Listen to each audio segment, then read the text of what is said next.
What do you think would happen if we don't return to our original mother tongue? And what do you think that mother tongue is? You think it's English? Or if you're mestiza Latina, that it's Espanol? Or if you came from far away over the ocean, one of the Eastern European languages? What do you think the mother tongue is that unites all of us?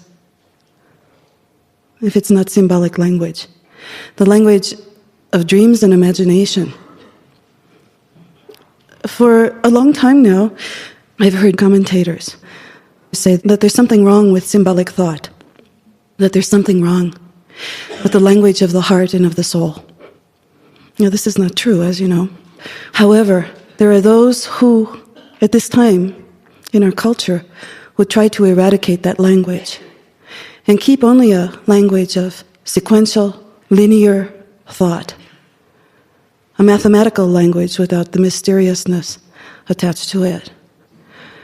In terms of symbolic language, one of the things that I find the most wonderful of all is that even people who refute it cannot prevent themselves from speaking it in their dreams at night.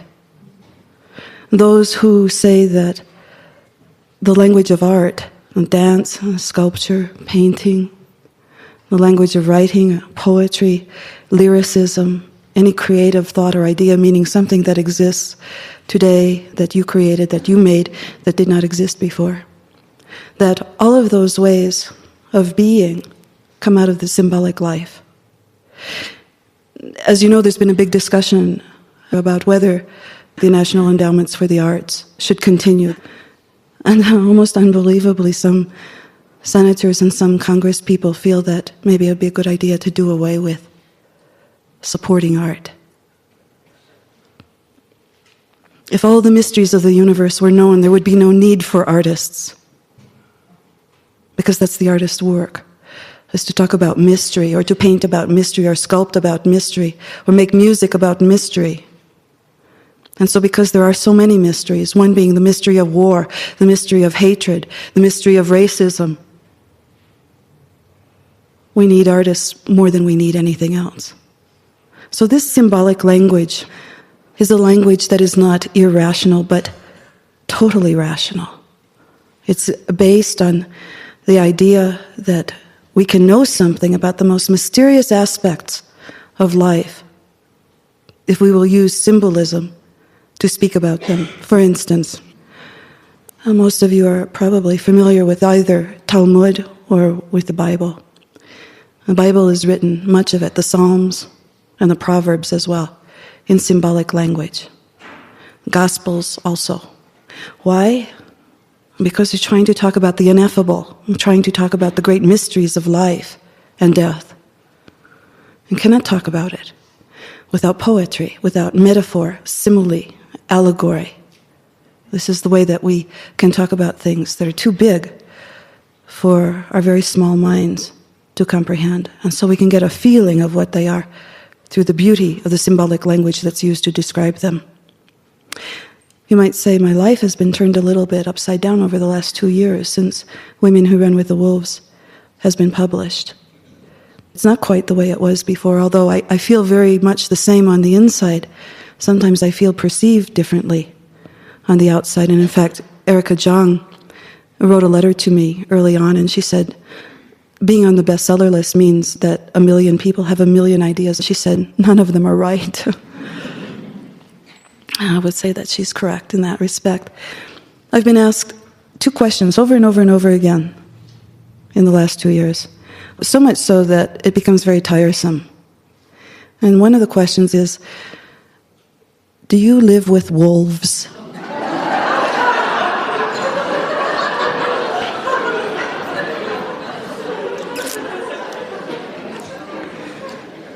And I say, no, but I was raised by them.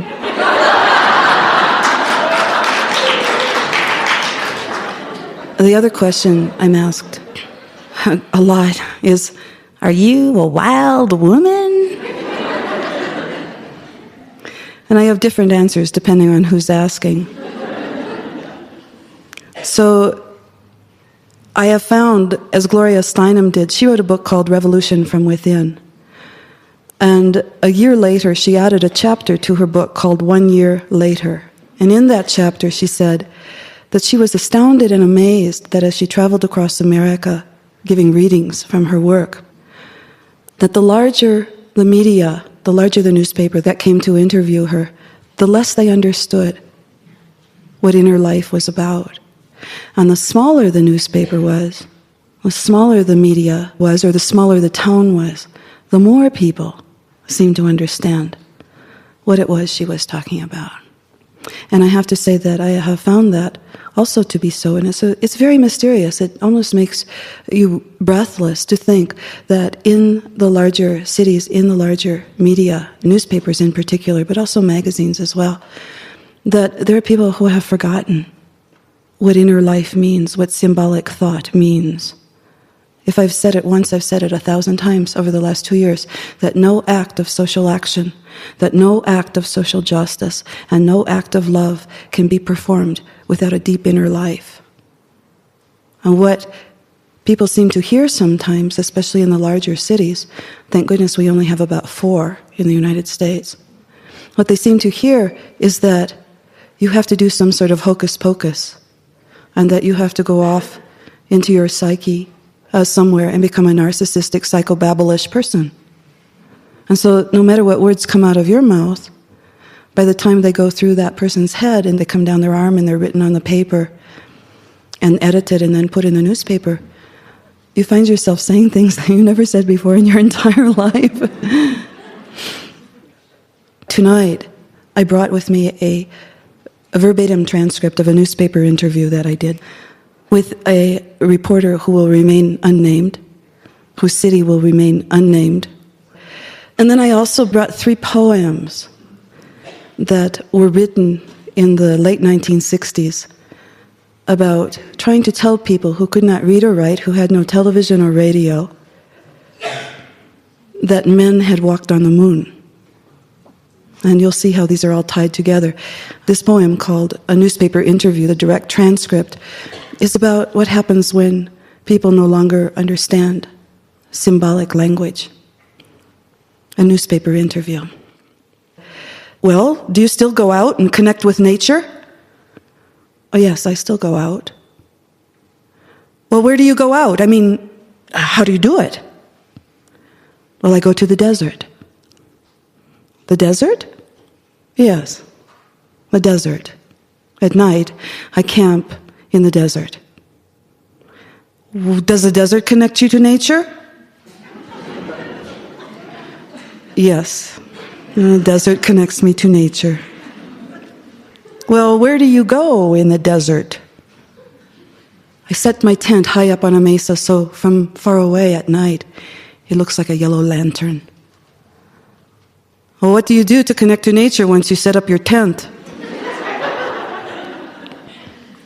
Well, I dig holes in the sand around my tent. You dig holes in the sand around your tent? Yes. I dig holes in the ground and I put mason jars in the holes. You put mason jars in the holes? Yes. Why do you put mason jars in the hole? To catch the scorpions. Scorpions? Yes. There are scorpions that emigrate in bands across the desert at night. And the mason jars keep them away? Well, no, the scorpions fall into the jars and they cannot climb out. Are there spaces between those jars? Yes. So the scorpions can get into your tent by running between the spaces? Yes. But they do not. They are attracted by the glint of the glass rims in the moonlight. And they fall in? Yes, they fall in. What if there's no moon that night?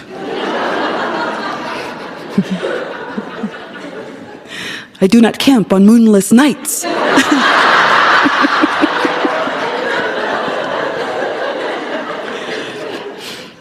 What do you do with the scorpions then?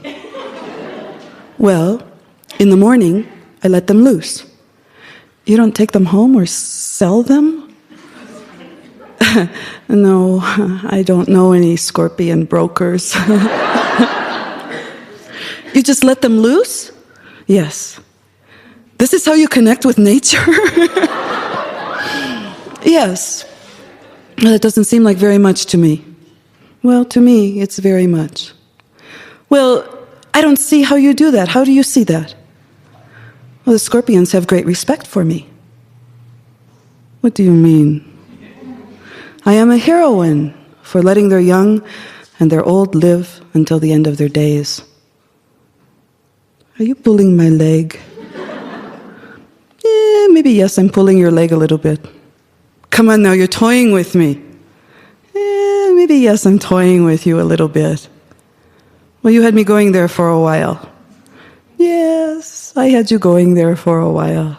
Oh, why did you do that? You want the truth? Yes, tell me the truth. All right, the scorpions told me you could take a joke.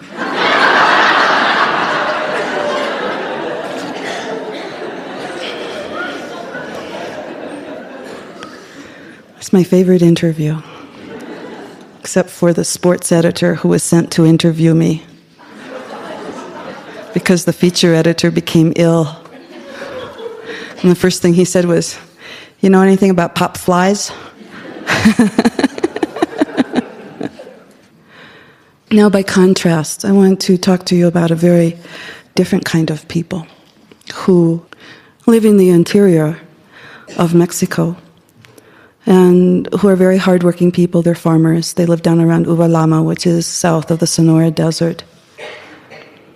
And it was the late 1960s, and the men had walked on the moon, and I saw it on television, and even though many people said that was done in a studio in ABC in New York City, I think most of us felt it was quite a feat.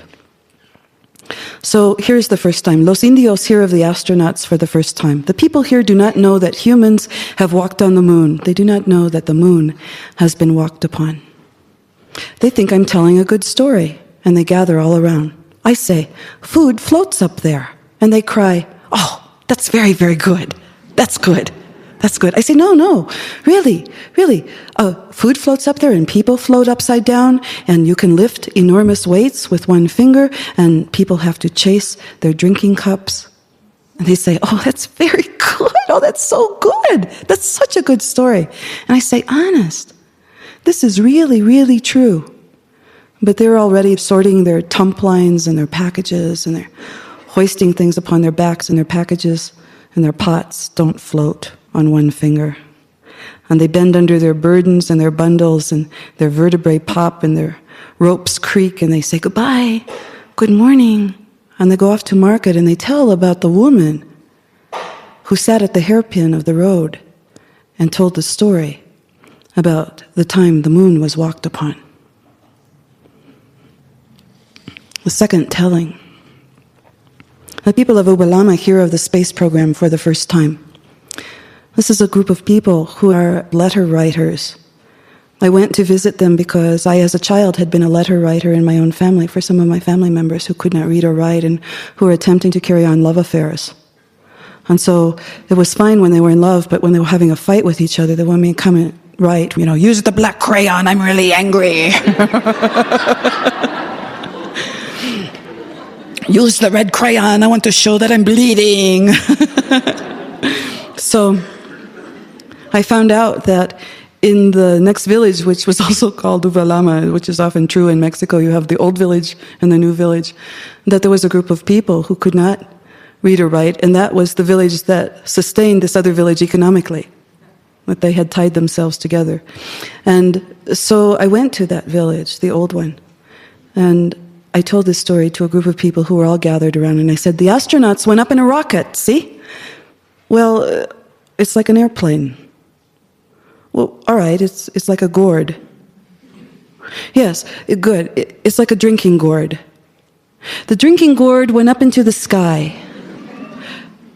"Yes, it was so big, it could hold many people. And it was propelled. It flew up into the sky by rockets. Rockets. By gunpowder explosion. Like Yes, by cooking fire. It flew up into the sky by cooking fire. Yes, and the astronauts, well, they're like birds, And yes, well, okay, the bird people, they wore white clothes and silver clothes and so many clothes that they became fat and they waddled. And they wore helmets. Well, a helmet goes over your, bee hat. That's right, they wore bee hats. They wore bee hats.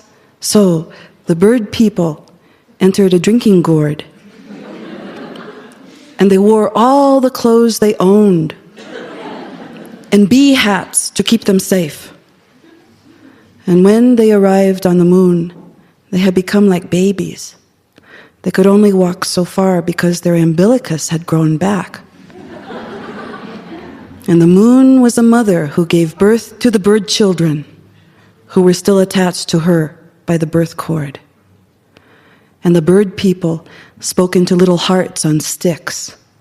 And somehow the people of our world could hear them. Yes, that's right.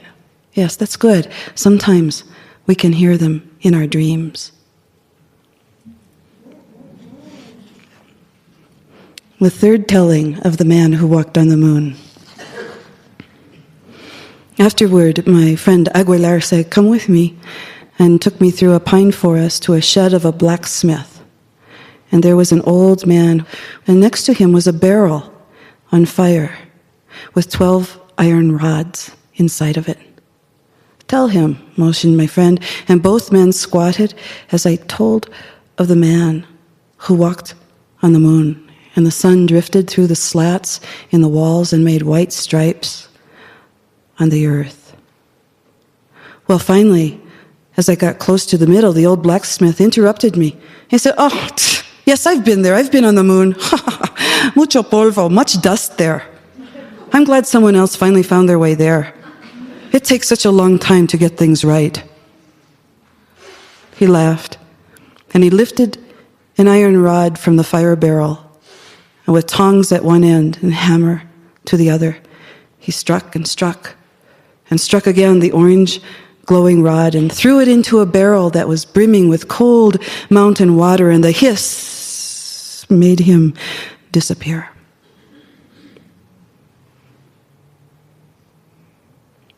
Rational mind says, did he really disappear? Symbolic mind understands that something more is being said, something of a hidden nature, something that can't be seen with the logical, rational eye, something that can be imagined. The people of Ubalama and Aguilar and the rest of the folks that I had spoken with all understood symbolic language. In fact, when I tried to speak in what I would call a sequential language, the astronauts got in a rocket ship and they went up into the sky and they made their way to the moon and they got out and they walked on the moon, they got back in, and they came back down to Earth. They turned it into a story first. Secondly, turned it into a language that they could themselves understand. And 3, made the story even more fantastic than it already was. And by doing so, the story took on even more so the mystery of what that actual event meant at a symbolic level to all of us. The idea that truly the frontier of mind, spirit, soul, body, space, time, matter, that barrier had truly been broken in some mysterious way. And yet Aguilar said, I've broken that boundary many times. I broke it in my prayers, I broke it in my dreams, I broke it in my curanderismo, I broke it in my healing trance, I broke it in my poetry, I broke it the last time that I danced. So, taking a discrete idea, all the people who watched the astronauts on television as they walked on the moon, and they had a few cervezas, you remember it was summertime, it was hot outside. I was down in New Mexico. And people were sitting around in lawn chairs. We had the television set outside on a kitchen chair. And we were watching this whole thing. And we were telling jokes, and the kids were all running around the tables, as kids do. They run around one way, and then they run around the other. And we were having a good time, but, it was a little bit like, so what? Yeah.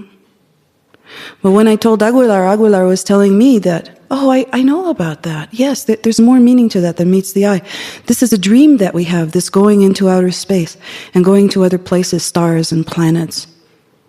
And this means something mysterious, something that fills us with awe and with wonder. It isn't run by taxpayer money. It isn't run by the federal government. It isn't run by NASA. It's run by something in the psyche that's like the dream maker, something that each and every single one of us has within us, and that came here with us, that's born in us, that's a part of us, and that cries out to be used. I dare say that if people do not use their abilities in symbolic language, that they begin to stagnate and become polluted with their own backed up creativity, and they begin to suffer terribly. So they have to go on, and they have to find a way to do these things, to speak this symbolic language. When people work at work that has no symbolism to it whatsoever, they begin to wither around the edges. They have to have something in their life somewhere that moistens them. Symbolic language is passionate and moist. It's erotic, it's tough, it's down in the dirt, it's grassroots. It's not sophisticated. In fact, Women Who Run with the Wolves and the rest of my written and spoken work is a mixture of academic language and symbolic language. And I've taken quite some heat from some academics for mixing the two together. One is considered what I would say vox populi, the voice of the people, the voice of all the people, the voice of our people, the voice of our grandmothers and our grandfathers, and all of us before we put on all the robes and the veneers that we have as educated people. Believe me, in no way do I put down education. It made a great difference in my life. In fact, I probably would not be sitting here before you if I'd not been able to educate myself. But cannot leave the other language behind. This is a way of killing ourselves. It's a kind of what I would call almacide. Alma in Spanish means soul. Almacide, the killing of the soul. This cannot be. One of the things that we can see in our culture, a place where the symbolic language is broken, one of the most severe places that we can see it is in the way that we approach life and death in our culture, death in particular. In the classical Greek culture, there was the semi-divine physician, Aesculapius. And Aesculapius was a great healer, and he had a temple. And if you were ill, you would come to his temple and not only meet with the medical doctors of that time, but you would also sleep in the temple overnight. And you might say this is the original hospital. Except instead of simply being in a bed, which you were in the temple of Aesculapius, you were not there to receive medicines per se, and you were not there to run around in a funny short little gown with your rear hand. You were there to dream a dream. Your dream may have an idea in it that will help you in your illness. And that if you will dream, perhaps you will see something that will strengthen you, or that will mend you, or that will help you, or that will give you insight, or that will give you direction, or will give you comfort. And so people came to the temple of Aesculapius to sleep, but also to dream. And this was a potent idea. Well, you can see how far away we are from that, eh? And people, as my grandmother always used to say, people go to the hospital to die rather than to become well, as something in them allows someone else to take over all the ideas, functions, and overseeing of their bodies. I don't think this is the way that it was meant to be. But in our culture, for many reasons, the archetype of life and death, which are one idea, were split away from each other, so that there's only those who bring life and those who bring death. Now the problem with this is that we have to, in our daily life and in the larger cycles, monthly and yearly and decade cycles of our life, we have to allow things to die so that they can be renewed, or so that some spark of energy can be released from them, transformed, or so that they just go away and perhaps never appear in the form that we would recognize them as before. In our culture, as you can see from the great idea of trying to make people live, if we were to see life and death as a single force, a single cycle, matters would be looked at very differently. They would not be looked at from a legalistic point of view alone. They would be looked at from a point of view of the mystery of life and death, and that some things, some of the time, need to be allowed to continue their cycle of entropy and decline and need to be allowed to die. There are people with Lou Gehrig's disease, with AIDS, with many different kinds of terminal diseases who have asked, could they please have assistance in dying in a way that they choose to die? So far, because there's a split in the culture, there's the idea that no, this can never happen. People must live even against their wills, even when their body is no longer useful, no longer able to sustain them, that they must live, they must live, they must live, they must live. There's a story. You can find it in many places in the world, in fragments. But I believe that my grandmother had the whole story. It's called La Calavera. And it's about the idea that life and death are not separate from one another, and that there's a time for everything. There's a time for things to live, and there's a time for things to die. When you listen with your inner hearing, and when you look with your inner seeing, and when you also debate with your rational mind, you will be able to determine which is which time for what. Now, whether it has to do with your relational life, your sexual life, your physical life, whether it has to do with your work life, your recreational life, your family life, whether it has to do with your lover and mate, whether it has to do with your boss, whether it has to do with it's your time to begin new projects or to allow old ones to die. Ideals, ideas, all have their cycle, and the cycle goes like this. It begins someplace on this circle, not always at the same place, but if you were to follow the way that we understand life, it starts with incubation. Imagine down at the bottom a darkness in which, even though you can't see it, great life is going on. It's dividing and fissioning and growing and developing, even though it's in the dark, and it seems that everything is quiescent and nothing's happening. I dare say most of the time, when you think nothing is happening, something is happening. And so you move through that into quickening. You begin to feel flutters of energy that are now manifest in some way that you can actually feel and see. And soon there's a labor and a birth of an idea, an ideal, a voyage, a journey. And that gains energy more and more, more and more. Say you're in love. It's another beautiful journey. And it reaches a zenith. And the sun shines bright on that relationship, on that job, on that project.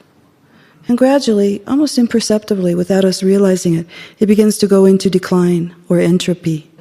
It begins to lose energy.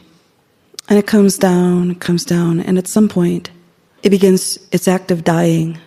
It loses more energy, loses more light, becomes weightier, becomes less able, doesn't have the flair, the dynamism it once had. And then finally, it has its leave-taking, its death. And it feels as though all things have moved into darkness again. And they have. But unlike the broken archetype of life and death that says you live, you die, bang. In the actual cycle, the incubation begins again. Some particle of what once was, or even some substantial piece of what once was, is incubated in the psyche. So that in relationships, for instance, where you have the heat of passion, of yearning and longing for one another, and 6 months or 2 years later you wonder what happened. What happened to all of that fire that you felt? Well, the relationship has hit its zenith and has gone into a decline of energy and perhaps even has come to its leave-taking point. But I promise you that it's incubating and that you will again feel a burst of love and energy and yearning toward one another, and that it'll go through the whole cycle again. Some people cycle it through every few months. Some people cycle it through every few years. But it will occur. It occurs in everything. Your creative life, it occurs, obviously, in your garden. It occurs outdoors in the great forest. It occurs among animals. It occurs among the waxing and waning moons. It occurs everywhere, and we're not separate from it. They're complete with it. So a long time ago, there was an old man. He was not only old, but he was also very poor. He was not only poor, but he was also the father of 12 children, and he could hardly make ends meet. He had used up almost everyone in the village as godparents for his children, and he just found out he was expecting a 13th. And so in desperation, he went out into the road and he said to himself, I'm going to ask the first person that I meet on the road, who can be the godparent to my child? And no sooner did he say that, but he saw this white-robed figure striding toward him on the road, and sure enough, it was God. And because God knows everything, God said to the old man, "Old man, I'll be the godfather to your child. I know what you need. I'll take good care of him." And the old man thought for a while, and he said, "Well, initially it sounded like a good idea, God, but I have to say that I think sometimes you treat people unfairly. I think a lot of the time, in fact, you give to the rich and you take from the poor. And I think, I'd just really rather pass on it if you don't mind." And so the old man went on down the road, determined again to ask the very next person he saw to be godfather or godmother to his child. And El Diablo came striding down the road. The devil came striding down the road. And he said to the old man, "Oh, old man, I know everything. I'm older than fire. And I would like to be the godfather to your child, and I will have a good influence on him." And the old man thought at first, well, it's true that he knows all the ins and outs of everything. But then he said, "El Diablo, I have to tell you, please don't be offended, but it seems to me that you lead people into a great deal of trouble, and in the very end you wind up with their souls. I don't think that would be a good thing for my child." El Diablo said, "Look, I'm going to show him a good time." And the old man said, "Excuse me, please, but I think that I'm going to move on." And that he did. He went on down the road. And the next person he met was Tezcatlipoca. And Tezcatlipoca is the god of memory. And the god of memory said, "I'm going to be the godfather to your child."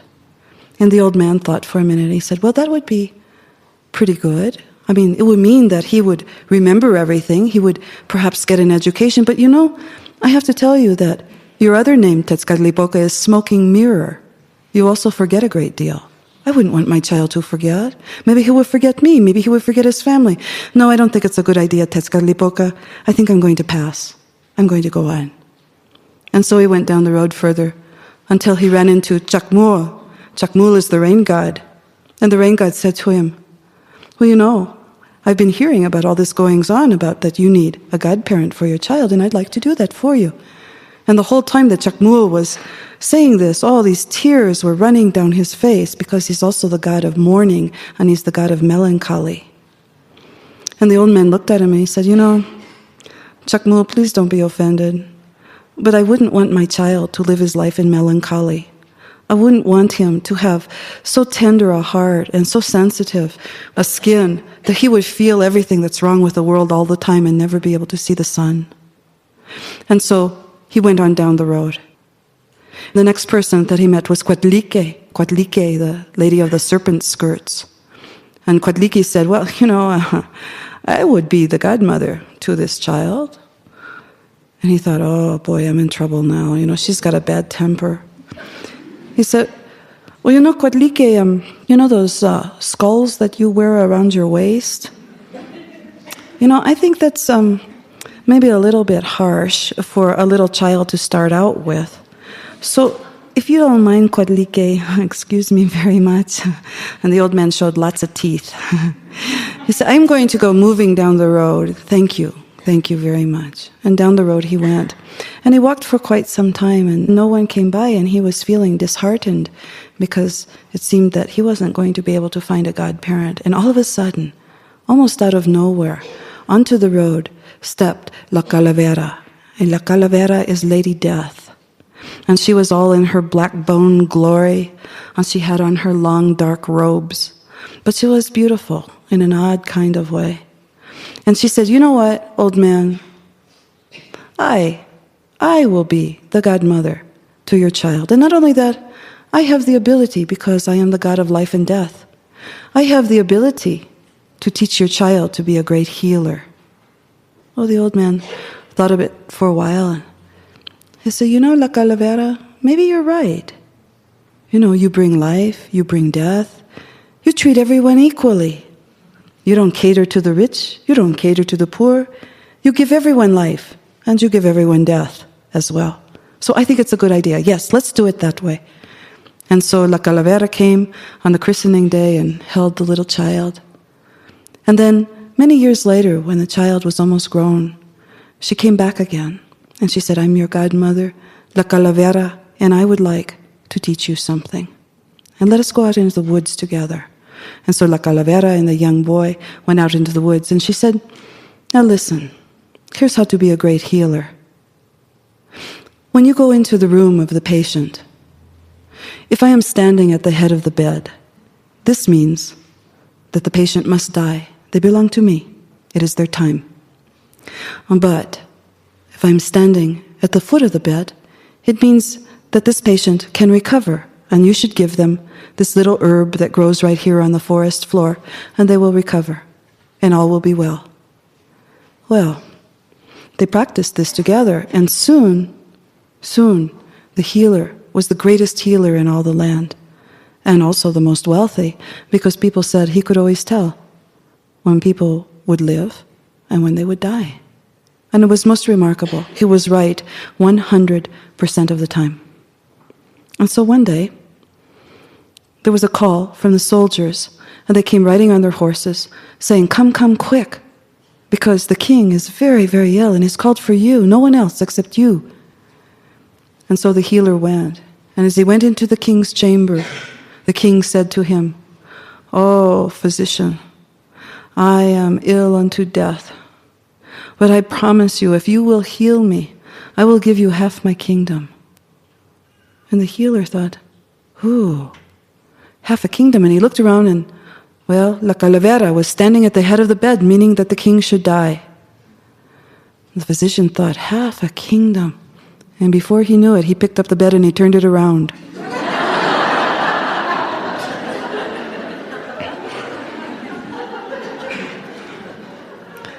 And so that La Calavera was standing at the foot of the bed, and he gave the king the magical herb, and the king recovered.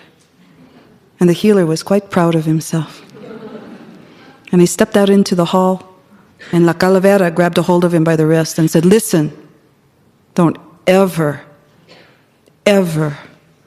do that again. And the healer said, I don't know, I lost my head there for a minute. La Calavera said, you certainly did, and you almost did. So be careful, no more. And the physician promised. And so as they were riding away from the castle, the king's men came calling again, please, you must come back to the castle immediately. The king's daughter has fallen ill. The king wants no one but you. And so the healer went back to the castle, and the king took hold of him and said, oh, healer, this is my beloved child, my beloved daughter. Oh, healer, you must make her well. If you will make her well, I promise you that I will give you her hand in marriage. And the physician walked into the chamber of the princess. And she was beauty itself, and perhaps made even more beautiful with her fever that made her cheeks so rosy. And he looked down into her face and fell in love with her immediately. And he looked around, and La Calavera was standing at the head of the bed, meaning the princess must die. And the physician looked down into the princess's face, and he just lost his mind, and he picked up the bed and he turned it around so that La Calavera was standing at the foot of the bed, and he gave the princess the magical herb, and she recovered. And he was so happy. He thought, of all the good fortune that could possibly have come to me, think of it. I have the healing gift, I have half a kingdom, and I have a beautiful princess to whom I shall be wed. Isn't it wonderful? And he stepped out into the hall, and La Calavera grabbed hold of him. And she said, you better come with me. I have something to show you. and she dragged him down a stone stairway. And at the bottom of the stairway was a stone door with an iron ring in it. And she pulled this ring up, and there was another stone staircase down which they descended again. And at the bottom of that staircase, another stone door in the floor with a great iron ring.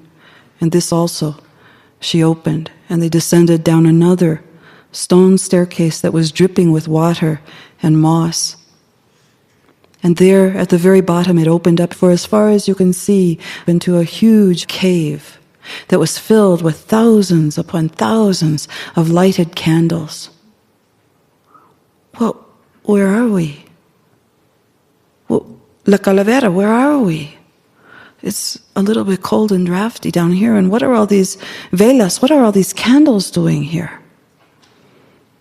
Well, this is the place where all life and all death begin. You mean these candles are like people's lives? Yes, they are like people's lives. Oh, I see. The big candles are newborn babies. They have many years yet to live, and the little tiny ones are old people. They don't have many years, and I can see that those candles are sputtering and almost ready to go out. La Calavera said, no, you're wrong. You're wrong.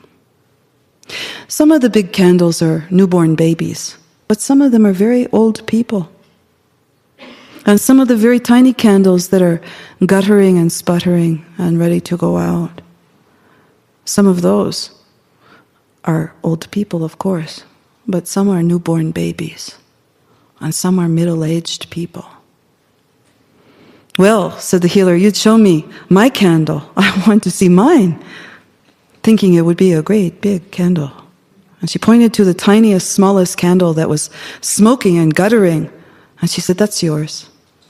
Oh, no, La Calavera, that can't be mine. That can't be my candle. Oh, please come, tell me another story. That's not really my... That is your candle.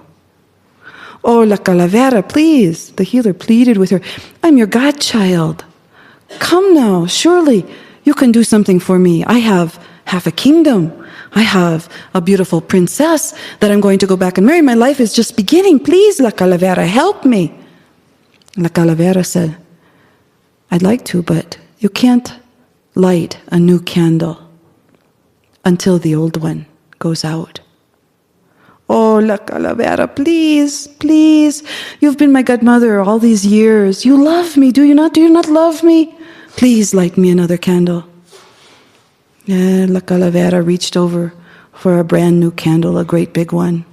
And she picked it up, and she shrugged her shoulders, and she turned it as though she was going to light it from the little tiny candle, but instead at the last moment, she set it right down on the little candle, and the flame went out, and the healer fell to his knees, and then to the ground, dead.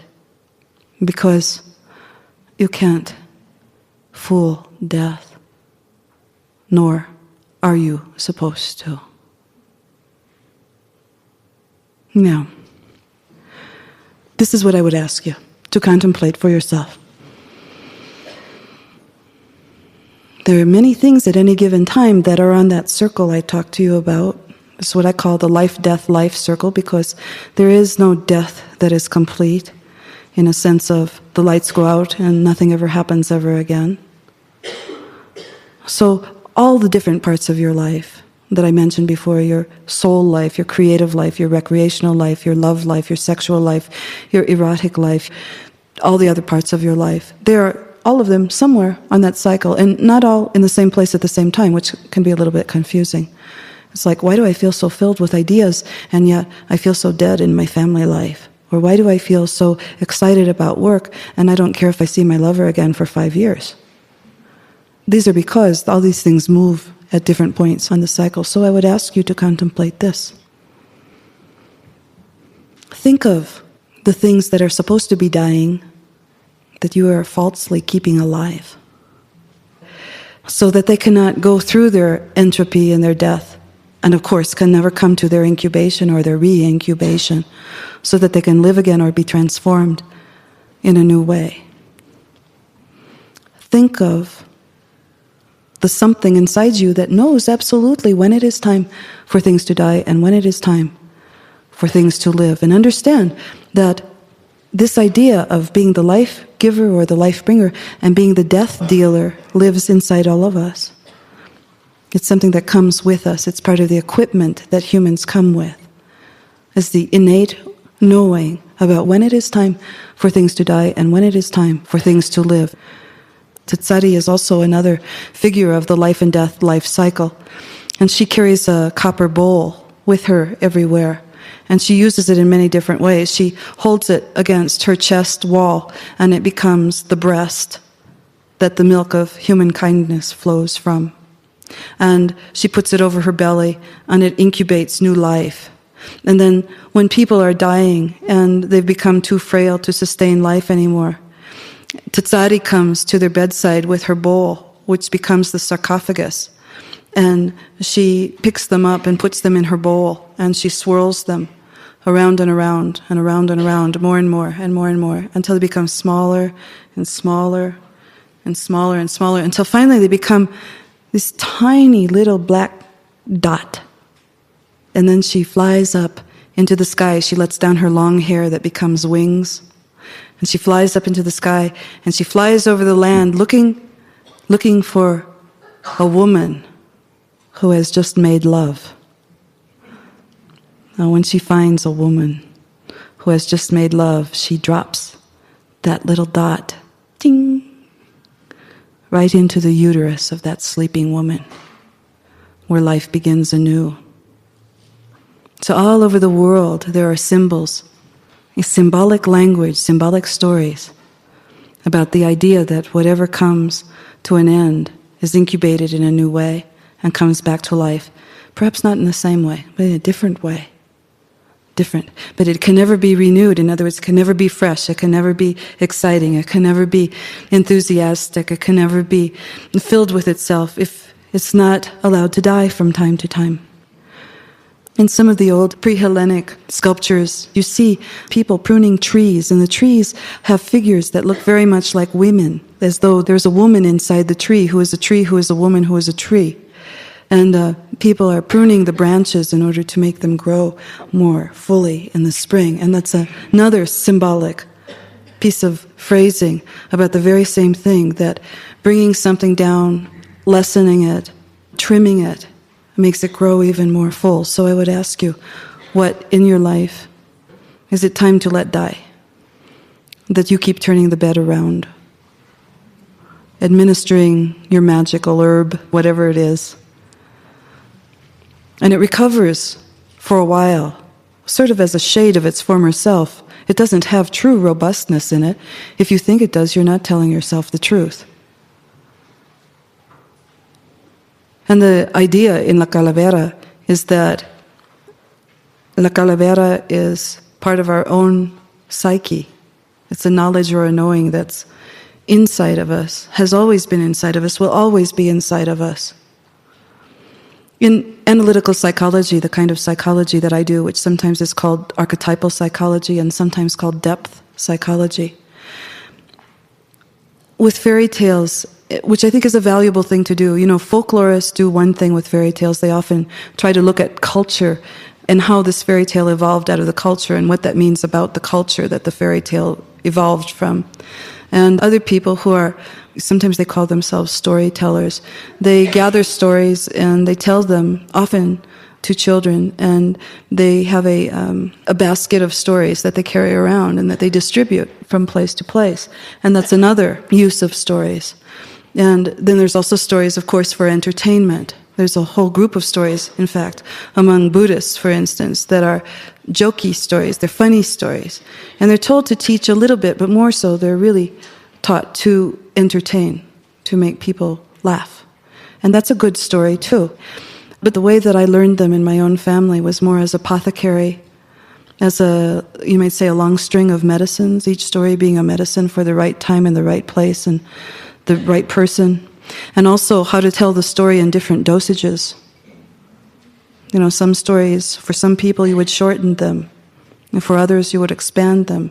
Some you would put in every brutal, gory detail. Others you would not put in so many gory details. Depending on what is needed for that soul and that spirit to hear, stories have the ability to penetrate past the ego, the simple ego, the censoring ego, to go way past that and to go into something of your psyche, my psyche, that stands way beyond that. I just received a letter that asked me, since I was a leader in the emerging field of therapeutic storytelling, would I please come to their conference and discuss this magnificent, wonderful thing that I'd done? And I wrote them a letter and I said, what I do is thousands of years old. It is neither new nor is it an emerging anything, field of anything, anywhere, anytime, any place. It's simply a very old skein that I've taken up through my own family lines. The idea that depth psychology or analytical psychology is 100 years old is facetious. It's false. Psychology is not the study of what went wrong in your family life. Psychology comes from the word pushka, which means breath. And the idea is that breath animates, and that the soul and breath are synonymous with one another. What breathes has soul. What no longer breathes means the soul has gone, the soul has left. And so psychology, psyche, is from the word pushka, breath. Psyche means the study of the soul, that which animates, that which breathes, that which without it we are gone, we are no longer here. We're no longer in this body, in this place, in this time, in this world. So when I speak to you of psychology, understand that psychology has existed since the beginning of time. Anytime any individual longed for, or yearned for meaning in their life, yearned for, longed for something greater than themselves, and yet something that was in themselves that was so great.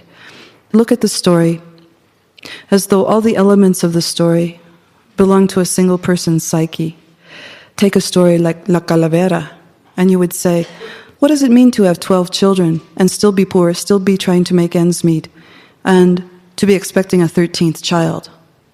What would that mean to you personally? What if that were your psychic condition at the moment? That here you have all these things that you've brought to life, and somehow you're still struggling. And all of a sudden, you find out that you have one more thing to take care of, a big thing, and that you better go out and find some help and support and blessing for it. Well, you can look at it at that mundane level, but you can go even a step further and look at it at the symbolic level, which is, what does the number 12 mean in symbology, in time out of mind? The number 12 is a cycle of completion. These are 12 hours today and 12 hours tonight and 12 months to the year. And that 12 figures prominently in ancient mythology and Greek mythology and Egyptian mythology, that there are 12 parts that Osiris is cut into when he is destroyed by his brother Set, and that his sister Isis has to go find all 12 parts and put them together before the sun rises the next morning, the sun which is Osiris himself. Or that far away in the land over the 12 mountain ranges lives a certain dwarf and a certain giant who are magical. And in order to get there, one has to ride the 12 different winds of the night. This idea of 12, and 12 being also the witching hour, and 12 also being the highest zenith in the sky of noon of the sun. All these come into play about this particular story, that something within the psyche is in its completion. It's over. And the number 13, contrary to some of the things that some people believe about the number 13 being unlucky, the number 13 in ancient symbology means that a new cycle is beginning, something so different than what occurred before that you can't count it as part of the 12. That the 13 is actually the part of, you might say, almost a new chromatic scale, which begins with the number 13 and goes through 12 more cycles to bring it to completion. So the number 13, which used to be associated with menstruation, among other things, when the goddess cultures fell to the newer religions, one of the things that always happens when there's a conquest of an old religion is that the gatekeepers of that religion are killed. And the scripture of that religion is either denigrated or destroyed, and the artwork and the sculptures and the rituals and so forth are all destroyed, and any remnants of them that are left are demonized. So in the number 13, which is this magical number, and you also find it magical in Kabbalah, in the Hebrew scripture, still holds as a remarkable idea among people that things have an ending and then a new beginning comes, not as number 1, but out of number 13. So you see that in the psyche, and so the question one would ask in analytical psychology is, where could this be happening in my psyche? And this is such a traditional cycle, it is so common to people, that probably it's happening someplace in your life right now. No matter who you are, no matter how old you are, no matter what you do for a living, no matter what your state of mind is, there's probably some kind of completion and something new that's born out of it, something you're not sure that you might be able to take care of and bless and develop and handle as you would like. And so you want to find something to foster it. So we would say also, within your psyche, there is an imago of God. Well, in this particular fairy tale, of which there is a fragmentary counterpart from Eastern Europe, what you see is some kind of ambivalence about the Christian culture that overlays the older culture that the fairy tale comes from. And so when God comes striding down, we're not talking about God, Lord of all things, or Mother of all things. We're talking about the kind of God that's promulgated by a bureaucratic society, or the kind of God that's put forward by an administration church rather than a soulful church. And so the old man says, nah, I don't want anything to do with that. As many people do nowadays. In this tale, what you would do in order to understand how it affects your life is to take each and every symbol and to say, oh, that's in me in some way. This know-it-all God is in me in some way, and really is not a good thing for fostering what I want in life. El Diablo is in me in some way. It is something that wants a fast trick, something that wants to make something happen without paying the dues, and make something that has some cunning about it, that figures out a way to slide under and do a halfway job and sort of halfway make it look good. And so you see in the psyche, in trying to engender what will become the healer of the psyche, that each of these figures, Chakmur, who is the rain god, who is the melancholy god, that he will be too sensitive to everything all the time and never be able to build up great strength that's consistent. And that, no, that's not a good thing to foster your idea or your ideal. No, it's not good to have that split off Cuatlique, who's always wanting to dance on people's graves and so forth. And she, she serves her own purpose, but to engender the healing self, that may not be the right one within the psyche. And Tezcatlipoca, who is the god of memory, but how memory is, it's not always accurate. That's not good enough either. No, that's not it. But the one who governs life and death in the psyche, the one who knows these cycles, who knows when it's time for things to live and when it's time for things to die. This story proposes that she is the strongest one, or it, if you will, if you don't want to use the feminine gender, that this force is the strongest that you could find in your psyche to engender your ideas. And if you did, then you would always know when it was time for things to live and when it was time for things to die. And you would never be confused, and you would never be drugged behind some of your old dead ideas, I always like what Dorothy Parker said. She said about somebody she didn't like, he's dead, he just hasn't fallen over yet. You know how we've suffered being dragged behind a dead idea that hasn't fallen over yet. But if one were to come closer to the mystery of the life-death, life-nature, what I call that night between 2 days, if we were to become integrated or close to that and to apply it to all the things that we do, look through its eyes, hear with its hearing, sense with its sensitivities, we would be more able, more strong, more creating of soulfulness in our life. I'm sure you're thinking, well, yeah, but look what this healer did in this story. This story is to show what can go wrong, even by choosing the right mentor, you might say, in the psyche, the right layer or right aspect or right engendering aspect of the psyche. That, okay, say you've chosen properly. Yes, I'm going to come close to this nature, this La Calavera nature. But if you don't listen, there's a consequence. It begins to sever your relationship with that force. And eventually, although the story is talking about death, this is a symbolic story. Fairy tales are symbolic. They speak the symbolic language.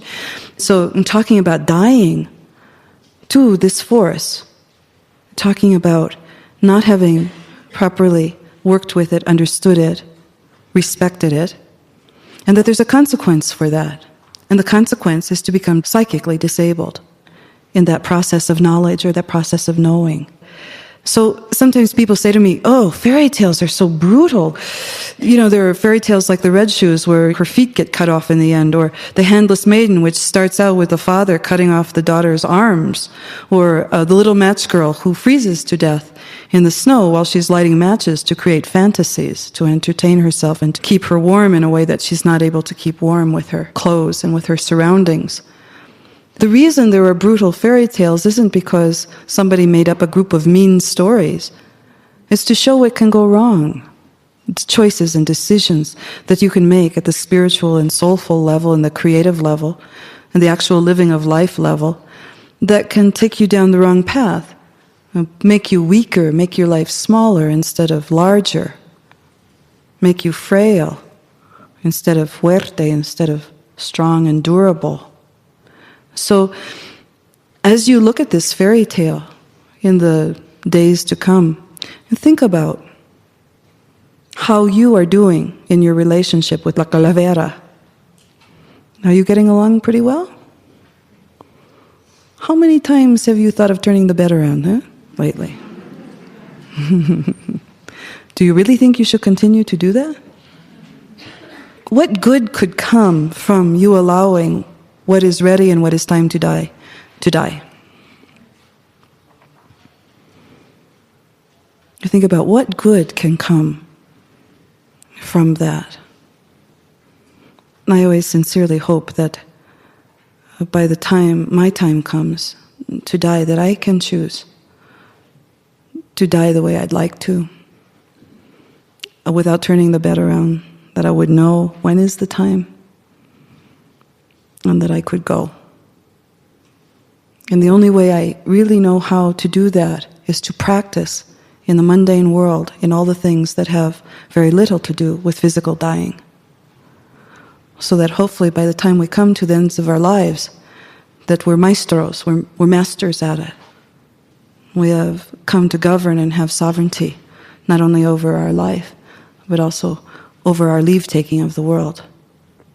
Sometimes people have said to me, well, where do you think you go when you die?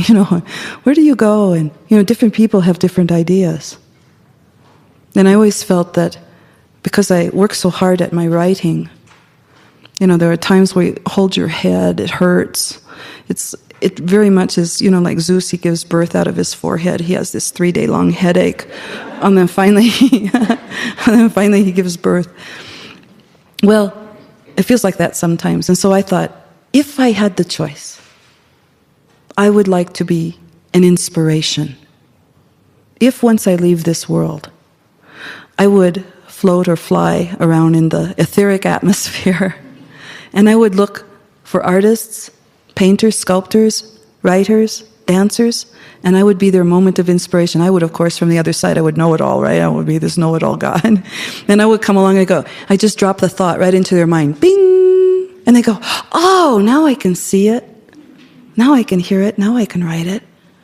I think it's good and healthy for people to have an imagination about what will happen when they die. And something that they explore themselves, not something given to them by other people, but something that came to them in their own dream life, a symbol that is personal to them, and then to develop that from there, to believe in your own images, to give credence and weight to the things that you see in your mind's eye and that you hear with your inner hearing and that you sense with your inner sensitivities. So Carl Jung had a dream that I really loved. My grandmother used to say there are people who dream for the whole community sometimes. And probably each one of us has had at least one dream that's way larger than we are personally. And especially if we're connected to a large group of people in humanitas, in a love of humanity, sometimes you begin to have regular dreams on a regular basis that are actually messages almost to the world. And Carl Jung had several of these actually, but this is the one that I want to end with tonight. He had a long series of sleepless nights, and he was struggling with some problems in his life, and he was also struggling with the psychology that he was writing, and whether it was right enough and good enough and accurate enough, and all the things that people who write theoretical psychology struggle with. And he finally went to sleep that particular night, and he dreamt that he was facing into a terrible wind, and that he was wearing a greatcoat, and the greatcoat was unfurling behind him, and the wind was cutting right through this woolen cloak, right down to his skin. And he dreamt that he could feel behind him some horrible, ominous something, a great dark force that was bearing down upon him. And he had to, in his dream, continue to head into this brutal wind, this cold, cold wind. And he felt that he could barely do that until he looked down on the palm of his hand, and there was a little tiny flame in the palm of his hand. And he realized that he should not pay attention to what was behind him, but that his whole life was about preserving this tiny little flame in his palm. And that his work, our work, or my work, and your work, is to not worry about what goes on back here, but to face into the wind and to preserve the flame until it's time to do otherwise, and to keep going. Thank you.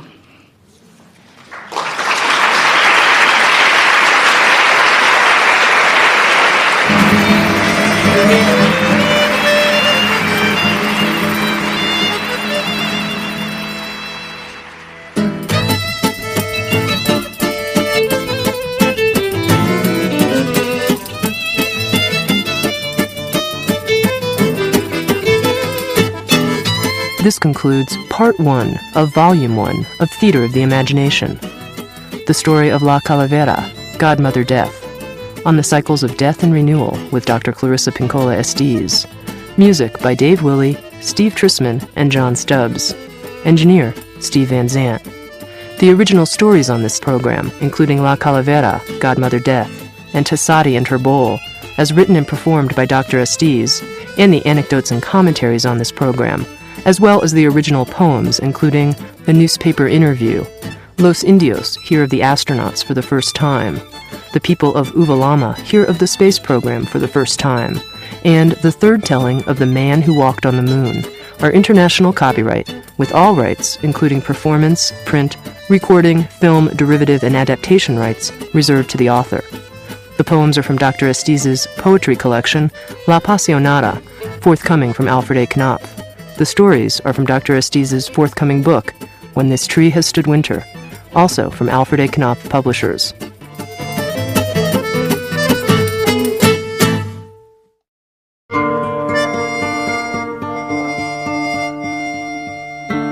Handed down in my family traditions, both Mojor and Mestiza, it is said that whenever a story is told, it becomes night.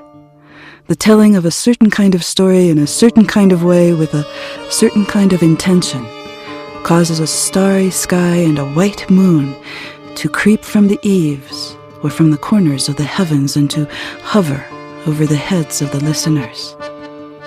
By the end of the tale, the chamber or the ground all around is flooded with daybreak. Perhaps a star shard is left behind, or a ragged thread of storm sky to show that a great something, a great someone has visited and taken time with us. And whatever of this that is left behind is ours to use toward the mending and making of life. Sounds True presents Theater of the Imagination with award-winning author, poet, and beloved cantadora, keeper of the old stories, Dr. Clarissa Pinkola Estés, and now recorded in front of a live audience, Theater of the Imagination, the story of the lost Mother Moon on returning to what matters most with Dr. Clarissa Pinkola Estés.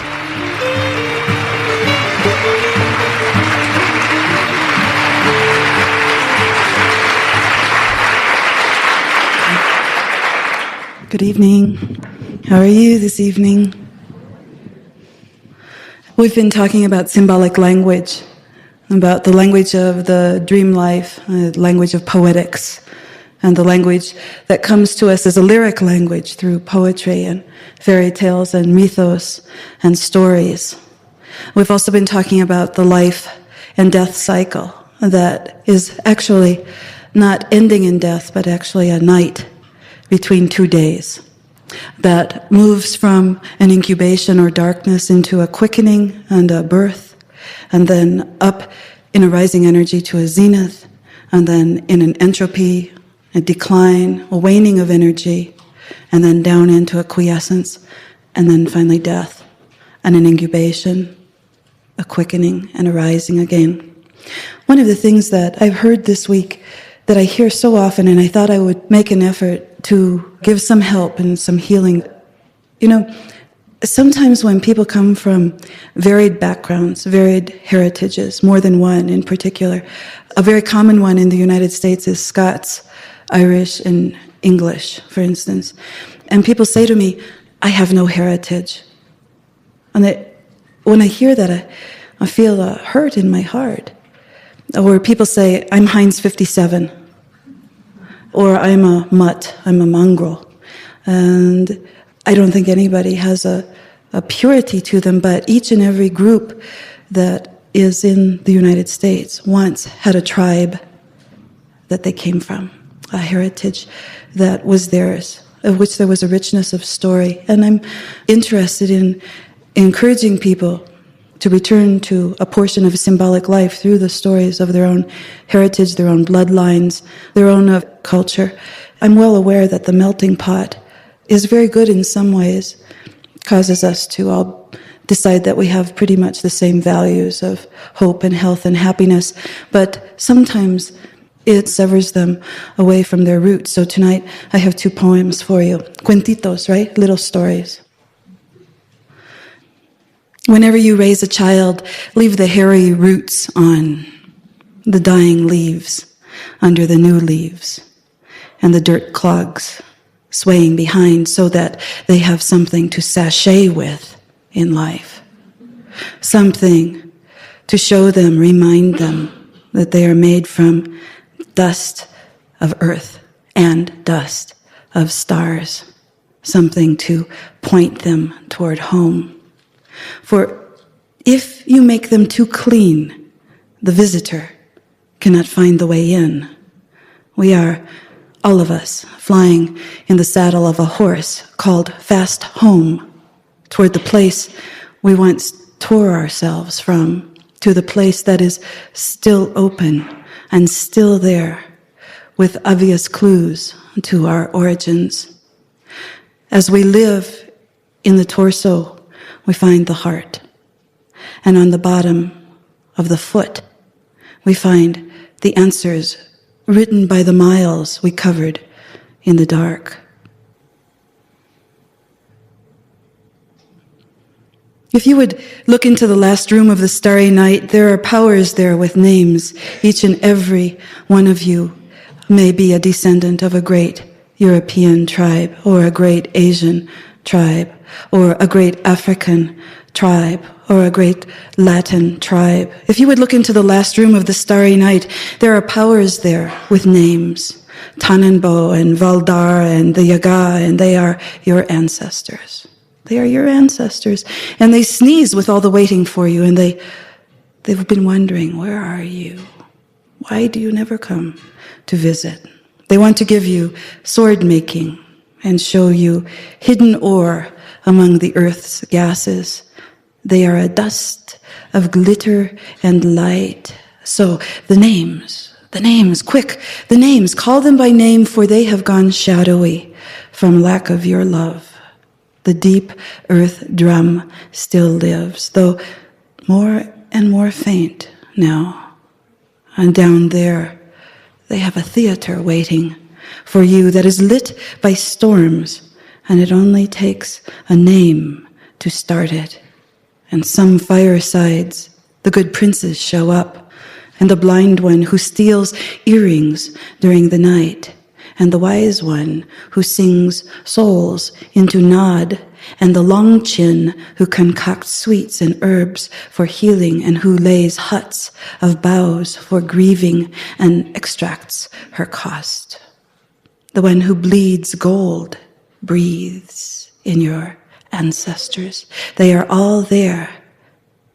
Your ancestors live. Quick, the names. The names. Call them by name before they lose all water and die. I think that there are many kinds of home, and that heritage is a kind of home. Another kind of home is a relationship with the Spirit, with God. And there are many people, as you know, who are disaffected Catholics, as they're called sometimes. Some people call them recovering Catholics. There are many people who have, for one reason or another, not survived their religious studies. And yet, underneath the administration of religion and beneath the bureaucracy of a religion is home, just as surely as I'm looking at you. And so to go too far away from it sets up, of course, a yearning that is almost intolerable. And sometimes people don't know what it is they're hungry for. They think that they're hungry for a new mate, or for a trip abroad, or for a better house, or for something so-called meaningful in their life. And what they're hungering for is something that was in their religiosity a long time ago. The word religion does not mean to worship.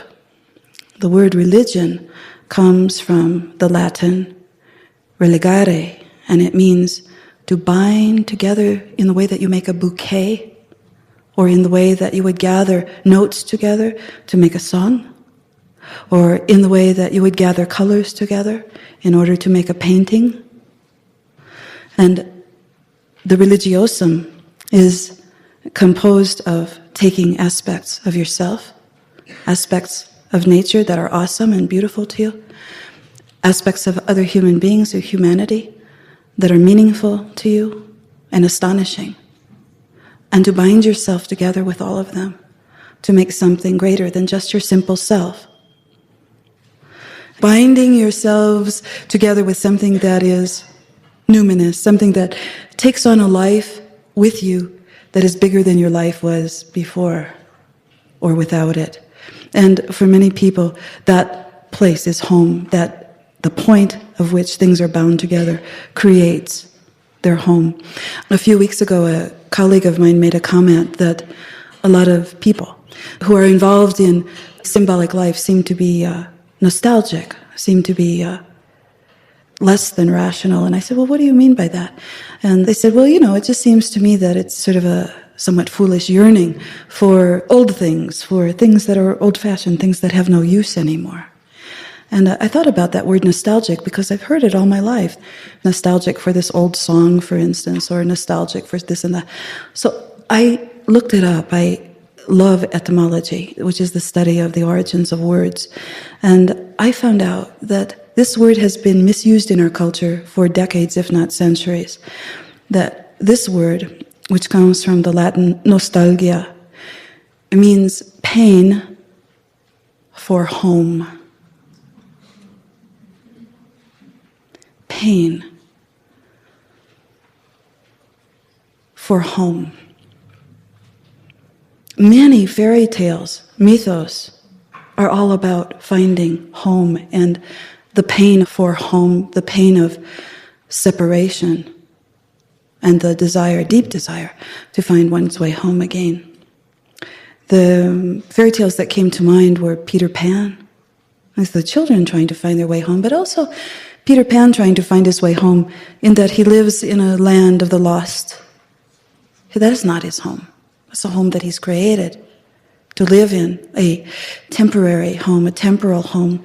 Even I would call it a provisional place, a provisional life, a life where the issue is not to stay ungrown up forever, but the issue is to face the loss of home, the great pain that accompanies that.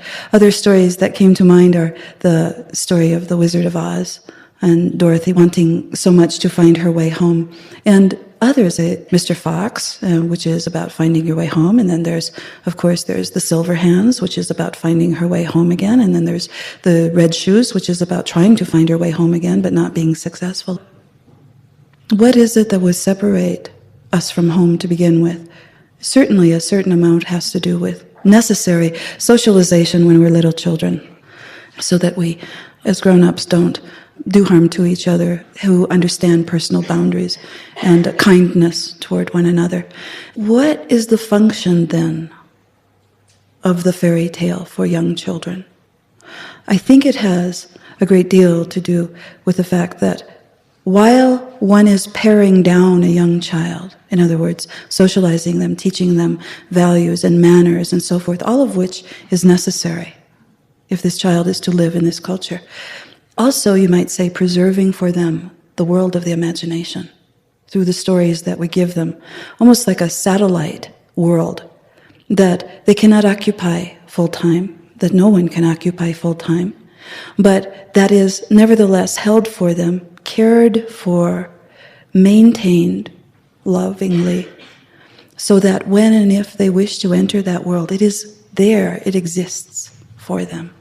And that our work then with children, in terms of our caring for them and loving them, would be to help to create or preserve that satellite world filled with fairy tale stories, mythos, ideas that have numinosity to them, ideas that have a feeling for the inner life or for the soul life. So the question then, I think, is what happens if a person is not filled with those materials and that world is not created simultaneously or preserved simultaneously with their development, with their socialization? And then I think you can begin to see the pain for home that comes to people because the world of imagination, of numinous life, has been destroyed. Saying, it's not all right for you to believe those things. Those things aren't really true. No, it's not all right for you to imagine that you're anything other than what you are.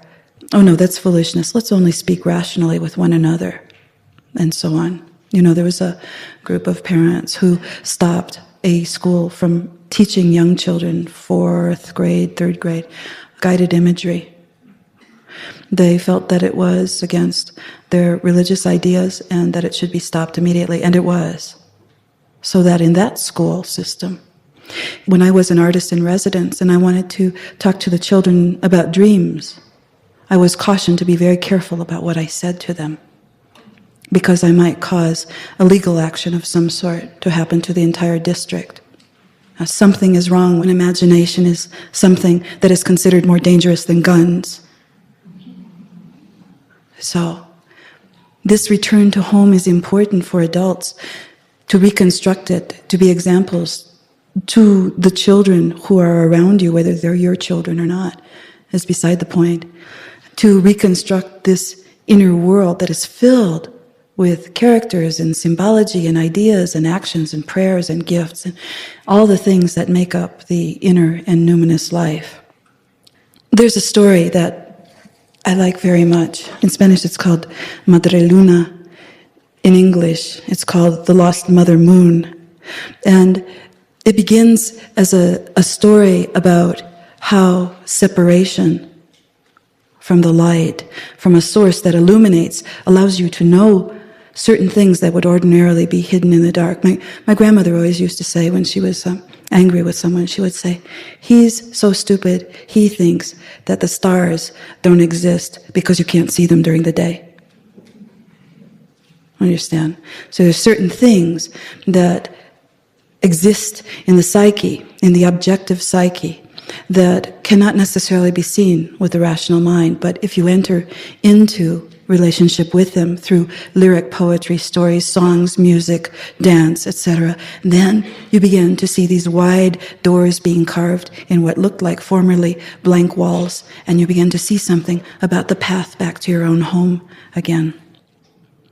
There was a village, a beautiful village. The people in it were good people. There were many lovers within the village, many people who had young children, many poets who would write and tell their stories. And it was a good village. The only difficulty with the village, as pristine as it was set in somewhat of an island and surrounded entirely by the darkest bogs that you could imagine. There was quicksand and sludge and quagmires all around. And so the people of the village relied on the light of the moon to light their way through the darkness, or else they would perish in the bogs. And so the problem, to be complicated more so, was that there were treacherous creatures that lived in the bogs, things of the dark that were evil and had claws and didn't care at all for human beings. And so the people were grateful to this great mother moon that passed over the sky and back again, month after month. And there was a time, however, of every month when the sky went dark and the moon seemed to be veiled in dark veils and not seen, and the bogs became especially treacherous then. And in fact, a foolish person wandered off from the village into the bogs on a dark night with no moon and drowned. And when the Mother Moon heard about this death, she was so heartsick because she loved humans so much that she decided that she would come down on a slow star all the way down to the edge of the marshes to see what she could do to help. And so in this way, she traveled to the earth, and she wore a very dark cloak around her. And only a little circle of light at the bottom of her cloak showed on her white feet as she walked through the very dark marshes. And it was very cold, and the marshes were filled with muck and the smell of mud. And they had roots sticking up and dark tree trunks and many dark vines that were tangled and much underbrush. And at the edge of the marsh was not as thick as it became more so as she came into the middle of the place. And there she felt chilled, and suddenly something was not quite right, and she couldn't consider exactly what it was, but she trembled in that coldness, and she felt that there was a presence with her, and yet unseen. And suddenly a vine reached out and wrapped itself around both of her ankles and held her fast, and two more wrapped themselves around her wrists and held her fast so that she sagged forward and fell halfway to her knees. And she cried out, but because it was night and because the villagers were asleep, no one heard her cry. And as she was contemplating her difficulty, all of a sudden, off in the distance, in the dark, she heard the cry of a human. "Help me. Please help me." And she saw, just by the dimmest light of the stars, an old man who was laboring through the marshes, trying to stay on the land strips in between the bogs. And she was so concerned that she threw back her head, and the hood of her coat fell from her beautiful, glorious, luminous hair, and it lit up the bog, and the man struggled toward her. And she realized that before her was this darkest bog, and that he would fall directly into it, that she was actually luring him without meaning to, luring him to his death. And so she shook her body until her cloak opened up fully, and a huge ray of her light spread across the bog in front of her, and he suddenly saw that he was about to come to his death. He took another path, and he was saved, and as a stranger often does whose life has been saved, he thought no more of it. And she sunk deeper and deeper into a despair, and deeper into the mud surrounding her, and all the dark things came out and clutched around her and danced about her and chattered about her. Let's kill her. Yes, let's get rid of her. Yes, this is the time. Now we've got her at last. Let's push her down. Yes, let's bury her. Let's bury the Mother Moon. And that they did. They pushed her and they drove her down and down and down and down, and cries and biting and kicking and beating her, they drove her down into the mud farther and farther and farther, until only a pool of her golden hair showed at the top of the bog. Oh, they were so happy. That was so glorious. They said, oh, at last we have put out the light. And they rolled a huge stone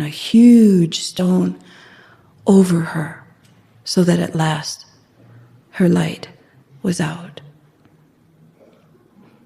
The villagers waited for the moon to come back again, and it did not. And they spoke to one another. They said, what's happened? It's usually not gone for more than a couple days, and suddenly it isn't here. It's been a week. And then again another week, and they were running out of food. And people had to go out, and they had to travel at night. And so they traveled across the bogs, and the suffering was great. Children became orphans, and husbands and wives and lovers were lost to each other in the bogs, and no one could find their way home again. And the Mother Moon was nowhere to be found. And the villagers spoke about this. We can't continue to live this way. We can't continue, more importantly, to die this way. No one should have to live like this. And they decided that that night, they would take out into the bogs with great torches. And this they did. And they searched the bogs high and low, starting at the very edge of the marshes and coming closer and closer to the center. And they found nothing, but they could hear the chattering of the evil ones in the background. They could hear and feel the sound of the claws and clicking of the evil ones running close by. And some of them either had grabbed their coats or grabbed their arms or grabbed onto their hats and tried to drag them into the bogs, and they resisted. But because there were so many of the people, they were able to throw off the evil ones, until at last they came to a place in the bog where there was a huge stone. And around the edge of the stone was a light, a ring of light that pulsed like a heartbeat, like a heartbeat. And through that ring of light, they could see just at the edge of the rock that there was a something. Was it music? No, it wasn't music. Was it a fragrance? Well, something like, but not quite. What was it? Well, this rock was not here before, they exclaimed to each other. We've never seen this before. There's something very odd about this. And so they pulled, and they hauled, and they shoved, and they pushed. And they tried to roll the rock off, and they could not move it.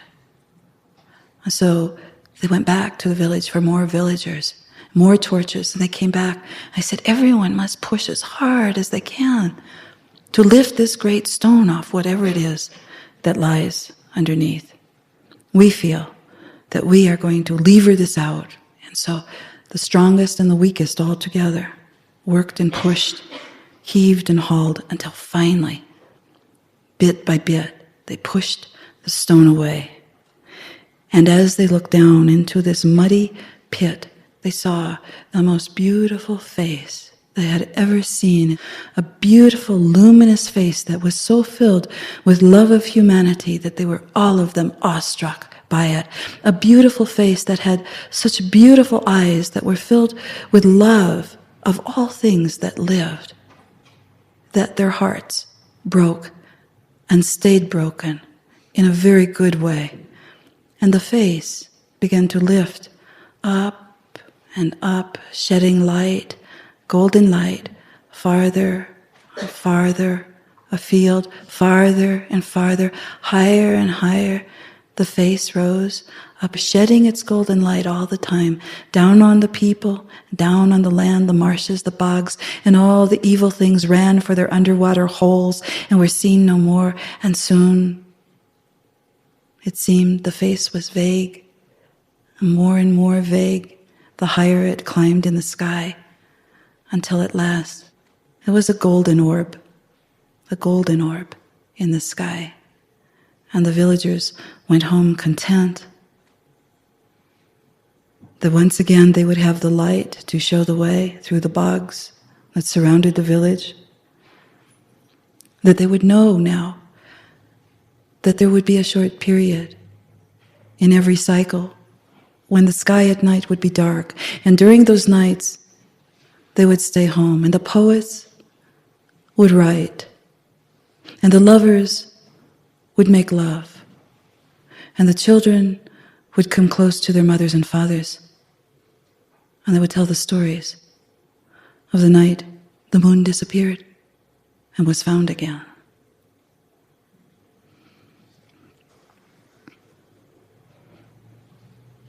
Tonight there is a beautiful face shining from this window. In all this world there are only three things: thee and me and thou.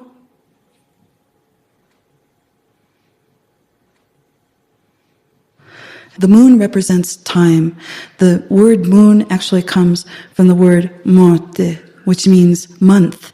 And the moon was the way that people kept track before there was Zales Jewelers and Kmart, before there were clocks, about what time it was in the sky. Often, as you know, correlates with many women's menstrual cycles as well, fertility cycles of men as well.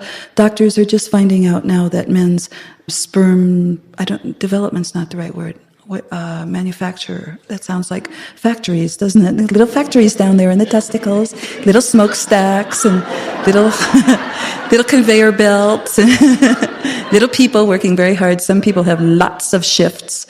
Yeah.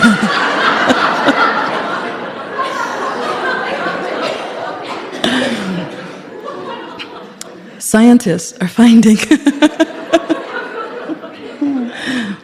I really do try to be serious. Scientists are finding that men manufacture more sperm during the times that their women are fertile than they do during times they're not, and that it may be related to this monthly cycle, that men have a cycle also, which, of course, women have always known that, right? That's right. and that the blessings and the mysteries of the body are far greater than we have imagined before. And so that's a wonderful thing. So there are many moon goddesses, and in some parts of the world, the moon is considered a masculine figure. In China, there's a rabbit in the moon, not a man in the moon. And in Greek mythology, there is the woman who lives in the moon, and in some cases, the woman is very old. She's a crone, and she has many babies. And in fact, one of the very old rituals for pregnancy is to bring a cup of milk, and preferably mother's milk from a woman's breast, and to put it in a glass and set it out in the moonlight, because like attracts like in the old ideas. Like attracts like, and there's this old woman up in the moon who is the life and the death mother, and she brings new life. She brings little tiny specks of life and drops them into women's sleeping uteruses and awakens them in that way. And so the idea is that the old woman in the moon carries literally millions and billions of babies. And that if you put the milk under the moonlight, it will draw one of those little babies down on a little moonbeam right into the milk. And then the woman who wants to become pregnant will drink the milk, and then she will ingest this little tiny baby that came out of the old woman who lives in the moon, and then she will be pregnant. And if you believe that story, then you probably are Catholic like me.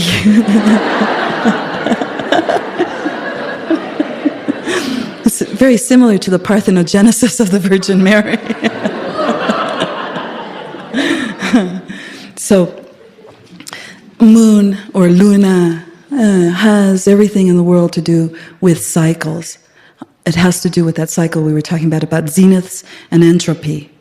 A fullness of feeling in your heart, and in that cycle an emptying out of the fullness in your heart, which accounts for, in relationship, sometimes we have a lover who's mighty fine, or a friend who's mighty fine, or a co-worker who's mighty fine, and one day we feel filled with feeling for them, and a few days later, or 2 or 3 weeks later, we feel like, they can go away, it's all right with me. It's a natural cycle, and it's probably unnatural for us to live as close as we do to one another, so that there is no time to be away from each other. As one of my aunts who used to argue with her husband all the time used to say, "Go away so I can miss you."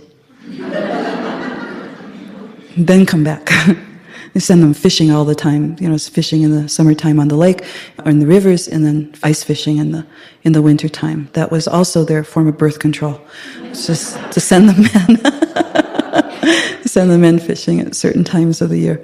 So you can look at Luna also as a piece of the mind, as a piece of the fullness of mind and the emptying out of mind in the creative cycle. All these cycles move together. The sexual cycle, creative cycle, relationship cycle, spiritual cycle. There's always a time for an emptying out, feeling kind of dry, kind of frail. And it's not to be alarmed about. It's only to be gone through and understood for what it is, because then the filling up begins again. The stone or boulder in archetypal mythology and archetypal psychology represents a substance that is undivided. And you'll see in a minute why that factor is so important to this story. It represents something that is without consciousness but is undivided. I'm sure you've known people who are like that. You say, she has the consciousness of a rubber plant. Well, that might be a compliment compared to the consciousness of a stone. And the stone is also considered something that incubates.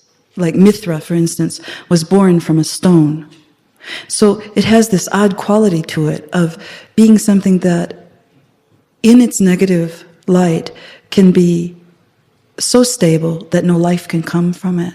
It can be so certain, so sure, so predictable, so present, that nothing can occur. It just is. And it stays that way for thousands of years, certainly longer than we can live. On the other hand, the rock, in its most positive light, can be seen as an archetypal symbol that's similar to the womb or the uterus, the basket, the cocoon, anything that is able to hold something. And so a grotto, for instance, it's not by accident that the Blessed Mother has many grottos throughout the world, that idea that even the living rock will bring forth the numinosity of a saint or of the Holy Mother. These ideas are very ancient, and in this particular story, the rock has to be understood as something occurring within the individual or cultural psyche that is so staid, is so filled with senex energy, old energy that doesn't want to change, that wants to preserve things at all costs, that nothing can occur. You can look at a fairy tale and all the elements of the fairy tale as being one individual psyche. You can also look at fairy tales as being about an individual culture. So you could look, for instance, at The Lost Mother Moon as being a story about our culture, about the United Statesian culture. And in that respect, you would say, there's an idea about the ideal community or society where lovers always love one another, where children are always loved by their parents, where poets have a place to create, where they don't have to beg for their space or for their sustenance. And that this is an idea or an ideal. Communities of people decide together, often I think from the collective unconscious, what they will choose to value. And these values that are proposed symbolically in the Lost Mother Moon story are fine values. The problem is that the value system is surrounded by another system. And the other system is very dark and very undifferentiated and not lit, and in fact has many pitfalls to it, as often idealism does. The idealistic self is often a young self, a spiritual self, that says, oh, yes, I can see that peace can come to this earth in my lifetime. That's a young spiritual self. We were talking about the difference between soul, spirit, and ego. And the spirit is a ever youthful, ever young force within the human psyche that believes that things can be good, that things will be well, that all things will work out in the end. And it's a terribly important part of the psyche. If it's damaged in any way, people become cynical and bitter. However, holding an ideal of the spirit alone sometimes does not jibe with the consensual reality that surrounds one. So to look at a person who's walking into a store to buy a gun to kill someone, and to say that person at least is not home wasting their time sleeping in their bed, is an idealistic statement. It does not participate also in the consensual reality. One of the reasons why I like the Madre Luna story so much is because it talks about putting two realities together. It does not talk about eradicating the bugs. It talks about lighting them, shedding light on them. So as we go along in this story, you see that there is a source of light, a rhythm, a time. You might say a time for everything, almost as in the biblical phrasings and poetry, that for everything there is a season, that there truly is. And that to be able to face that reality, that there's a time for things to live and a time for things to die, a time for things to be loosed and a time for things to be brought together again, and a time to sing and dance and a time to weep, that being able to integrate those cycles, many of which, at least half of which, are not our favorite place to live as human beings, in the cycle of sorrow or grief or regret, or even for some of us, for repose, rest. So we see in this story, as we go along, that the moon represents a sense of time in which the cycles move and change, so that things cannot stay the same. And this is a true picture of the human psyche, of the human unconscious and the consciousness of all people. So the problem becomes not that there are cycles of darkness and light, not that there are times when people cannot venture out into the outer bogs without losing their sense of self or their sense of spirit or their sense of hope. The problem comes when an individual or a culture goes out into the dark blithely and says, oh, I can do it without light. I can do it without intelligence. I can do it without really looking at the issues. I can really change it. I can really make it happen. I can really will it to happen. And if there's anything true about the unconscious, the objective psyche, it is that the self that is at the center of the psyche of each of us, that when the self wills it so, it is easy for it to be manifest. When the self does not will it so, when it's busy doing something else or wishing something else or desiring something else, it's very hard for us to accomplish things by ego desire alone. You can shake it, you can rattle it, you can hit it, you can punch it, you can dunk it, you can sweet talk it, you can do all that you want to do, and it will not come about. So this particular tale, you can look at it personally. I welcome you to do that. But if you look at it culturally, you say, what could it be in the culture that is so filled with itself, so filled with ego alone, that it decides that it can walk into the dark without harm? And I leave it up to you to answer these questions for yourself. What might you think is going on within our culture and in the microcosm of ourselves as individuals that makes us feel invulnerable in some way? Could it be class differences? And we are invulnerable to the man on the street that I saw recently in New York who was kneeling on a kneeler in front of St. Patrick's Cathedral and who had grown his hair and beard. And he was a man who was of a mental state that I could not determine, but he has a sign around his neck. And it said, will you help Jesus? So whether it's that distance from, you might say, the dirt of culture, the get down dirty of culture, or whether it's blithely believing that you really could stay in your little electronic cottage and you really could watch your funny little sewer television set that pours filth into your house every day, and you really can read a newspaper that gives you 75 negative stories for every one that is neutral. What is the fallacy that we as a culture and that we as individuals carry, thinking we can go out into the dark without light and that we're going to be all right? I'm waiting for the day that someone, well, let it be me, someone says, I've discovered a new disorder, a new mental disorder. It's called something like information gorge. Information gorge syndrome. That people are becoming shaky, irritated, anxiety-ridden because too much information buffets their minds that is like junk food and has no nourishment for them, and they are starving to death, or they are being malnourished in their psychic lives, in their real lives. And maybe there could be another disorder that would be something like naturam absentia, absence of nature, that some children have no idea what it's like to see a forest, that some children have never in their lives seen a fox hopping over the high grass in a field. They've never seen a raccoon cleaning shells down at the river. They have never seen anything that remotely resembles anything but concrete and shattered glass. So we have to consider these things in a story like this. Where are we in our culture with all of this? We, as a culture, have walled off certain parts of psychic observation of our culture that are actually detrimental to us in some way.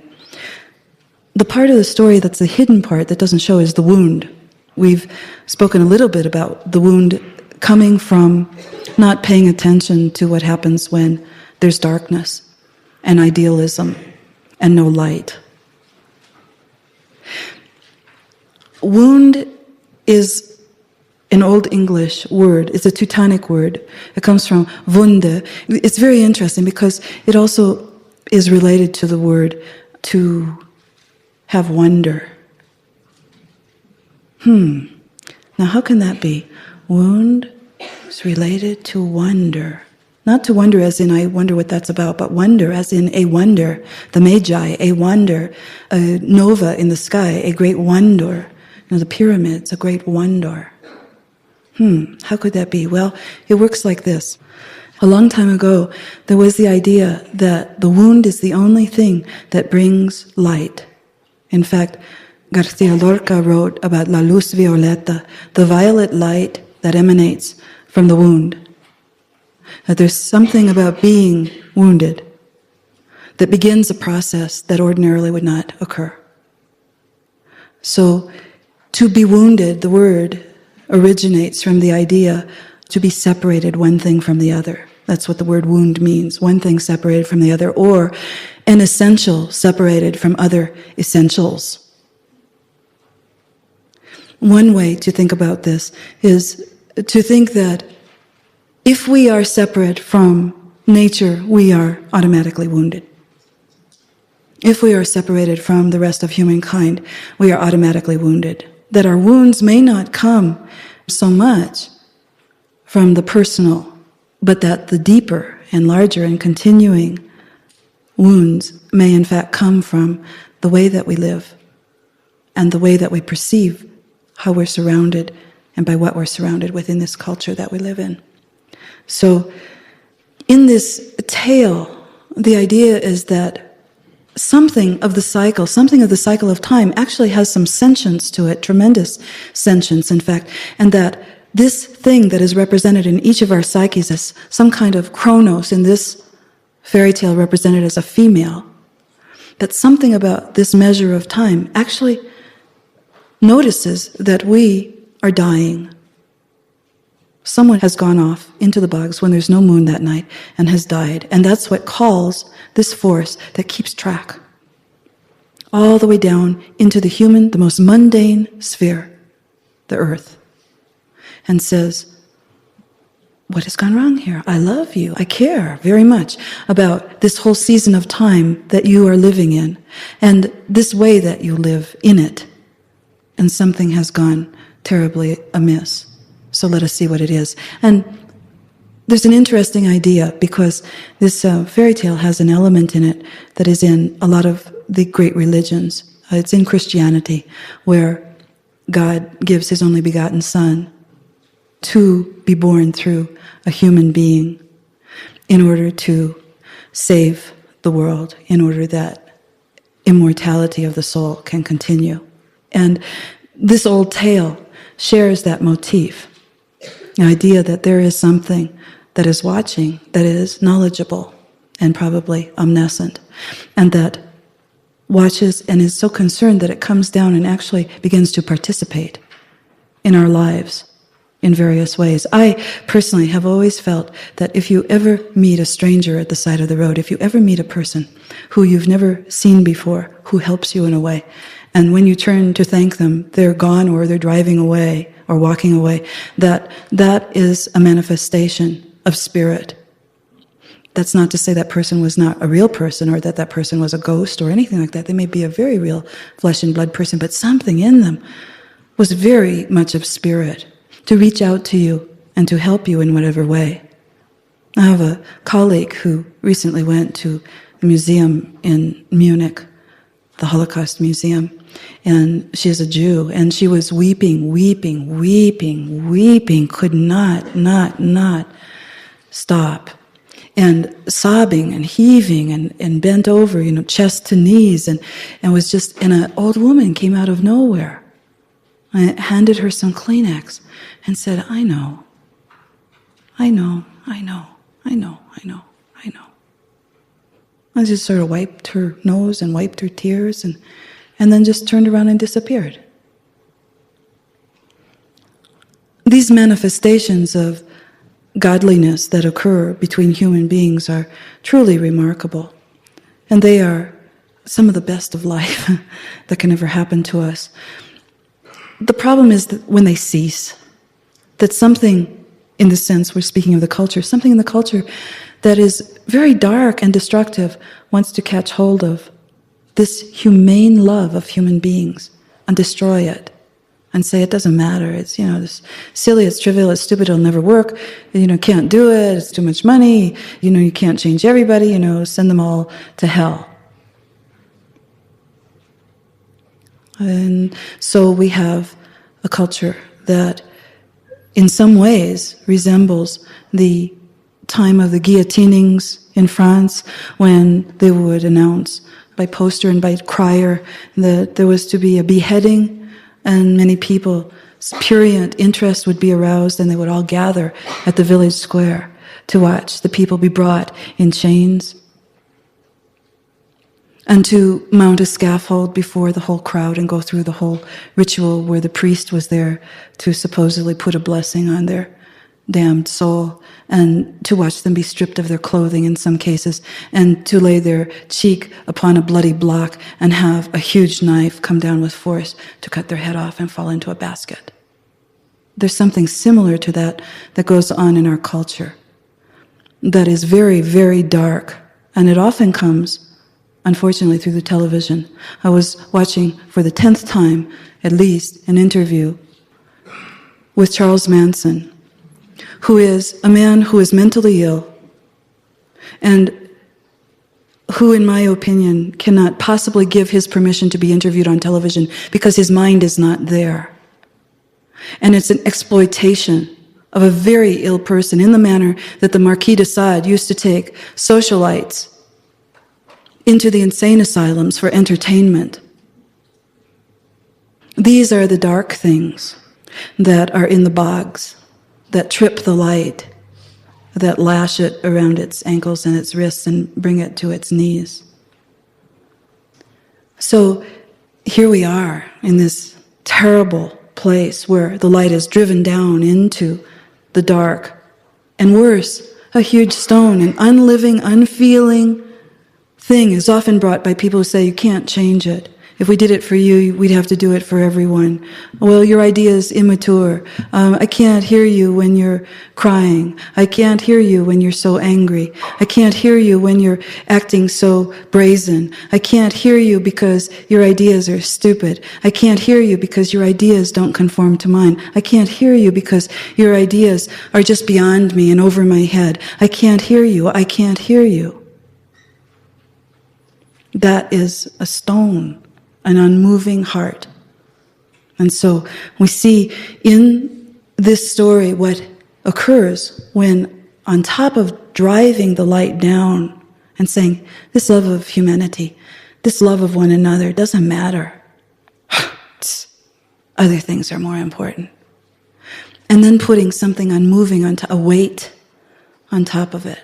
Something that can't give birth, that isn't a cocoon, that isn't a grotto, that isn't anything that can bring hope and light and life.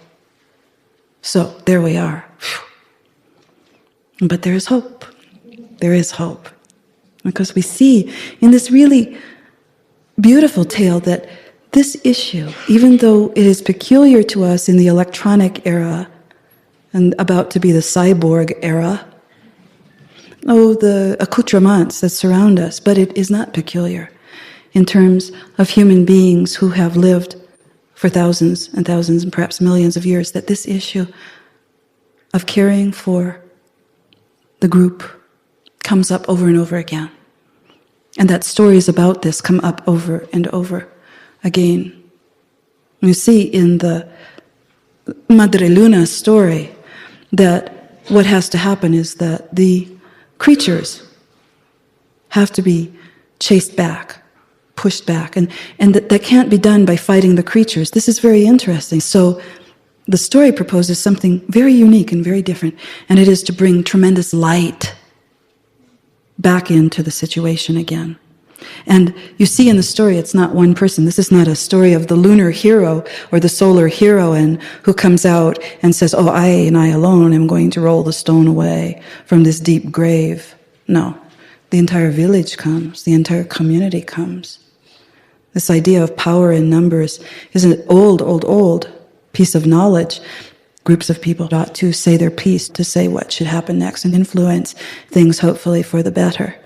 So you see in this story that something of the collective happens, the collective psyche, different than the stone, something that's active, something that's willing to go out in the dark of night when it's cold with torches and shovels and levers and who knows what else, and willing to open up that casing, that tomb that carries this most precious treasure.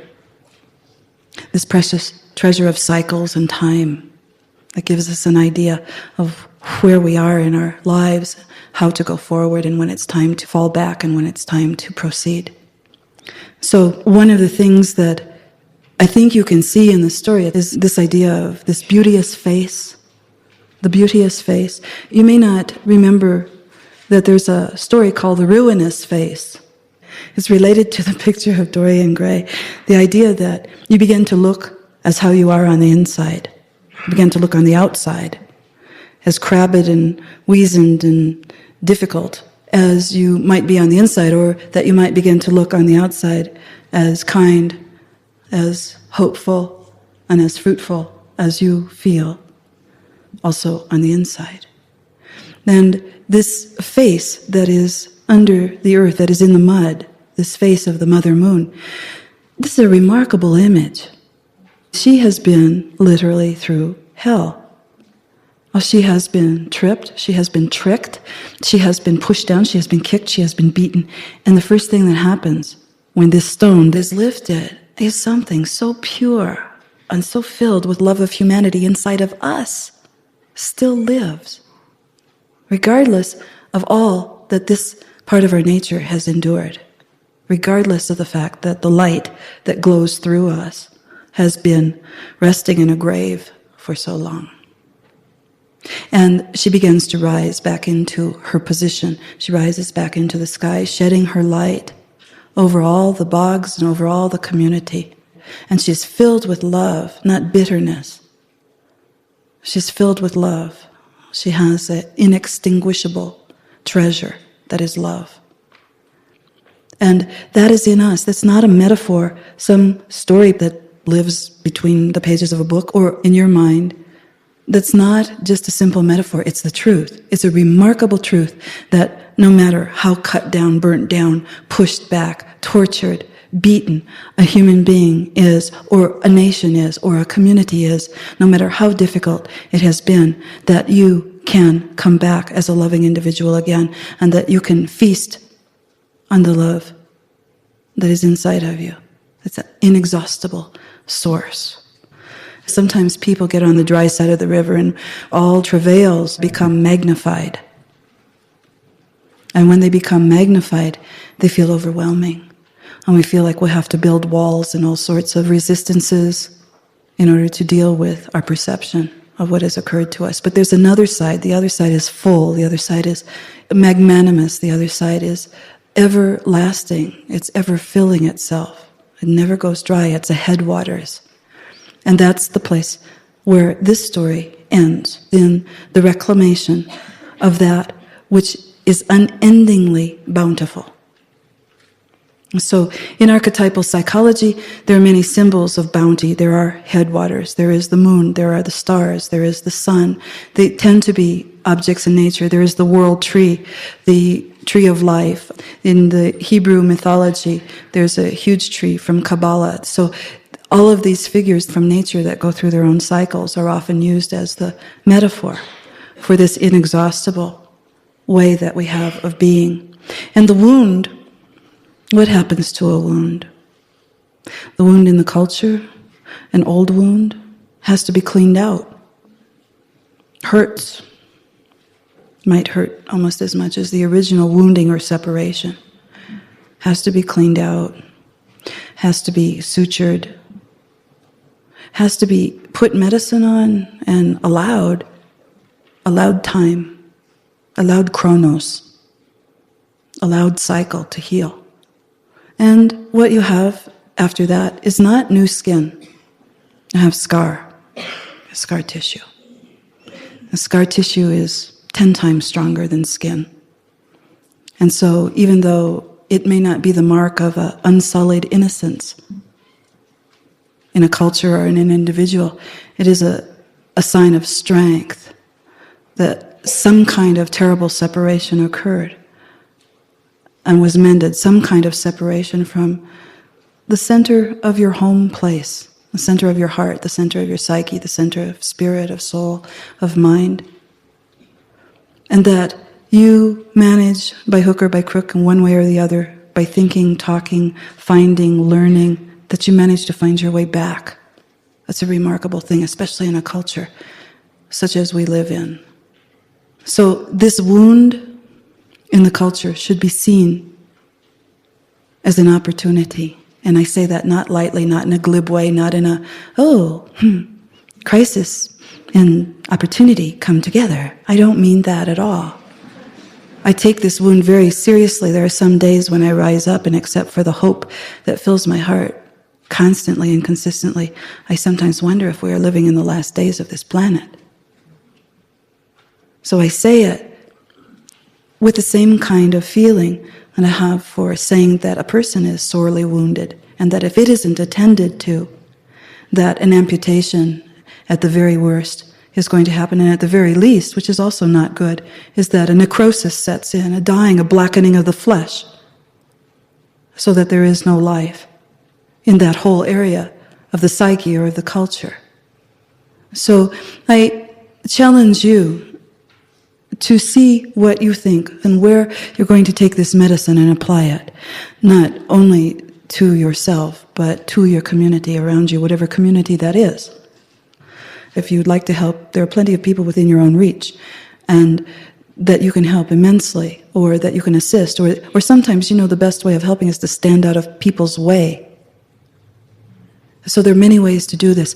You have to imagine them. You have to walk into that world of imagination and symbolic language and see what is there for you in this wound that exists. You have to walk right into the middle of the wound. And if you will do that and sit there in that bog, in that place that is dark, you'll see that there will be an emanation of light, just like there was around the rock. There's something living, breathing, whole, that continues. And so I'd like to end by reading you a short, long chant. This is called Abre la Puerta, means open the door. And the idea is that, and you'll see, that a wound is a door. In myths and in fairy tales, their deities and other great spirits often show up to test human beings to see if the human will recognize them in all their many disguises. So sometimes they show up in robes, and sometimes they show up in rags. There's an old story called Diamonds, Rubies, and Pearls, in which some people go to a well, a kind person goes to the well, and an old woman shows up in rags and asks to have water drawn for her, and she says, "Oh yes, of course, I'd be most happy to." And when she does, the woman reveals herself as a deity and says, "I will reward you every time you speak. Diamonds and rubies and pearls will fall out of your mouth." And indeed they do. And so she goes home and tells her wicked stepmother that this has happened, and her wicked stepmother gets her two lazy, rotten stepdaughters to go to the well and says, "Go to the well, there's this old woman who's waiting there, and when you find her, give her whatever she wants. So she'll give you this wonderful gift." And so they go to the well, and they lay against the well, and they pout, and they scowl, and the only person who comes is a very, very wealthy woman, and she asks them to draw water, and they say, "Oh, draw it yourself, you old bag." And she says, "Oh, really? Well, I will reward you for your kindness, and from this day forward, lizards and toads and snakes will come from your mouth." And so it is. So the wild gods show up in many different shapes and conditions and disguises, and we're supposed to stay awake so that we recognize them. Abre la puerta, open the door. Her name is Hope, and she's 12 years old, going on 20 to life. She is God, at 5 feet tall. And abre la puerta, open the door and let her in. Give her food. Old Florence lives in the parking garage at the university with her bags and packs on the floor all around, and she washes her 84-year-old body in the sink at the library with a piece of flannel from her deceased husband's pajamas. Abre la puerta, she is God. Florence is God. There is a God named Florencia. Remember that old abuelita, your grandest grandmother, how she staggered toward you on legs so thin? You were just a baby then, and she smiled all over your infant self. And when you rose young and steaming from the void, that was God, in her abuelita form, crying with joy, just to see you. Que, bebebita, she'd say to you. "Oh, look at you, you baby, you." "Look," says God. She talks. God talks. Baby talk. She opened a door in her belly for you. Your grandmother is God. God is a grandmother. And you remember that red room where you grew? That was God. And remember the warm hands that received you? That was God. And you remember your father's hands holding your face? As though it were some kind of jewel that might break. In that moment, he was God. Your mate who snores, well, God snores, you see. Your mate is God, who can never find his socks, and your lover who burns for things you cannot give. That is God also. Your mate is God. God is a housewife, in mud face and hair curlers at the door, waving goodbye in a housecoat. God wears a housecoat. And oh, the world that is young and has loved so deeply and been betrayed, whose skin hangs like rags and whose arms have no muscle and whose eyes have lost luster, open the door of your heartaches and step through the door of your betrayal. Pass through the hole that is left in your heart. Pass through because it's a door. Abre la puerta, open the door. Do you remember that your legs are el anillo, the ring that circles the love of your legs? Make a door, pass through the door. Abre la puerta, pass the bolt through, open the door, the most sacred of doors, the trail through your belly and the road up your spine. Remember, fire is a door, and song is a door. A scar is a door. Abre la puerta, open the door. The forest on fire is a door, and the ocean ruined is a door. Anything that needs us or calls us to God is a door. Abre la puerta, open the door. Anything that hurts us, anything that needs us, opens the door. Abre la puerta, open the door. All of these years of seeming indestructibility, the grandfather of your world dies, and his heart explodes, and yours breaks into 1,000 pieces. These are doors. Open the doors. Abre la puerta. Pass through these doors. The world is a tribe of one-breasted women Walk through the door of the scars on their chest. Abre la puerta, open the door. Over the edge of the world you go, into the abyss. You march in time and put the best medicine in the worst of the wounds. Abre la puerta, open the door. The lake in which you almost drowned, that is a door. The slap in the face that made you kiss the floor, that is a door. The betrayal that sent you straight to hell, that is a door. Abre la puerta, open the door. Same old story. All strong souls first go to hell before they do the healing of the world they came here for. If we are lucky, we return to help those still trapped below. Abre la puerta, open the door. Hell is a door caused by pain. Opening a flower. Rain opening the earth. The kisses of humans opening the heart of the world. These are doors. Abre la puerta, open the door. The scar drawn by razors. That is a door. The scars that are doors are open, are open. Abre la puerta, open the doors. The scars drawn by chainsaws across forests. Those are doors. The poem of new life that comes every dawn. The soaring of sun. That is a door. The grave is a door. The door to hell is a door. Abre la puerta, open the door. Your grandmother, your grandfather, your mother, your father have died, leaving a hole in your life. Step through that hole. It is an opening. That hole is a threshold. That hole is a door. Abre la puerta, open the door. Abre la puerta, open the door. Abre la puerta, open the door.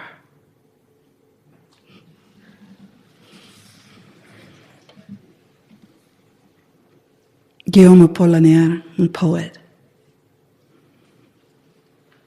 We took them to the edge. We are afraid, they said. We took them to the edge. We are afraid, they said. We took them to the edge and we pushed them and they flew. Thank you.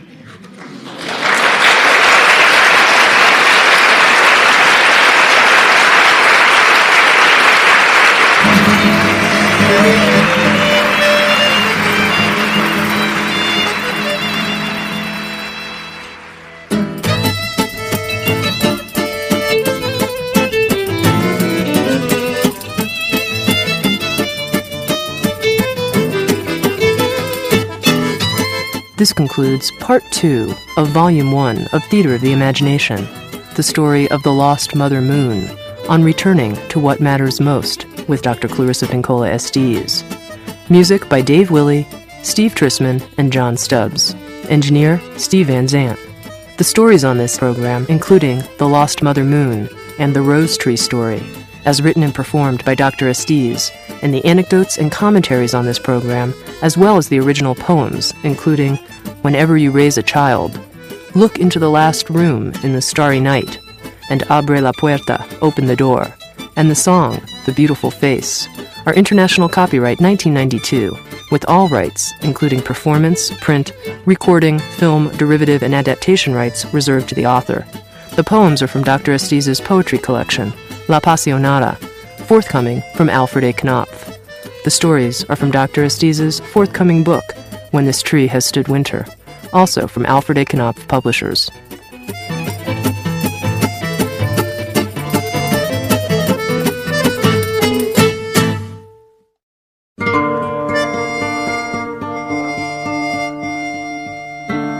Handed down in my family traditions, both Mojor and Mestiza, it is said that whenever a story is told, it becomes night. The telling of a certain kind of story in a certain kind of way with a certain kind of intention causes a starry sky and a white moon to creep from the eaves or from the corners of the heavens and to hover over the heads of the listeners. By the end of the tale, the chamber or the ground all around is flooded with daybreak. Perhaps a star shard is left behind, or a ragged thread of storm sky to show that a great something, a great someone has visited and taken time with us. And whatever of this that is left behind is ours, to use toward the mending and making of life. Sounds True presents Theater of the Imagination with award-winning author, poet, and beloved cantadora, keeper of the old stories, Dr. Clarissa Pinkola Estés. And now, recorded in front of a live audience, Theater of the Imagination, the story of Vasilisa and the Baba Yaga, on the loss of innocence and the gift of consciousness, with Dr. Clarissa Pinkola Estés. Thank you.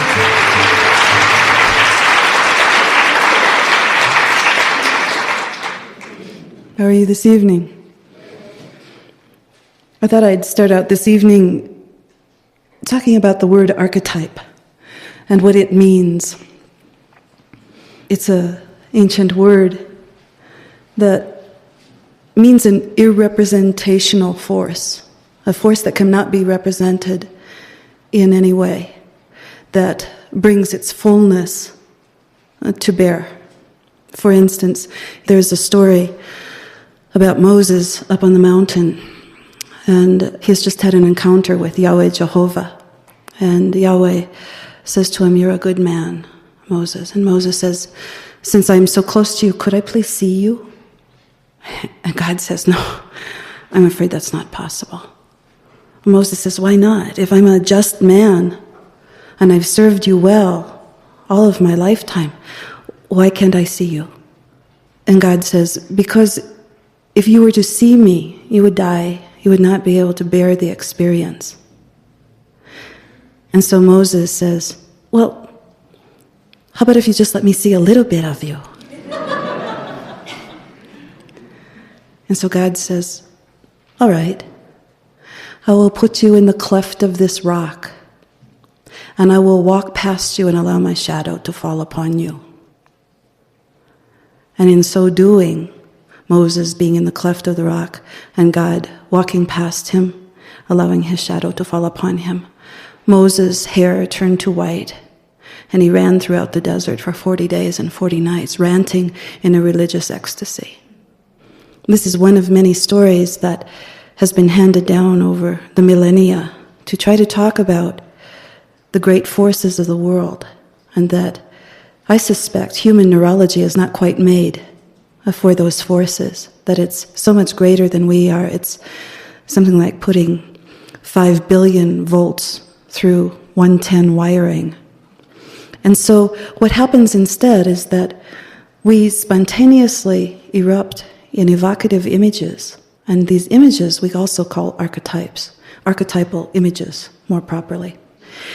And the archetypal image is very much like the shadow of God falling across Moses' face as he walks past.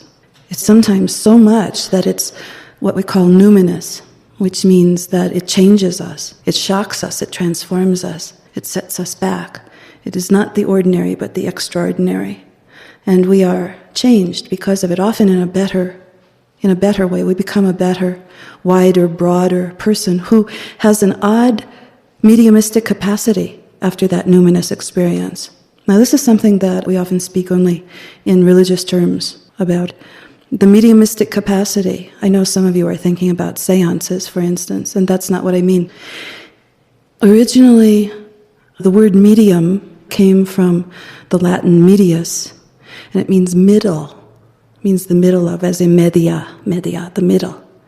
Originally, the word meant to act as the mediator in the middle world, the world between spirit and matter.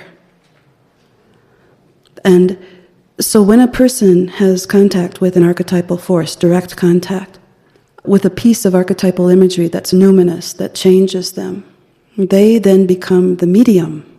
They become the conduit or the circuitry between the great forces of spirit and the lesser and more dense forces of human matter. So this evening I'm going to read to you some cuentitos about the loss and the holding on to archetypal image. I have a group of poems that I wrote when I lived in the suburbs, and I thought I would die. Speaking of lack of archetypal. So these were written in the 1970s, and things may have changed at IBM since then. This is called All the Men at IBM. All the men at IBM really want to wear Tibetan beads to work. They want to wear pink trousers saddle-stitched in gray. They would like a hot tub in the cafeteria. They want to swim out to sea with God. They want to slurp like animals and fight with switchblades, man. They wish they were fat and that they could park their cars on their front lawns like any decent Chicano.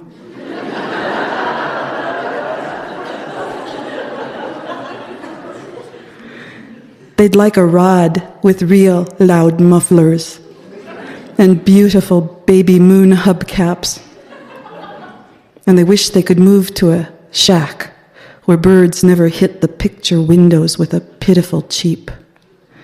And they wish their wives could be happy in rags. And they wish they didn't have so much damn money. If left to themselves, I know that they would dream of a gold front tooth with a diamond in it. And they would want to play poker in low-class craps in the men's room and come home to women who never asked whether they lost or won. They would want to hang out in the blues joints and lay across car hoods in the summer drinking warm beer and standing ankle-deep in shattered glass and be arrested just once for loitering. They want to run away from health clubs. They're so sick of being clean cut. They want to do it doggy style. They want their women to call them my backdoor man. They want her to say, hello and let's go in the back room, honey. They want to kiss her and have her spew a rosy fog that means you are my lover man forever. They want to run to somewhere important. And the hell with getting in shape. Running laps never led to flying. And I know they do want these things. I can tell by looking at them. Drive by every morning in the same hats and the same suits and the same shirts and the same ties and the same shoes and the same cars, only in different sizes. Well, that's the men that I lived with. Now the women I lived with. The women in my neighborhood throw their purses onto the roofs just so they can call the firemen to have some excitement in their lives.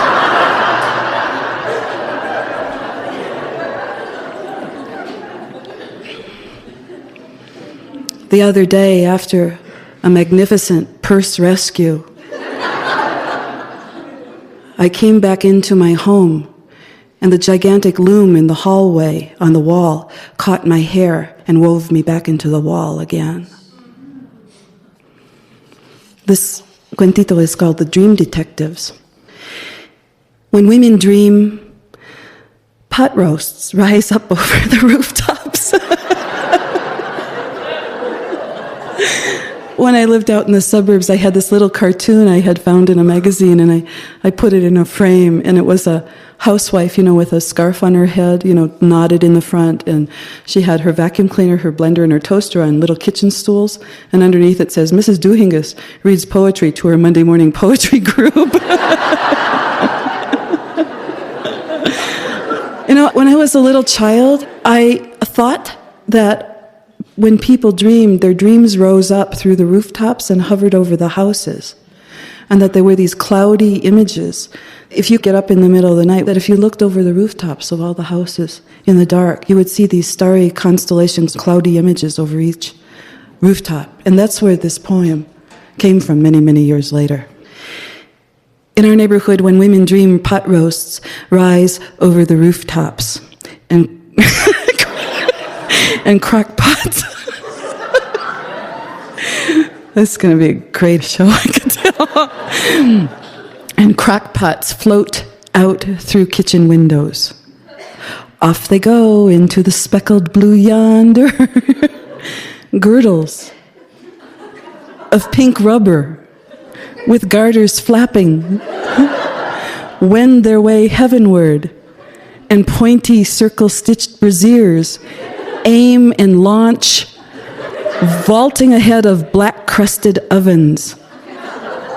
The oak floors that moaned, wax me,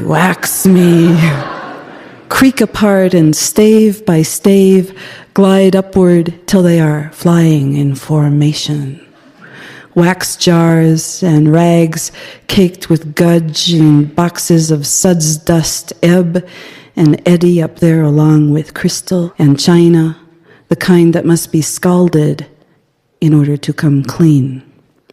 Oil stains, unseated from garage cement, levitate like thin black doilies up into the air, and the heavy wicker baskets of wet sheets and lead lids of canning jars and the rakes and knives and the interchangeable chemicals for hair and face and floor, and then black nighties and eyelash curlers all rise up into the sky till the heavens are filled with the arsenal of women's work. Now there are metal planets spinning on silver forks in lingerie galaxies. There are novas beaten by 1 billion whisks and a Milky Way kept coiled by 1 trillion wooden clothespins. And all the gifts that women hated, and all the gifts they never wanted, and all the bad husbands, and all the rotten children, all of them floated up, and the dreamers, the billions of women dreamers, awakened in the morning with everything gone. Not a mop dreadlock left. And they lie to the dream detectives. Oh, it must have been a robbery. Why, when I wasn't looking, someone stole and kidnapped everything.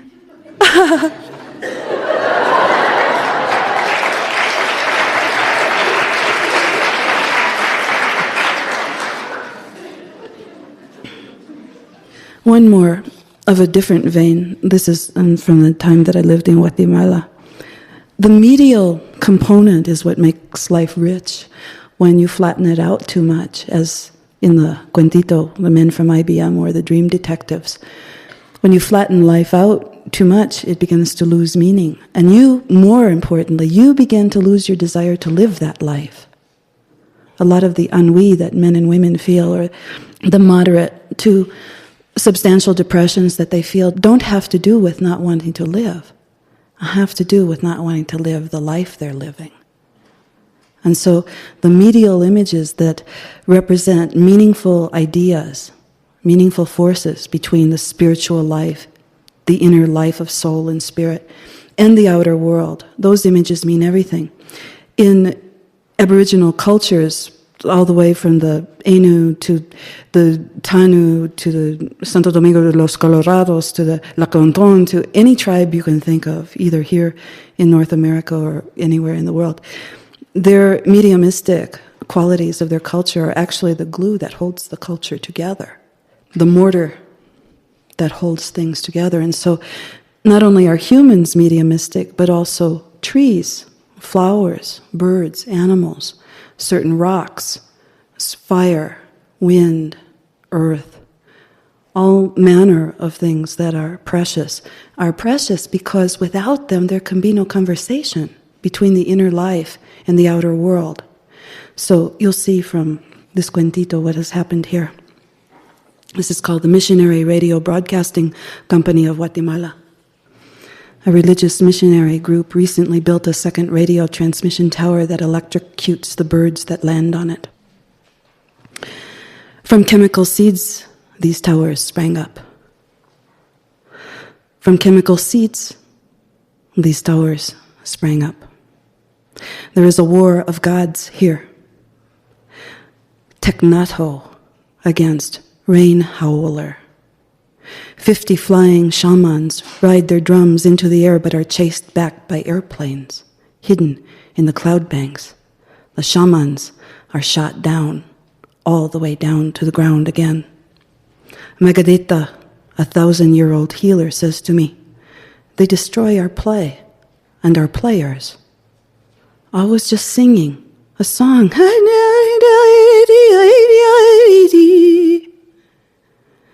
I tell them it means nothing.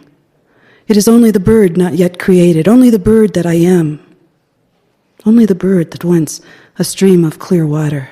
Only a bird that my children's children can watch and can wave at with a magic stick. It's only a bird. Instead, the towers take from us, so we have no blackbirds left to caw on our graves. How can the spirits, tell me, Clarissa, tell me, how can the spirits ever visit us if all the birds are dead? So you understand that where a group, a relatively small group of people begins to take over a certain plot of land or a certain idea or even the airwaves, and they are not a group that is interested in making a bridge or a marriage to the group that was there before, and that they can destroy the first group without ever touching them physically. And the same thing is true of all of us, that when the mediumistic life is destroyed, and then the essential life of spirit, of our spiritual communication with self and other, is also destroyed. Many, many, many of us are innocents. We are living as though we are 5 years old, rather than aware, awake, conscious adults. But innocence, which is very diffuse, is the opposite of focus. And focus is what is required to hold on to the mediumistic life. Focus is what is required to hold on to more than one idea at the same time. Innocence lets ideas come and go, ebb and flow, and particularly likes goodness and sweetness and kindness in a way that makes one an unable or disabled warrior in the world, in the real world. So the correction, you might say, of innocence in our culture is very critical. The fact that innocence is nothing that any of us can hold to and still be able people of spirit in the actual world that we live in. Focus is also a very old Latin word from focare, and it means the burning point.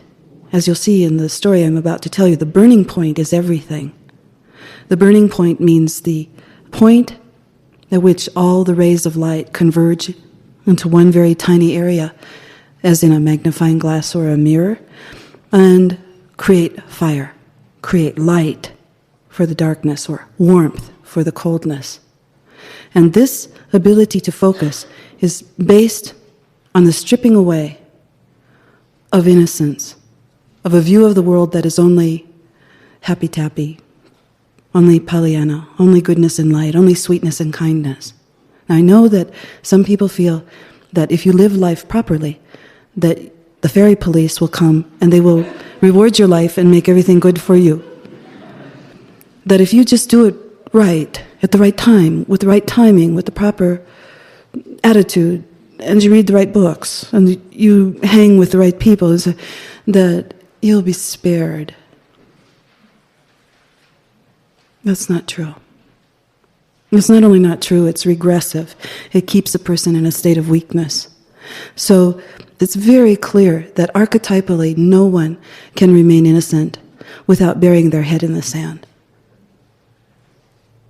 A long time ago in a forest, not too far from here, but very far away in time, there was a young girl whose mother was dying.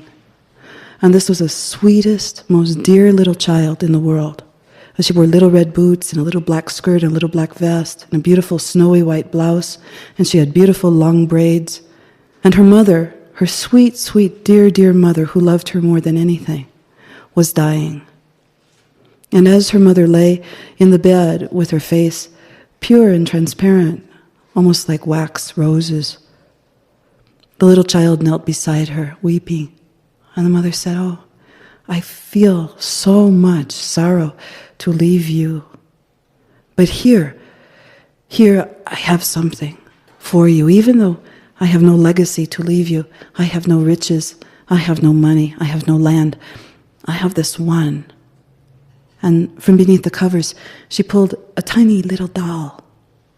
And the little doll was dressed very much like the little child. And the mother instructed the child, "Now, when I die, I will no longer be here to guide you. So put the doll in your apron pocket and feed it a little bit of bread and a little bit of soup, a little bit of water from time to time. And if you're ever in trouble, consult the doll, and the doll will guide you." And within a short amount of time, the mother passed away. And the little child and her father were inconsolable for a long, long time. Eventually, as matters go in this life, the father began to heal, and the winter passed, and a new springtime came. And he decided to marry again. And he married a woman who looked all right in every way, except when he wasn't looking, she looked like a rodent.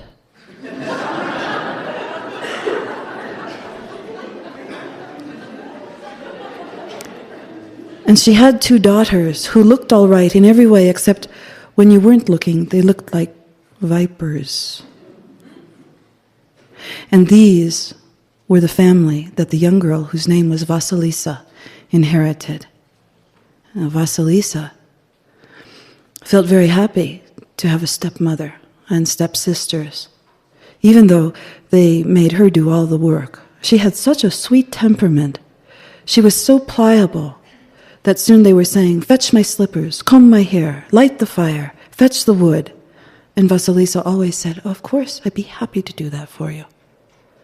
And when she completed her tasks at night, often they would find other things for her to do. "Vasilisa, I think I heard a noise. Go to the window and see who it is. Vasilisa, I'm thirsty. Go out to the well and draw me some water and bring it to me." And Vasilisa would always say, of course I would do that for you." Something twisted in the women, something twisted in the stepmother and her stepdaughters.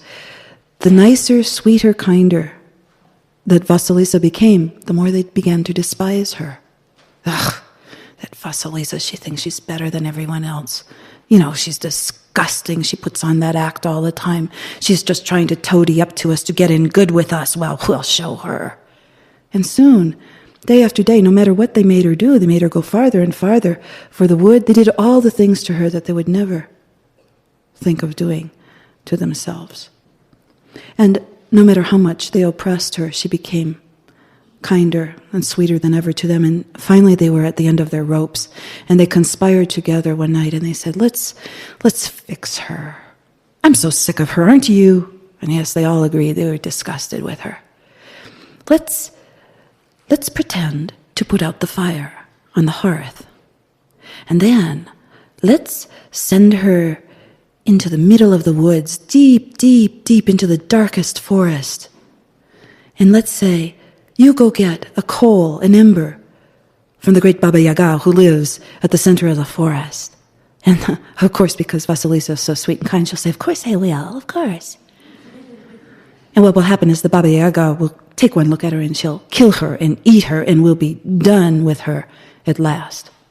And so they all chattered together like rodents in the dark and decided which one would put out the fire, and then call Vasilisa.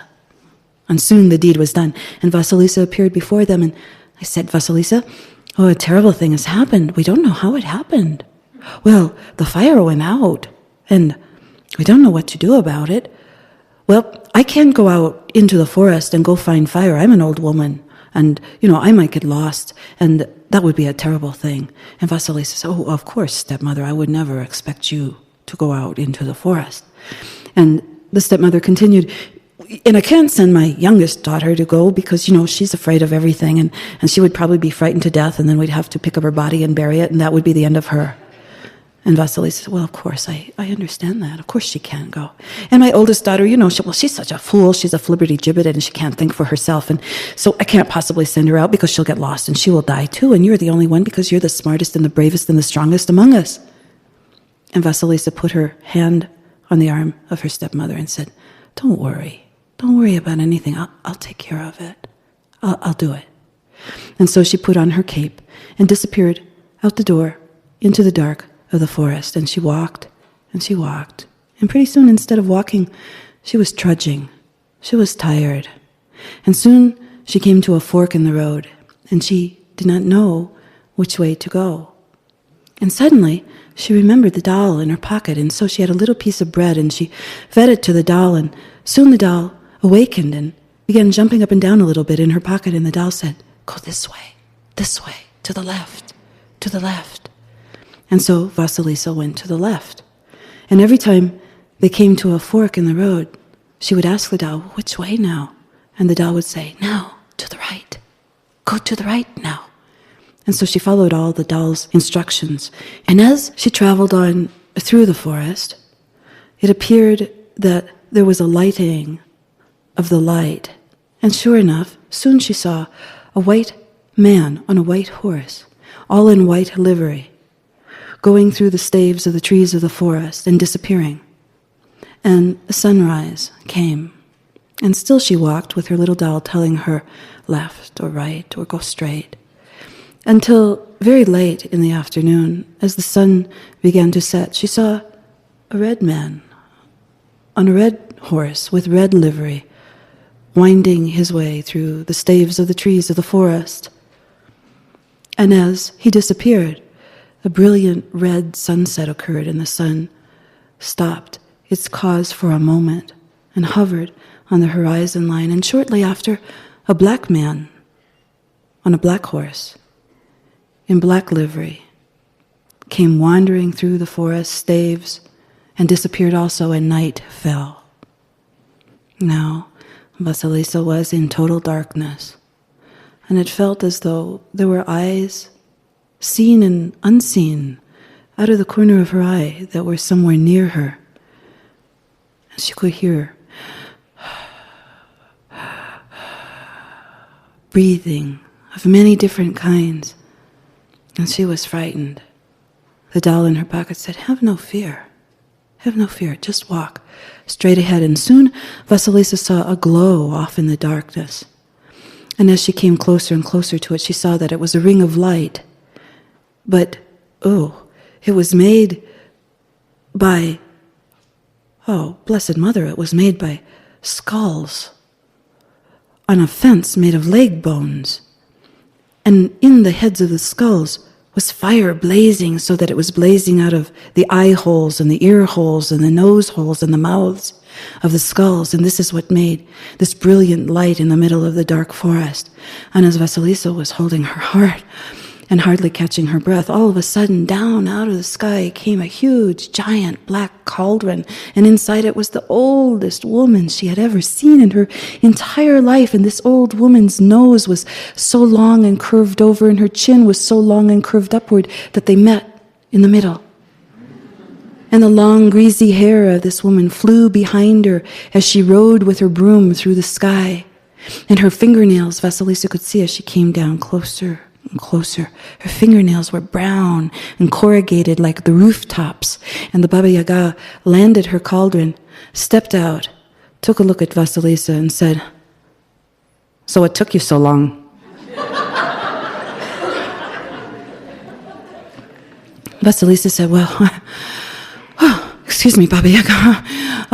I came here to get fire." "Oh, really? You think I just give fire to anyone?" "You'll have to work for me." "You think you can do that, you puny thing of a girl?"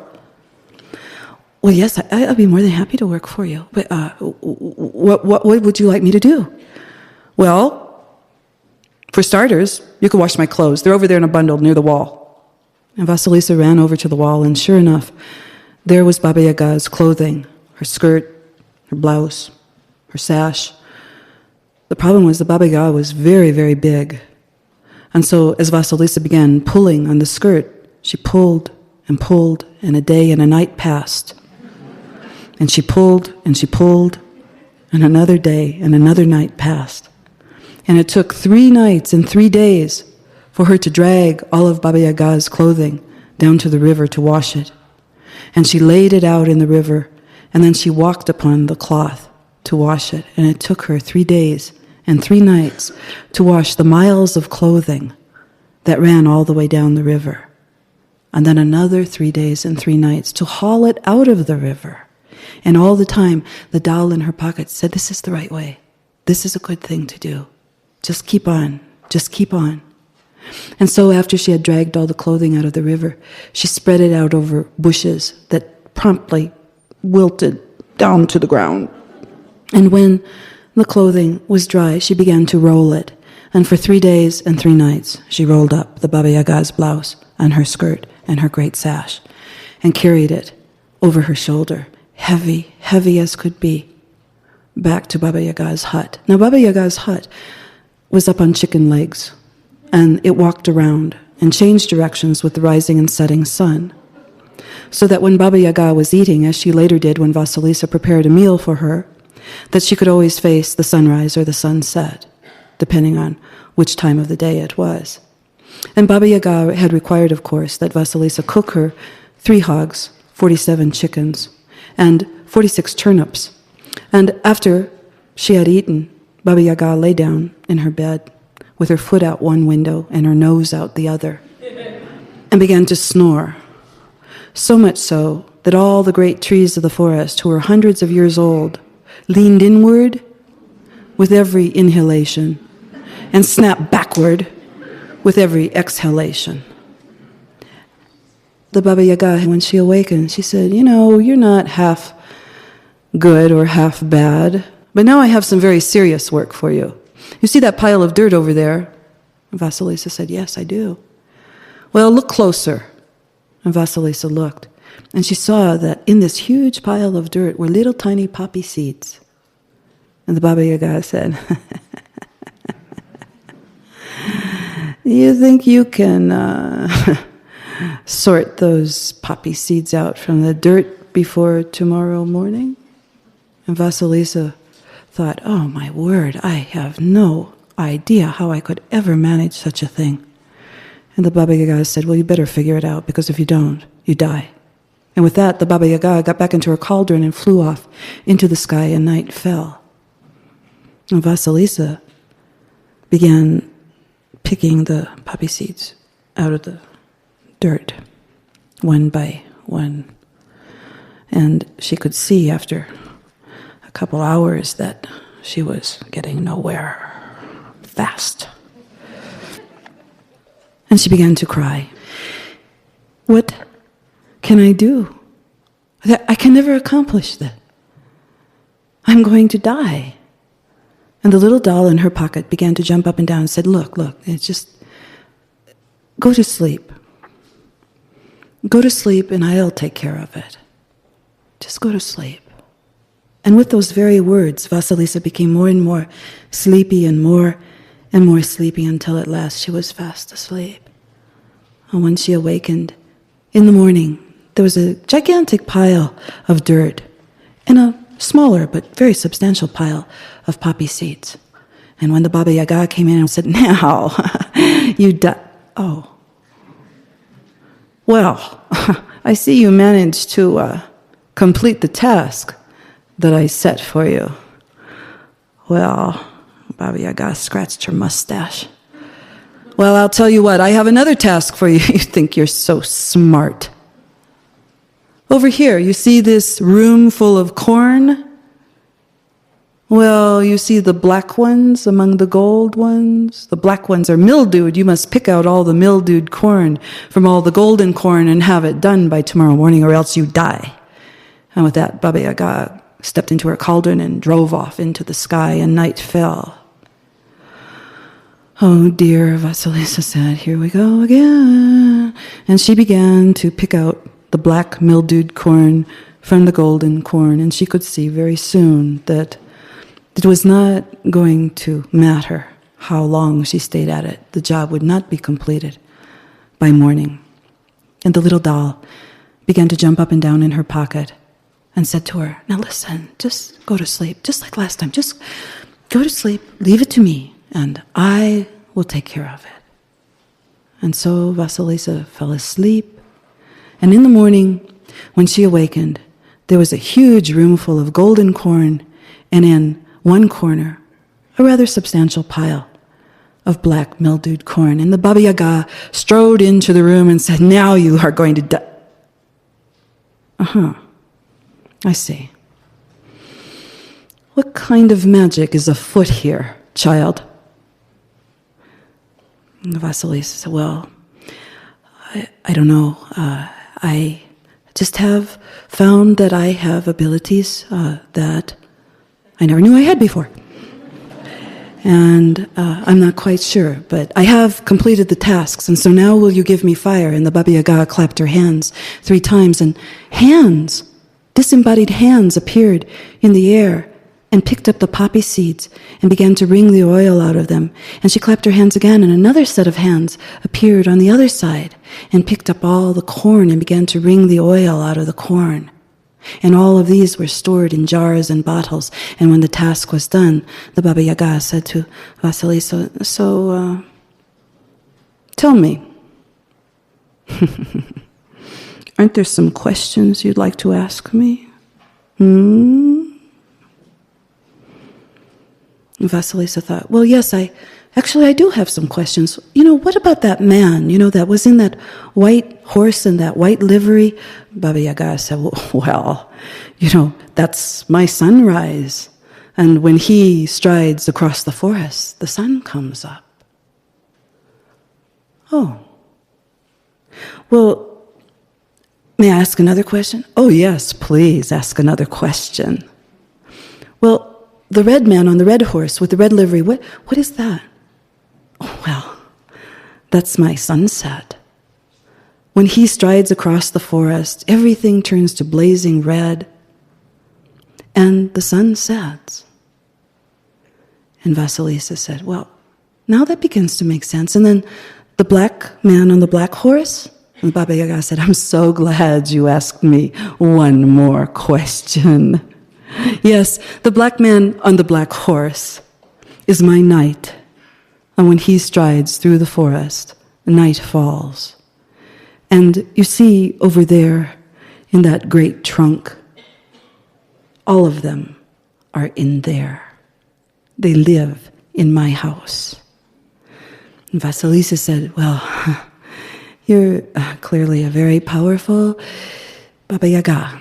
And I think that now would be a good time if you were going to give me some fire, please. And the Baba Yaga said, well, you don't think everything's so easy. You think everything's so easy. Now, surely you have at least one more question.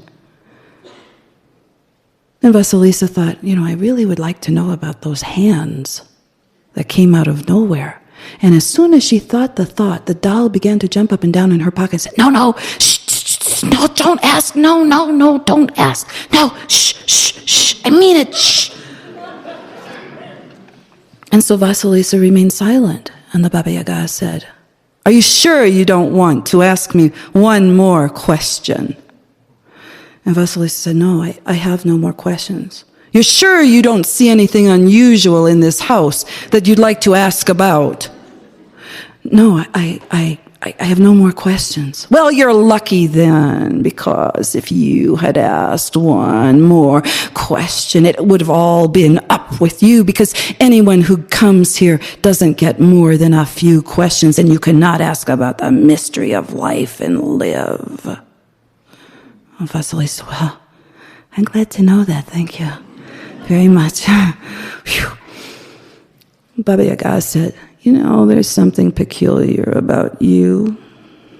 What is it?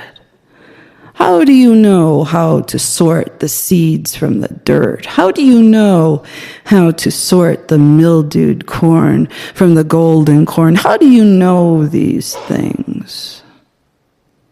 And Vasilisa said, by the doll in my pocket that my mother gave me as a blessing. And the Baba Yaga said, blessing? We'll have no blessings in my house. You stand outside in the yard immediately. And so Vasilisa ran out into the yard with the Baba Yaga behind her, brushing her with a broom. And the Baba Yaga said, all right, you have to be on your way. This blessing is too much for me to take. And she picked up a skull and put it on a stick, and she gave it to Vasilisa. Here, take it. Here's the fire you wanted. You have well earned it. Now be on your way. Vasilisa began to find her way through the forest with this great skull, with fire blazing from its ear holes and its nose holes and its eye holes and from its mouth. Through the forest she went. And everywhere she went, the darkest dark forest was lit as bright as day. And she could see everything. And she could see beasts. She could see the tiniest life, the tiniest creature. She could see creatures sleeping and loving, and she could see creatures eating and killing. She could see everything. And as she bobbed through the forest with her great fiery skull, the skull began to get heavier and heavier and heavier, and her arm ached and her shoulder ached, and it was really hard to hold on to, and she thought, I could just throw it away. And as soon as she said that, the skull spoke to her and said, don't throw me away. And she thought, oh my goodness, this is so heavy. And not only that, the light is so bright, and it hurts my eyes. And why did I ever come into this forest? And why am I carrying this light with me that's so heavy and that actually hurts as much as it helps? And the skull said to her, keep hold of me, no matter what. Do not throw me away. And so Vasilisa, strengthened by all the things that she had done at the Baba Yaga's, all the things she had done to earn this blazing light, held on to the skull. And meanwhile, back in the house with the stepmother and the stepsisters, after Vasilisa had left many days before, for whatever reason, they could never kindle a fire again. And they were cold, and they were hungry, and they lived in the darkness as a result. And when they looked out the window that night, they saw, off in the distance, it would look like a fire, a light of some sort, bobbing through the trees. Oh, a light, someone was coming, someone who had fire. Oh, how excellent, how wonderful. And they all fell through the doorframe at the same time, and they ran out into the forest, right to the edge. And out of the forest came Vasilisa, with the skull on the stick, with flame coming out of its ear holes and its eye holes and its nose hole and its mouth. Oh, Vasilisa, we are so happy to see you. Oh, come in. Oh, come in. It's so good to see you again. Do you know that we have just been waiting for you. We never could start a fire. It was so terrible. We're so cold. We're so hungry. Come in. Here, have the place of honor. Please sit down. Make yourself at home. Here, let me take that skull from you. That skull from, my God, let me take that fire from you. And the skull said, only within Vasilisa's hearing, do not let anyone else handle me. And so Vasilisa says, no, I'll light the fire. I'll light it. And this she did do. And that night, as she was telling the story of what had happened to her, the skull watched the stepmother and the stepsisters. No matter which part of the room they went to, the skull's burning eyes burned into them all night long, more and more directly, looking at nothing but the stepmother and the stepsisters, until by morning, the stepmother and the stepsisters were burnt to 3 little tiny black cinders.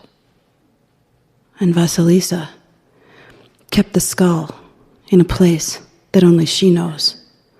And as we understand, the doll and she, if they have not died, they are living still. I think that a fairy tale such as this, of which there are 7 more episodes, is originally a solstice tale that's told over a long period of time, probably winter, and culminates in the marriage of Vasilisa, who now has dispensed with the wicked stepmother and wicked stepsisters and other travails as well that assail her later on, and has passed even more tests that are administered by the Baba Yaga. She marries the prince, and they live happily ever after.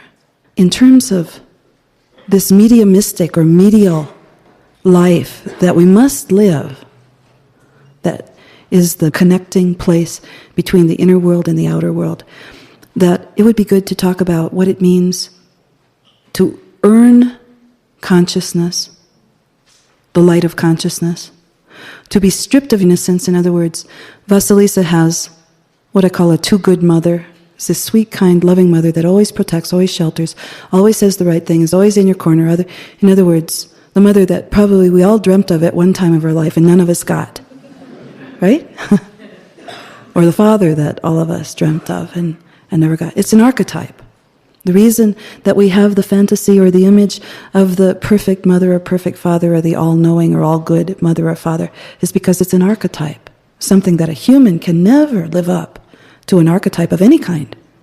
And so as we grow and develop, we find that out. We find out that our mothers and our fathers are, you might say, beings who are in the process of learning their own lessons from their own children. And so in this fairy tale, you have the concept psychically of something that speaks to you and says over and over again, I love you, I care for you, I'll do anything for you. The problem that this poses is that you cannot be sustained on that. It's like being sustained on mother's milk, past the point where your body needs another kind of nutrition. It's the psychic metaphor for the same thing. You cannot survive on the good, kind, sweet love of the mother forever and ever. There are other things that must be learned. In this case, the really good mother dies. And she leaves as a legacy to her child this sweet, innocent self that is innate in every single human being born onto this planet. She leaves her one thing. She's no longer going to be there to say, you're good, you're sweet, you're kind, you're great, you're wonderful. But she leaves her something far more important.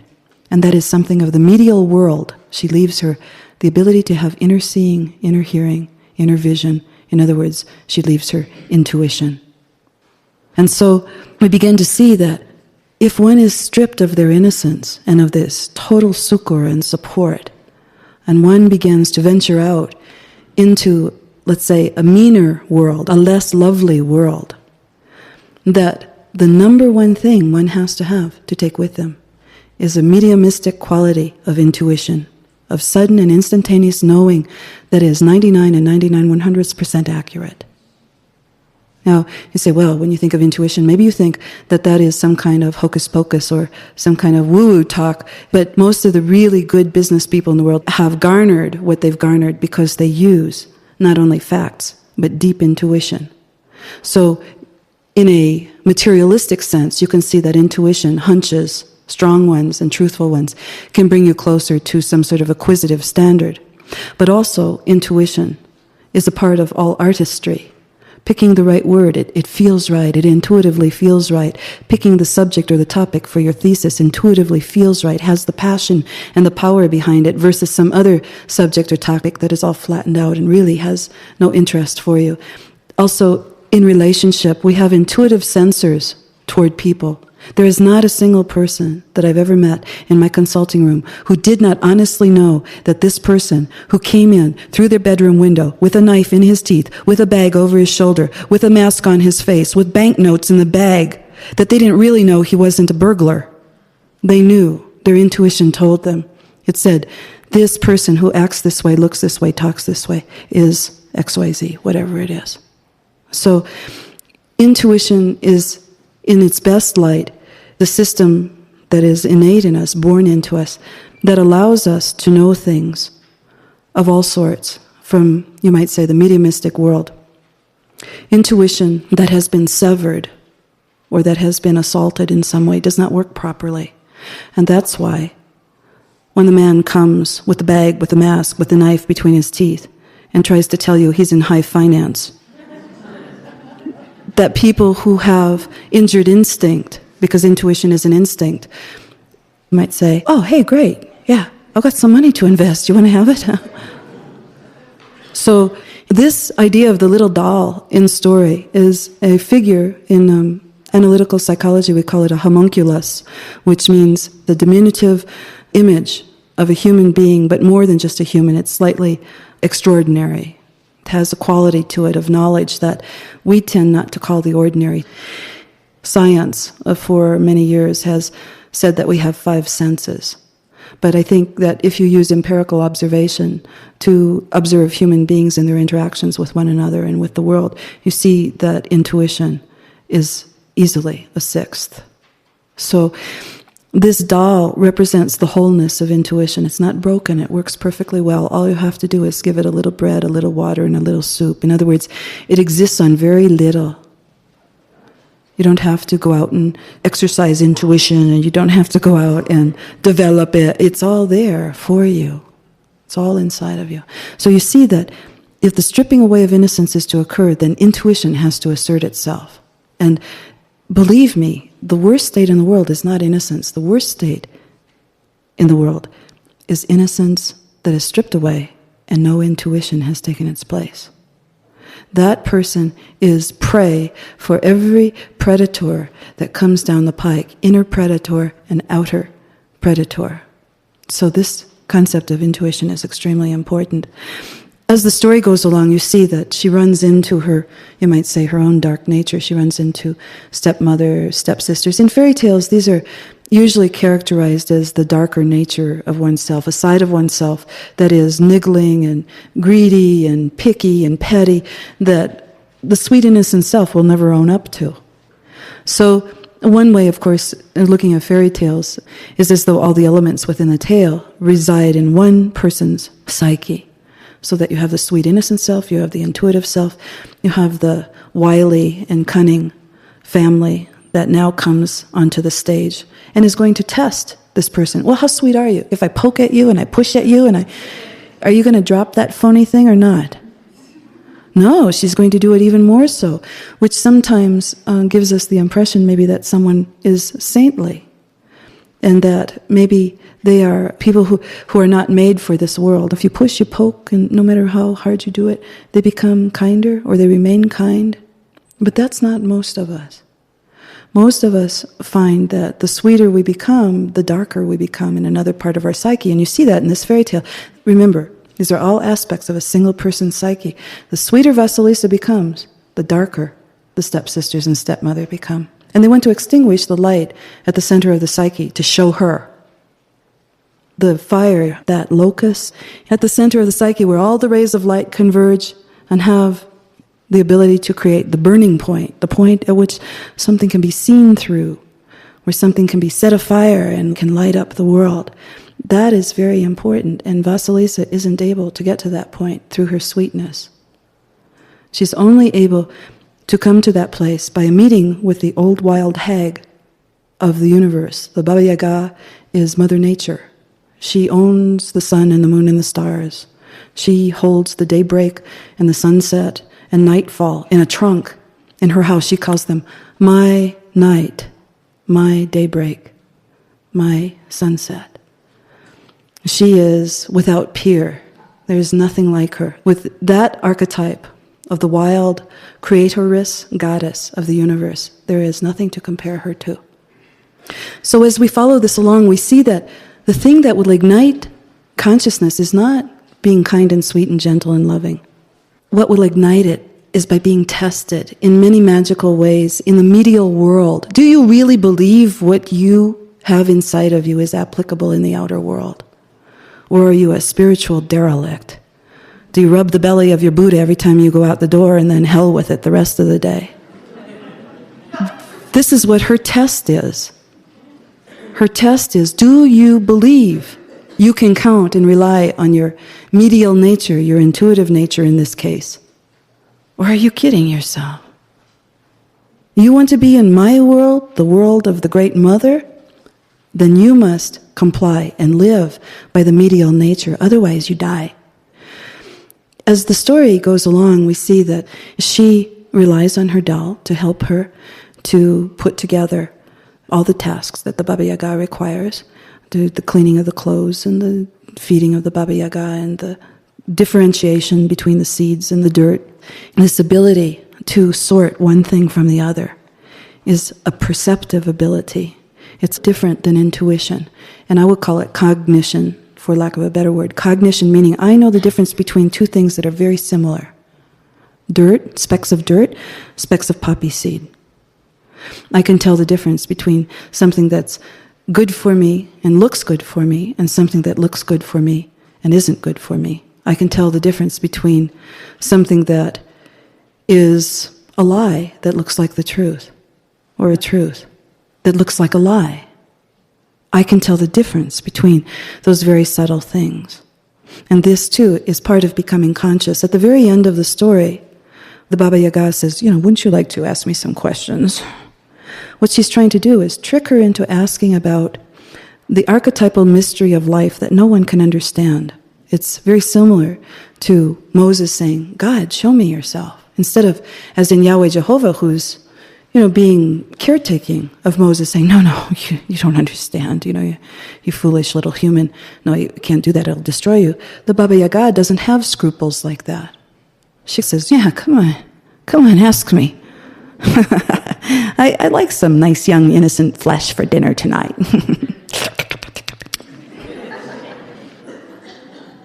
So there's a quality in the psyche that doesn't brook any innocence. It isn't moved by it. It doesn't go, oh, you poor, oh. It doesn't do that. It goes, get with the program. Hi to it right now or else. And this further strips away innocence, but also strengthens the individual.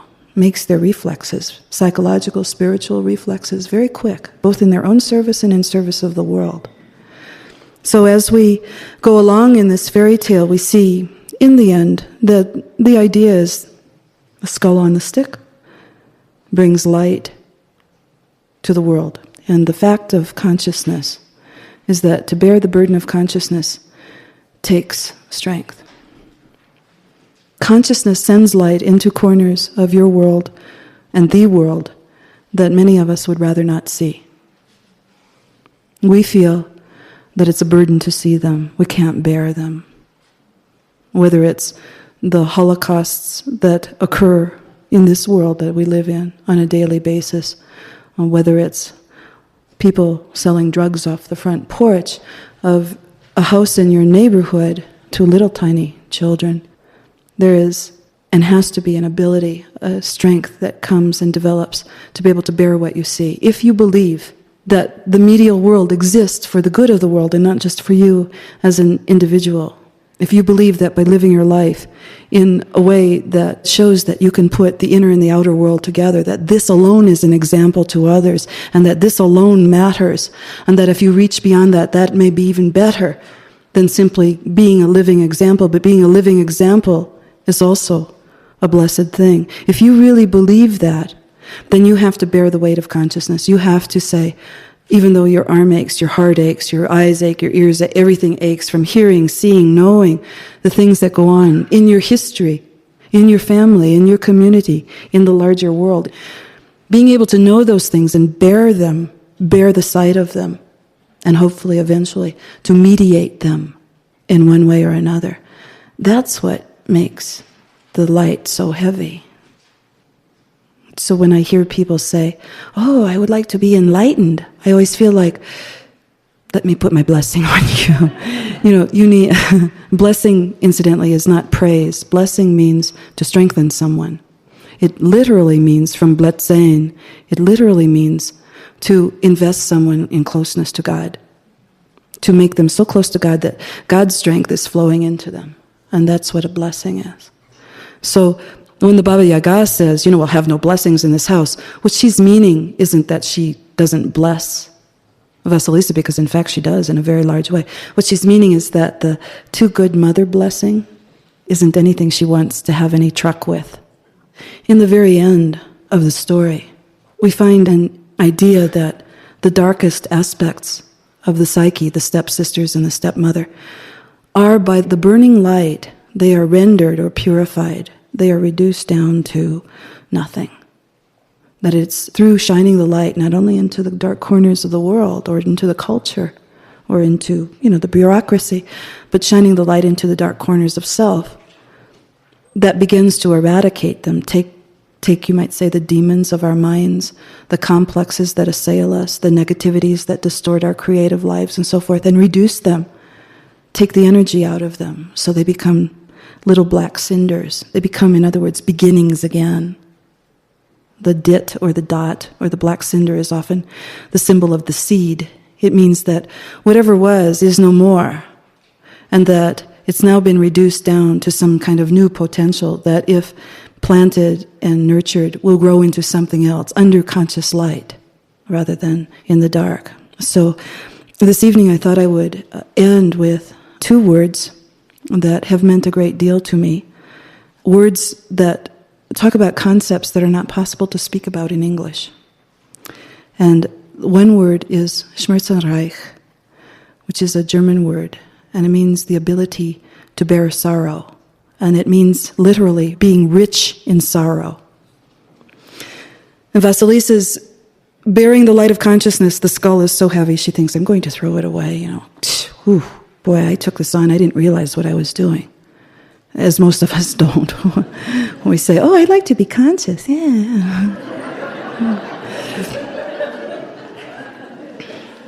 So she wants to throw the skull away, and the skull knows her thoughts before she speaks them aloud and says, no, don't do that.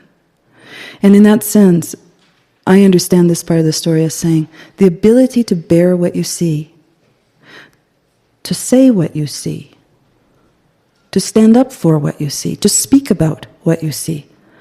All these things are related. Without the ability to bear what you see or hear or sense, nothing can ever change. So we have to have this basic ability to have the aching arm but not throw the light away. We have to have the Schmerzensreich. We have to be invested in it. We have to become expert in it. And so that the heart, though broken, clearly when we see these things that disturb us, distress us, anguish us, that the heart is broken open. Not broken as in destroyed, but broken open like an open shell that can hold more than it held before. And this is what consciousness is leading us to, the ability for the heart and the mind to hold more than it held before, and to hold it in a loving light, and in a transformative light, and in a fierce light as well. And Baba Yaga is not sweet, but she is fierce, she is tough, and she is loving at the same time. The other word that I want to teach you is called tikkun olam. It's a Hebrew word, and it means repair of the world. It means literally repair of the world soul. The idea being that every day the world soul becomes unraveled in some way, and that we are the menders of it. Each of us, if you could imagine a great big blanket, that we all have hold of the edge of it, and the blanket covers the entire world. And every single person has both hands on the edge of that huge blanket. Well, the blanket begins to unravel. And in the Judaic religion, it's a moral responsibility to repair the world every single day. And the repair of the world is done by repairing yourself every single day. And for as far as you can reach, your family, your friends, your loved ones, the people that you work with, helping them and encouraging them to also repair themselves. And in this way, the world is kept resilient and strong, day after day, week after week, year after year, and it takes everyone in order to do it. So, in the Vasilisa story, my sensation is that if the psyche goes from being sweet and innocent, and somewhat inept in that, certainly, and goes to being a tougher, more fierce, and I don't mean mean or cruel, I just mean strong, a strong self that is not going to back down, that when someone says something that is unkind to you or to others, that is disparaging, that is cutting of arteries and veins, that is not useful, does not make life bigger, but instead makes life smaller, that you not only see it, notice it, and feel the pain of seeing it, but that you say something and you do something about it. And that's the difference between the beginning of the Vasilisa story and the unableness to speak out, to be able to say, this is what I want. I'm holding the light, and I'm allowing it to render the darkness. So I am going to end now with another curandera chant. This is a poem that I wrote about 15 years ago, also in the late 1970s. A lot of things happened in my life at that time. There was a big changeover in my life. I came down off my high heels. I used to wear spike heels. I loved them. They're an art form, come on.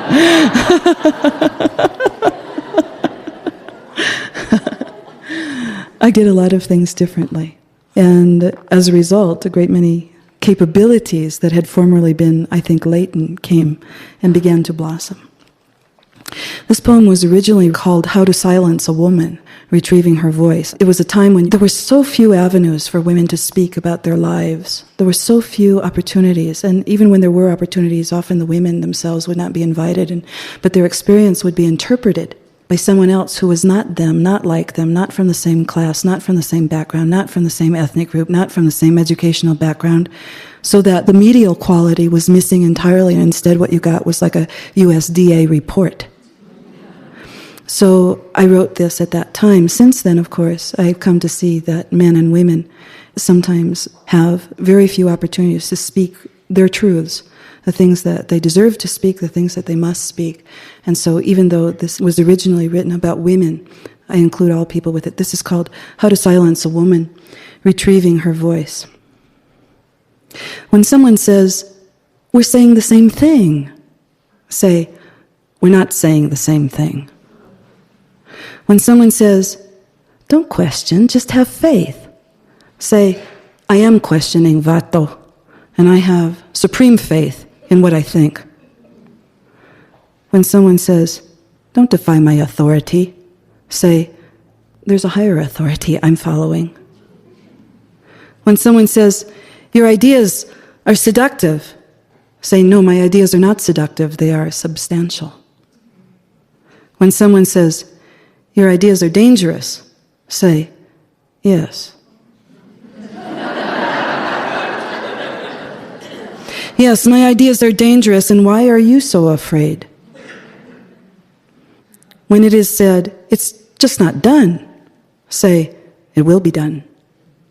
When it is said, it's immature, say, all life begins small and must be allowed to grow.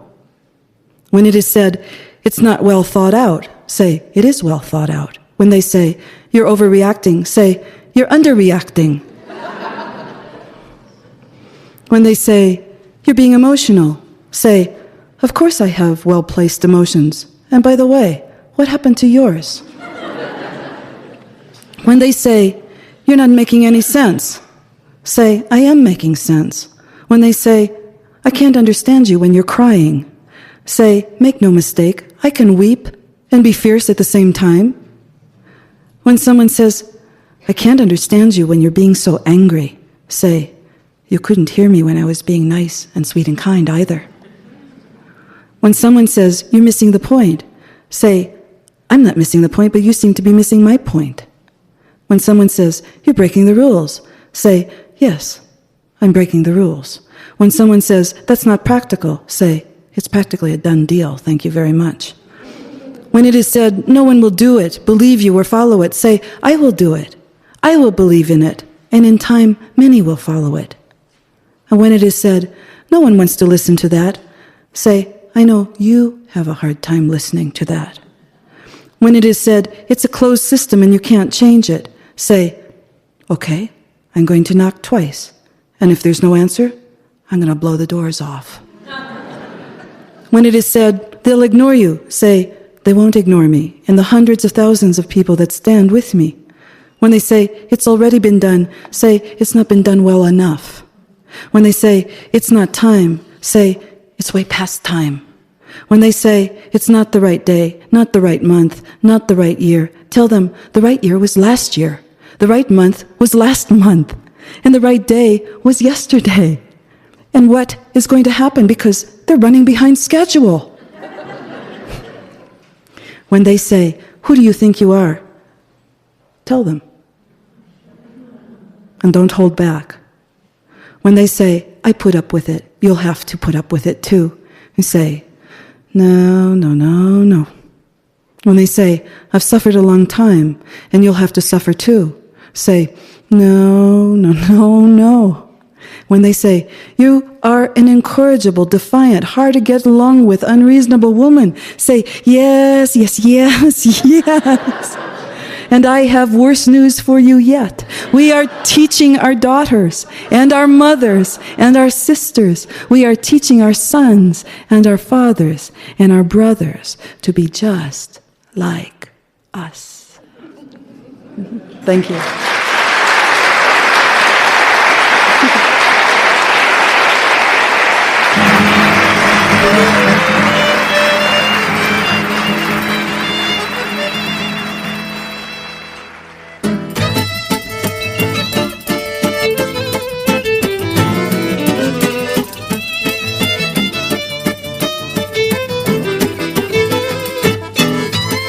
This concludes Part 3 of Volume 1 of Theater of the Imagination, the story of Vasilisa and the Baba Yaga, on the loss of innocence and the gift of consciousness, with Dr. Clarissa Pinkola Estés. Music by Dave Willey, Steve Trisman, and John Stubbs. Engineer, Steve Van Zandt. The stories on this program, including Vasilisa and the Baba Yaga, as written and performed by Dr. Estés, and the anecdotes and commentaries on this program, as well as the original poems, including All the Men at IBM, The Women in My Neighborhood, The Dream Detectives, the Missionary Radio Broadcasting Network of Guatemala, and How to Silence a Woman, Retrieving Her Voice, are international copyright 1992, with all rights, including performance, print, recording, film, derivative, and adaptation rights, reserved to the author. The poems are from Dr. Estés' poetry collection, La Pasionata, forthcoming from Alfred A. Knopf. The stories are from Dr. Estés' work, Women Who Run with the Wolves, published by Ballantine, Random House.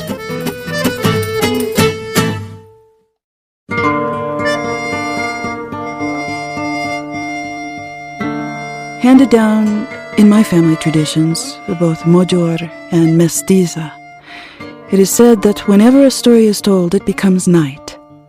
The telling of a certain kind of story in a certain kind of way with a certain kind of intention causes a starry sky and a white moon to creep from the eaves or from the corners of the heavens and to hover over the heads of the listeners.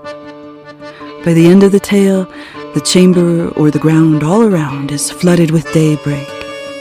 Perhaps a star shard is left behind, or a ragged thread of storm sky to show that a great something, a great someone has visited and taken time with us. And whatever of this that is left behind is ours, to use toward the mending and making of life. Sounds True presents Theater of the Imagination, with award-winning author, poet, and beloved cantadora, keeper of the old stories, Dr. Clarissa Pinkola Estés, and now recorded in front of a live audience, Theater of the Imagination, the story of Bluebeard and the Forbidden Key, on the retrieval of intuition, with Dr. Clarissa Pinkola Estés.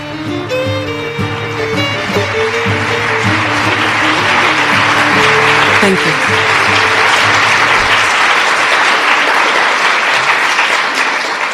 So, here we are again, eh? Do you ever think that maybe the sole meaning of your life might be to serve as a warning to others?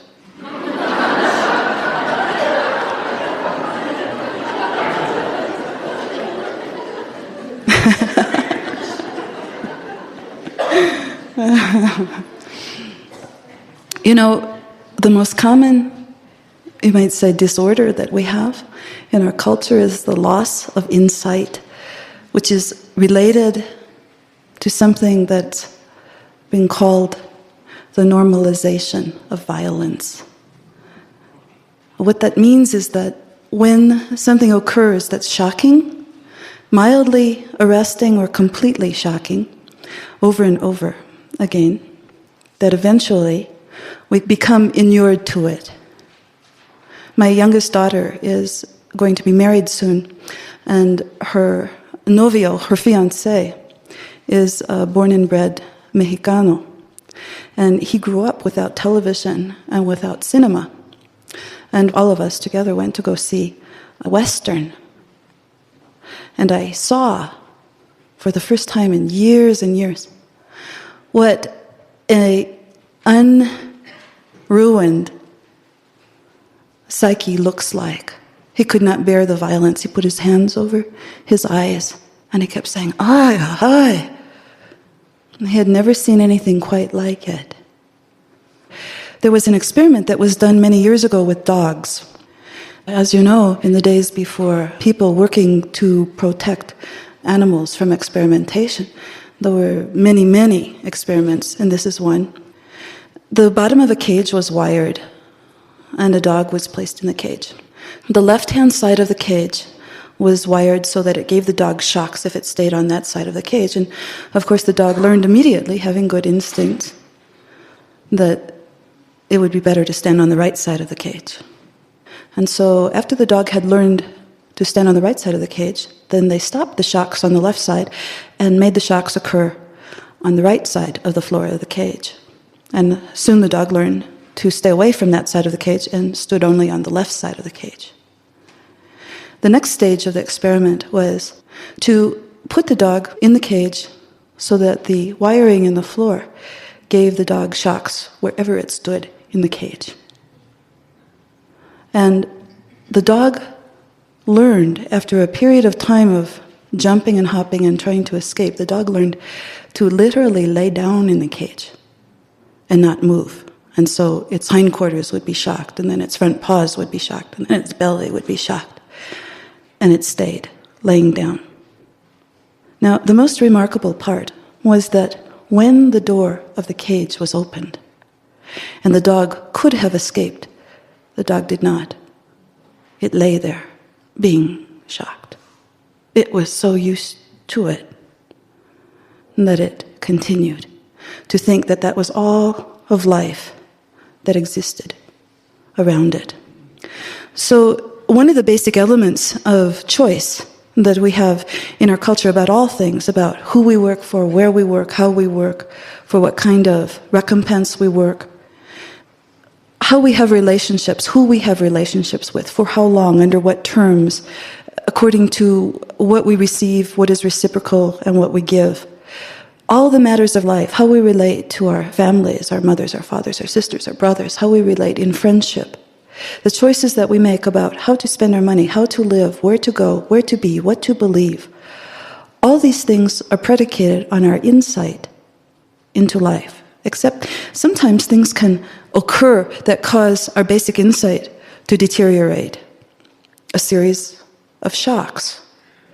Shocks of some sort that, perhaps without meaning to be so, begin to disassemble the function in the psyche that lets us peer into things, peer underneath the curtain, to see behind things and to see their true nature.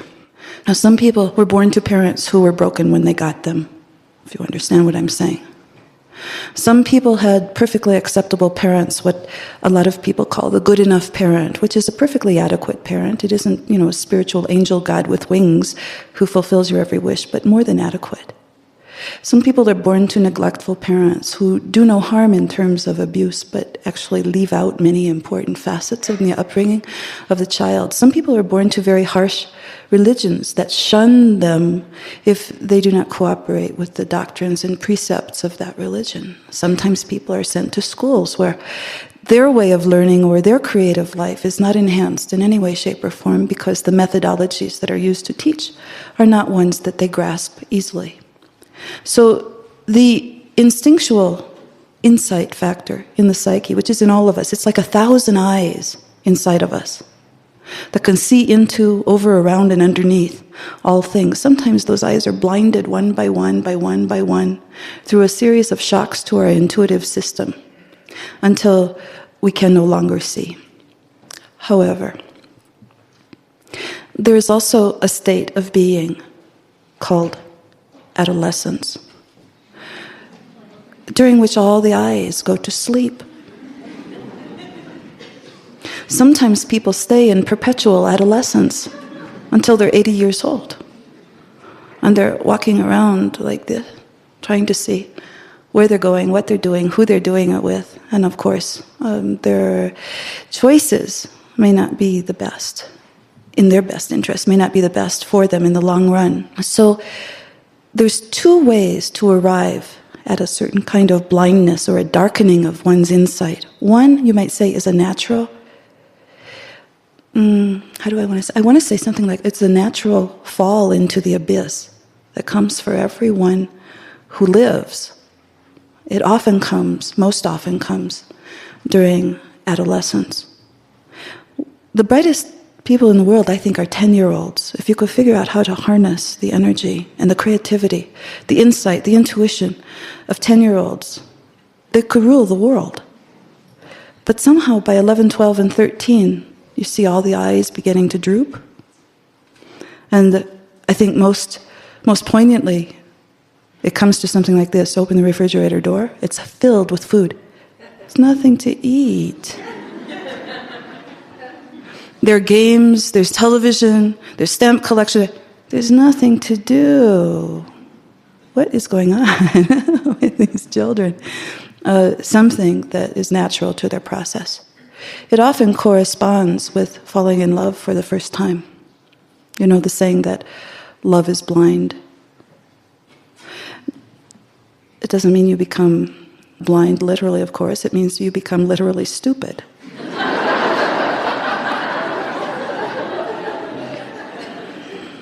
You lose IQ points. Your brilliance moves from your brain lower in the body. And it's great fun, at least for a while. To paraphrase Willa Cather, some things are known best during a calm and some things are known best during a storm. Tonight I'm going to tell you the story of Bluebeard. But before I do that, I want to tell you the story of a female Bluebeard, a little cuentito called The Initiate. You know, in analytical in-depth psychology, there's the concept of the anima woman. The anima woman is the woman who is everything that many, many men would agree is just wonderful. She is sweet, she is sexy, she is endearing, she is serving, she is caring, she listens, she talks, she asks if there are any needs that she can fulfill. She does kinky sexual things. Willingly. In depth psychology, we call that the anima woman because she is a doppelganger or a double. An idealized, perfect woman in the minds of many, many men. Well, there's also an animus man. An animus man is the same. Anima and animus come from the word meaning to animate. It means the force of spirit in the psyche. Without animation, people are either profoundly depressed or catatonic or dead. So the animating force we call, in the feminine sense, anima, and in the masculine sense, animus. Very, very old words. The animus man is a cross-section of women's idealized man. I hesitate to even say what that is. But I have some ideas. And it is a man who remains essentially naive. In both cases, the anima woman and the animus man is a soul who remains not self-conscious, in other words, conscious of self, but is solely conscious of the needs, hopes, ideas, dreams, wishes of another. And so, in adolescence, it's one of the first times when the idealization of the mother and the father is turned towards someone outside the family. It's often turned toward a lover. And if the insightful nature has not been preserved through the years, all sorts of disasters can happen. But for most people, it goes something like this. Since the Bluebeard story has a male protagonist, I thought I would give you a cuentito where the antagonist is female. It's called The Initiate. The tendrils of her heart slipped around his shoe and then wound around his Buick Riviera. Slid onto his naive sex, and the night went dizzy for him. And dogs barked and drank beer, and he was sure that mirrors would kiss him back if he looked into them. He was in love. And the animals knew her, however, for who she really was. Some kind of hunter on a manhunt. He thought that the air around her smelled like warm cookie. He loved her girlishness. She, in reality, was more like a snake woman living in a hole in the alley. But his heart formed a prayer, a tiny, sweet prayer, and he saw a golden hair against her throat, and he sighed. He did not know it was a wire for cutting him. Spooks and ghosts and goblins and shades formed a seraphim in his mind. He heard only the singing, and he did not look to see who was doing the singing. She was all brooms, begging for trail dust. She was all nights, chewing bones. He saw only her sweet little feminine fingers, even though she smelled like bitter iron and malt. No moon bright enough to unmask her to him. Her hair combs had eyes that peered at him. How could he not see? He finds her, oh, so exciting, and he cannot wait to have her fried up right. He does not notice she sits beside him eating. He says, daintily. He cannot see that she is chewing rose stems without bleeding. He cannot be saved. She drops thunder down his pants, and he does not care. He follows her all the more. Flowers lose their forms and shapes and chase him down the road, and he does not look. His only life is in the kiss hidden in the air of her mouth. He does not see the fine lacy hairs of her other mustache. But the moon sees that the girl is killing her lover by plunging her sharp little heart between his ribs. And his ideas die, and he sorrows like a woman. He feels struck by lightning, rubbed by cornmeal, and buried slow in a tree. His clothing burnt away. And now that he is finally devoured, she says to him what she would not say before. My love, my love. So he is dead. But he sings still for her, and he grinds meal for her, and he makes more sweets for her, and he gives her sons, and he lights the morning fire, and he drinks her poisons, and he shines her money, and he waters her heaven, and all the while he sings, and he grinds, and he plants, and at night, however, he dreams that he walks in empty streets. He looks at newspapers that have nothing written upon them. He looks desperately for the river, but he cannot find it. The stores in his dreams have no goods in their windows. The sun is drunk, wobbles across the sky. The guitar player's chair is vacant. He is dead. Near springtime, finally, he dreams of an old man with a stained bag on his shoulder. And the old man shows him a jug with a heart in it. Guess whose this is, says the old man. It is yours. The old man shows him the animals and the dark and the night lives of women and men who can become invisible at will. And then the old man laughs and robs the dreamer of his last penny, but shows him, before he leaves, the way to the open sea. And there, he says, your life is saved. Go in that direction and be foolish no more. And so he leaves his voice on the wind, which is, take a chance. Take a chance, but keep your eyes open. Go ahead, but keep your eyes to yourself. And so the dream is over. The young man awakens, rolls over. She says, you woke me up. He says, quiet. She says, what were you dreaming? He says, my business. His silk has grown burrs. His cakes are gone flat. But now his veins truly jump with himself, his own blood. He tangos beyond the kitchen. He makes fires in the orchards. No confusion anymore. No explanations. He has grown his heart back. He has found his gunpowder voice. He walks fierce He thinks with all of his eyes open. Instead of, let's play house and mother may I, now he says, woman. He says now, woman, my love.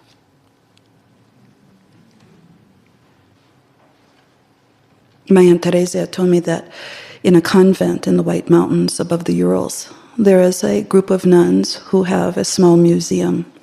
And in that museum, behind a glass case where there are relics of various and sundry saints, there is a hank of hair with a piece of scalp attached to it. And that the long hair is slightly indigo colored. And that it is said that it came from a man a long time ago who lived as a sorcerer. And that he was one of the most handsome, most intelligent, most talented, most refined men who had ever lived. But he was a lonely man, and for reasons that almost no one could quite understand. And one day he heard that over the mountains there were 3 daughters who lived with their mother, and that each one was more beautiful than the other. And one day he decided that he would come to court them. And this he did. And the mother, receiving him, couldn't help but notice how fine leather his boots were, how fine were the frills at his throat and his wrists, and what fine cloth his suit was cut from. And the man, whose name was Bluebeard, said, I've come to court your daughters.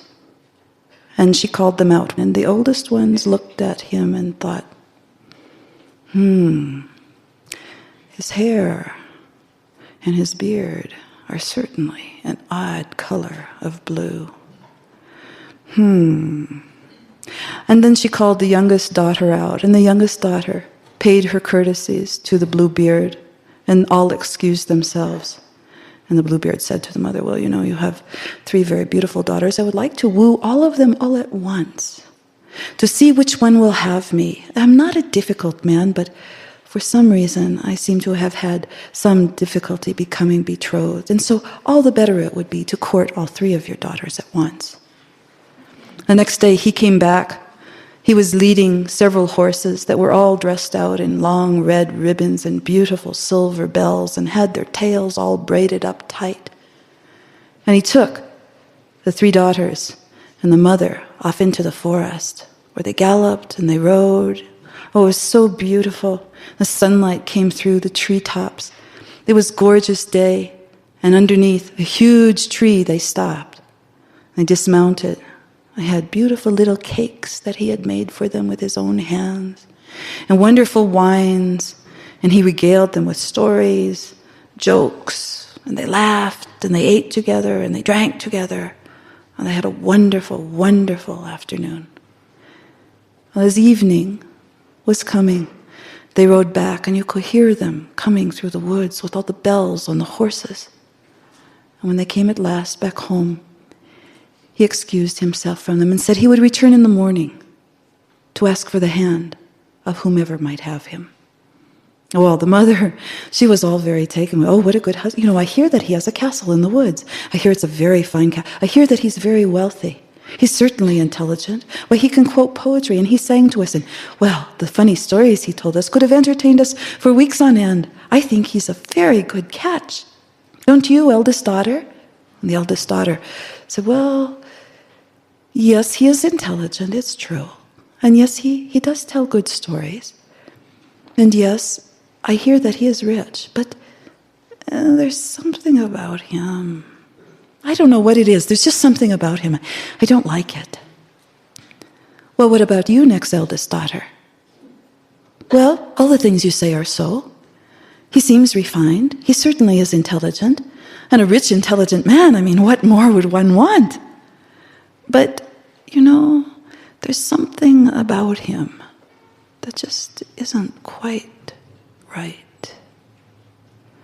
And so the mother said, well, what about you, youngest daughter? What do you think? And the youngest daughter said, I feel like I've dreamt about him. He's beautiful and charming and witty and wise. And the horses he brought are so beautiful. And the bells rang so sweetly. And the food that he made was so lovely and tasty. And I think that his beard isn't really that blue. And so the next morning, when Bluebeard appeared, he knew immediately by looking at the young women which one had chosen him. And he said to the mother, I would love to ask for the hand of your youngest daughter in marriage. And the mother accepted immediately, thinking she had made such a good match. And so the wedding was held, and the youngest daughter and Bluebeard were married. And off they rode on the beautiful horses off into the woods to Bluebeard's castle. Now Bluebeard said, you may do anything you like here. Consider this castle also your castle, now that you are my wife. And for a few weeks they lived happily, until one day he came to her and he said, I have to go away. I'm being called away, and it would be good if you would stay here at the castle and care for it. And I'll tell you what further, you could bring your sisters and you could have a splendid time. You could do whatever you like here. But just stay here until I return. Oh, yes, husband, I would be happy to. Oh, I can bring my sisters. Oh, that's wonderful news. Bluebeard drew aside his vest and took out a large key ring and gave it to her and said, you may use all the keys on this ring to open all the doors of the storehouses of the castle. The only thing I ask you, my dear wife, is do not use this tiny little key. You see this one with the little scroll work on the top? She said, yes, I do. He said, don't use this key, all right? And she said, all right, I will not use that key. Oh, what a wonderful thing. Please, please go away now and come back soon. And so he departed. And she called for her sisters, and they came. And they had the most wonderful time, and the cooks cooked everything and anything that they wanted, all the game, all the beautiful vegetables and fruits of the forest. And every night they had a great banquet. And during the daytime, starting in the north wing of the castle that had 100 doors, they joyously put their key in the door and threw open the doors, and there were the storehouses of silks for dresses, and behind the door of another room were all the religious items, and behind the door of another room were the money houses, and behind the doors of other rooms were all the stores of the kitchen and the housekeeping, and on it went, on and on and on, opening all the doors, seeing the jewels, the treasures of the castle behind all the doors. And in the next few days, they began in the south wing, opening all the doors, of which there were 100, and finding more and more treasure, more and more treasure. One room being entirely filled with spinning wheels, another one being entirely filled with spindles, another one being entirely filled with skeins of yarn. And so it went. How rich was Bluebeard's castle. Until, at last, they had used up all the keys. There was only a tiny one that had a little scroll work on the top that was left. And the older sisters said to the younger sister, what do you think this key goes to, that Bluebeard would like to protect you from seeing something so much, eh? And the youngest sister said, well, I don't think he wants to keep me from seeing anything. And the older sister said, really? Well, I don't see why we've seen everything there is to see. Oh yes, but there must be something that he doesn't want you to see. Why would he allow you the bounty of all the opening of all these doors and keep you from one tiny little door? And so they began to go through the castle, through the north and the south wings, trying the key in every door, but no door did it open. Ah, said the oldest, I know, and descend down into the cellar. And that they did, and just as they were going around a corner, there was a very small door that was just closing. Ah, bring the key, come, let's try it in this door. And so they shook it in the lock, and nothing happened, and they shook it some more, and nothing happened, and they shook it up and shook it down and sideways a bit more, until finally the door gave loose and began to creak open. But it was so dark inside the room they could see nothing. And one said to the other, sister, sister, bring a candle, let us hold light into this darkness. And so one of the sisters brought a candle and they held it into the room, and oh my God, they were horrified. Inside the room, there were decapitated bodies of women who were still in their fancy silk gowns, some even in their wedding gowns. And over in the corner, stacked like a pile of apples in a pyramid, were the heads of the women with long, long hair, and some of them still the wedding flowers in their hair.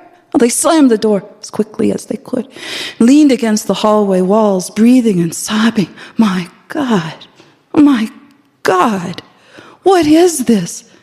And the youngest sister took the key out of the door quickly, but the key was covered with blood, and not only covered with blood, but dripping, drop after drop of bright red blood. Oh, this is a horror. Oh, we must hide what we've seen. Let us go up to the kitchen quickly. Let us deal with this key that is clearly bleeding. And up the stairs, they ran with the key.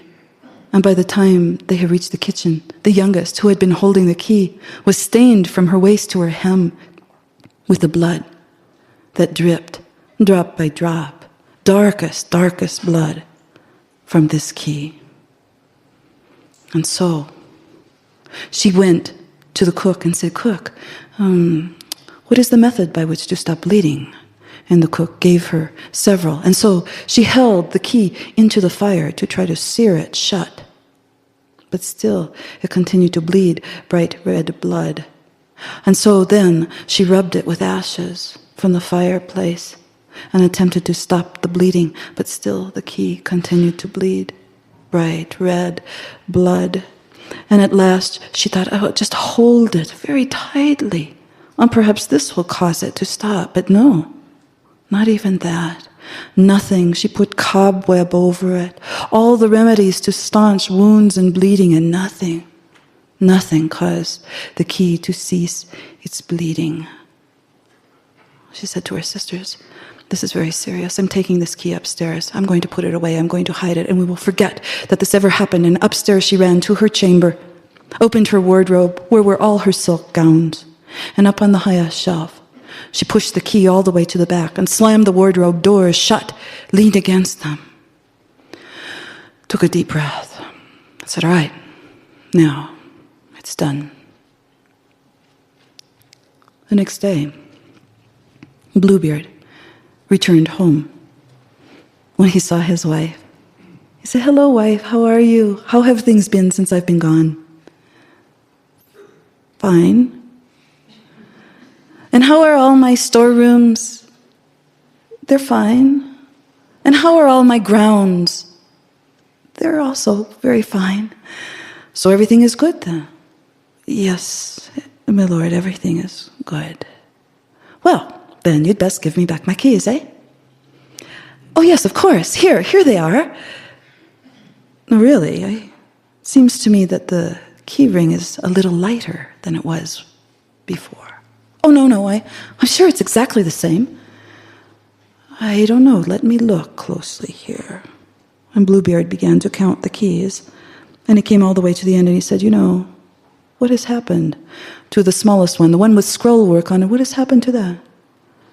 And the young wife said, "Well, I was out riding with my sisters. That's it. And we were riding on the horses, and my horse was very rough, and I had the key ring on my sash, and my sash became undone, and the ring dropped to the ground, and when I picked it up, the littlest key was missing." "Oh, wife, what have you done?" And Bluebeard reached for her as though to caress her cheek, but instead grabbed her by her hair, seized her as hard as he could, and began to drag her down the stairs to the cellar, bellowing all the time, "You have disobeyed me, wife. You have found my bloody secret." And the young wife pleaded for her life as he opened the door that was small down there in the cellar where all the decapitated corpses lay. He opened it simply by looking at it. She grabbed hold of the sides of the door frame, screaming and crying and pleading for her life. "Please, please, please, give me a quarter hour. Just a quarter hour to make my peace with God, and then I will willingly die. And Bluebeard relented. All right, a quarter hour. Go to your chamber, make your peace with God, and then you will die. So she ran to her chamber and she posted her sisters on the ramparts. And she knelt down to pray for her life. Every few moments she called up to her sisters. Sisters, sisters, do you see our brothers coming? And her sisters called down, saying, no, we see nothing. She prayed some more and called up to her sisters. Sisters, sisters, do you see our brothers coming? And her sisters called down and said, we only see something like a whirlwind, a dust devil in the distance. And so she prayed some more and called up to her sisters, sisters, sisters, do you see our brothers coming? And her sisters called down and said, yes, yes, we do. We see them, and they have entered the castle on horseback. And at that moment, the stones of the walls of the castle began to shake as her brothers rode their horses up the stone stairs, up into her chamber. At the same time, Bluebeard came charging up from the cellar, and they met head to head with one another. And they fought with one another with daggers and swords and knives. And the brothers routed Bluebeard out onto the parapets of the castle, where they cut him down, and they stabbed him, and they ran him through with their swords, and then they cut him into small squares and left him there on the parapets for the carrion.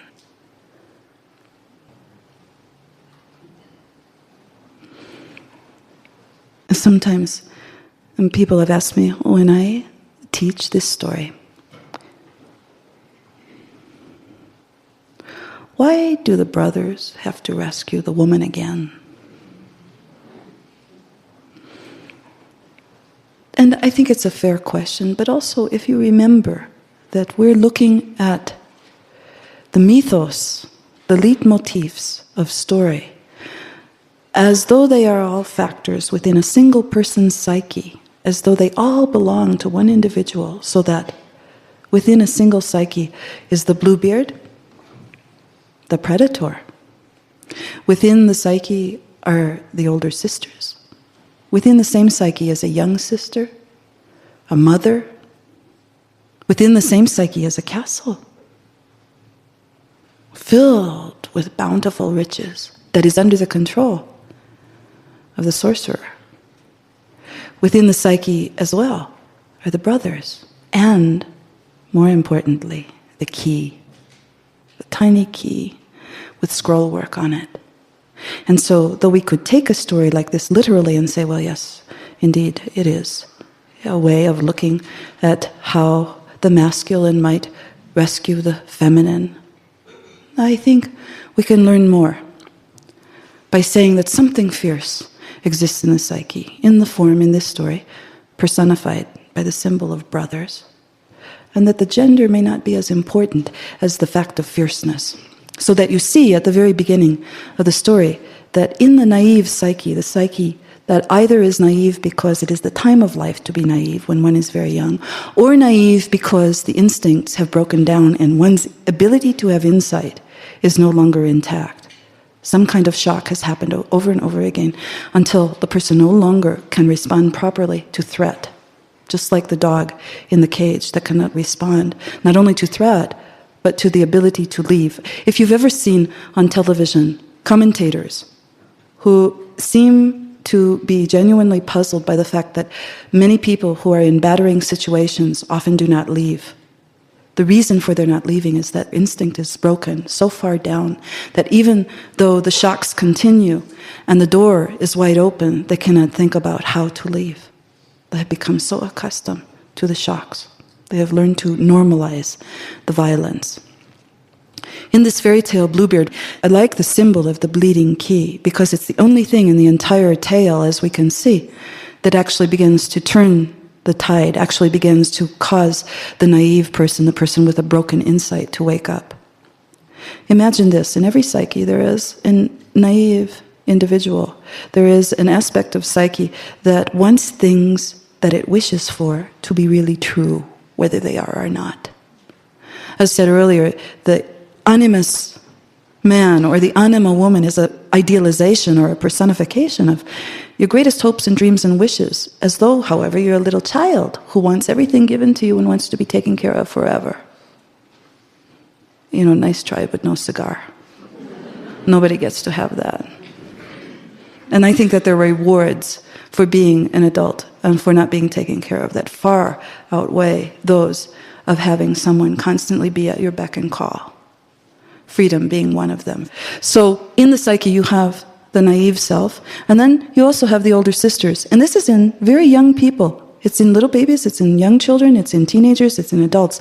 You have a part of the psyche that is wise, that really does know when things don't feel right, sound right, smell right, act right. And an alarm is supposed to go off. Oh, I don't know, his beard, something about him, it's not quite right. He's a pretty old guy, why doesn't he have a wife by now? There must be a reason. So we see this structure in the psyche naturally. Also, however, in the psyche is what I call the natural predator. You can't truly represent the psyche, but we can talk about currents in the psyche. There's a current in the psyche that is extremely negative. It is born into everyone, but it's born very tiny.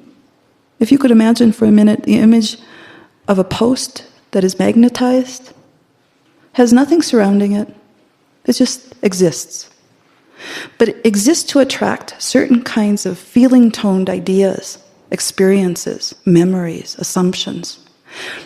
The natural predator of the psyche is very much built up by being told, in other words, in introjects, by being told by persons outside yourself that you're not adequate in one way or another. And what happens is every time someone has a conversation with you or hurls an epithet at you or says something to you that is destructive in one way or another, it's like a little tiny magnetic fragment, like a little metal chip, and it suddenly is attracted to that post in the psyche. Over a period of time, if there's been a great deal of negativity in one's life, that post begins to be filled up. It begins to grow very large. It begins to take space away from other aspects of the psyche. And it begins like a golem to act on its own. It gets up, it grows legs, it begins to walk around, it invades your dream life, it affects your choices in life. It begins to whisper in your ear at every turn, you? You're not good enough to do that. You think she's going to look at you? You? Oh, you think you can paint? You can go to school? Oh, be serious. You can have a good life. You can change jobs. You can be successful in your own business. You can read that difficult book. Oh, come on. So, this is all set into the psyche. What we would like, of course, ideally, is for this natural predator that goes around looking for beauty, for food, for things that are interesting, exciting. In your psyche, in other words, any beauty you bring into your psyche, the natural predator will look at it as food and say, ooh, I'd like to have that. Eat it all up. There's supposed to be an opposing force in the psyche, and you see in the beginning of the fairy tale that it isn't there. Instead of a mother who's strong and brave and fierce, you have a mother who is interested in marrying off her daughters to the, you might say, superficial looks, rather than to the substance. So she's looking at Bluebeard, she's saying he has a castle, lives in the woods, fine country gentleman, has fine leather, has fine clothes, is gracious, is funny, educated, so on and so forth. And she acts like she can't see the tail hanging between his waistcoats. She acts as though she doesn't really see that his hair and his beard are blue, bright blue. Blue is the sky blue. In other words, she doesn't pick up the signals. It's an aspect of the psyche that's supposed to pick up everything and look at everything, squint at everything, peer at everything, be smart, be clever, and at the very least, be cautious. My grandmother used to say, if you can't be smart, be cautious. Oh, it's good advice.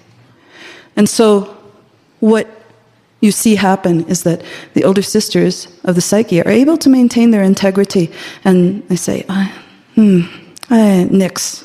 No, I don't want anything to do with this. The mother, because she does not intervene, she doesn't teach or stand for integrity, insight, intuition in the psyche. As a result, her youngest daughter, you might say, is unguided. The naive self never develops, never grows beyond its naivete. And it is the one who makes the error, who says, well, look at all these surface, look at, how could you not but want to? And the mother, instead of saying, well, now my daughter, let's wait a while, let's take a year or so, or 10, to see how this is all going to work out. The mother goes, oh, joyous day, let us have a wedding. And so, you see, the beginning of learning often comes by falling face first into a great, big, difficult mess. And that's exactly what happens. So, in the psyche, there is a castle. It's not supposed to be ruled by the dark force of the psyche. But sometimes there's a struggle for who's going to rule the castle with all the treasures of the psyche, all the storehouses of the psyche, and not idealistically like, oh yes, and just have all the spindles and all the spinning wheels and all the cooks and all the money and all the jewels. The castle also takes work and maintenance.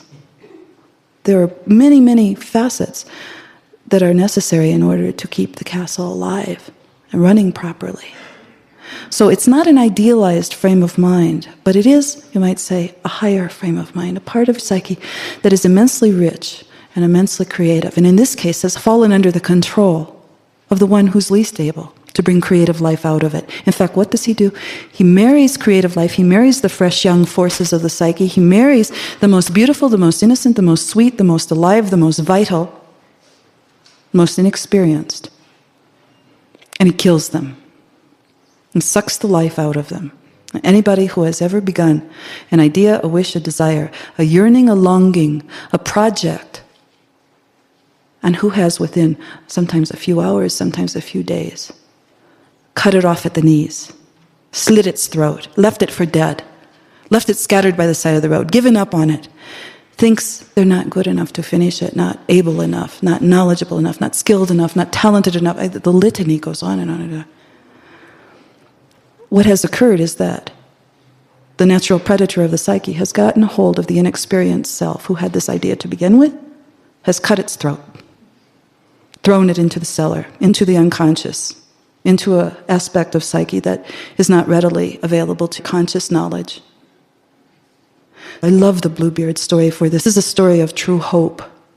This story, to me, means that no matter what has gone wrong, no matter what has gone awry, no matter what has failed, no matter what has gone backward or retrograde, no matter what has fallen down, no matter what seems to be dead, that it can be righted. But in order to do that, curiosity has to come into the picture. So if you feel that feeling that people often say when they have come to my consulting room, I don't feel bad, but I don't feel good either.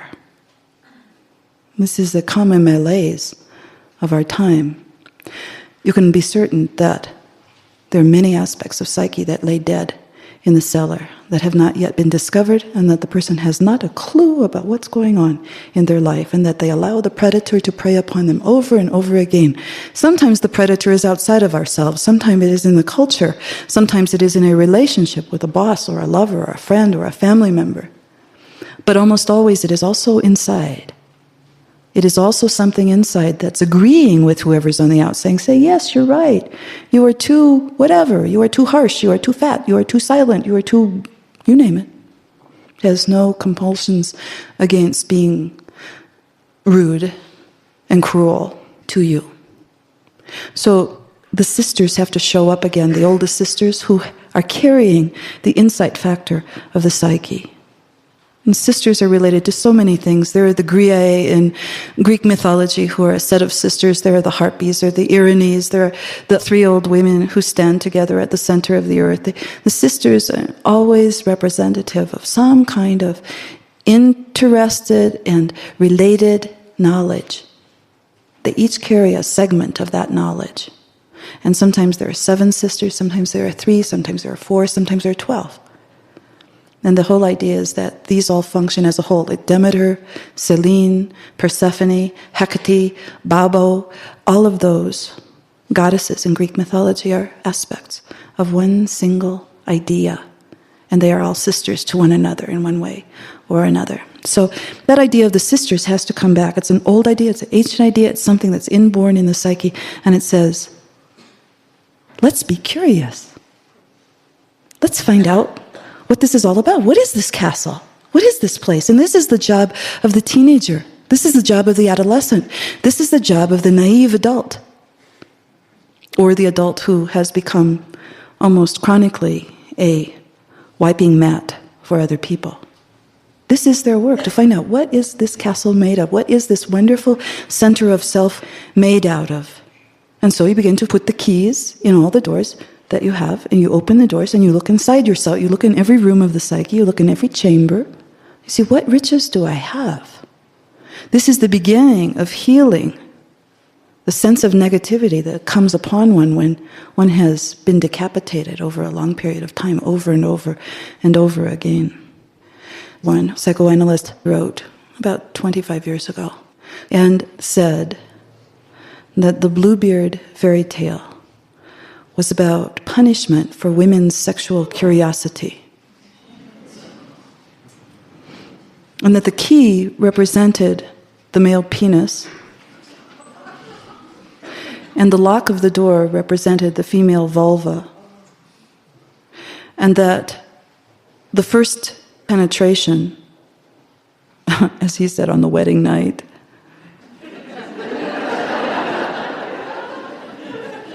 was what this story was all about.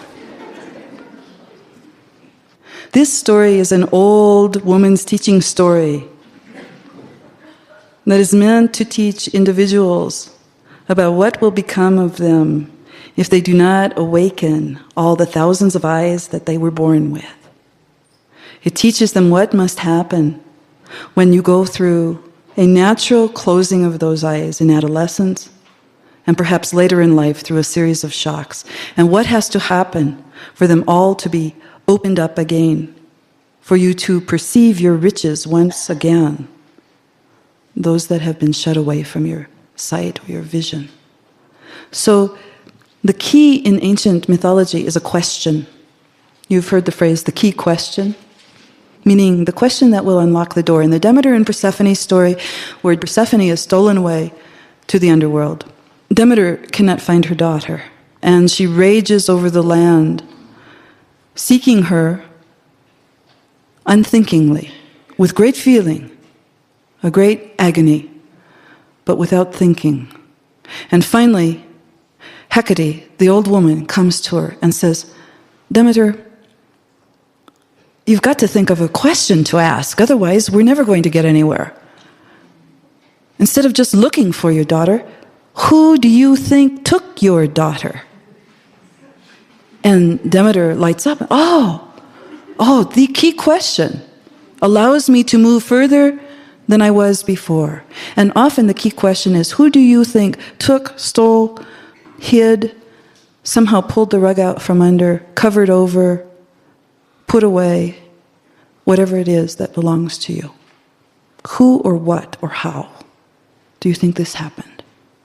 And this is what happens in the Bluebeard tale with that little tiny key. That key is the key question. And Bluebeard is hoping, in other words, a negative predator in the psyche is hoping that you never ask the question, what happened to all my ideas, to all my hopes, to all my dreams? What happened to this great idea I had for doing this particular project that I felt was so heartfelt and that would help so many people? And here it is, just on a couple scraps of paper, and it says 1979 on it. Or you look at your hands, they were meant to do something, paint or play an instrument. Or say, oh, here they are. They hardly know how to do anything. This means that there are bodies in the cellar. And so the opening of that door, in other words, asking the question, what has died in my psyche? What have I taken to its death? To my own naivete, what have I taken to its death in my psyche? Now what am I going to do? Is it really true? No, I haven't really killed myself. I know how to play Furalise on the piano. I can find middle C, but can I play Rachmaninoff? That's what I really wanted? Well, I have all the forms to fill out to apply for college. They're all right here. Dated 1979. Well, I don't have time. When you hear in your mind, I don't have time, you are listening to the voice of the predator, I will bet you 9 times out of 10. And you don't realize it, because you haven't looked in the cellar to see what has been cut off, what has died. So, the key is put in the door is open, they see, oh, here is the secret. Secret is loss of life. The secret is leaching the life's blood from that which is vibrant and vital. They're horrified, as well we should be, when we see some of the dreams, hopes, ideas, and destinies that we've thrown away. In this respect, we have to do something. In this case, it is done for us. In the fairy tale, the key bleeds, begins to bleed, continues to bleed. In other words, we see the loss of blood. It's a dynamic experience. It's not an intellectual experience. It's not even an experience that can be fully understood. All one knows is one is losing energy, losing energy, losing energy. And even when you take the key and you try to make it stop through some artificial means that are not endemic to solving the problem, it will not stop. So you say, all right, I want to go to college. And so I'll take a night class. That may not stop the key from bleeding. I want to be a painter. I have visions in my mind that are so beautiful and so wonderful. All right, I'll go buy one of those little $5 color palettes and I'll get a little brush for 29 cents and I'll pretend I'm painting. The key will continue to bleed. I say, well, this relationship I'm in is not the best, but lovemaking is pretty good. And everything else is horrible, but that's pretty good. Or the opposite. But I don't see anything better down the line. Well, the key will continue to bleed.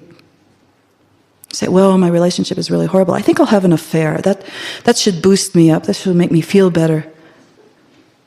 Key won't stop bleeding because something's wrong in the relationship, the primary place. So we see in the fairy tale that she says, well, I'll just, I'll take it and I'll put it in the cupboard. It's far more true to the actual phenomena that people suffer when they suffer blood loss in the psyche. She wants to put it in her wardrobe closet. She takes the key up, opens the doors, puts it in, throws it all the way to the back, shuts the doors, says, oh, that's it. And so the story goes on. Bluebeard shows up. He says, where's the key? She's afraid. She's afraid to let the negative force of the psyche know that she has power, that she has the power of knowledge. She's saying, well, I lost it, and she's lying, of course. I lost it, and meaning I didn't really see what I saw.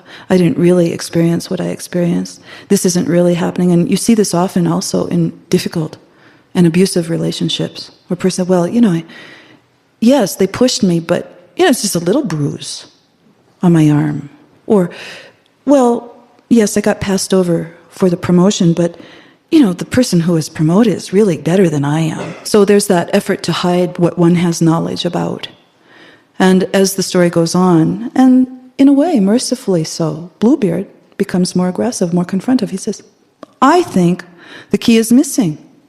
I think you have opened up the area of the psyche that I forbid you to look at. And then she is dragged into that part of the psyche, coming to her own death, which if she had come to her own death, that would be the end of this as a psychic episode. In other words, it would mean utter unconsciousness. One would go utterly to sleep and lay as though dead, as in the poem that I read you, where the young man, after he tries to please and be pleasing and take care of and show and tell and give, he becomes dead from giving. And he walks as a dead man until he wakes up, until someone shows him, in that case an old man, someone shows him that he is not dead, but as though asleep. In other words, he is not dead to conscious life. He He is asleep to conscious life. And that's the truth of this tale as well. So in the very end, his threatening, in other words, often in fairy tales, as in psychic battles for consciousness, there's a transformative moment. The transformative moment is when you almost lose your life. This whole matter of consciousness, both for yourself and for the world around you, is no roller skating party. It's very, very serious. It's an archaeological expedition that's very dangerous, that has great merit to it and great treasure to be gained from it. It is sometimes something that's done under cover of night, and sometimes done with bullets whizzing all over the place. It's something that's done under duress. It's not something that's done at a tea party. So, in this respect, the Bluebeard story says, all right, we're going to essentially knock your consciousness out of you. We're going to drag you to the cellar, and you'll wind up exactly the same way as everyone else. In other words, every idea you ever have in the future will be killed. Every impulse, every urge to love, every urge to be loved, every urge to give to someone, every urge to truly receive from another person will be murdered on the spot. And she says, and this is interesting because this is a Christian overlay in the fairy tale that I actually like very much. She says, let me make my peace with God.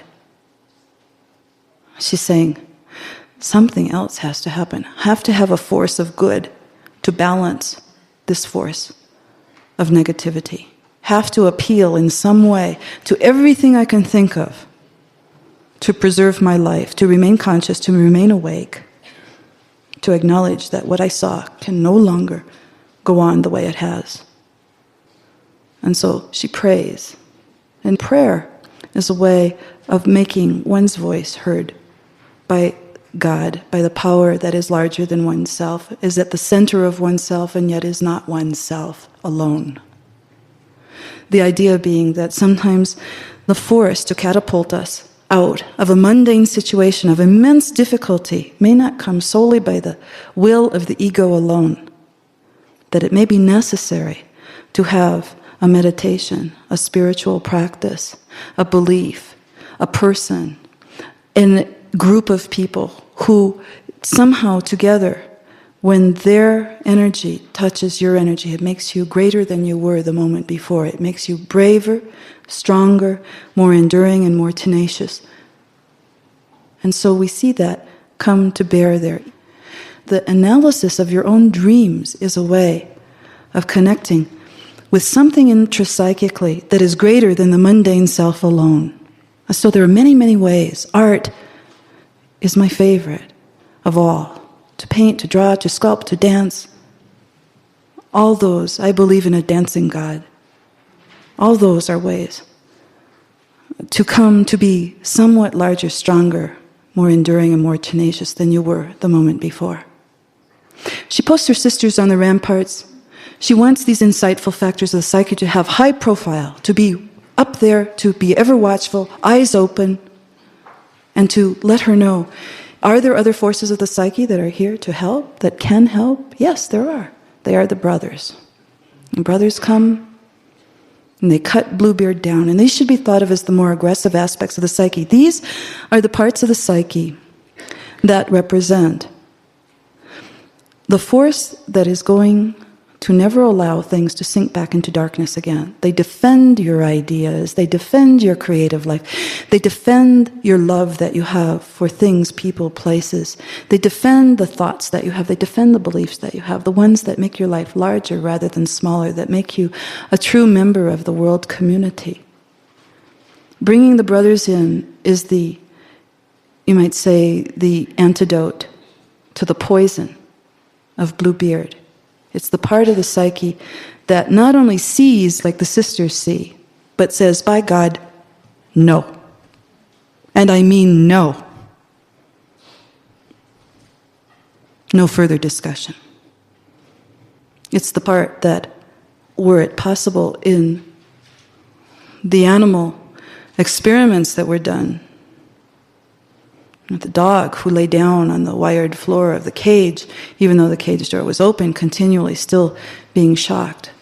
Were there to be an infusion of something that says no, absolutely no, and no more and not ever, a dog would jump up and leap out of the cage. So the brothers play an essential role in the reactivation of the natural function of the psyche, which is to get out of the way of the predator. Further, the brothers have the ability to cut the predator into pieces. In other words, to leach the energy out of this very negative complex, intrapsychic complex, to leach the energy, if necessary, out of the relationship that's an outer relationship or an objective life situation or subjective life situation, to once and for all, to cut it down and cut it to pieces, to dissect it, to understand its parts, to have knowledge of it, to have knowledge of how it works, and to let it be, to leave it alone, to go away, to turn one's back, and to move forward into the future.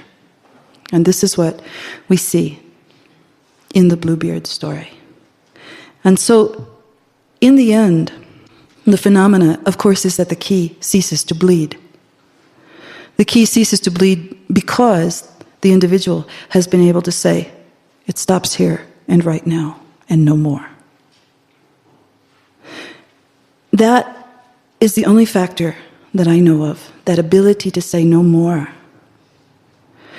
That is the one that seems to cause most people great difficulty. And I must say, people who are sensitive have more difficult time saying, not anymore, this is the end.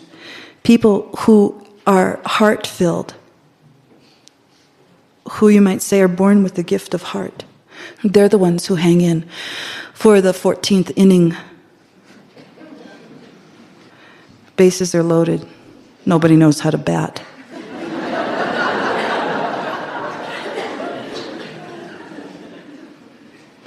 They're the ones that have the boxes of string that they save. And then they have the box that says, pieces of string too short to save.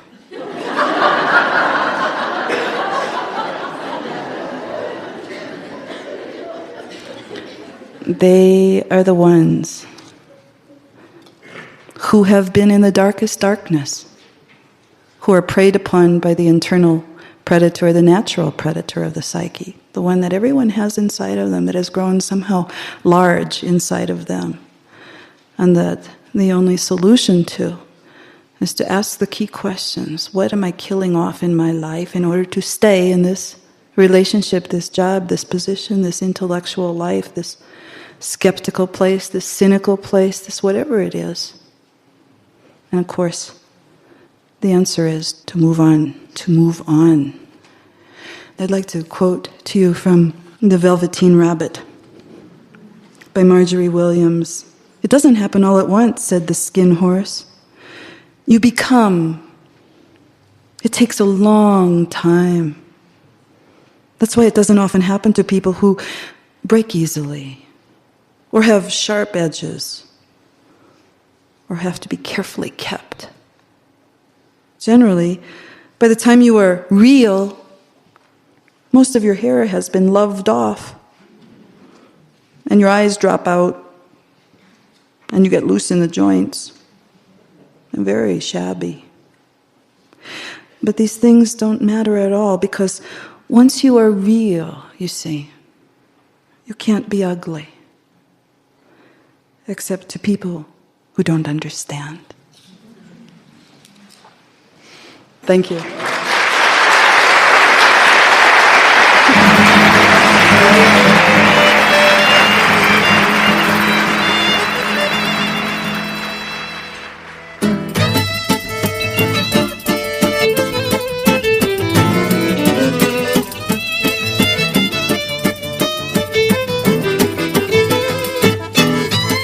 This concludes Part 4 of Volume 1 of Theater of the Imagination, the story of Bluebeard and the Forbidden Key, on the retrieval of intuition, with Dr. Clarissa Pinkola Estés.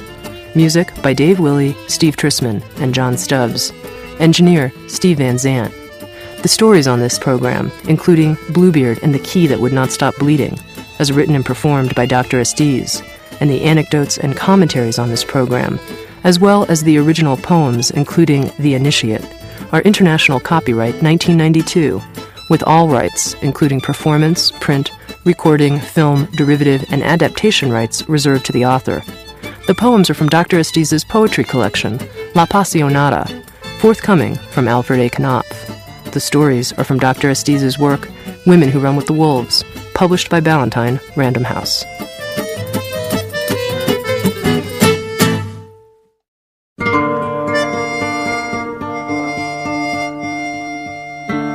Handed down in my family traditions, both Mojor and Mestiza, it is said that whenever a story is told, it becomes night.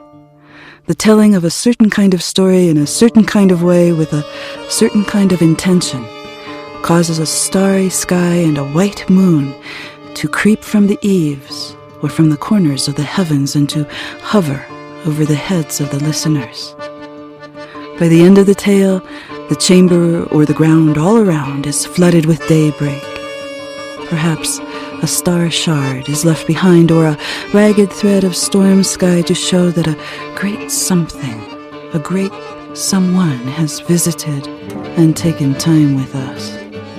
And whatever of this that is left behind is ours to use toward the mending and making of life.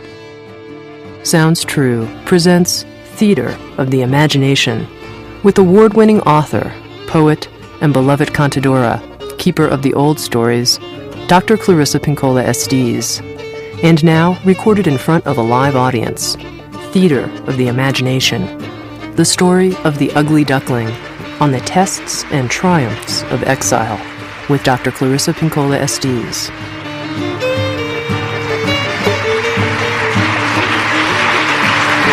Thank you.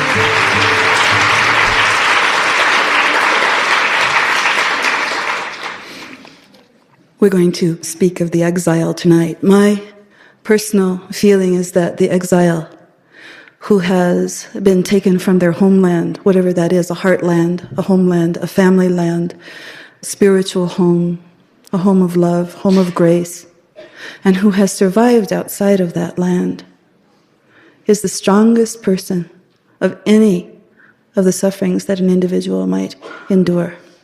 To be exiled from your religion, from your God, and to be able to find your way back home again. Find not the world that likes you and cares for you, but find the world and the people to whom you belong.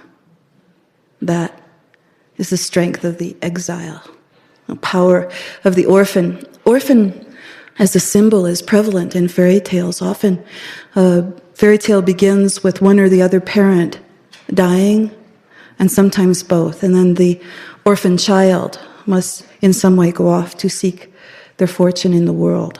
Moses is one of the most famous people who is a quasi-orphan. His mother cannot raise him. She must hide him, in fact. And she sends him into a river in a basket made of bulrushes, which floats down the river. And she hopes that someone with a kind heart, and indeed they do, someone with a kind heart will find him. And so he is found by a princess of the Egyptian Empire, and he is raised, interestingly enough, they don't tell you this specifically in church, but in the Old Testament, he is a magician. And he has a rod that has a snake wrapped around it, which we know from Greek mythology as the caduceus, the mark of the great magician healer. So when you follow the path through fairy tales and myths of the orphan or of the exile, you often find that they are made in some way by their travail or by a sudden mystical training from a stranger at the side of the road, that they are made into a magical person who has unique powers. And so, in a way, we must pity the people who have to stay at home and have loving families and never get to do anything. You see? You grew crooked, crippled, some would say, but you grew.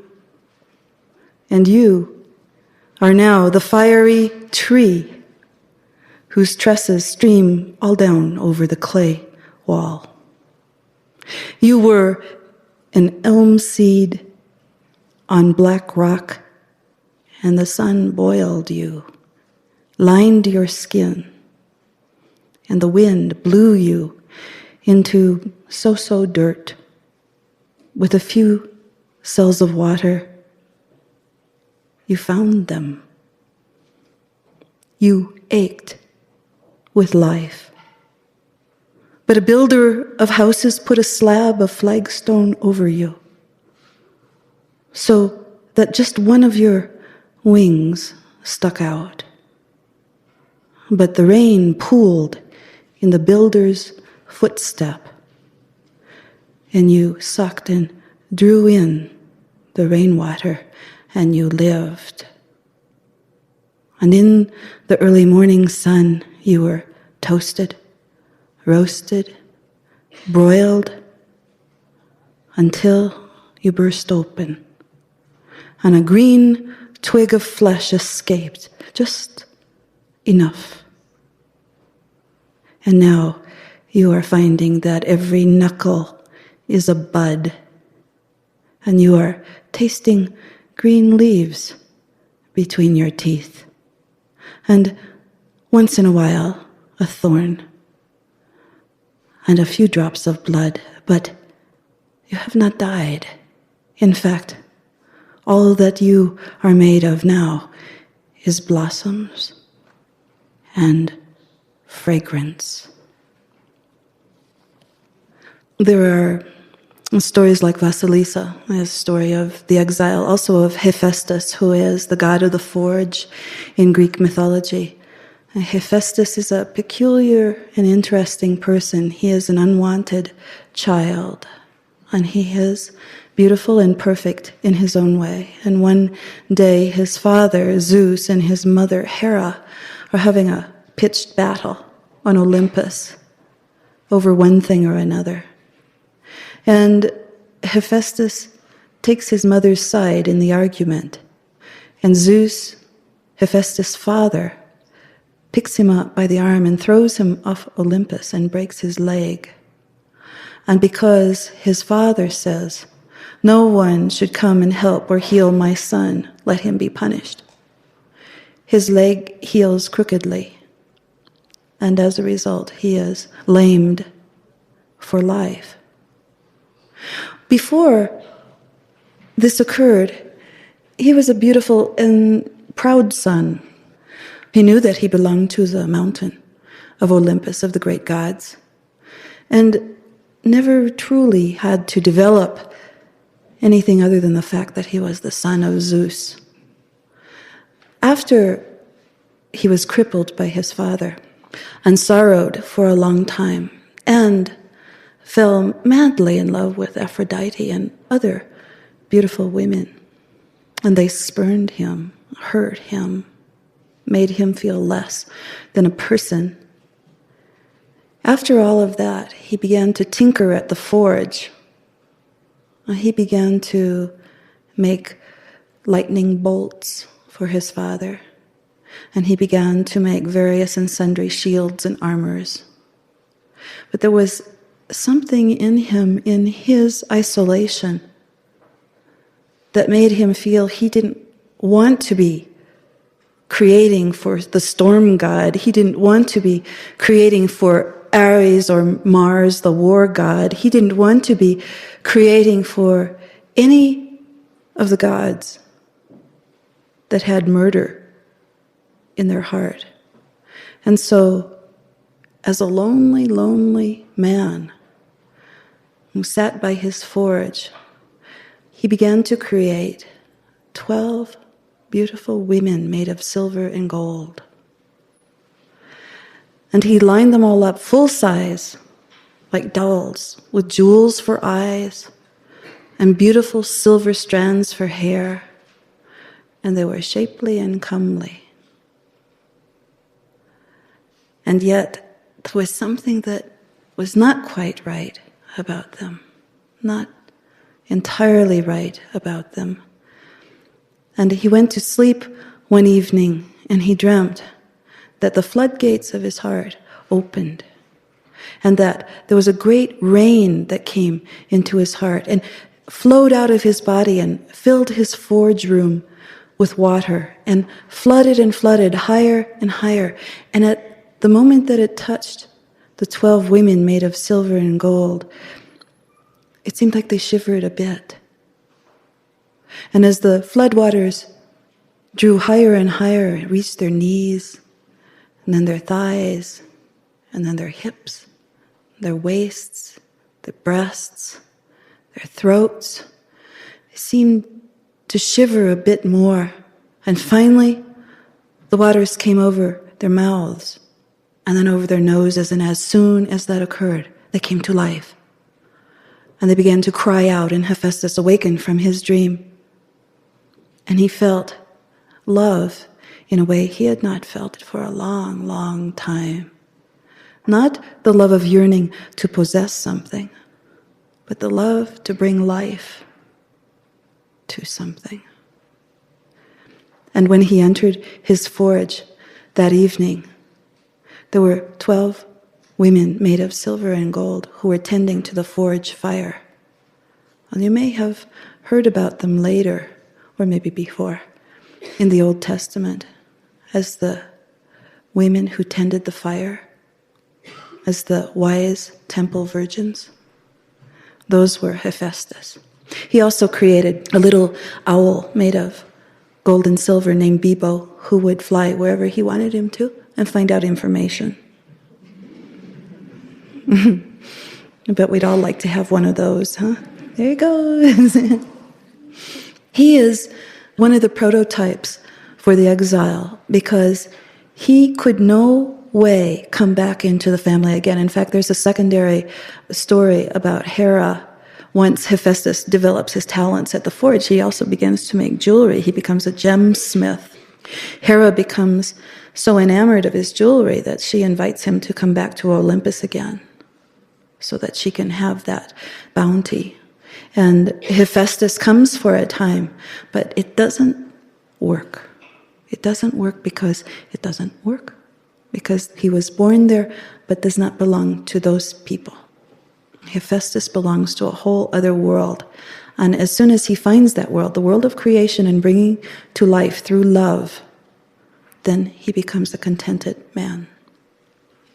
So a long time ago, and it was a little bit later in the year after harvest, and all the old women were starting to patch the blankets for the winter time, and all the old men were shaking all the tobacco out of their pipes, and they were getting ready to put all the harnesses and traces away, and all the young men were carrying great big bales on their shoulders to show off for the young girls that they were strong and able and ready, and all the young girls were sewing embroidery on long cloths and on aprons, looking up at the boys and trying to show how diligent they were at the feminine graces.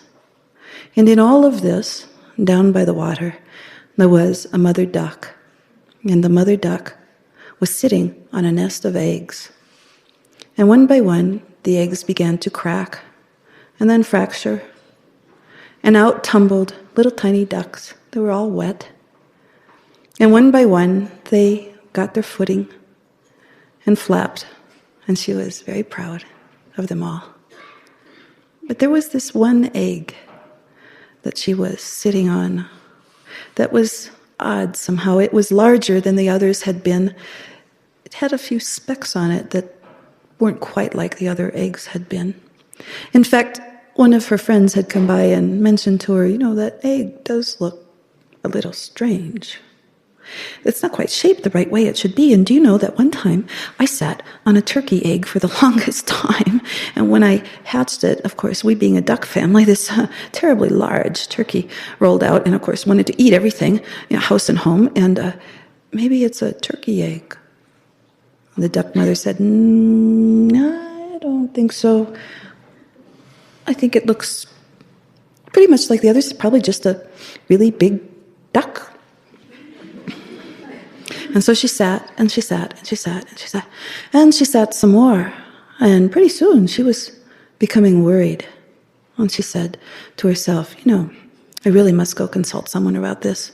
This is taking far too long. And as she thought that, the egg beneath her began to shake, and then it began to tremble, and then it began to crack and fracture. And pretty soon, a little beak poked out. And then pretty soon, a little web foot. And then the egg fell open entirely, and oh, the most ugly creature rolled out of the egg. Well, first of all, it was large and ungainly, and it just looked like it was all legs and all beak. And it had violet-colored eyelids, and it had little pink eyes, and the feathers weren't quite the right color. Oh, this must be a mutant egg, she thought. Well, soon enough, that little one that rolled out of that egg shook itself, straightened its feathers out, headed straight for the water, and the mother duck watched and thought, well, he swims well, just like the others. It seems like it's all right. It just must be, well, he did have a big father, so, it could be this way. And so all the other barnyard animals came to see her new brood, and they all said, oh, look, aren't they not? One after one, another one, and another one, and another. Oh, they're beautiful. Well, is that yours? Is that one yours? I see. Well, it's rather big, isn't it? Excuse me, I didn't mean to. I don't want to offend you, but it's pretty ugly, isn't it? Well, the mother defended her child, and she said, well, he's going to grow into himself, and he's just that way because he's brand new, and he has some time yet that, his head is a little bit misshapen, and his wings are a little bit dragging on the ground, and his legs are a little bit orange. But I think it'll be all right. And all went well until she took him deeper and farther into the barnyard, and suddenly all the other grown ducks and all the geese began to attack this little tiny duckling. And they would peck at him, and hiss at him, and honk at him, and stick their necks out and bite at him, until pretty soon almost all of his feathers were gone. And the mother tried to defend him, and she stood in front, and she hissed and she honked in return, but there were too many. And they attacked the duckling day after day, until the duckling hid under one of the barns, in the dust, in the dirt, and shivered, and didn't want to come out anymore.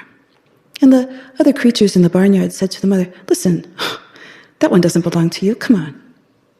Come clean. Isn't really yours, is he? Surely you don't want to feed the likes of him. After all, we have only so much to go around. We think you ought to get rid of him. Get rid of my child? Get rid of my child? Oh, well, I couldn't possibly do that. But day after day, the harassment went on, and soon the mother duck was as frustrated as she could be, and the little duckling wouldn't fight back, and so she always had to defend him. And finally, in exasperation, one day she said to him, why don't you just leave? Why don't you just get out of here? And the little duckling drew itself into itself and made itself as small as it possibly could, which was still larger than any other in the barnyard that was as young. And it flew and hopped away as fast as it could, and it flew and it hopped and it flew and it hopped farther and farther and farther, until finally it came to a marsh. And in the marsh it huddled under the weeds and thought to itself, well, I must be the most ugly thing that has ever lived, and I'll just hide myself here, and I don't know what to think. I don't know what to hope for. And at that moment, some pheasants landed in the marsh.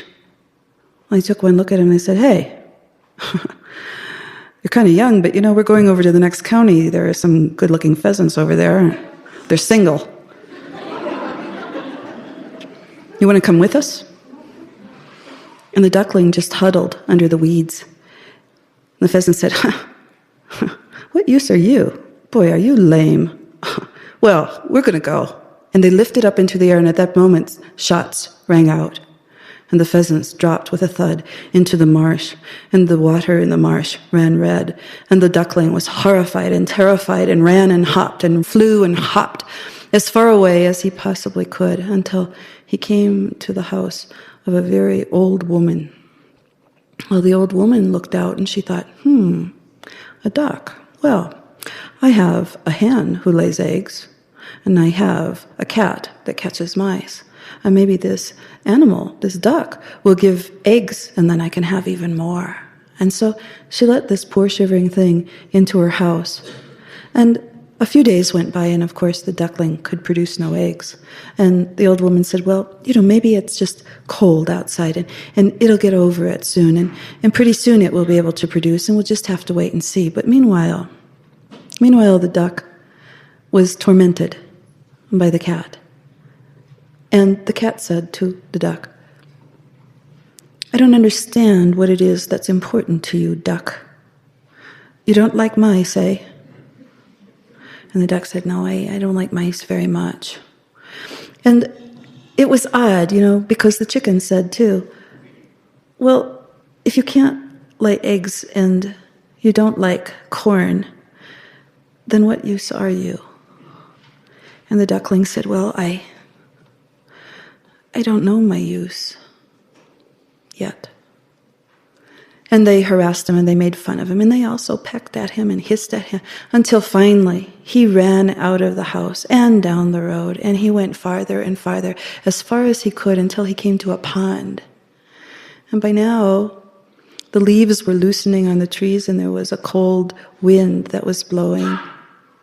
And as he sat upon the pond, he thought that he had never, ever been as miserable as at that moment. And where would he go next? And what would he do next? And he could not think of a single thing. And at that moment, overhead, flew some creatures, making a noise that he had never heard before.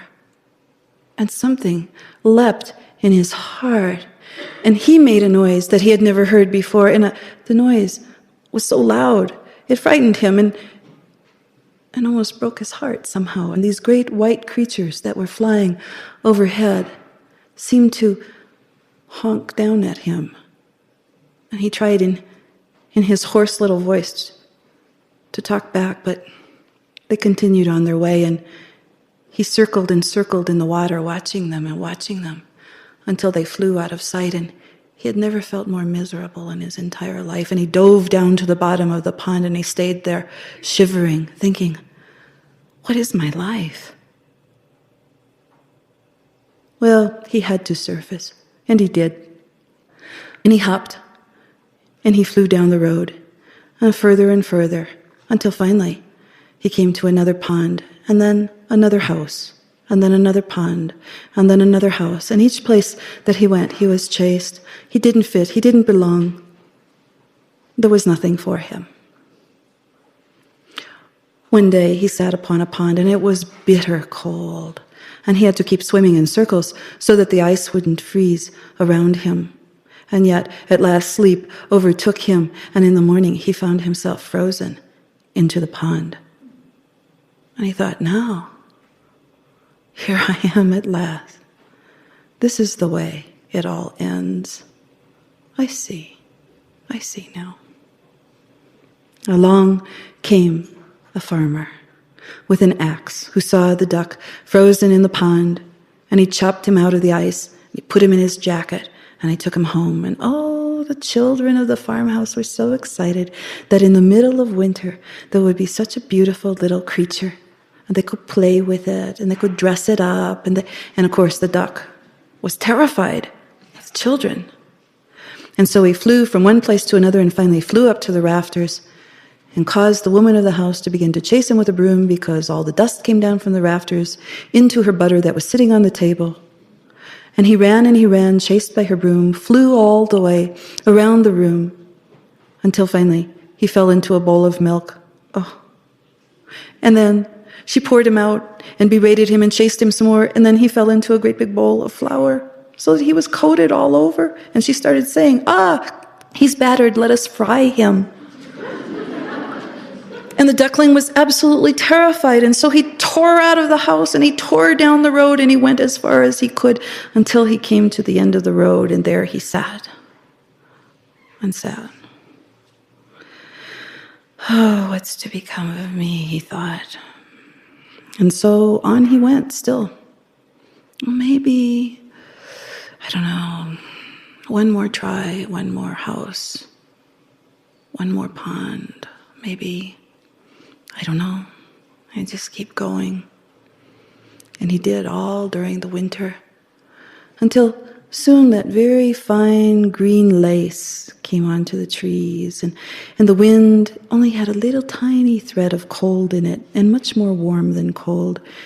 And pretty soon, all the old women came down to the water and started unbraiding their long hair, and all the old men pulled their benches outside and began to stand around and sit around and talk to one another and tell jokes. And all the young boys came down to the water and picked up handfuls of it to flick at the young girls. And all the young girls, learned to walk in a certain way, a certain rhythm, to draw the attention of the young boys. And the husbands were out in the fields preparing them for sowing, and their wives would bring them their lunches and sometimes lay in the newly plowed fields together for a hug. And on it went, and the duckling had survived the winter.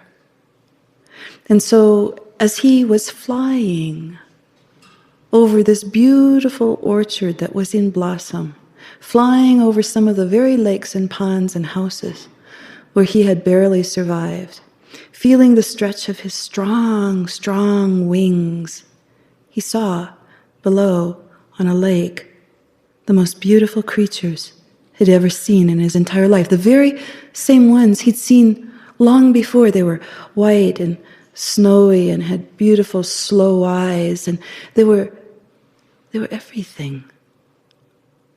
And he thought, I must, no matter what becomes of me, I must just somehow try to make contact with them. And down he flew, and landed gracefully on the lake water. And there, the 3 swans looked at him, and he thought, they've spotted me. They'll probably come peck me to death. But it's worth it. They are so beautiful. I feel so heartsick. I want to be close to them. And so, even with dread, he began to paddle closer and closer to them. And they began to paddle toward him. Oh, here it comes, he thought. Here it comes. And he bowed his head to receive their blows. And as he did, he peered into the water. And there was a reflection that he could barely believe. It was so beautiful. It was so snowy white. It was so slow-eyed. And suddenly the swans circled him and began to groom him and welcome him and swim around him in circles, saying, "Oh, brother, it's so good to see you. Where have you been?" And the duckling, the ugly duckling, who was really a swan, all along told them about his adventures. And while he told them, the trees grew greener, and the fruit came onto them, and there were weddings, marriages, and there were wakes and funerals, and people grew up and danced away, and the old people became older and died, and they danced away.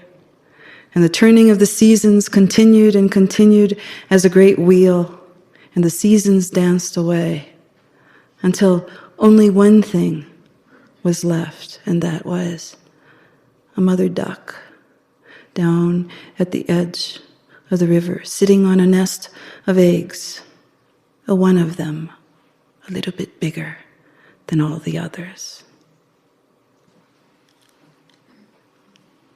Damaged people are dangerous. They know they can survive. Jennifer Hart. Despite all the evils they wished to crush me with, I remain as steady as a 3-legged cauldron. Monique Wittig. Diamonds are only chunks of coal that stuck to their jobs, you see.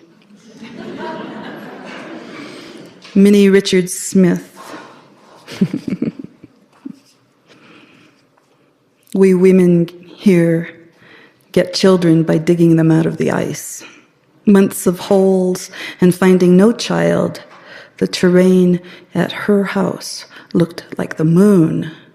Dogs had to show care where they trotted, and menfolk minded where they worked. One last time, she told herself, and this time she walked far out, till a heartbeat came to her from somewhere, and she fell to the ice. Kneeling and peering down between her legs, she could see through the thin crystal forests and chipped clouds below a child glistening.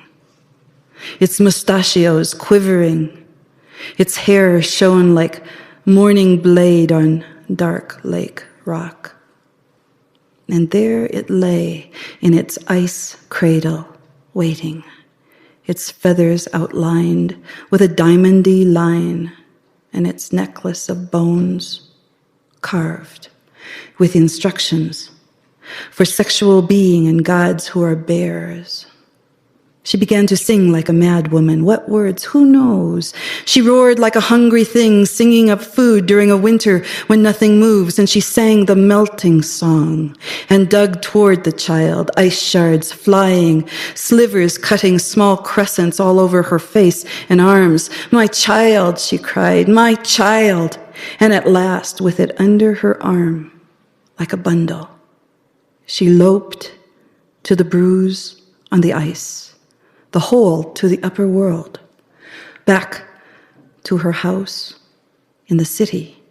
And there, in her big wing chair, she shadows her spirit child, saved from the ice, warmed by her breasts and belly, and turned near the fire on the spit of her arms, her whiskered ice child, her very, very love. What does it take to keep going? Heroism? No. What does it take? Resources? No.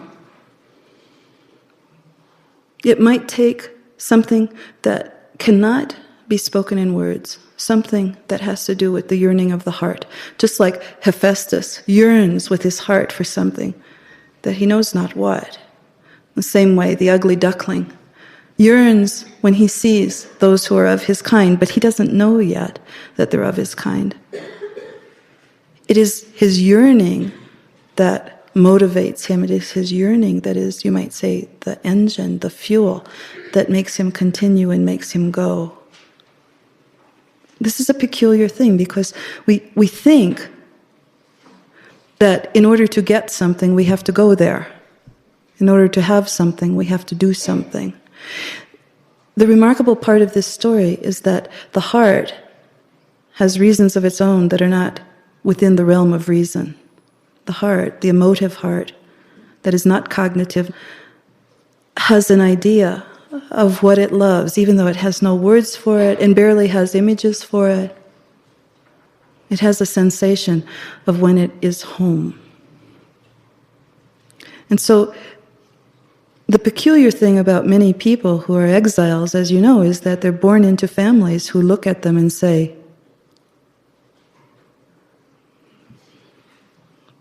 this is ours. This is mine. Could I trade him? Could I have another try at it? No, you can't have another try at it.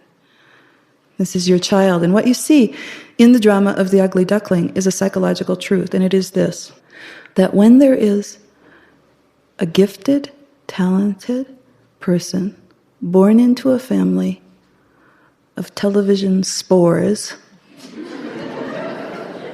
that there's likely to be trouble. You like to dance down the hallway, and they think a good time is folding towels. Perfectly, corner to corner, right angles, military style. You show up with a tie made out of Jell-O, and they show up in Brooks Brothers. You have a lyricism to your words, and they want you just to speak, as they call it, plain English, please. You have a yen or a yearning for something that is outside their understanding. This makes exiles out of little tiny children. So a 2-year-old can be an exile. A 1-year-old can be an exile. A child who is deeply introverted, which is evident at birth, is born to a family of extroverts who want to constantly know, what's wrong with you? Why aren't you acting more excited? Why aren't you participating? Why are you always slinking off to your room? You have the situation of a swan being born into a family of ducks. If you have an extroverted child who is born into a family of introverts, then the message is, could you just quiet down, please? Why must you always be talking? Can you not just be quiet for about 7 years? If a person is born into a family, and now I'm saying families that do not understand, certainly there are families that do. But if a person is born into a family, and they are an artist of one sort or another, and the family is very mechanistic, then they will want to know why you need money to buy those damn watercolors. Or what the hell are you doing up in the attic writing poetry? Or why don't you quit wasting your time? You can't make a living as a sculptor anyway. Or we don't waste our time like you do. We work. And vice versa. If a scientist type of child, if that is their gift, and they're born into a family of artists, I say, well, that's really nice that you want to make an atomic generator, but like the color scheme's all wrong. I don't know what's the matter. You just have no color sense whatsoever. And this is all very well and good, but don't you want to live surrounded by beauty? You see, it can work in many different ways. The psychological difficulty is that in our culture, for many generations, and still yet, parents often think that a child, and this was borne out by a terrible distortion in psychology, in classical Freudian psychology, and Jungian psychology as well. The thought that a child is born tabula rasa, in other words, they're totally unwritten upon, that they are a blank slate. Oh, this is not true in any way, shape, or form. Children come filled completely, like the plant has its rhizome at the bottom, and its food source, and everything all in the seed. It has the genetic coding for what flower it will become, for how often it will bear fruit, for what it will look like, for what its temperament will be, for what its artistry is. All of its instinctual life, plus the food for that life, the psychic food for that life, is all born into every single individual. And so the role of the parent is not to see, what can I make this child into? The role of the parent is to see, what manner of child is this? How do I help this child grow into what he or she is in their roots? So, in the story of the ugly duckling, we have the phenomena of having an outsider or an exile who's clearly born into the wrong family and who has to come to terms with it in one way or another. The mother duck's actions in the story are incredibly similar to the actions of parents who have an odd child. At first, you protect and engender. You make up, you might say, excuses for, even. You say, well, they're different, and they are. And I know I have to tell you, I think that the kids who wore their hair spiked like the Statue of Liberty on sideways, with the coxcomb, with the purple, with the yellow tips, I think they tested their parents more than any generation I have ever seen in my entire life. And when I think back to when we were adolescents, and some of our fathers in particular were just beside themselves that a young man, for some reason indiscernible to them, might want something other than a crew cut. I mean, they were livid with rage that anybody would want to break the status quo. And so initially, a parent will protect the unusual child in reality. But also, there's something more important than the actual outer parent. There's what we call the collective culture that acts like a parent to each of us, to all of us. And the collective is made up of ideas that the strongest and most powerful people in the culture, the ones who have the most sway over others, the ones who are, you might say, in control of many other people. They make up the contents of the collective culture. They make up the rules. And then everyone else is supposed to abide by the rules. And there is an aspect of this in each and every one of us. Sometimes it's called superego. And it means the part of your psyche that contains the rules and regulations for how you're supposed to live life if you are a decent, hardworking individual. And in this superego, there is a series of messages that might initially cut you a little bit of slack. Well, he's young, or she's just learning, or, she'll get the hang of it, or let her go through the phase, she'll get over it. And so it speaks to you. It is like a person, like an intelligence inside your own psyche. But if you test it too often, eventually it will act exactly the same way the mother duck acts in this tale, and it'll become exasperated and frustrated with protecting and defending you, making excuses for you that you're going to grow out of it, you're going to get over it, you really are going to settle down to the 2.5 children in the station wagon in the driveway and the house in the suburbs and all the rest of that anesthetizing sort of lifestyle, and that you really are going to be happy at last, except you're not. You're not. And it will turn against the individual, so that within your own psyche you have an enemy, no longer a shelterer, a nurturer, but now someone who says, could you just get lost? I'm really sick of you. This is too much. I can't take this anymore. At that point, whether it comes from outside or inside, many people decide, all right, that's it. I'm a worthless human being. I have no value. My art, my poetry, my science, my music, my whatever it might be. I'm blowing colored smoke. Now, that's unfortunate. It shouldn't happen that way. Sometimes it happens to a person so young that they don't have other resources available to them that will counter that kind of introject, that will say, this is not true at all. I can't tell you how many women have sat in my consulting room and told me that they were carved and shaped into being nice, sweet, kind, endearing, helpful people. And come to find out after a session or two that this woman is a brilliant singer-composer, or that this woman is a magnificent artist of one sort or another, or that this woman stopped taking trigonometry in high school because her mother and father wanted her to be a cheerleader instead. And it could as easily be vice versa. Same thing. Can't tell you how many tortured people who went through high school who were, you might say, the scientific type. The people who now all work at Microsoft. How they were tortured by their parents to perform as a popular person in high school. How they were pushed and prodded and harassed and hounded. Stand up straight, don't hide yourself. Be nice and they'll be nice to you. You're really cute. They're just telling you when you have zits the size of Mount Rushmore on your face. So these are simple examples. I've had men in my consulting room who have spent literally a lifetime at work that they despise. It's like they've been leaning up against an emery wheel all their life that's scraping their life's blood and their skin away from them. And still they're doing it because they were taught and trained when they were young that you cannot do what you'd like to do. You cannot, quote unquote, make money at it. We won't even allow you to try. We won't support you. We won't get behind you. I guess you'll just have to go out and be unhappy.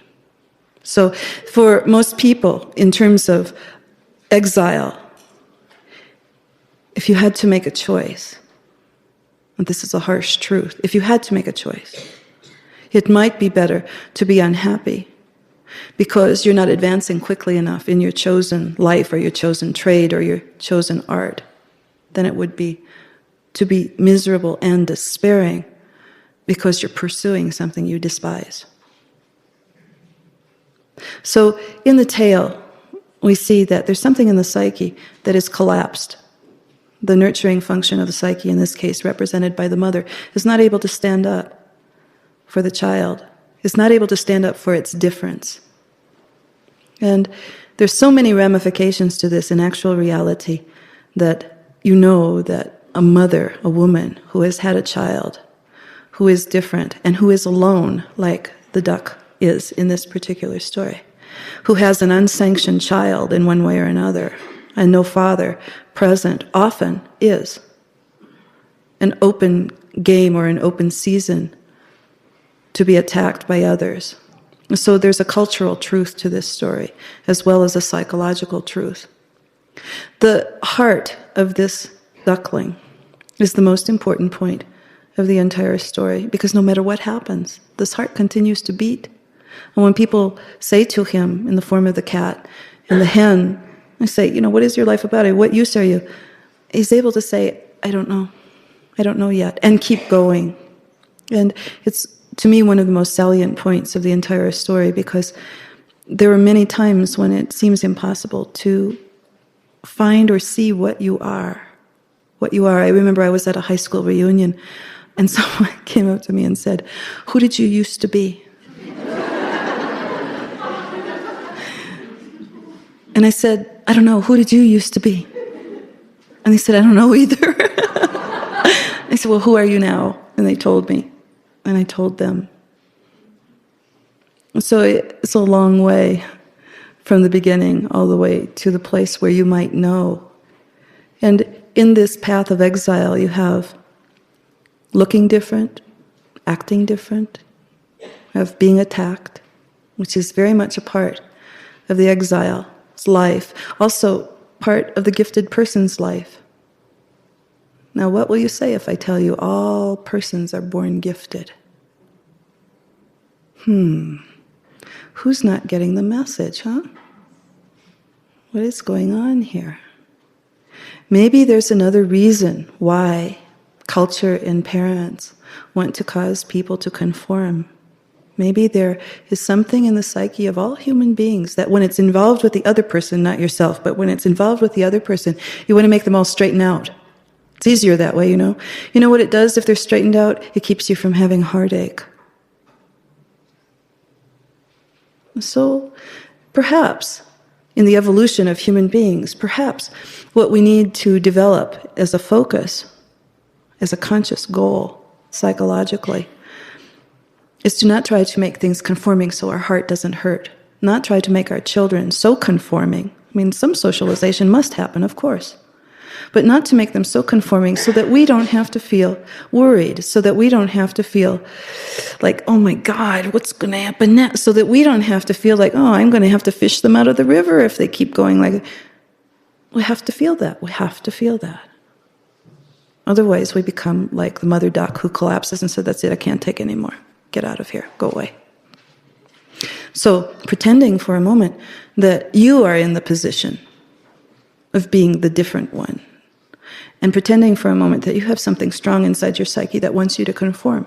Something inside the psyche that doesn't want to have heartache, that in some odd, peculiar way is actually trying to protect against heartache. You'll have to study these things carefully and ask yourself this question: is there something that I am keeping myself from doing, that my heart yearning toward, something I feel I must, that I long for, that I am keeping myself from because I don't want to suffer a broken heart? And if you consider what that might be, you might come up with an answer. So as you go along in the story, you see myriad tries to belong to various places, none of which belong. The sole work of the exile is to find what he or she belongs to, not to try to belong to everything. I was looking at a yearbook the other day. I was at a garage sale, and then there was an old yearbook, and I opened it up, and it said things like, future nurses of America, future farmers of America. It was a long time ago. Future farmers of America, future golfers of America, future this, future that. And I thought how interesting it would be to go and find those people and see how many of them were what they studied in high school to be, what they had pinned their hopes to. Because, shouldn't there be the Future Poet Society of America? Shouldn't there be the future naturopathic healers? Shouldn't there be the future santuarios? Shouldn't there be the future social justice activists? Shouldn't there be the future coaches of the best kids' baseball team on the block? Shouldn't there be things that matter to all of us?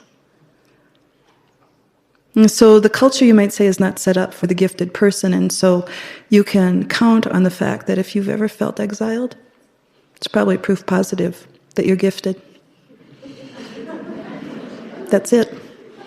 And, they call gifted people usually, there's a series of names: defiant, incorrigible, stubborn, uncooperative, and so on. So if you've never been called those names, well, cheer up, you still have time. You can learn. You can learn to do the things that will put you in that category. In the tale of the ugly duckling, the recognition of the swans that fly overhead and all that heartbreak of knowing something and not quite knowing, and knowing what you belong but not feeling worthy. This is also a typical feeling of a person who has been injured early on in life. Is that, I know what I like, I know what I want, I know what I yearn for, but I can't National Honor Society, oh God, I couldn't, never, scholarship, oh no, I would never be able to make that. Oh no, save up my money and buy a car of my, oh no, I couldn't do that. Get that really nice looking girl? No, I don't think I can do that. Well, I'll tell you what, I just try nothing at all. And I walk around with a big smile on my face all the time and make people think that I'm really happy. You don't buy it? Oh, I look depressed, you say. I have the grinning depression, you say. Oh, well, the only way to lift that depression is to keep going.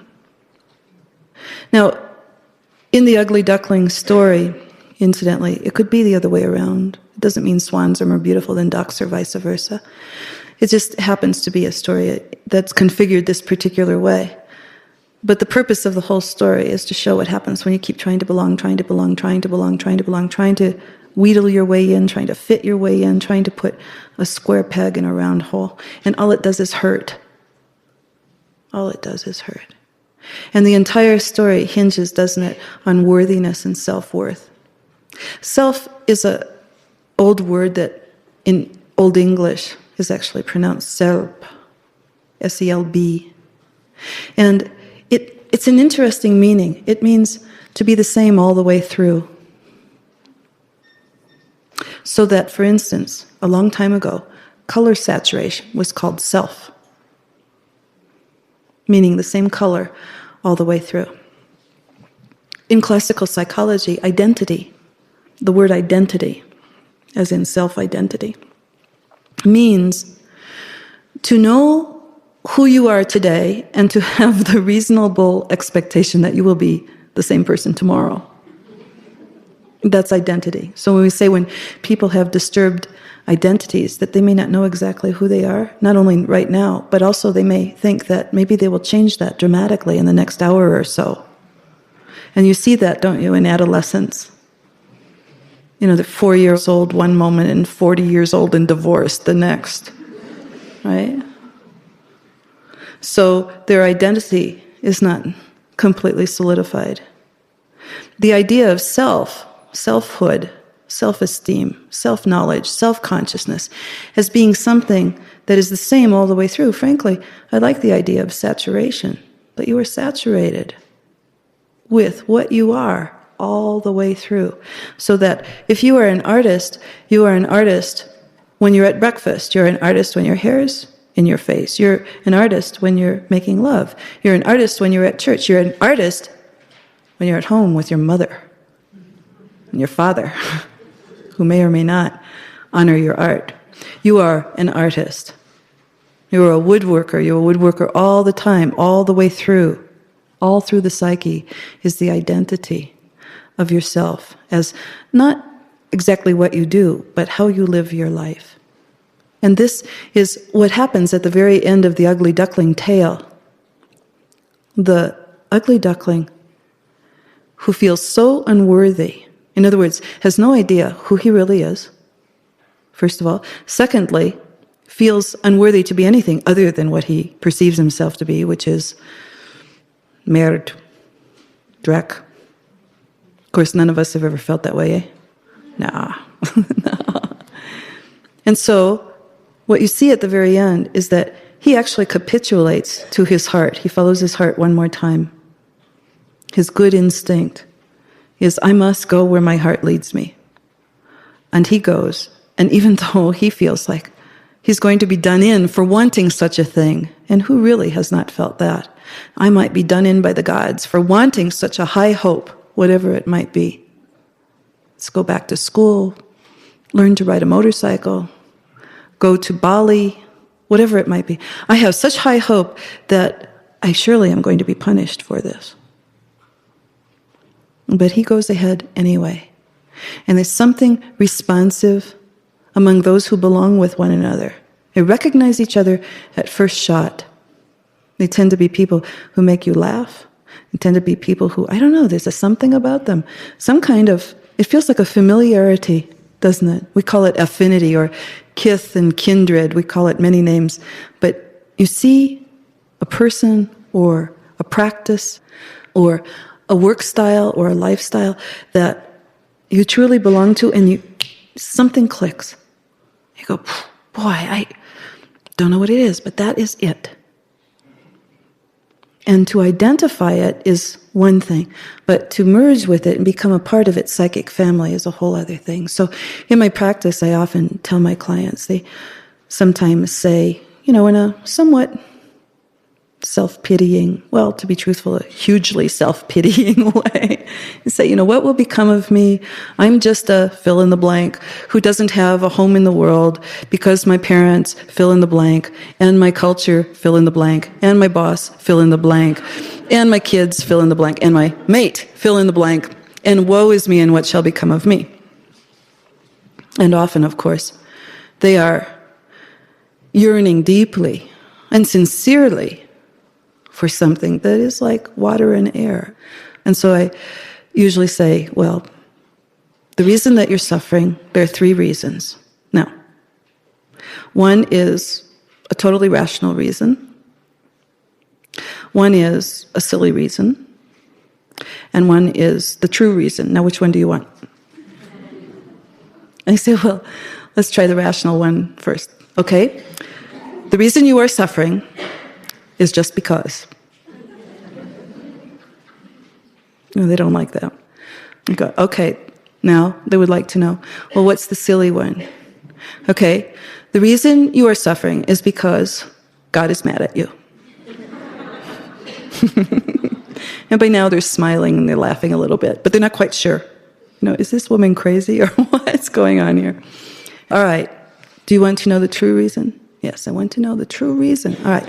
True reason is that you have the mistaken zygote syndrome. The what?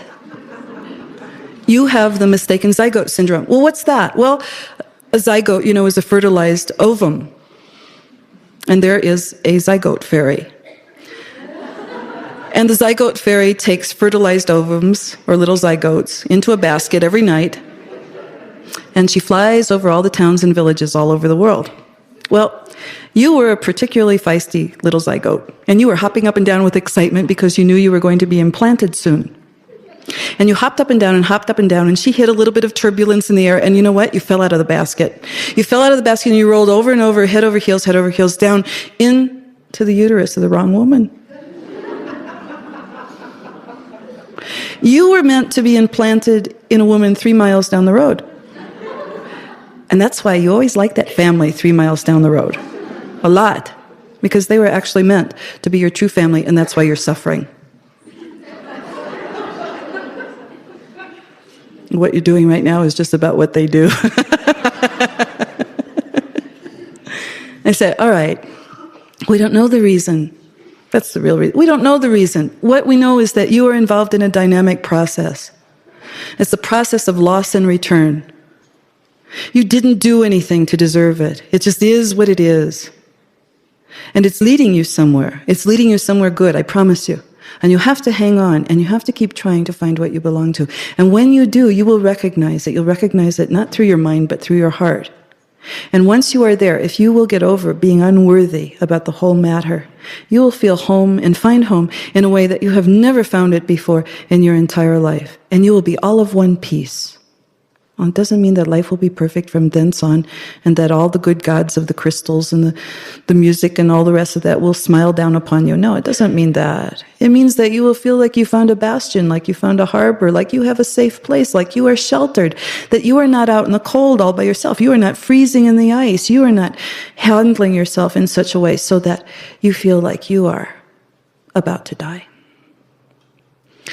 There's not a single person in this room who hasn't wished for death at some time in their life. It's a normal and natural thought when one is exiled so far from home. But to give up temporarily, or even temporarily to wish for death, to say, I want to end this whole, I am sick unto death, literally, of this way. I don't want to live this way anymore. That should never be taken literally, as though now I should go take 400 Valium, or now I should go stick my head in the oven. No. That's too literal an interpretation of that feeling. In ancient alchemy, when a person comes to the place where the lead is dissolved and now it's just a pool of molten metal and now other things will be added to it, there's a death. It's signified in old alchemical texts by various drawings of a king and queen who are immersed in a bath, and their bodies begin to dissolve, they begin to merge into each other, and then they become just a pool of flesh.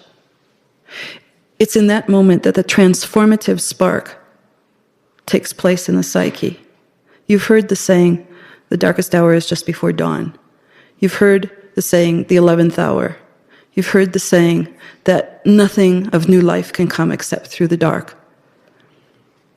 Those sayings exist in order to speak about this phenomena of feeling so alone, so bereft, so without, so tired, so fatigued, so exhausted, that one not only feels they cannot go on, but doesn't want to go on. This is a psychic death, and it's an important one. Because in that psychic death, in that giving up, there is a release from the previous expectations one had of belonging to the things one does not belong to. There's a giving up of that side of your nature that says, I'm going to beat you to a pulp till you conform properly, till you behave the way I say so. You may treat yourself this way without even realizing it. And certainly if you treat yourself that way, you can be sure that you treat others that way as well, without meaning to. Well, you may think I'm doing this for, their own good or to help or whatever it is. But it still remains that the internal destruction that goes on is supposed to be leading you not to conform more, but to the death of your desire to belong to the things you don't belong to. And it's leading you to be free. So you see here at the very end of the story where there are aspects of the psyche that actually come out to greet you. They say, yes, you're one of ours. Yes, you are. Yeah. Glad to see you. Yes, you're doing fine. Boy, you're looking good. That's a voice also in everyone's psyche, no matter how devastated or despairing. That voice is within the psyche. And in order to find it, you have to believe in your own beauty. You have to believe that you are a beautiful person, unmothered or unfathered, that there is something in you, regardless, that has strength and wholeness. The words are impoverished to say, oh, you are beautiful. In a way, it almost sounds silly, doesn't it? It's almost trite. But those who have made a descent into that hell of not belonging, and who have allowed their own death to take place, have allowed the values that they were taught or held to be true, that they should belong to everyone and everything that comes along, regardless of their own feelings in the matter. Those who have been there understand precisely what beauty comes from being born anew as your own true self, to be colored all the way through with you, with your dreams and your hopes, your desires and your destiny. And so in the very end, you might say, well, what if you don't have mothers and fathers? And what if you don't have mentors? And what if you don't have people who will help you along the way? I'm telling you that in the psyche, the day you were born was also born a mother and father, what we call an imago, what we call an archetype.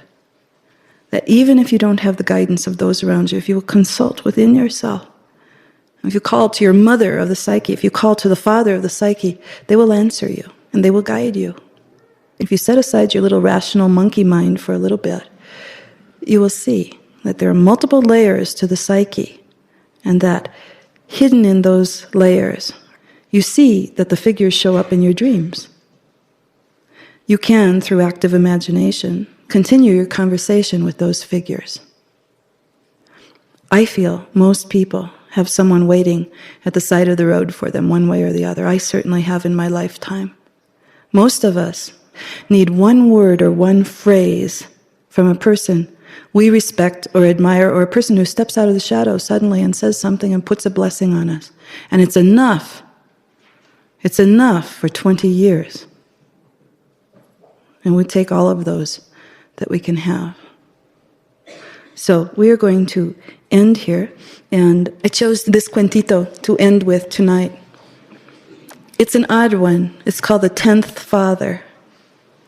And the reason I chose it is because when an exile is on the road, all kinds of mothers and fathers show up. But they might show up in ways that you're not expecting. They might show up in hidden ways, or sideways, or in carom shots, or subtly, or in a way so that you don't even realize the bounty of what you've been given until later. And so for that kind of father, there's this cuentito. We had an uncle who told us he could have played for the National League. He had this habit of hurling the ball so fast it hit you right in the stomach, even if you caught it. This guy was always carrying a football. At Thanksgiving dinner, at Christmas presents, Uncle Frank with the football. He wore it, no matter what suit he wore. Pigskin, the ultimate accessory. Thump, fakes, and then he would throw hard. Thump, caught again, and if you missed it, he'd pick it up. He could pick up a whole turkey in one hand. He'd say, okay, Star, now look, I'm going to send it to you. Girls got only one chance. It wasn't right, but it was the way it was. I had many boy cousins. He was always wanting to go out in the alley, Uncle Frank, where the harsh lamplight shone, making so many shadows. Come on, come on, come on. He'd get right in my boy cousins' faces. He'd interrupt their body spaces, and someone always had to be the goalpost, raising their arms high over their head all the way down at the end of the alley in the dark, and it was always me. And Uncle Frank would drop kick the pigskin, betting a nickel he could make it. And he always did. And one day, the boys began to earn their nickels back, till they had earned them all back. And then some. My Uncle Frank, I heard him say to the boys, the ball chooses which hands it will love. It will love your hands, he whispers to my cousin Benny. Did my cousin put this tremendous medicine to good use? No, he became a basement insurance salesman who sits like a mashed potato on his TV couch. But you know what? I heard it. I took it. That ball loves these hands. I took it. Play, play, play. Show me what you got, kids. Show me what you got. I took it all in, and I ran with it all the way home. Thank you.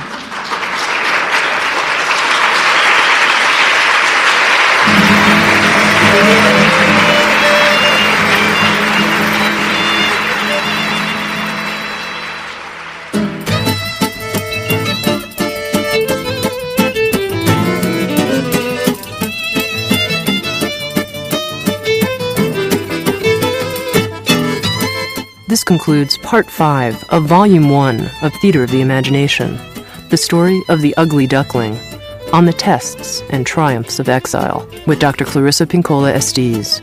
Music by Dave Willey, Steve Trissman, and John Stubbs. Engineer, Steve Van Zant.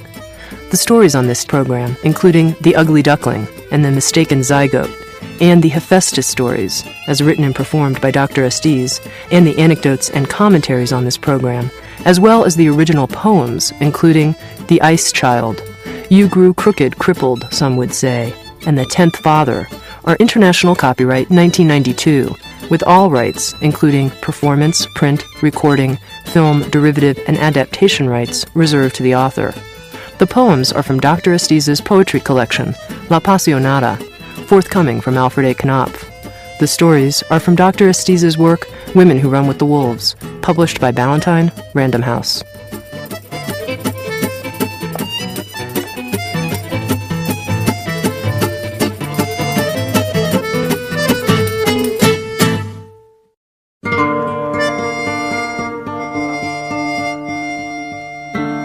Handed down in my family traditions, both Mojor and Mestiza, it is said that whenever a story is told, it becomes night.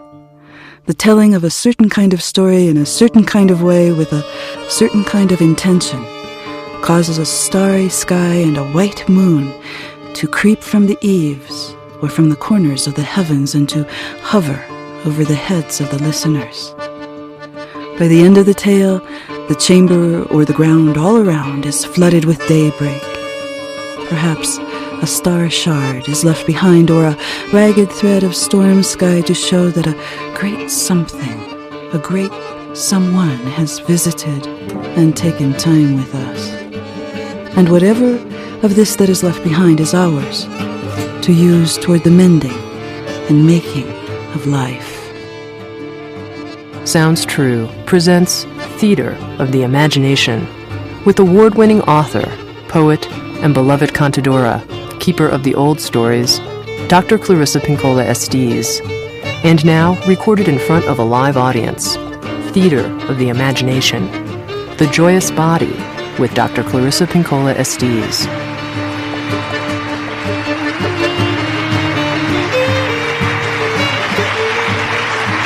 Thank you. There's a chapter in Women Who Run with the Wolves called The Wild Body. And the chapter is about something that maybe you heard about when you were a child if you were taken for religious training, and that is the body as a temple for the spirit. And that the body is incredible, and it has knowledge that is not intellectual, of course. And yet it is, out of all the aspects of psyche, the most poorly treated of all the things that we have within our sphere of self. And I wanted to talk about how, in a culture that has forgotten the partnership with the body, has decided that the body, like the land, should be cut, strip-mined, gouged, carved away, mined only for its so-called riches, as that might be perceived by the culture, and everything else thrown on the scrap heap.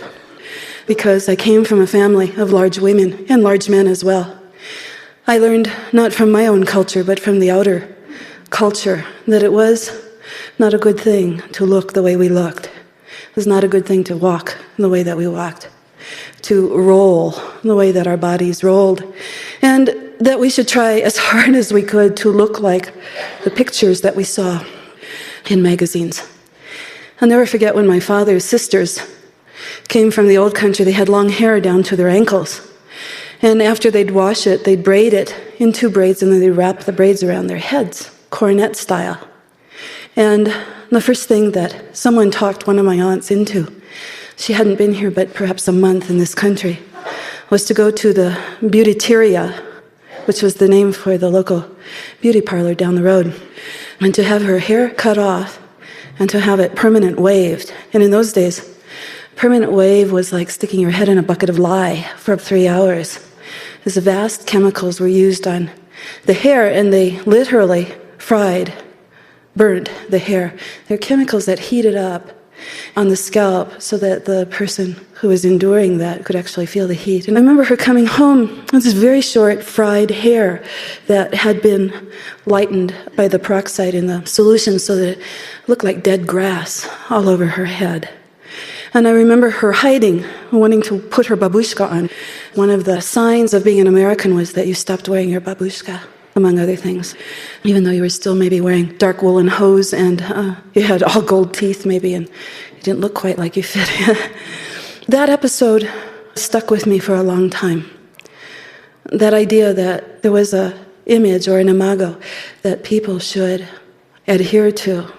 You remember we talked about Procruste's bed, the bed that is the status quo, the bed that is the idea or the ideal that everyone is to conform to, and that you're to lay on the bed, and if you're not large enough, you're stretched painfully to fit. And if any part of you overlaps the bed, those parts are amputated so that you will conform at the end. Conformity for conformity's sake causes an individual to lose some of the precious symbols and precious rituals that they have enjoyed, that tie them to their own body and sometimes to their family, their community, their lover, and so on and so forth. So my aunt, for instance, with her little fried grass hairdo, she no longer went out to the rain barrel with her sisters to let down her hair and wash it.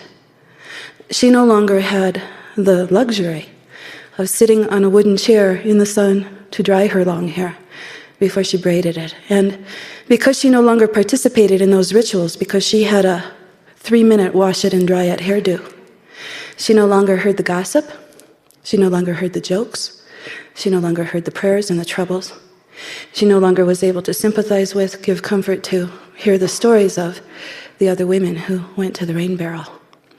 So there's something blessed about the form that each person has come into the world with, something that can never ever be purchased or bought or carved, something that cannot be made bigger or smaller, something that cannot be given any shape or depth other than what it is naturally, because it has a spirit all of its own.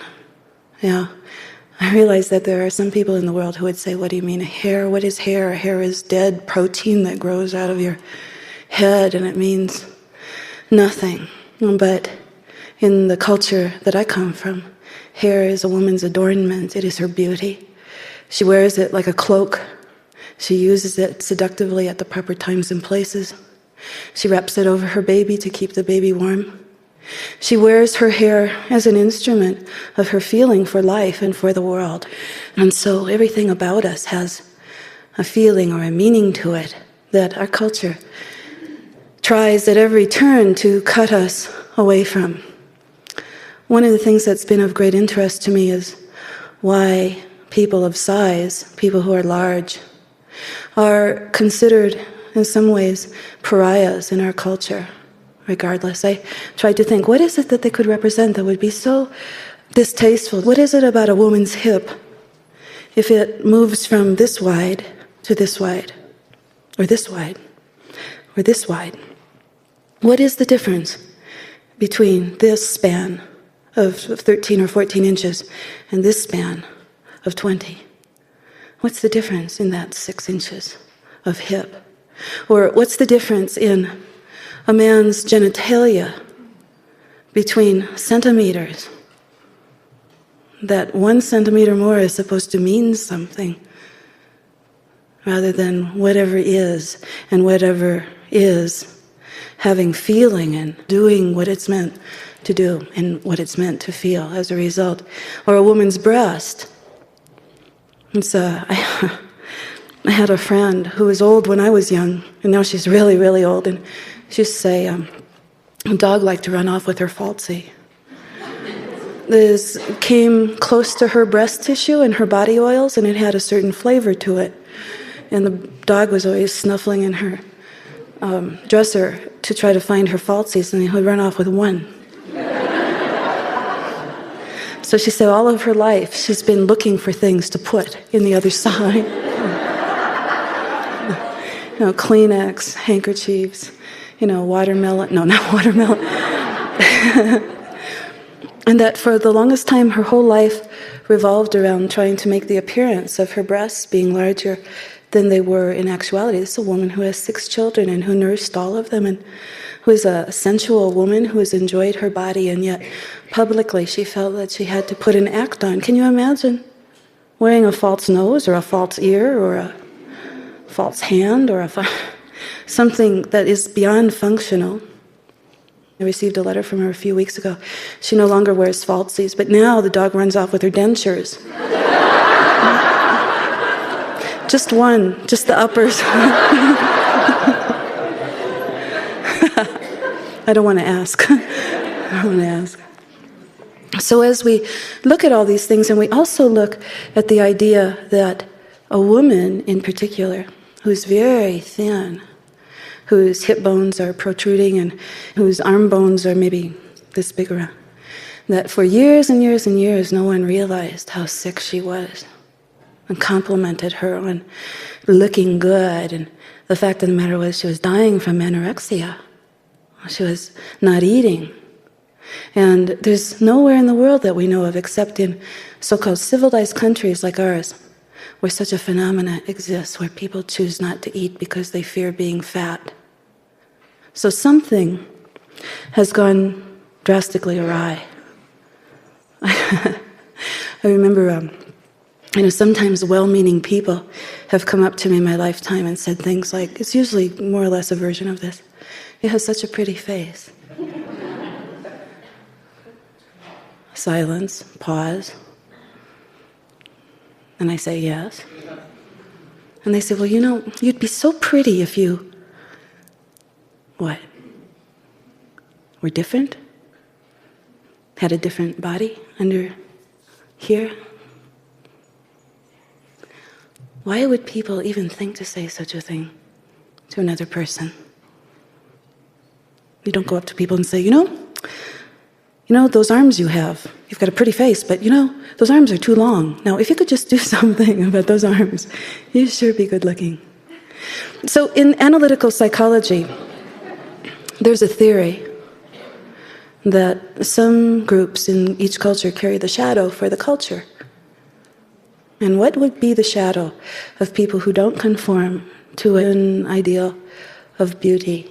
What would they be carrying for the culture? You might say, well, they'd be carrying ugliness, or they'd be carrying the archetype of the exile. But what if they were carrying the bounty of the spirit? What if they were given full permission to carry, feel, think, act, every way that is usually held out as some kind of treasure or some kind of reward for people who are only very beautiful? What if those who are beautiful in their own ways were allowed to act full and complete? Well, a lot of things might happen. The woman is treasure. That concept might deteriorate, that there's only a certain kind of woman who's a treasure, only a certain kind of woman who's worthy of being cherished, only a certain kind of man who's worthy of being cherished, that using people as bounty or as reward might no longer exist. Wouldn't that be something? It would mean that humans would become truly human. They would not be pretending that one has more value than the other. And unfortunately, that's one of the darkest sides of civilized culture, is to start making hierarchies about who belongs and who does not. Our country has a long history of that. A friend of mine who's an African-American woman, she's a griot, which is a storyteller in the old tradition. She's very tall, large-boned, very beautiful. And she also has a large split between her front teeth. And of course, as you can see, I'm, one of those wide bodies built low to the ground. And I am heavy set and have been all my life. And Opalanga and I began to talk about what it was like growing up with these bodies that didn't conform to the stereotype of the beautiful woman body. And she said that here in America, the split in the teeth was considered the sign of a liar. And that as she was growing up, various people would taunt her in the community and say, liar, liar, your pants are on fire, I can tell, because you've got that split between your teeth. And of course, anyone here who knows how tall people pretend that they can't be seen by hunching over, and how wide people pretend they can't be seen by pulling their stomachs in all the time, as though somehow that makes them a different configuration. So Upalanga spent her teenage years hunched over. I spent my teenage years feeling that people who said to me, if you would just control yourself, you would be a different size. And there was a strong implication of some kind of lack of character that went with all of that. It was torturous. And I can remember wondering if it was all right to wear anything other than black or brown or gray, which during those times were the colors that clothes were for people my size. And, a young girl once, red and bells and ribbons and lace and all those things, except they didn't come in a size 18 at that time. And so Upalanga and I talked back and forth, and I had an epiphany a few years back. I went back to my own people in Mexico, and I had a wake-up call. I found that things that I felt inside of myself for years and years about my body, about my ethnicity, about my life, about my songs, about my music, about my poetry were already laid out in my own family, but not in my Americanized family, in my ethnic families. Upalanga revealed to me that she had gone back to the Gambia, which is where her ancestral people come from. We spent the whole night talking and crying because when she went back to the Gambia, she met her people who were all over 6 feet tall and who all had splits between their teeth. And the split between their teeth, she was told, was called Sakaya Yala, and that means the voice of God speaks through here. And she experienced a strengthening of herself as a woman, as a body, as a spirit in the body, that she has taken with her and will take with her for the rest of her life. When I visited my own family down in the Isle of Tehuantepec, and when I got off the bus, which incidentally was a bus filled with huge people, the bus tilted when people got on and squeaked back into balance when people got off. When I got off the bus, a group of women met me and kept plucking at me, patting my hair, smoothing it down, fixing my ribbons, sort of putting me all together and plucking at me, saying, "Are you all right? You're not very big. Are you all right? Have you been eating? Have you been sick?" And then we went to comida after comida, feast after feast. And they all sat aside, the old women, as I think they do in almost every culture, and they criticize everybody. They say how this one looks and that one doesn't look quite right yet, and that one should be married by now, and she's never going to be because she's too bossy, and this young boy, he needs to have more cojones because, he's not, getting the girl he wants, and no, but the other one's doing quite well, thank you, and so on and so forth. And I said that in America, in the United States, that women don't eat in order to make their bodies less. And the old women looked at me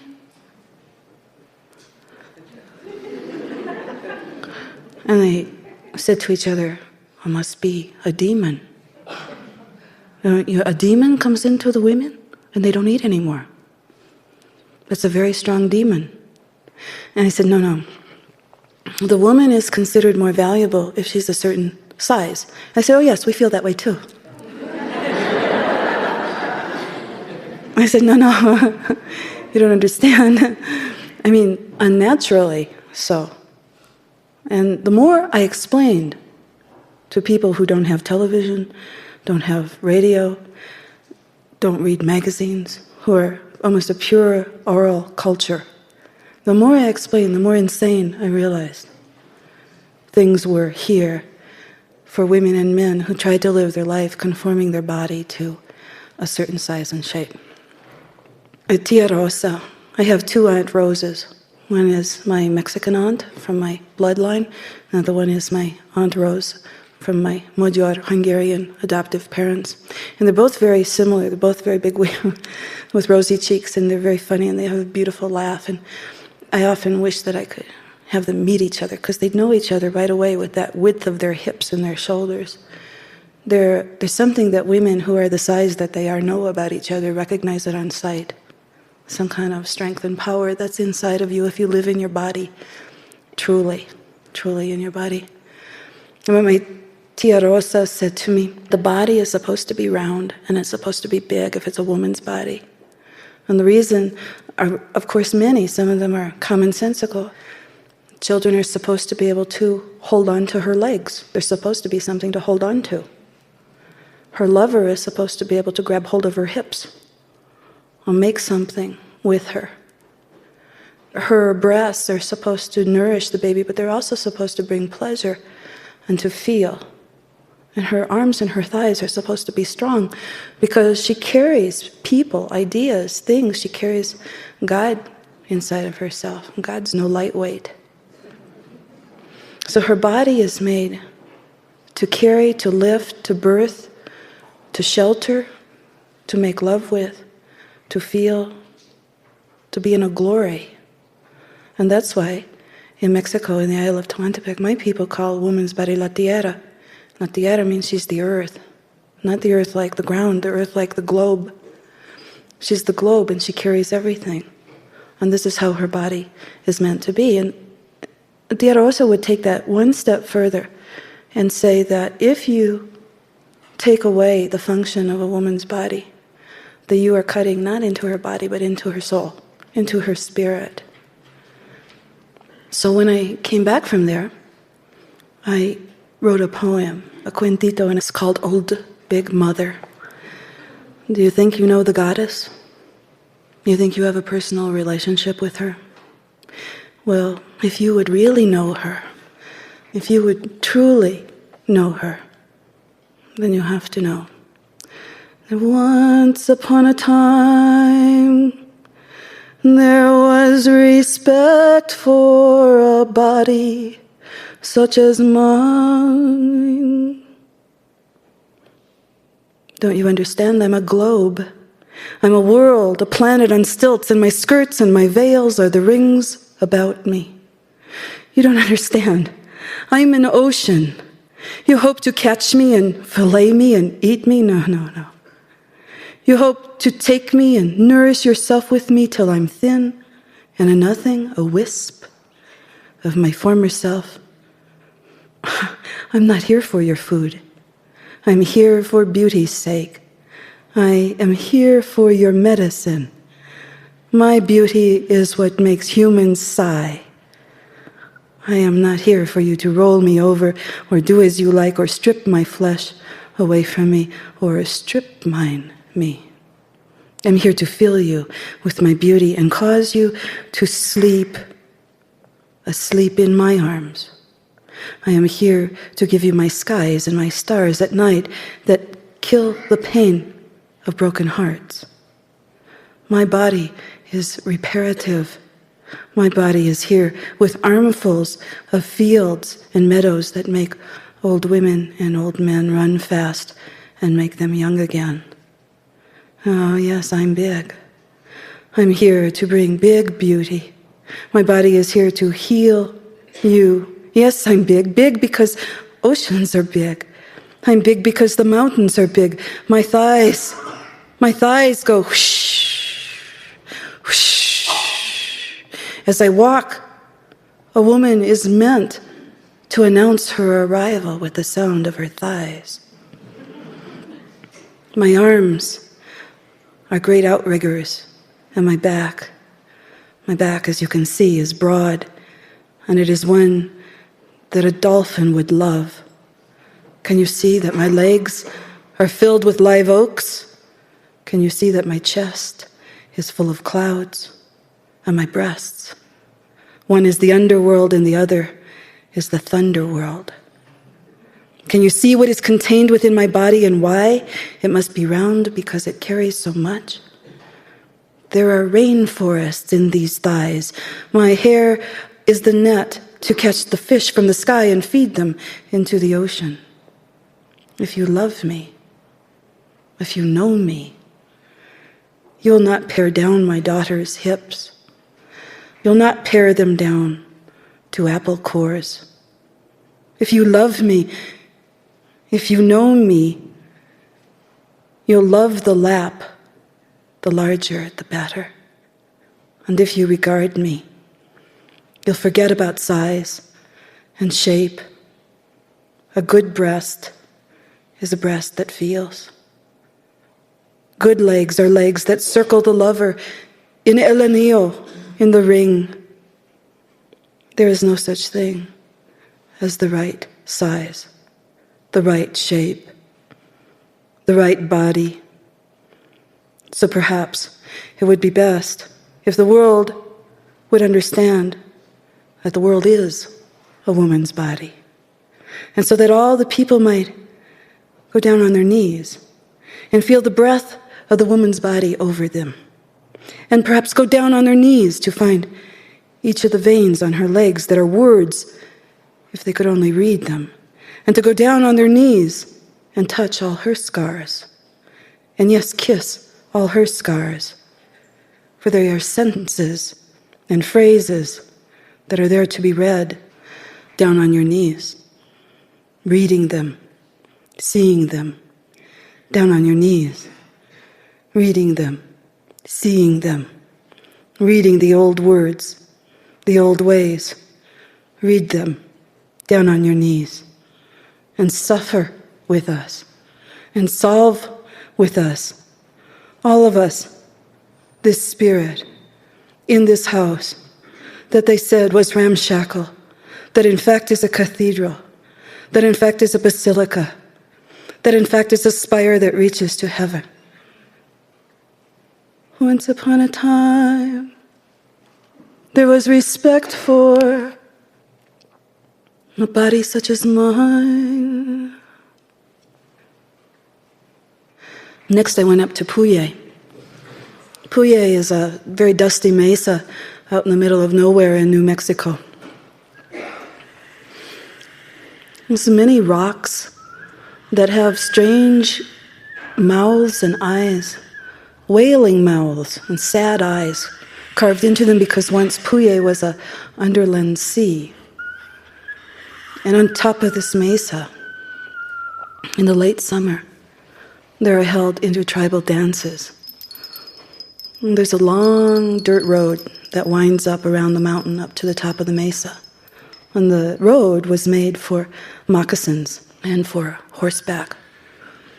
And of course the turistas don't know that.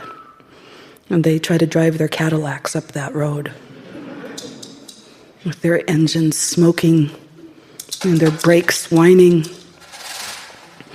Big four-wheel drives are stuffed with 400 children pressed inside like, I don't know, they look like little St. Bernards in a mason jar.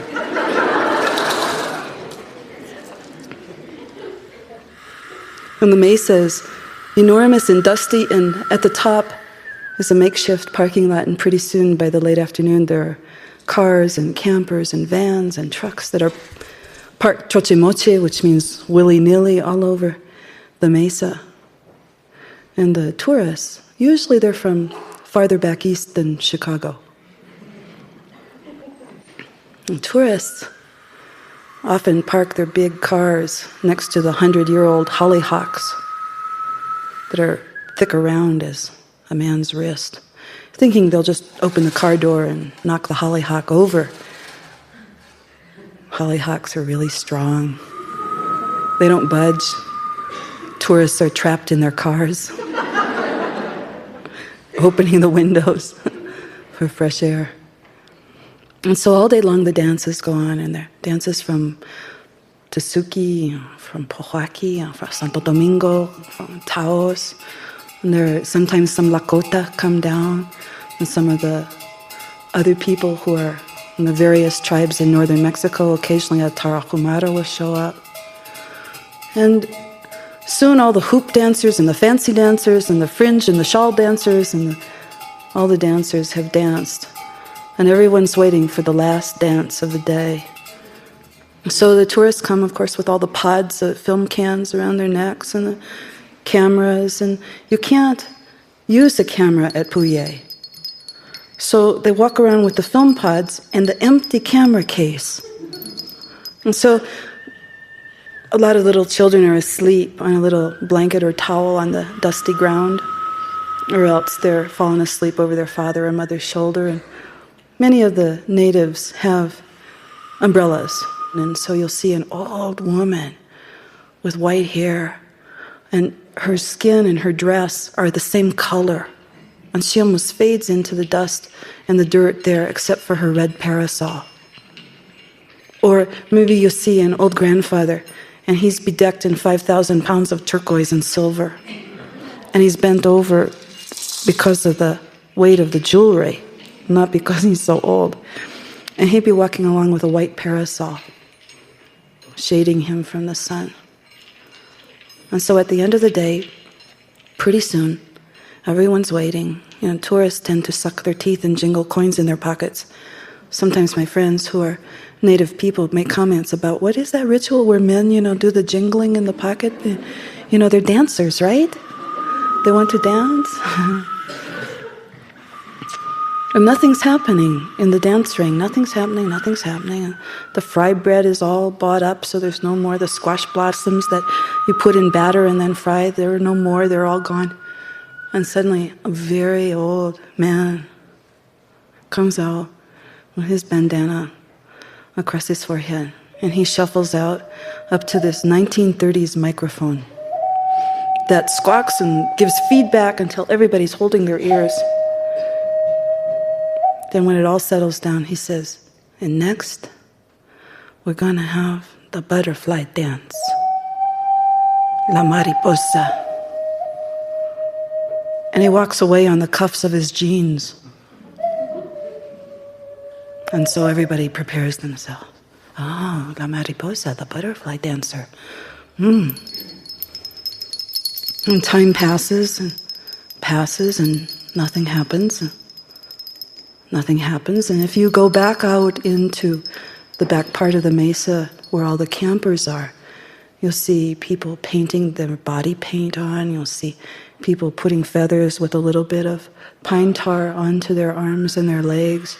Sometimes you'll see the old people who are still dressed in their costumes, and the little tiny children who kind of think this great spirit, Kachina dancer, looks a little bit like Uncle Tomas, but they're not quite sure. You'll see all that life going on. But back in the dance arena, nothing's happening, so you overhear snatches of people's conversation, and some of the people who are from farther back east than Chicago say things like, oh, the butterfly dancer, that must be a beautiful young girl from Zuni. Yes, we saw them earlier. They were dancing the dance, with the pink circles painted on their cheeks, and how beautiful they were. Or maybe it would be some of the beautiful young women from Acoma, or, the ones who were dressed in the mantas, with the one beautiful bare shoulder. Maybe it would be them. How beautiful they were to watch earlier. So maybe now one special one is going to come, painted beautifully, like maybe a monarch butterfly. A beautiful, beautiful creature. And still, nothing happens. And the dance circle is quiet. And the old women and the old men are all dozing off. And everybody's silent. And the boys are over there flirting just a little bit with some of the girls from a neighboring pueblo. And all of a sudden, all the old men who are sitting around the mother drum, which is as big around as a small house, began to beat out the butterfly rhythm. And everyone turns their attention, and the people begin to part, and someone is coming. And all of a sudden, into the dance ring jumps Maria Lujan, who is the butterfly dancer La Mariposa. And Maria Lujan is big. She is really big. And Maria Lujan is old. She is really old, and she has let down all of her hair that is steel gray, and it's all the way down to her ankles. And she dances with a feather fan in one hand and a bowl of cornmeal in the other. And she has little tiny wings on her back that are cut out of plywood and painted, the kind that you would see on little children in a grade school play. And Maria Lujan is dancing. She's dancing the butterfly rhythm. And she dances from one side of the dance ring to the other. And because the sun is late and it's slanted across the dance ring, it throws her shadow. And so her Her body, in her shadow, is dancing. And you watch the shadow, and it's a great big bellied woman. It has a great big shelf on the back of her hips, wide enough to ride 2 children on each buttock. And she has enormous breasts that are long enough to wrap around her waist twice. And she has little thin arms. You see in the shadow these little skinny legs. And Maria Luján dances. And she dances hop, hop, hop. She dances to the drums. And she's pollinating the earth. She's taking the cornmeal and she's sprinkling it over all the people. She's sprinkling it over the little children and over the old men and over the old women. And she's taking more and she's sprinkling it over the tourists who are farther back east from, than Chicago. And she's sprinkling and sprinkling it. And she's singing a little song that you can hardly hear. It sounds something like...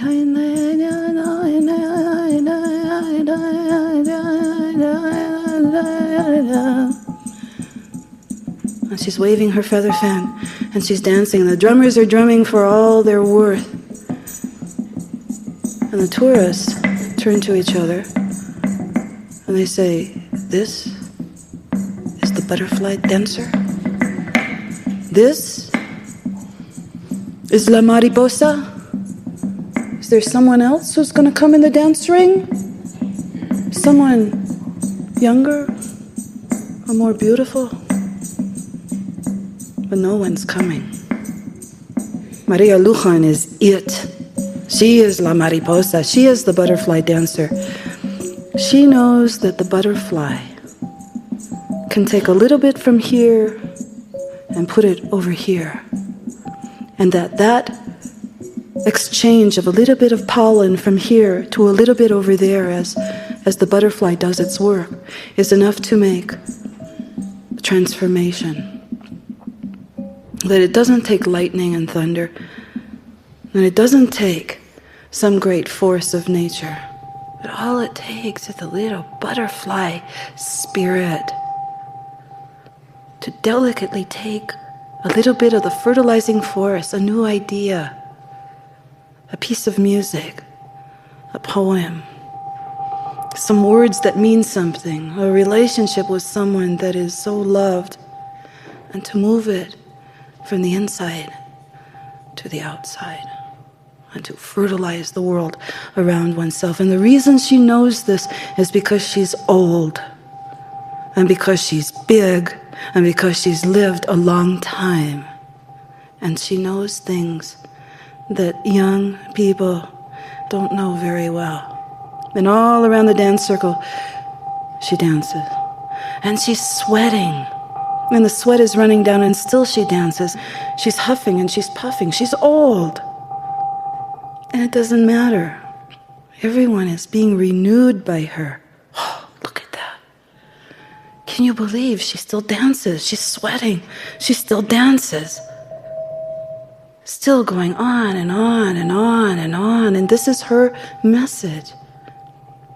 That the spirit that lives in the body is light as air and carries everything that's needed. And she comes to one side of the dance circle and she begins to shake out her arms. And the loose skin at the top of her arms starts to wave back and forth as though it's real wings. And her breathing, because she's somewhat out of breath, looks a little bit like the panting of the butterfly. You see it at rest.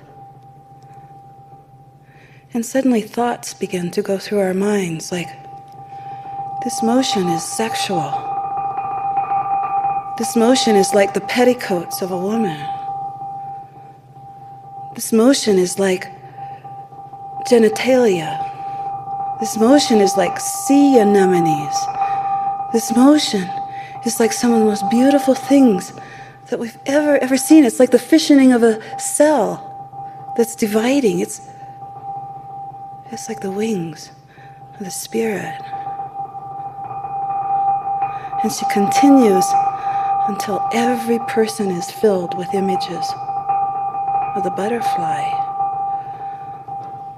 Now the spirit inside, that's huge, old body, butterfly woman, is allowed to touch everyone. There are no taboos for her. She can touch children, women birthing, women bleeding. She can touch young men, middle-aged men, old men. She can touch the dying and all the spirits. She has the capacity. She lives fully all the way to her fingertips, all the way to her very toes as she dances. Pretty soon, she's almost breathless. And in that moment that some people might say, oh, she's feeble, she's not really present. In that moment, to those who saw her, they knew that their eyes were resting on a power that was greater than Maria Lujan. It was a power that exceeded Maria Lujan. She had truly brought the spirit into the flesh.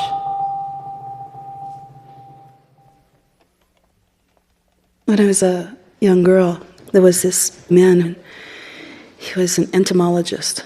It's a study of insects, right? And if he saw a bug at the side of the road, the car would come to a screeching halt. He would jump out of the car with a paper envelope he carried around in his pocket, and he would push the little bug into the envelope and get back in the car and drive off, and drive faster than before because he wanted to get wherever we were going so he could take the bug out and look at it. This seemed normal to me when I was a child. He felt that it was important for children to learn about science, and so he arranged for a group of us to be carried on the South Shore train to Chicago, which was about 100 miles from our little country abode, to the Museum of Natural History in Chicago. And I was maybe about 10 years old. And aside from seeing dinosaur bones for the first time in my life that were really impressive, there was a hall called the Hall of Man. Now, it was back in a time when the word man was used to include women too. I just can't resist saying I don't think any man would stand for having the word woman stand for him too. All womankind, that means you guys do? No, it doesn't make sense. No. It's probably a good thing too, that you wouldn't stand for it. So the Hall of Man was filled with sculpture by Melvina Hoffman, who in the 1930s traveled all over the world. Something happened in this woman's life to create a window of opportunity that 99% of the women of the entire world didn't have, and that was the ability to travel by herself to far-off places and to sculpt the bodies of the men and women of the world. And it was the first time that I had ever seen people who were not magazine people. Sculptures, 100 of them, in the Hall of Man, life-size, bronzes. And so I saw a Nubian woman with her hair all fanned out in something that almost looked like a gigantic piece of fruit. It was so beautiful. And high cone-shaped breasts with very long, erect nipples. And over the time the museum had had this sculpture, so many people had touched the nipples that they had become gold. And then there was a man from some of the Czechoslovakian tribes, a huge hooked nose. And there was something so noble about this sculpture, about this gigantic nose and sort of narrow shoulders and a great procanthus jaw and a sort of brachiocephalic brow.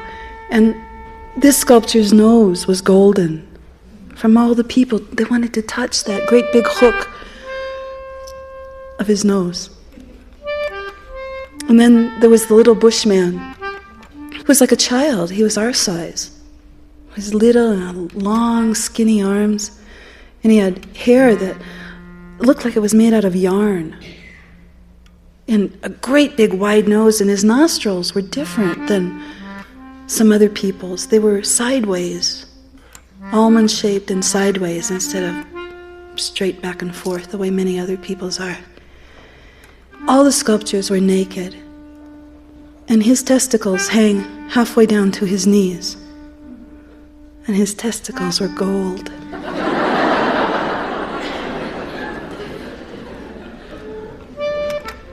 And the beautiful Nordic sculptures of people from the Nordic tribe were very wide shoulders and narrow waists. In fact, the very pattern that in our culture we say is the perfect pattern. Men had narrow hips and long legs and strong, well-cut jaws and flat foreheads, and the women had ample but not too wide hips, and full but not too full breasts, and narrow waists, and also long legs, beautiful feet, beautiful long fingers and toes.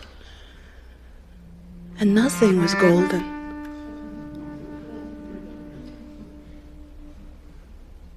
These are reconstructions of Sappho's poetry, her love of the female god, female body of God.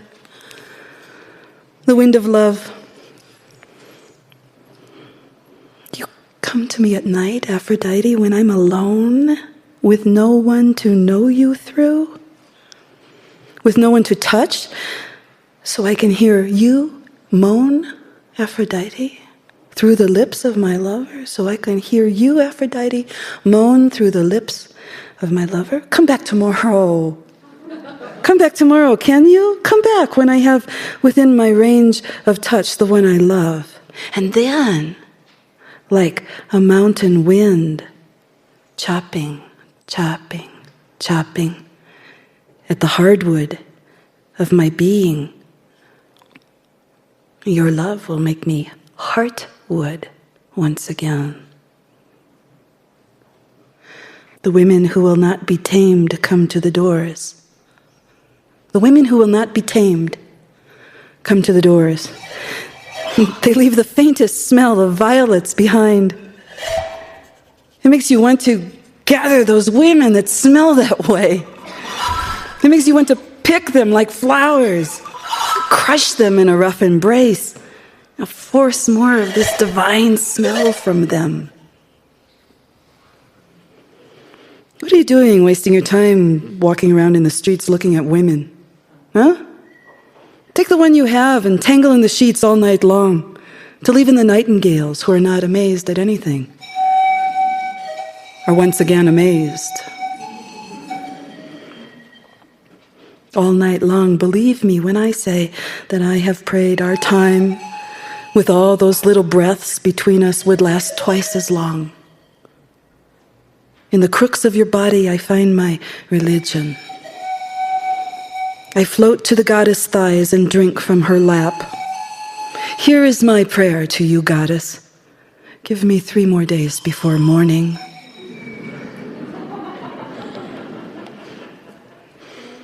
And Eros, who is the loosener of the iron bands that hold in reluctant thighs. Well, Eros has decided that she never calls his name to come untie the bows, undo the clasps that women's clothes are always held with, because she does not call to be unbound. She wants to be closed. And therefore she is her spirit, hard to find, for lack of passion makes us small. Brightness in this darkness at your center, I'm rowing toward that pale light at your center. Fates direct me to that resting place, the earth that lies in her body. We are sailors, and the great gales blow over our bodies. We are bucking throats, and we are thrashing knees, and we are aiming for the place, the place, the place, the place, the place. To sail into the deepest port. Storms in your arms and storms in your thighs. The sky is flowing, is streaming behind my closed eyes and awash in each other's arms. Calm now, the storm. I rest at last as I was meant on the shore of your body. The queen dawn appears, the morning lover pulling off her gray robe. Her body is red, rich red. And she wallows there in her nakedness. Wallows there in her nakedness. With nothing but her legs, her beautiful legs thrown over her own shoulders.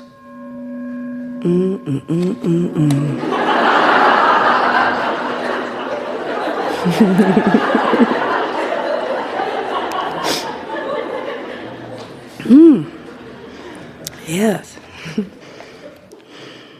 All that is full and in flower is holy. The earth is in full flower, and it is holy at last after all that winter of brown and gray, and it is holy. And Aphrodite puts out her embroidery that she's worked at all winter. The scenes that teach lovers. Look, there in the corner of the cloth, where it is night, there's a lover with dark skin and green hair who covers what? Who covers the lover who is squirming and wiggling that body that laughs, that of a dark yellow woman. One says to the other, do you mind if I and the moon touch you, fondle you, finger you, here and here? What about here? I'm going to end with a cuentito. It's called Women of Size. Politically incorrect, my body corpulent. People have tried all my life to rob me of my bigness. I, carpeted breastworks, a wide body, extravagant, meat on the hoof. Erosion is not the goal. No land swept away here, no dust bowl eating the grasses, no predator management. Leaving the soil loose to blow away? No. Arid landscape? No. River wearing down the mountain? No. Instead, yes, to these richer crops of myth. The plow bites open my earth, leaving the welt, same as yours. My flesh, so disheveled by sex, so drowned by seas and floods and folds and babies. Here is my skin, the female map. I, eternal hills and ledges, yes, will be the bony desert, yes. The flat people crave for me, yes. Once I'm dead, but not before. Then my arm bones will fold like the blades of forceps, and the stick people will be gratified, for I, in my grave, will be slim at last. But now the belly steals onto thighs, and the lap has grown to hold so much. Whose work is this? Oh yes, it's a woman's work. The only thin I really love is the slender shape of soul, washed and washed by a diamond god who loves the stone that stands the sea. Soy cañón hondo, deep as a canyon, deep, so deep my heel prints. The tracker knows I carry 200 pounds of stories. Thank you.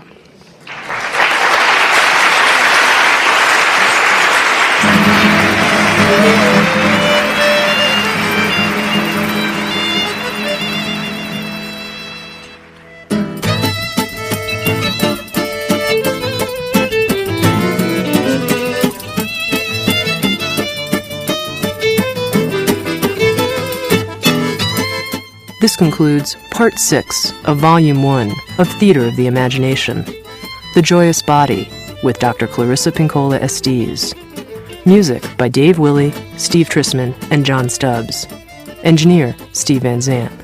The original stories on this program, including La Mariposa, the Butterfly Woman, and the story of Procruste's Bed, as written and performed by Dr. Estés, and the anecdotes and commentaries on this program, as well as the original poems, including Children Hold On to Her Legs, and Old Big Mother, and Woman of Size, and poems from the Sappho reconstructions, including The Wind of Love and The Women Who Will Not Be Tamed, and Eros Loosens Reluctant Thighs, and Queen Dawn, are international copyright 1992, with all rights, including performance, print, recording, film, derivative, and adaptation rights reserved to the author. The poems are from Dr. Estes's poetry collection, La Passionata, forthcoming from Alfred A. Knopf. The stories are from Dr. Estes's work, Women Who Run with the Wolves, published by Ballantine, Random House.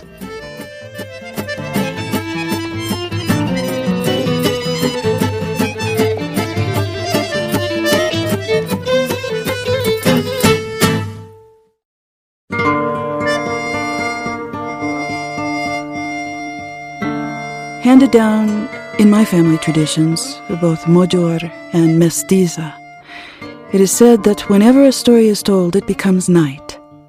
The telling of a certain kind of story in a certain kind of way with a certain kind of intention causes a starry sky and a white moon to creep from the eaves or from the corners of the heavens and to hover over the heads of the listeners. By the end of the tale, the chamber or the ground all around is flooded with daybreak. Perhaps a star shard is left behind, or a ragged thread of storm sky to show that a great something, a great someone has visited and taken time with us. And whatever of this that is left behind is ours, to use toward the mending and making of life. Sounds True presents Theater of the Imagination, with award-winning author, poet, and beloved cantadora, keeper of the old stories, Dr. Clarissa Pinkola Estés, and now recorded in front of a live audience, Theater of the Imagination, the story of Las Tres Viejas, the three old ones, on the value of the elder, with Dr. Clarissa Pinkola Estés. Thank you.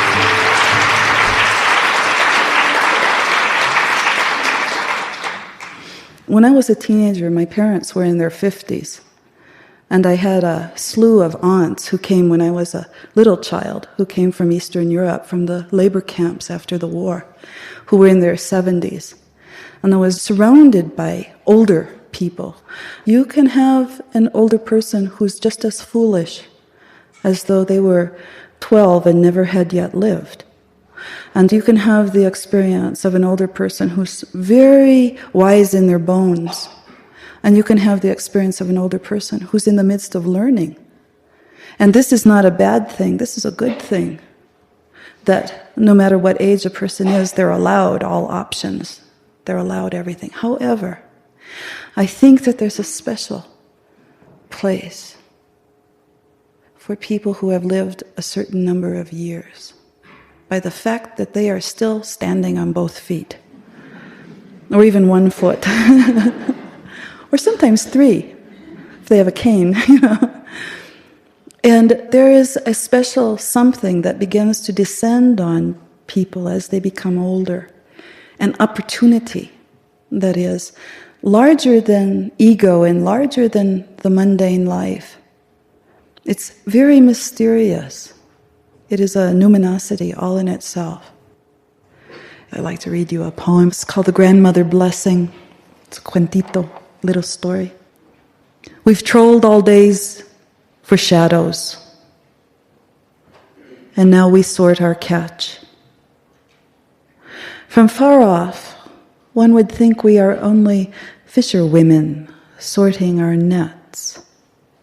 But we have caught our grandmother's shadows, which they molted as they died. Years ago, morticians were trained to throw these away. People did not know the use of them then. We have worked hard, and we have reclaimed many. Some shadows are small as a waist, and some are as big around as apple baskets. And we hold them to our breasts and our hips, assessing the fit. And we work and we wait until every woman finds a match. And then we climb to the highest jetties and let ourselves tip and fall, our grandmother's shadows opening like fabulous fans. And we soar to a secret ground not often spoken of, the place where there are rules and instruction for wisdom, and white hair that lights the way, and the secret we all eventually learn, that as the eyes grow dim, they actually see the farthest. Most of the old women who write to me, and many do in their letters, are so precious. They are so filled with love and hope, and they often write me about pregnancy dreams. They will write and say, I'm 80 years old and I just had a dream I was pregnant. What does that mean? It means life never stops. It means life, new life, never ever stops, no matter what age a person is, no matter how long they've lived, no matter how they've lived, no matter what sufferings they've endured, no matter what triumphs and travails that they've experienced. That the incubation of new life is constant, no matter what, no matter what. And what I hear from them is they're not interested in how to be old. They're interested about psychic life. They're interested in what special kind of spin or twist there might be to being a certain age versus being 20 years old. Well, a long time ago, for my doctoral dissertation, I wrote one called The Mythic Savant, which was on people who were over age 70, had no education to speak of, in other words, had less than a high school diploma, who maintained that they were perfectly content with life, or mostly content with life. And so I went all over Mexico and the United States and Canada talking to people in those age groups who felt that way about themselves. And the thing that I found out was that if I closed my eyes, I could not tell their age. What I did find in was a remarkable faith in the future, in tomorrow. Not just today, but in tomorrow. And I know that that's against some of the conventional wisdom that age has something only to do with living day by day or day to day. That's not what I found to be so at all. I met people who had bought sheet music enough that they would have to live another 400 years to learn to play it. Oh. I met a ballerina in Chicago who was in her 70s who was teaching, and she had choreographed ballets that would take her another 40 years if she were to complete all of them. And what I understood from that was that the psychology of the living being is most alive in people who act as though they will live for a long, long time to come. And that the anxieties about how long one has left or how one should spend that time perhaps are less important. It seemed to me to be a really excellent psychological point at any age, but particularly as one becomes older, because as you know in the culture, there is, well, instead of me telling you about it intellectually, let me tell you a story about it called The Three Bears. Yes.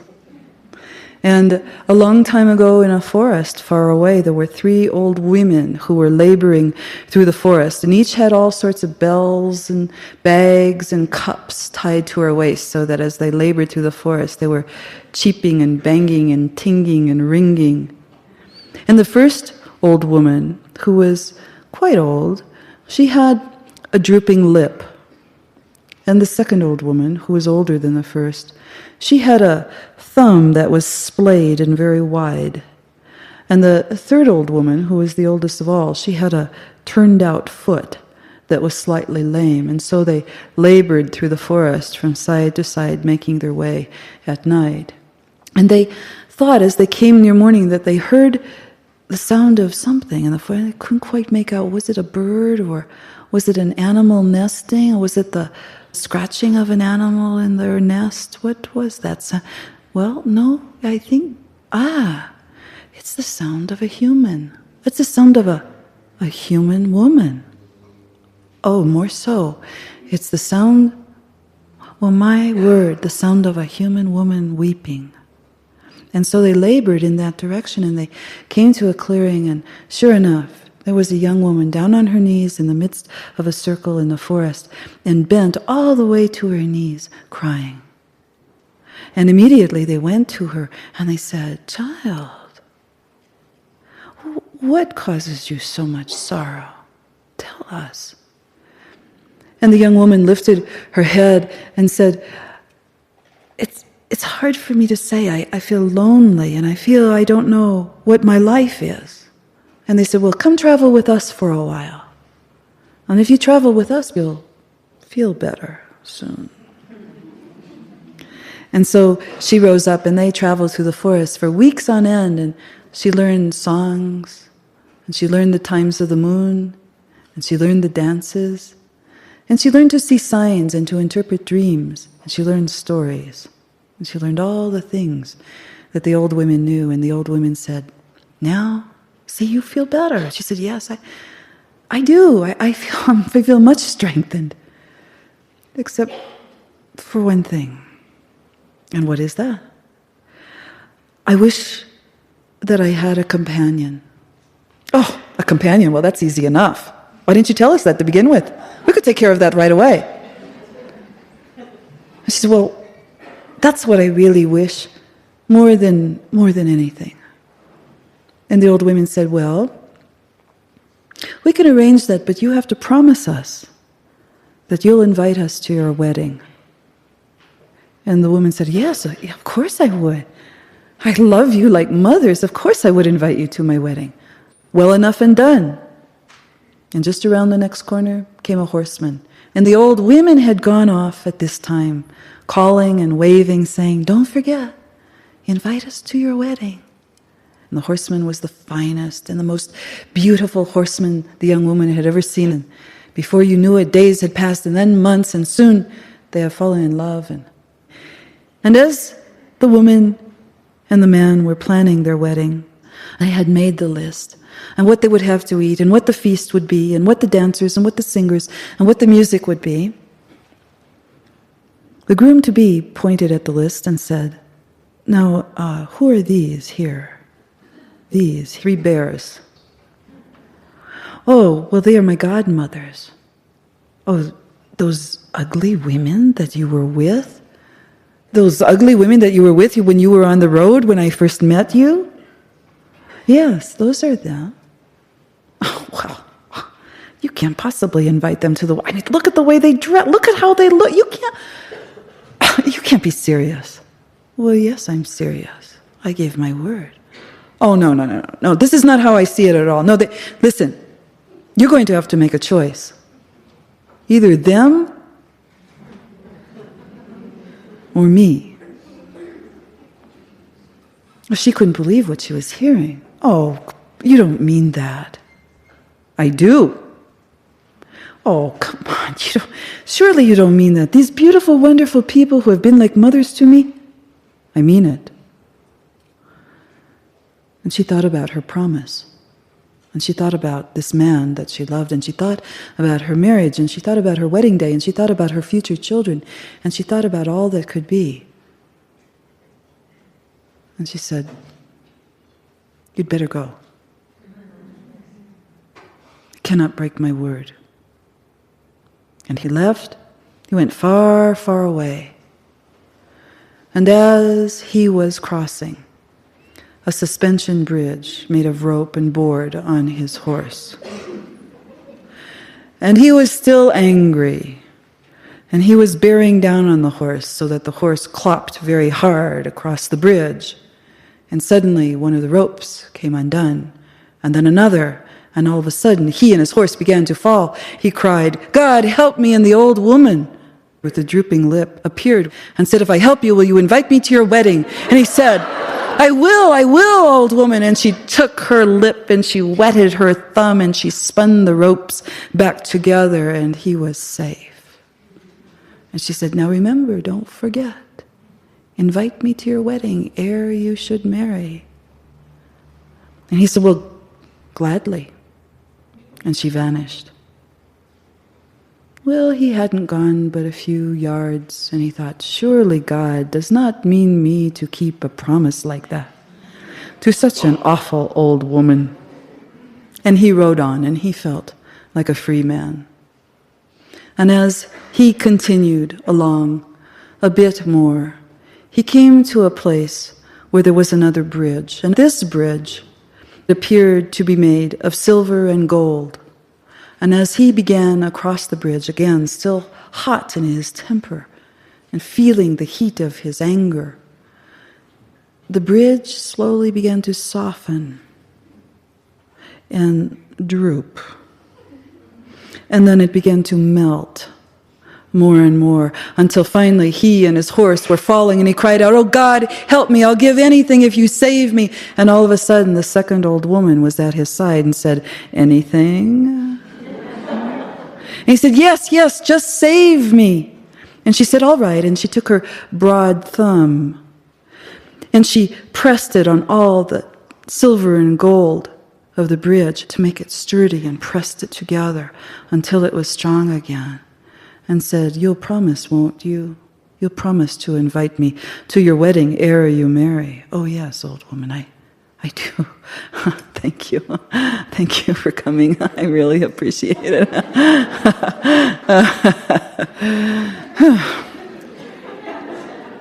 And she vanished, and he rode on, and it wasn't too far down the road that he thought, it wasn't that big a deal. Surely God does not think that I should keep a promise to such a horrible old woman. And he rode on. And as he went a little bit further, it became night. And he knew that there was a chasm ahead, and he knew that there was a bridge that had stood there since the beginning of time. In fact, the bridge was called Beginning of Time. And he was in such a hurry to go home that he decided to cross that bridge at night. And as he approached the bridge, he thought he would make his horse go faster and faster. There was a little space at the beginning where there was no bridge at all, and he would have to make the leap onto the bridge. And so he drove his horse faster and faster and faster and faster, and suddenly the horse leapt, and there was no bridge. And he began to fall and fall and fall down into the chasm, down, down, down.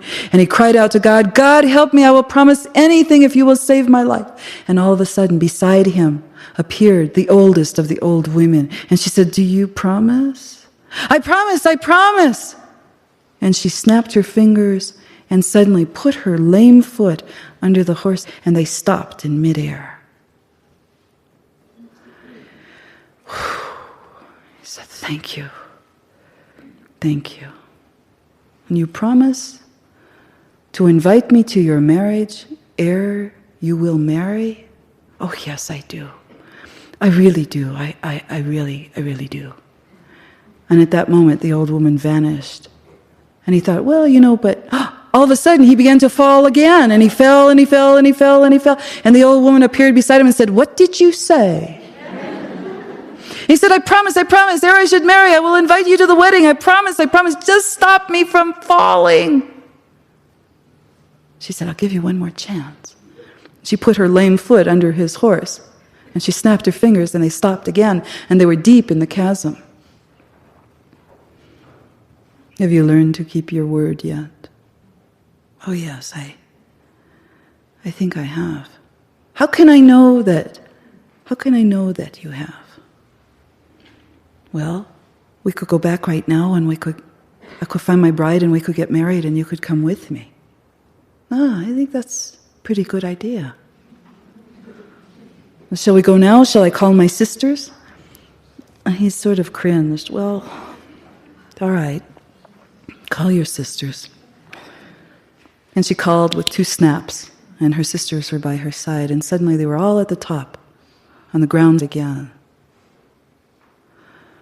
They took him back to his bride, who saw 4 people off in the distance who she could not recognize, but who were all swaying, and there was a sound of cups and bells and bags tinging and ringing, and That's when she knew it was her beloved godmothers with, believe it, her beloved. And they came closer and they came closer and closer. And then she saw what had happened. He was swaying back and forth, and he had wrapped himself with cups and bags and bolsas. And they all looked for a moment in the way the sunlight slanted, all of them. Just for a moment, like bears. Just for a moment, they all lumbered together, as though they were made from the same skin, as though they were made from the same hide, as though they shared all the same bones. And she greeted her beloved, and a wedding was held.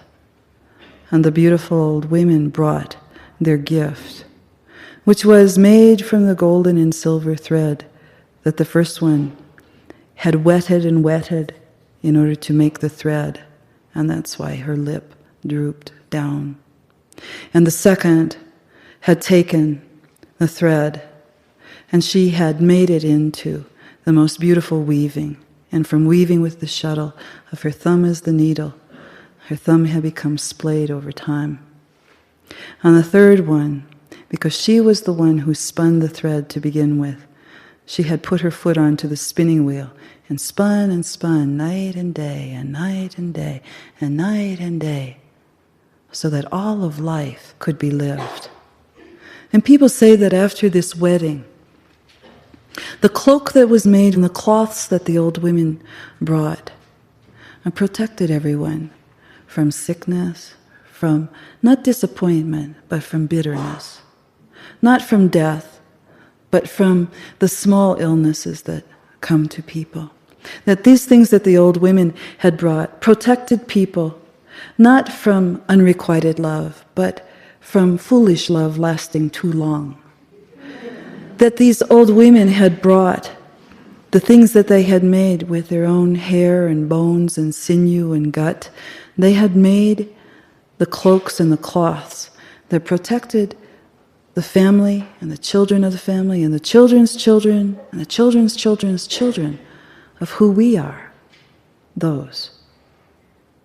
And that if you will look maybe in your cedar chest or in your closet, maybe in your attic, that you'll see maybe a piece of embroidery or a piece of cloth that's woven by hand. And if so, then you know that you belong to the line of the three bears. Well, you know, in archetypal psychology, we look at a fairy tale as what? Maybe I should ask you. You've been here long enough. What? That's right. That's right. We look at each part as though it is an element in one individual's psyche. And the main thing that a person crossing the crone line is involved in is an overview, you might say, an aerial view of life. It is for the very young to be mired in life, to not in many ways be able to get away from life because that's where the lessons are. But gradually, as people become older, they enter into an arena of the psyche that is no longer concerned only with day-to-day affairs. That doesn't mean that a person should transcend, sort of get little wings like Teresa of Avila and levitate or something above mundane life. It doesn't mean that. It means that there's another point of view that begins to descend on you. I call it peeking under the curtain. At first, when it happens, you have a sensation that you can actually see behind and under things that you couldn't see through before. It's almost like having second vision.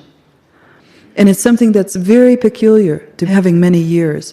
In the fairy tales, Vasilisa, for instance, and Bluebeard, in those fairy tales, what we find is the idea that innocence also sets one to be prey. It is an invitation to the predator. It looks like food.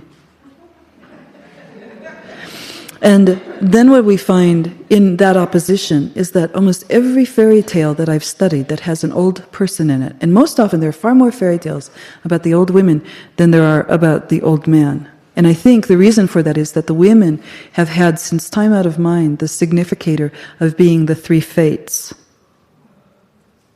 So in Greek mythology, there are three fates. In almost any mythology that you look at, there are three old women who are weavers, or in the case of the Navajo, Spider Woman, the single woman who is the weaver.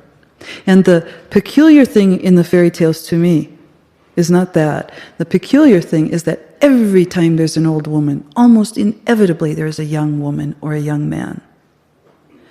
And you begin to have the idea that the crone, which incidentally comes from the word crown, and the reason crown is important, it means to honor what is of the mind that is integrated here. This is the crown. And sometimes in the medieval times, the crown was also over the heart, meaning that the head and the heart were the two most important aspects, and that together the mind and the heart made something that we call soul.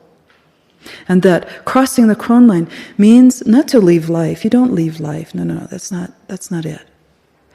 It means to enter a way of thinking that has an aerial viewpoint, that can see into things and behind things, call them for what they are, see them for what they are. I've taken out of fairy tales and also my work with older people 25 what I call significators, which are 25 aspects that make their reality different than the reality of the very young person. Some of the most important ones are that one. Stepping into a reality, a way of seeing that is not mundane alone. It has second sight, second hearing, intuition, and it uses it almost to the exclusion of what we might call linear thinking. If we could call it the crown area of the psyche or the crone area of the psyche. The second thing that's very significant to me is that ability to live peaceably with paradox and ambiguity. It's no longer black and white. It's no longer it's this way and it's no longer that way. Although usually people who are in their 20s, when we're in our 20s, we often see in black and white, oh, this is the way to do and that. And that's the job of the 20-year-old. They're supposed to think that way. Winston Churchill said something like, if you are not a liberal at age 20, there's something wrong with your heart. If you are not a conservative by age 40, there's something wrong with your head. Well, I think actually a goodly amount of both would be the ideal. But this ability to live with paradox is usually something that you win, something that you are challenged by, and something that you earn by your years of living and working with it. Because you come to a point, you've heard people say, the older I get, the less I feel I know with certainty. You wonder, well, what are they talking about? Can't they take a stand? You know, what? They don't know what's right anymore? What are you talking about? That's not what they mean. What they mean is that they can see, and sincerely so, on the other hand. They can see the other hand side. They can appreciate, even in the worst atrocity, what is the motivation of the other side. And it's one of the reasons why often among those who have struggled with these issues and matured as older people, you find this gift, which is not a gift that was innate, but something that they earned and developed over time, and that is the gift of mercy for others, in a way that you might not find it so readily in those who are mid-aged and younger.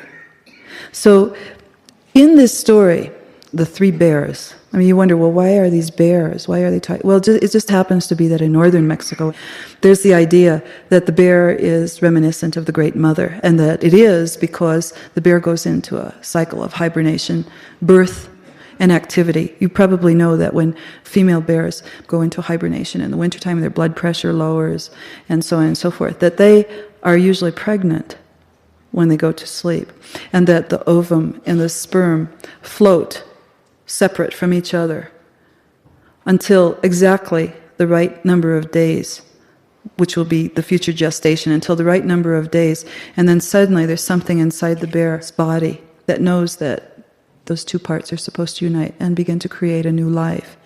And so at the right moment they unite, and it's incubated over the entire winter.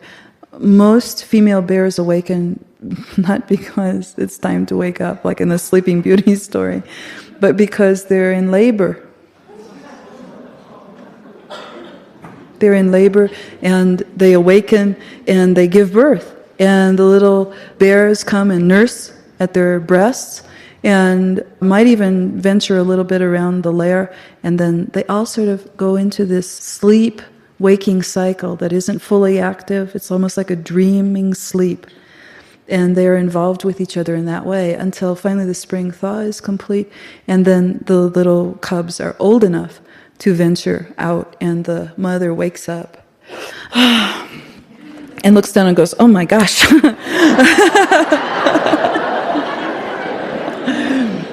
4 little cubs. Where did they come from? Oh, wow. So this bear as great mother, that's why this is the way that a woman and a man, if they were in their right minds, would live. They would go through cycles of repose and rest, incubation, creation of new life, a time to let it develop, and then the quickening, the labor, the birth, and then the raising of those energies or ideas or dreams, whatever it is that one is incubating, the raising of those over a period of time, and watching them and teaching them and being with them, and not just going, "Gee, I have an idea," and just leaving it on the table and walking off and never coming back again. What you see in the other story about the 3 bears and Goldilocks, for instance, very old stories, are about this particular idea of hibernation, even sleeping, and in the midst of the sleep, something being born. And these old women are, you might say, the quintessential bearers of this idea. They are the 3 fates. They are the spinner and the weaver and the carder of wool, and they are also the cutter, the ones who cut the piece off the loom, which means the end of that particular period of one's life. And so here they are, they're old, they're beautiful in their own way, but they are perceived as ugly. And my premise is that this story is one of the most valuable stories that we have for advancing in years, because I think the story talks about our own attitude toward ourselves.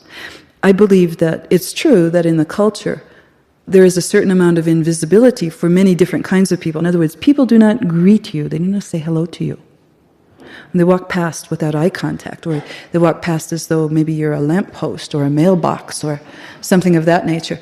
And it's not about advancing years so much as people begin to notice it somewhere in midlife, that the gaze, the erotic gaze, is no longer aimed at them. And my experience with people who are older is not that they can't make the transition away from the gaze, as we all must at some point in our life, to say, I want to go beyond being the object of the gaze, the erotic gaze, and have something else, some kind of other recognition that's fun and flirtatious and erotic in its own way. Erotic means to be related to. Erotic means to have an excitement about relationship with something or someone. But not to be stuck in the idea that we will be 20 years old forever and elicit that sort of response. And the interesting part to me about the 3 bears is that the man in the story is identical to what I see in men and women's psyches as they're growing older. It's something that goes, yeah, if you can do something for me, then yes, I'll honor you. But boy, are you ugly. Yeah. Or, well, all right, I'll have a little interaction with you, but, like, not too much, okay? And my sensation when we talk about culture hurting people as they age actually has very little to do with the culture, because culture is made up of people, and we are the people. We are the people of the culture. So could it be possible that to some extent we hurt ourselves? Could it be possible that by our own attitude toward our own selves that we hurt ourselves? For instance, the old women in the tale, I think, are excellent examples of people who suffer no fools, who can deal with ambiguity, who see behind the curtain, and they have the ability to say no. They have the ability to say, I'm going to do it my way. And so if you make a promise to me to invite me to the wedding, which I'll explain in a moment, the wedding is a huge archetypal symbol. If you make a promise to invite me to something, to life, to relationship, then you'd better keep it. Or else, you know what? I'm withdrawing my resources from you. watch my dust. I'm on my way. Right? So my sensation in this story is that it's an excellent story if you look at the Great Mother as a quality inside a single individual, that there's something strong and fierce, and that the older we become, often, frankly, the more we suffer. We begin to merge with that very strong and fierce source within the psyche. I have to say, I have never ever met a strong, fierce person who has never suffered. I've never met that person. Fierceness and strength is made by tempering. There's just no two ways about it. And so, since we have in this story this idea, it doesn't mean that you go out and learn to be one of the three bears. It means that you already are. It means that you already are, and you learn to merge with it. It already has taken up residence inside of you. You were born with it. It came here with you. She came here with you. She is with you. If you pay attention to her. Remember, she's made of intuition, insight, second hearing. And then you see, I think, the cultural predicament, which is, no matter how old a person is, there's also a young person. You might say a young force inside the psyche. My aunts who came from Eastern Europe always say that the best thing you could ever be, the best thing that you could ever be is old while young and young while old. And that's part of why I think the fairy tales often have the old woman and the young person together. It's saying something about that in the psyche where there is innate wisdom, this body of intuitive knowledge that is absolute. You don't have to figure it out. Just listen and value what you hear. That at the same time there's always the young self, the youthful self, and that together, I think, in their most developed form, they create what I would call agelessness. Not oldness, not even elderness, but agelessness, which is some combination of being old while young and young while old. And so in this fairy tale, what you see, instead of seeing well-developed youthfulness, you see one, the young woman, who's very sad and bereft. And she's sad because she's not tied to anything that has resonance, as she's not related to anything that has depth. She's only related to the outside world. And regardless of a person's chronological age, this can be an issue for them at any time in their life. In the tale, we hear about several episodes of her adventures. This story is very much like The Handless Maiden, has 7 episodes to it. What we see is that she becomes stronger and healthier and happier each hour, each day that she spends with the old bears, with the Great Mother. That she becomes strengthened and becomes more and more herself. And as she becomes more and more herself, she wants a relationship with a part of the psyche that is hateful toward the Great Mother. She wants to draw it in with love. She wants companionship with that force, not realizing, of course, completely the depth of its disgust of the mother. Now, my sensation about this story that was given to me by my family is that the story is so poignant to me as a representation of our cultural state, not just now, but in the past several hundred years, where there's something about the masculine force of the psyche, not just in men's psyche, but in women's psyches too, that disdains knowledge that comes from the bones upward, that disdains the knowledge that we have, that we came here with, that we're born with, that we don't have to beg for, we don't have to build it, it came with us.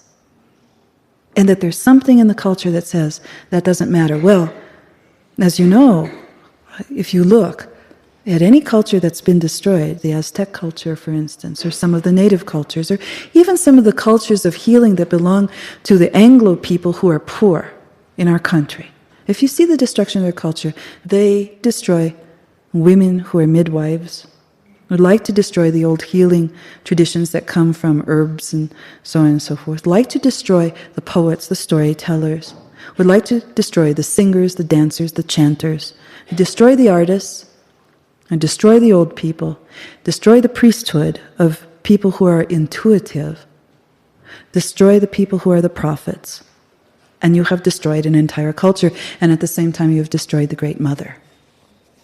Because all of those derive from her. So I think this story is valuable, because what it shows is that the masculine part of ourselves, and I'm not speaking of the culture, although this story can definitely be applied to the outer culture, not only in the United States of America, but many places throughout the world. You see that the masculine has to be brought in. You can't leave it out in the cold. You can't say, well, fine enough. You do your thing. I don't agree with you. Leave me alone. I don't want to see your face. Can't do that. Have to bring it in. The side of one's nature that doesn't value the inner life, that doesn't value the life of strength, that doesn't value the old woman, that doesn't value this incredible bounty that she has for all of us. And in bringing the masculine in, because masculine is in love with the youthful woman, right? Yes. As long as she's sweet and kind and nice and helpful and all of those things. But what about the inner psyche? Do you find yourself more acceptable in some way when you're sweet and kind and nice? Huh? If you act like the three bears, now what do you think of yourself? Huh? You turn your back when you've had enough. You say no, suffer no fools. You say, that's it, I'm out of here. You say this much and no further. You say, well, I'll tell you what, you go off and live life for a few years and come back and let me know when you're done. You draw boundaries. Then how do you feel? Do you go, gee, that was the right thing to say? Or no, do you suffer? You go, oh God, I hope did I say the right? Well, it's, there's no other way he's going to learn if I don't tell, I can't be a wet nurse forever. I mean, what am I going? Do you feel strong in your ability to be in your own self, your oldest self, most ancient self that came here with you, that as you become older, you begin to merge with more and more? And so what we see is this idea of wedding. The wedding is the conjunctio. It's a very old idea out of alchemy. It's a symbol. It means that the masculine and feminine, or the two opposites, meaning two people who are in some ways, one is this way and one is that way. It can be one is extroverted, one is introverted. One is more musical, one is more this other. Whatever the two are that are not the same. It means actually a merging and melting of them. Now, in Christianity, we've been taught that is supposed to be the ideal, for instance, that two become one. But in ancient alchemy, that's not where it ends. What happens is the two become one, they melt together, they become a blob. Does this sound familiar to anyone who's been married for a long time? They become a blob, and unfortunately that's the point at which a lot of marriages flounder and people become divorced. But it's actually an alchemical process. You're supposed to become a blob. You're supposed to melt together into each other and not know whose hand or whose leg is sticking out. Because what comes from that is transformation. What comes from that melting together is a desire to individuate, to become an individual again. But in a new way. You can never go back to the way that you were before. So it means to become in a new way, and you have to struggle out of all that melting. And the only way to do that is to take on the unintegrated parts of the marriage and of the psyche. In this case, in this fairy tale, the unintegrated part that makes that marriage not able to happen is the idea that the Great Mother is of enormous value.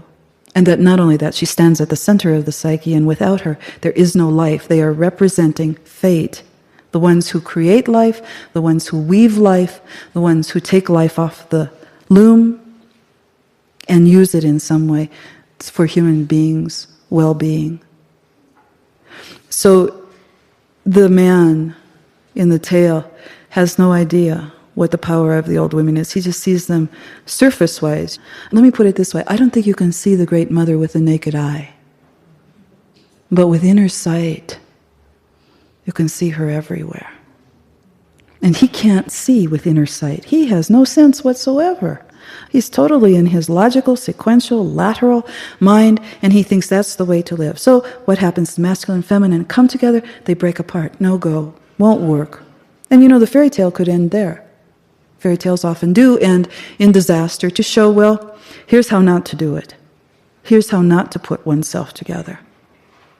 And so as they go along, he has his episodes with the 3 old women. They save his life. This is no small thing. This is not a metaphor. The wise old woman inside the psyche saves lives in many different ways. One does not have to have years in order to utilize the strength of the wise old woman. But as one becomes older, one begins to merge with it more and more. It becomes second nature, and then finally first nature. It's no longer a guessing game. Now let me think. What do I think? What do I really think? What is it? I don't know. I'm not sure. Okay, well, I think I'll do that. It's no longer that. It's instantaneous and lightning quick. Oh, I see it. All right, I'll do it. Or I won't do it. Or yes or no. Or not now. Or later. Or never. It's very quick. I was reminded of La Calavera. I had a client, and she was in that, what you nowadays call the sandwich generation, where she was taking care of her children, and she's taking care of her family, and she had a job, and she's also taking care of her elderly mother. And her elderly mother was a crackerjack. I mean, she was a real person. It's the highest compliment I can think of. She was a real person. And her mother was very ill. She had cancer, and she was in the hospital. And she had become extremely cantankerous because she wanted to die. Her body clearly, her envelope of her soul, clearly could not sustain itself anymore. And she wanted to die, and she begged to die, and she prayed to die, and she wanted people to help her to die, and no one at the time was able to help her to do that. And she particularly was angry about a young doctor who had been assigned to her. And this young oncologist apparently aggravated the living daylights out of her because he kept telling her she was going to get better and she was going to get well and she should try harder. And so she wound up cussing a blue streak afternoon after afternoon after this doctor had visited her, and in a way gave the impression that she really did have energy because she was cussing like a sailor. And my analyst asked me, would I go visit her, as a mission of mercy? Would I go visit her and talk to her and try to understand what? And so I went, and I was very young. And I thought, what am I going to tell this 75-year-old woman who's lived twice as long as I have? And when I got there, she was just such a charming, what her soul, her spirit was beautiful. And I said, Mary, I think you ought to dream about this and see what you can do. I think that's what you ought to do. And she says, well, I'd be happy to do that, but, I just want to talk about this doctor. And she talked about what an idiot he was, how he knew absolutely nothing, how he was a malpracticer of the first degree because he knew absolutely nothing about death and dying, and so on and so forth. And I just sat there and I just kept repeating myself, Mary, I think you ought to see if you can dream about it. And I got up and I said goodbye and I left the room. And 2 days later, she sent a message to me saying that she had had a dream and that she had asked God in the dream why she was not being allowed to die. And God said that he was keeping her on earth in order to teach this idiot doctor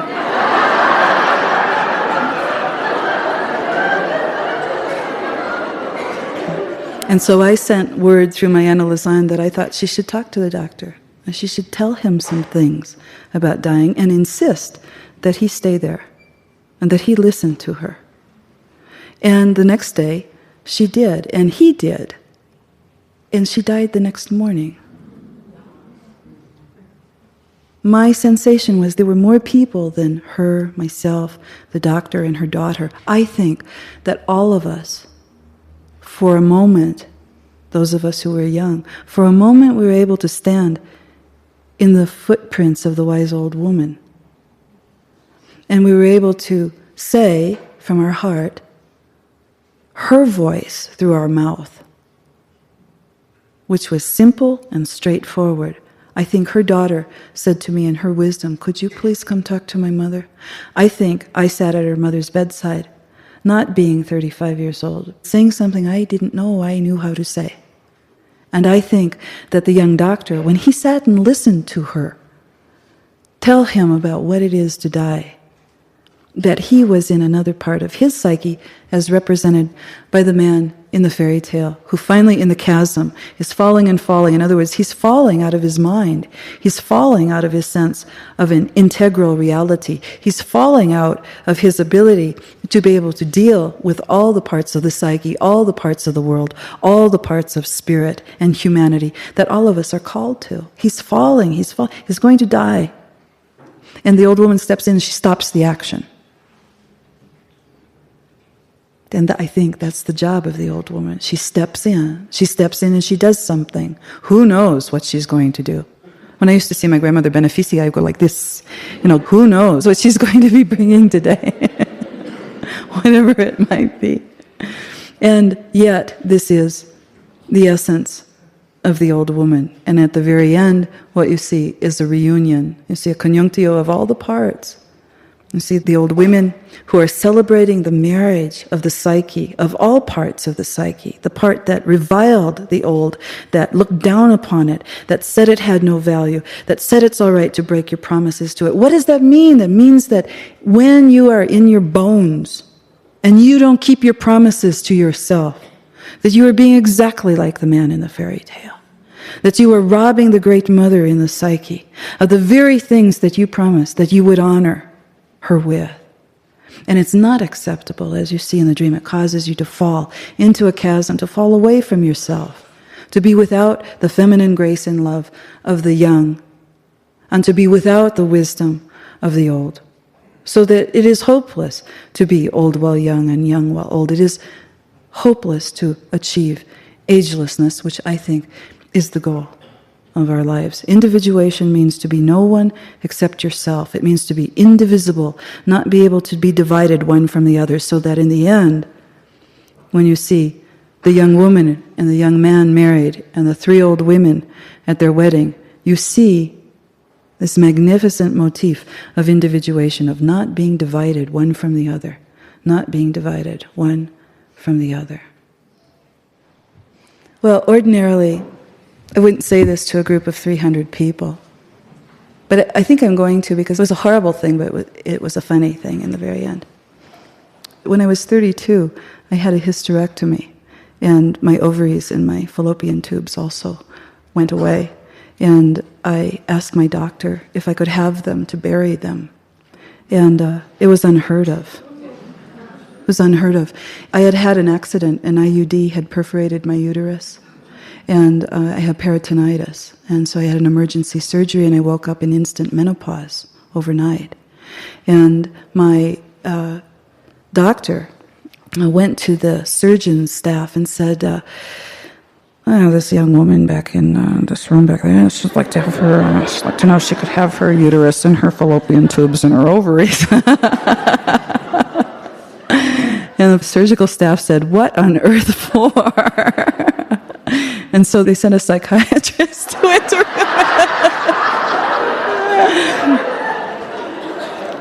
And the psychiatrist said, "Why do you want your ovaries and your..." And I said, "Because they're mine."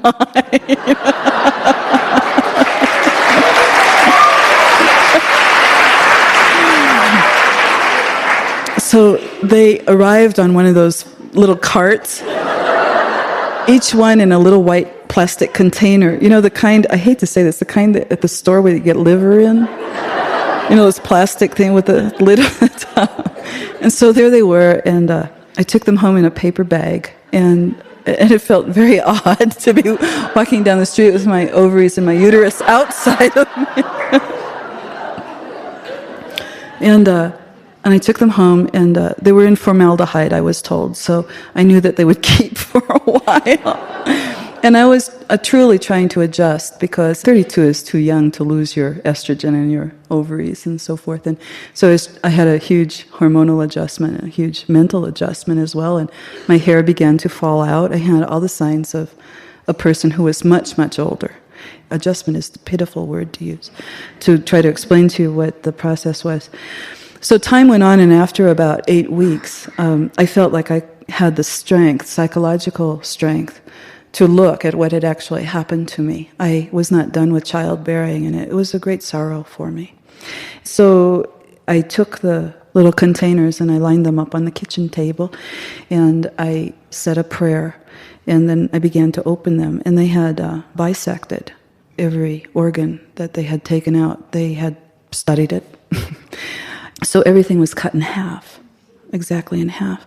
And so I saw my little fallopian tubes. You know, they look like little flippers. And I saw my little ovaries, which are about this big, around. And I saw my uterus, which truly looks like a pear. And it was cut in half. And like when a pear is cut in half, if you took the core out, it has an opening in the middle, space for, you know, where a baby would grow. And I looked at that, and when I got to my uterus, I just put my head on the table and cried and cried and cried and cried. It was just such a tender organ. It was such a truly life-giving organ. Something that grow and expand with life, and then shrink back again, and then grow and expand. And so I took my body parts out into the backyard, and I buried them in a ceremony, and then I prayed over them some more, and I planted some seeds and a little tree seed on top of my uterus. And the part that I want to tell you about is what I dreamt that night, which is the part that's the best. I was mourning this loss of many things. I felt like I was losing a certain amount of my youth, my reproductive capacities, future children who were waiting in those ovaries. And that night, I dreamt that my uterus, which was cut in half, hopped to me through the door. It came through the door hopping, tiding, tiding, tiding, tiding, tiding, tiding, tiding, tiding, tiding. And I was really glad to see it.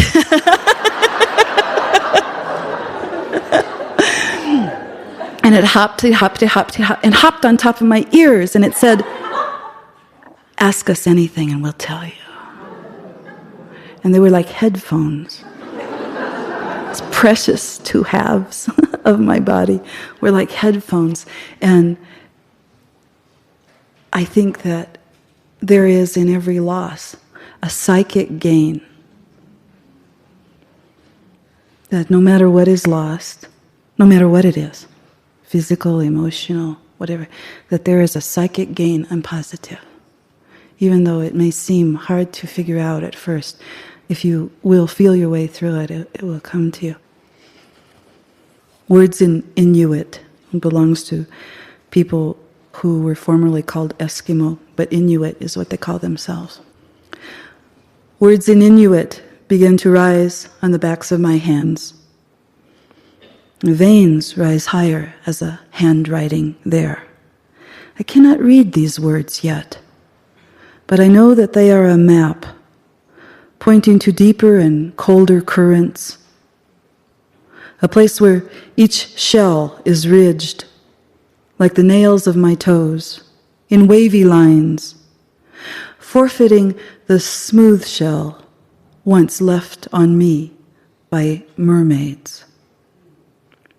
I am becoming more the underwater rock, more tan, more gray, more white, more of the deeper oyster, more the sea monster, more the fat divine manatee. I am becoming sea rocks speckled with snow.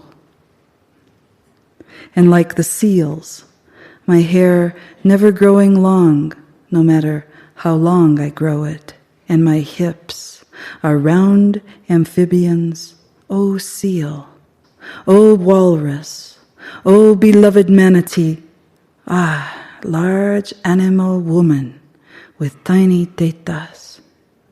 I find these currents of ice all right, and to my liking. There is a mustache coming on. O seal woman, O walrus woman, O beloved manatee, let us slip through the flows as souls hollering up the map reader. Let us swim and strong out toward the sea. The deepest water lies just ahead. Thank you.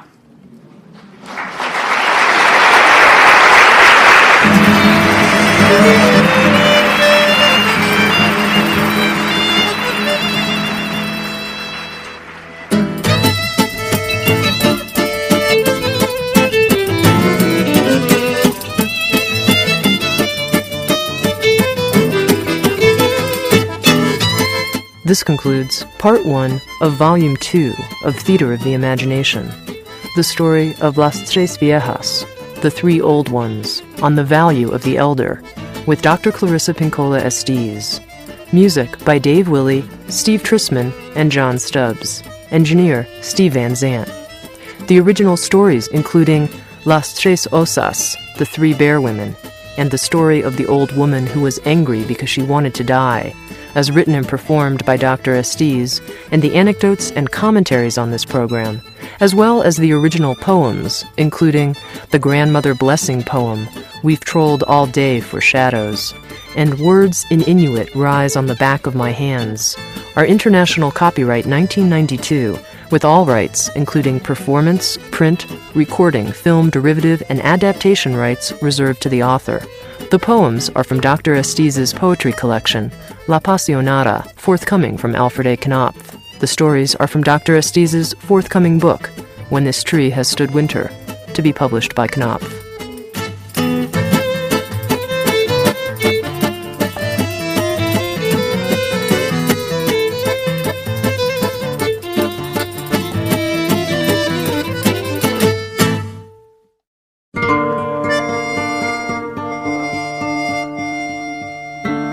Handed down in my family traditions, both Mojor and Mestiza, it is said that whenever a story is told, it becomes night.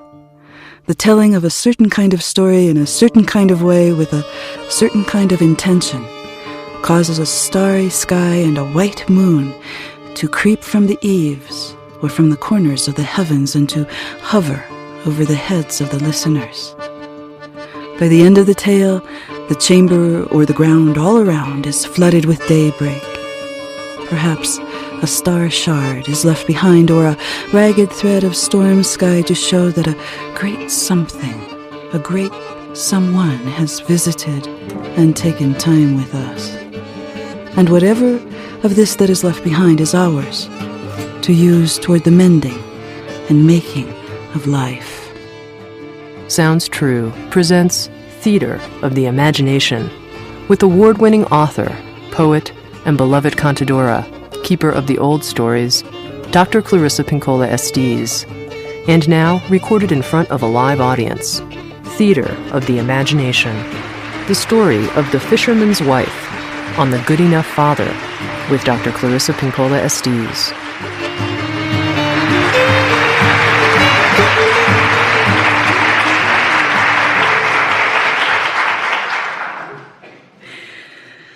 Hello, how are you? Yes, good. Hello. I'm glad to see you. This quote means a lot. It's a gypsy proverb. You have to dig deep to bury your father. I want to talk about the idea of father, what father means. And as you know, there have been many years spent now using a kind of what I call shorthand, an epithet actually, and in many cases a slur that says, well, the patriarchy does such and such, and the patriarchy is the problem. And, you know, it's that doggone patriarchy that's the blame for all that is not yet just or right with the world. When I was growing up, my father and my uncles suffered terribly, a class oppression coming from the underclass, and so I never understood patriarchy in quite the same way, because I saw that there was a small group of people who oppressed a much larger group of people, who hurt a much larger group of people. But I felt strongly about what I think is a misuse of the word patriarchy. Perhaps maybe it served a purpose for a time, but I'm not clear that that is so anymore. In my work, I never use the word. I feel that I want to identify by name any person who oppresses another person, rather than name them as a huge genus or phylum. And in that way, by pinpointing who is really doing hurt or harm and pinpointing exactly what it is they're doing, then things can be done to change it, turn it around, leave it, dismantle it. So I wanted to bring the word patriarchy back into the language in its original form.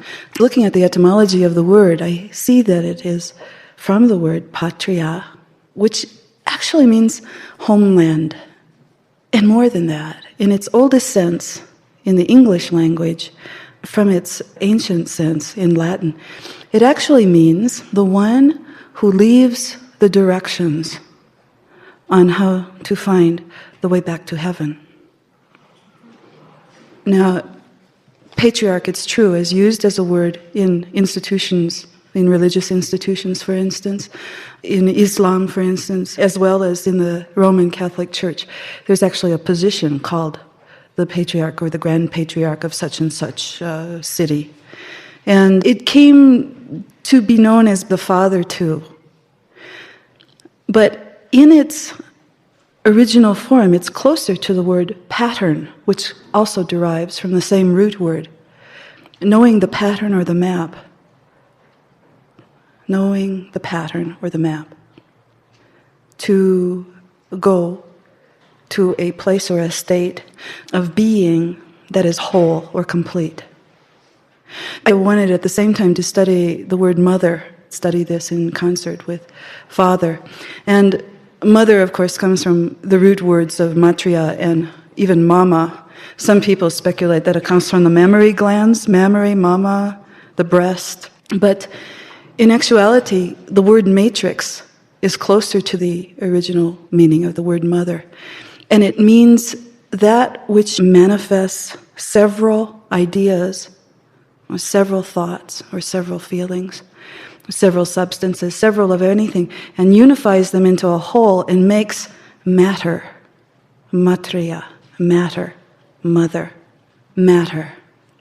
So in my research, I felt strongly that some of the mythological symbols and religious symbols that we have had handed down to us by word of mouth over generation upon generation and time out of mind actually have to do with the idea not of a physical mother and father, but of two forces that are in every person's psyche.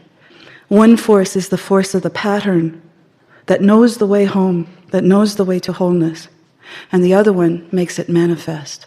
One holds the pattern, one cuts it out and sews it. One has the idea, the other brings it through their bones and their blood into the world. One holds the impulse or the intention, the other one makes it reality. And one without the other is no good. They both have to be present. There is no point in pattern if there's no manifestation, and there's no point in matter if there's no pattern to it. So, in this particular sense, it seems to me that the expectation that we have for mother or father is probably way overblown. That there's a confusion in our culture. In other words, we teach it in schools, we teach it in religions and so forth. We confuse the human father with the archetype of father, the God that is father, the great father. The human can never, ever become the archetype, can never reach the perfection or the ideal, the beauty, the wisdom, the all-encompassing of the archetype. Archetypal symbols are, in fact, images of some great force that is, in essence, ineffable, that can never be represented, but we can feel its effects. So, the idea of fatherhood and motherhood in human beings is not to be the great archetype of the patriarch or the matriarch. It is to learn after the image of the archetype of the great father and the great mother. And as you know, those of you who have children or who have raised children or worked with children, that the oddity about being a parent is that you gain the experience of being a parent after you need it.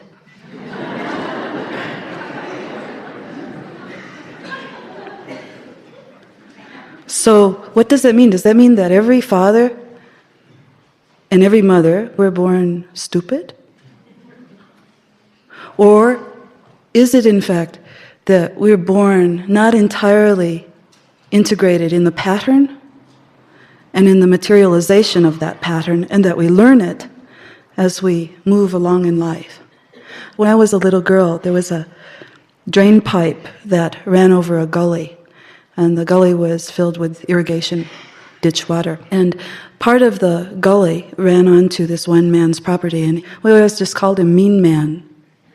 A mean man lived down the road. And no matter what happened, if you looked at his property, he'd come out of his shack with a shotgun. And of course, as you can imagine, as children became older and more ornery, sometimes they would stand outside the wire of his fences and taunt him. "Come on, mean man, come out." Or they throw gravel at his windows. Well, we used to cut through his yard on the way to school. There was a drain pipe, and the way to do that was to jump down as though you were going to jump down into the gully, except of course you didn't want to get in the gully, you'd be up to here in mud. And so you'd swing on the drain pipe. Like on monkey bars, you'd swing on the drain pipe all the way across the gully. And the drain pipe was what brought water into not only his fields, but also to his house. And he used to get furious. He'd come out of his house with his shotgun, and he'd shoot it up in the air, and he'd be yelling and carrying on. And of course, we'd run, and we'd laugh like crazy people, falling all over each other. And we thought that was really fun. And he came one night and knocked on our door as we were having supper. And I'm telling you, I got the fear of God in an instant when I saw him out there. And he had gone from house to house wherever he knew there was a child down the road. And he was talking to the parents and saying, "If these damn kids don't stop swinging on my pipe, I'm going to wrap that thing in barbed wire so it cuts their hands to ribbons." Well, the parents, of course, got very upset and excited. And the worst look I think you can have from a parent is the one with no words.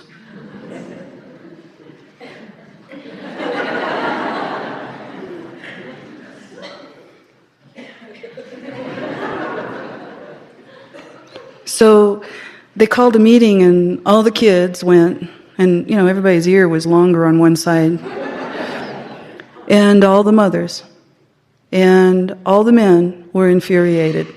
The men were talking about how they were going to electrify that pipe so that if you touched it, they were going to give them a good scare.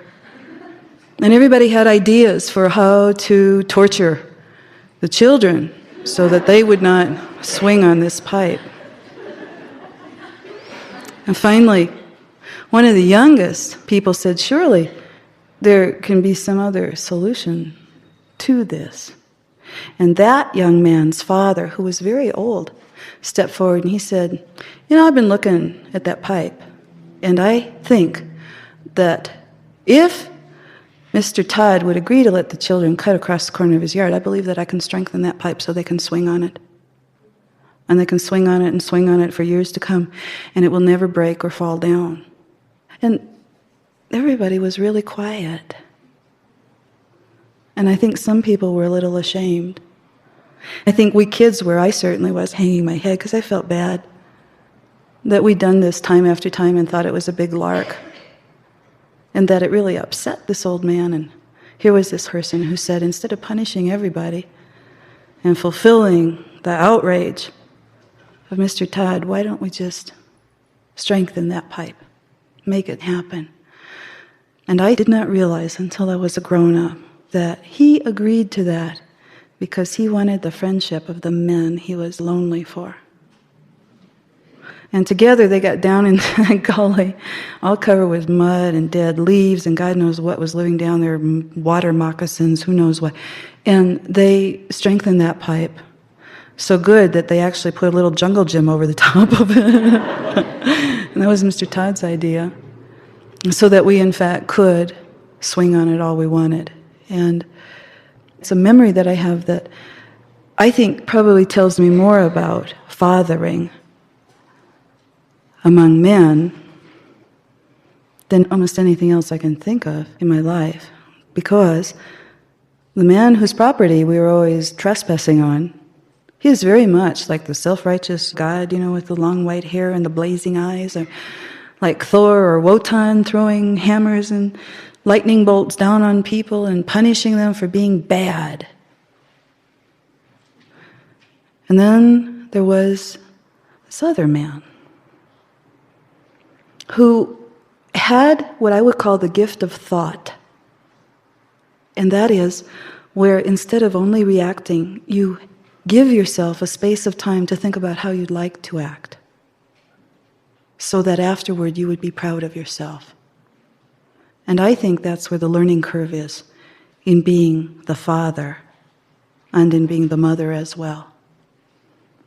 That if you could somehow make it genetic so that people would slow down long enough to think their way through things, and if they had a little bit of fathering themselves, one way or another, fathering meaning slowing down, take your time, let's think our way through this. Let's see what we want to do to materialize this. One way to repair the father in the culture is to look at stories that talk about its failure. Just like in psychotherapy or psychoanalysis, when we want to heal something, we don't just say, oh, well, let's just look at the good parts and let's follow them and be positive and optimistic and everything's going to work out fine. We say, no, let's think that way as much as we can, but we have to plumb the dark parts as well to see what went wrong and to correct it, to strengthen it, to make it as right as it can be. Again, one of my favorite fairy tales is The Fisherman's Wife. It's very similar to what happens in a man's psyche when he allows himself to be dominated by a not very healthy feminine force in his own psyche. And in that story, a fisherman is out on the open sea and he catches a fish that can speak. And the fish says to him, if you let me go, I'll grant you a wish. And the old man says, oh no, that's all right, just please, a talking fish, I've never met a talking fish. It's my honor, so please, just go back in the water and everything will be good. And the fish said, no, all right, I'll go. And so he slipped away under the water and the old man rowed home and he told his wife what had happened. Now, they were very poor. They lived in a hovel by the sea. And he said to his wife, the strangest thing happened. I was out fishing today. I pulled up this huge flounder, and it could talk. She said to him, well, that's amazing. And then what happened? He said, well, the fish said that it would give me a wish if I let it go, but I said it was all right. He said he would give you a wish. Here we live in poverty. We have no food in the pot. And you said it was all right, that we deserve nothing? Well, I guess I didn't think. I didn't. Well, you certainly didn't think. Now I want you to go back out there and get in your boat, and I want you to go back out into the sea, and I want you to call up that flounder, and you tell him that we want a really nice house. Oh, come on, you don't want me to do that, do you? Listen, if you don't go, I won't love you anymore. And so the story proceeds, and he goes out and he calls up the fish, and the fish grants him the wish of the big house. And he goes home, and there she is in her big house, and that night they're lying in bed, and she says, I'm not happy. I said, what do you mean you're not happy?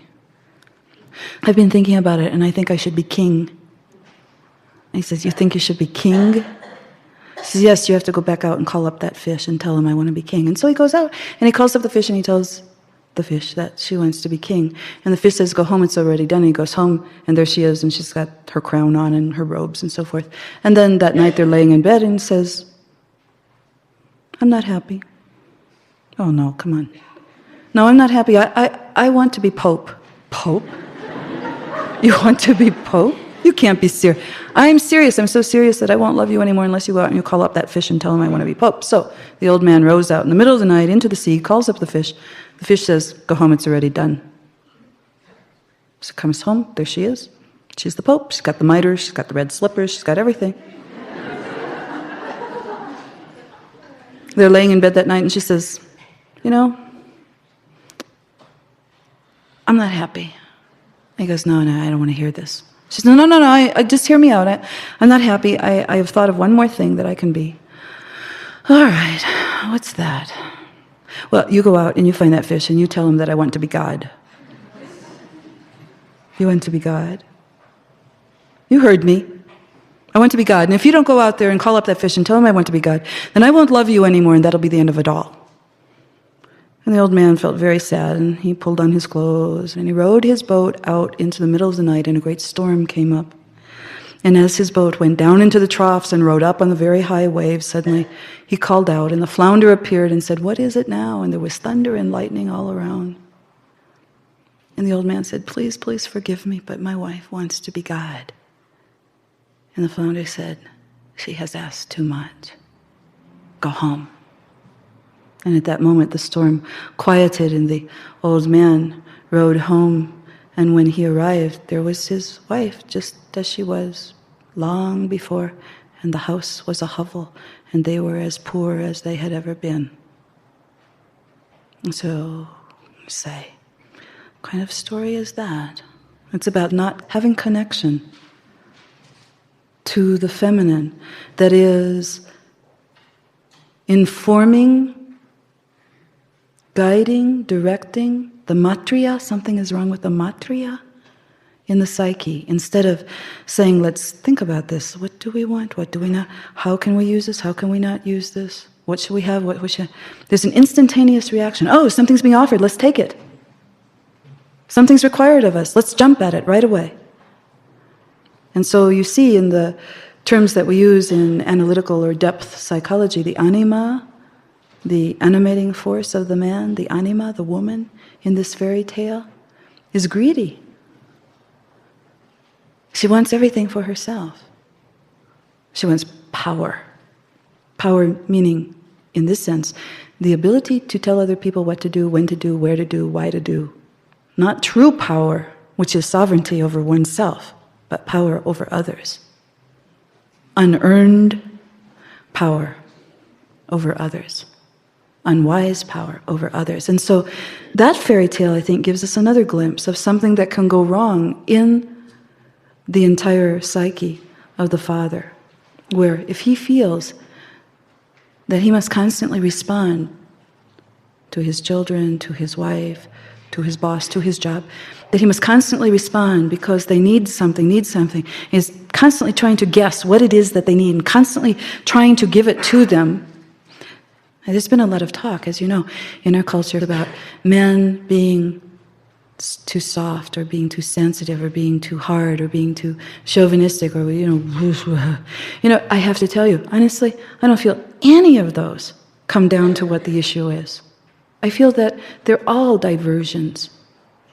The issue is that a man is supposed to be developing toward wholeness, is supposed to be learning the pattern of his life. My sensation is that that might be more easily learned in the male psyche, that is generous with him, that is wise with him, and that helps him to literally materialize in a way that gives him relationship with other people, ideas, and things. It'd be much more difficult to formulate that for him because there's almost nothing in the culture that teaches it. Unless, perhaps, he marries a woman who is kind and loving of him, who will not maternalize him, who will not make him into a young son or a middle-aged son or an old son, and that he will not collude with that. He will not be her son. He will not want that kind of caretaking from her. He wants to grow and develop, not to be kept as a protected child.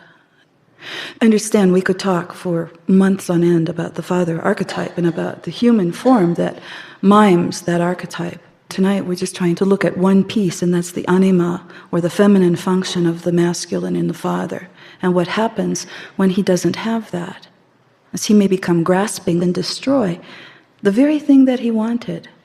Or he could become like Caliban, who is a son of a goddess who has been cursed, and he lives in the swamps. And he's so lonely that every night he sends the ravens out of the swamp to go kidnap the spirit of a princess while she's sleeping. And the ravens rise up her soul out of her body and put her soul in a cage and carry it through the air back down to Caliban, who all night long talks to her and tries to charm her. And he's so lonely and he's so ugly and his fingernails are all bent over and he has scales and he has huge, enormous nose that's set off to one side. And she sits in coldness because he has nothing to relate to her with. He's not developed enough. He is stealing. He's stealing her instead of meeting her. And so we see it over and over again in fairy tales, where the masculine force, in its way to learn its patterning, makes a mistake, which, as you know, if life is not made of multiple mistakes, I'm not sure what it is made of. So you make mistakes in order to learn. I learn to make the corrections in order to learn the way to go. In the larger matrix of things, there's a story that's called The Boy and the Eagle. And in the story, there's a young boy who is in love with an eagle that has come to the fields where he works. And he spends so much time with her, he's so enamored of her, he's so taken with her, that he neglects his work. And so his mother and father, who are farmers, and his brothers, who are farmers, conspire to kill the eagle. And he is told this by the eagle who has overheard them. And she says, I have to go back. I have to go back to the eagle kingdom. I can't stay here. And the boy says, oh no, oh, please, take me with you. Take me with you, please take me with you. And she says, well, you should stay here. Your family needs you. And your mother and your father and your brothers need you. And the community needs you. And the boy says, no, you don't understand. I love you. I want to be with you forever. And so finally, reluctantly, she took him on her back up to the eagle kingdom. And she said, it's not the same there as it is here. We eat raw meat, and we don't cook over a fire. And we do things very differently there. I don't think you're going to like it. And the boy said, I would love to be with you wherever you are. Wherever you are, whatever I have to endure, I will endure it. When they arrived at the eagle kingdom, the eagle elders were waiting for them, and they were very old men. And the eagle elder said to him, well, you look pretty puny. Not very many feathers on this one. What can you do? And the boy said, well, I can, I could probably do anything you ask me to. And the elder said, oh, really? All right. And they took down a great eagle coat that had beautiful long feathers. I said, all right, you put this on. And you'll deliver messages back and forth between our kingdom and other kingdoms. But whatever you do, you must never fly to the south. You promise? I said, oh, yes, yeah, absolutely, I promise. And so he was commended by the elders. He did a good job flying back and forth, delivering messages, so much so that because he had asked for the hand of the eagle woman in marriage, that it would be granted, and so they were married. And still and every day, he loved gliding on the air currents. And it began to tickle in the back of his mind. I wonder what's to the south. I wonder what harm could come of flying a little bit to the south. And so he flew a little bit to the south, and day after day he flew a little bit more, thinking, surely there must be something they're keeping from me, some wonderful something that they're keeping from me. And I should go see it. It would be a great and wonderful thing to see that. And so he flew deeper and deeper, and one day he flew to the south entirely until he saw down below people who waved at him, and he waved back. And he turned around and made his way back to the eagle kingdom thinking, well, that wasn't so much. That was not so much. And when he arrived at the kingdom, the eagle elders were waiting for him with their wings folded. Where did you go? He said, well, I was delivering messages.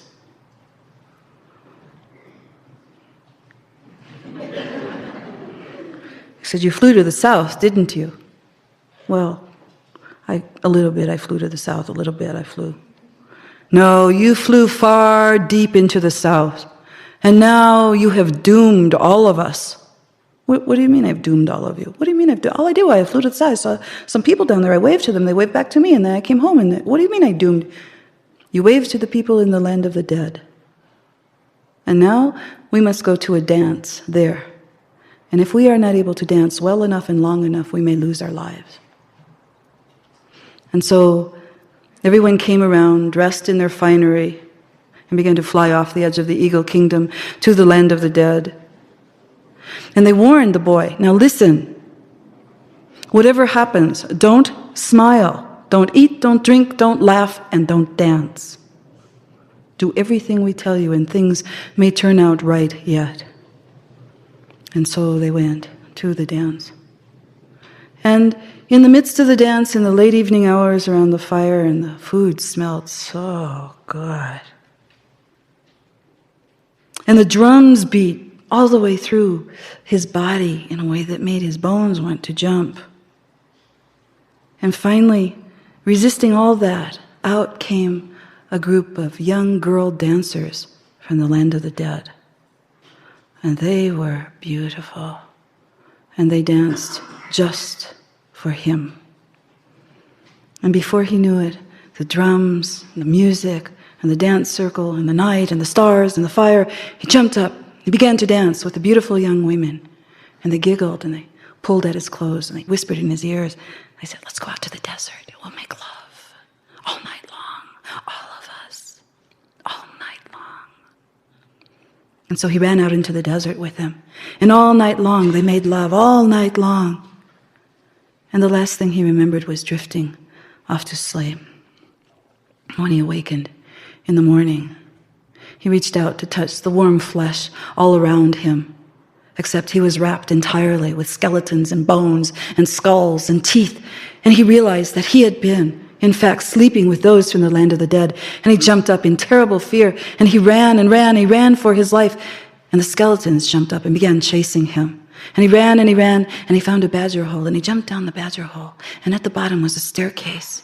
And he went down the staircase, and there was a door, and he opened the door, and there was another staircase, and he went down that staircase, and there was another door, and then there was a staircase going up. And so he went up that staircase, and there was another door, and he opened the door, and he went up another staircase, and he came back into the backside of the eagle kingdom, where all the elders of the eagle tribe were waiting for him with their arms folded. Now you've done it. Oh, please, give me another chance. I know I shouldn't ask, but I've just been scared half out of my wits, and I have quite a story to tell, and I really have learned. I really, really have learned. And the eagle elder said, "Bring out the coat." And they stripped him of his fine eagle coat with its long, long feathers. And they put upon him an old eagle coat that was dusty and musty and had many feathers missing. And they said, "You will leave our kingdom now, forever. You've brought nothing here." And they took him to the edge, and they pushed him off the edge. And his wife flew out after him as he began to fall, and she flew down underneath him and bore him up with her wings. And every time he flew and faltered, she bore him up. And every time he began to falter, she'd fly again underneath him and bear him up again. But something in her, nobody can quite say what, suddenly looked at him with a fierceness and almost a hatred in her eyes, and using her claws ripped the eagle coat off of his back. And he fell in a spiral, down and down and down and down into the fields that he came from, the fields that he didn't care for, the fields that he refused to work. And there he died, in the fields of his own home ground. Now, what is this story about? And here the eagle represents the anima, the life force of the young boy. But, interestingly enough, he has to be able to do something that the gods do not have to do, and that is, he has to learn to live on earth. He has to learn to plow the fields and take care of them, and live in the cycles of life and death, of the sowing season, of the reaping, of the fallow time, and so on and so forth. He forsakes all that and says, "No, I want to be with you. I want to be with the transcendence. I want to be with the great symbols. I want to be with the archetypes. I want to be the powerful one. I want to be the one who has the experiences. I want to be the one who is in love. I want to be the one who goes off and has adventures. I want to be," etc. And the problem is that he's not learned to do his work in the world.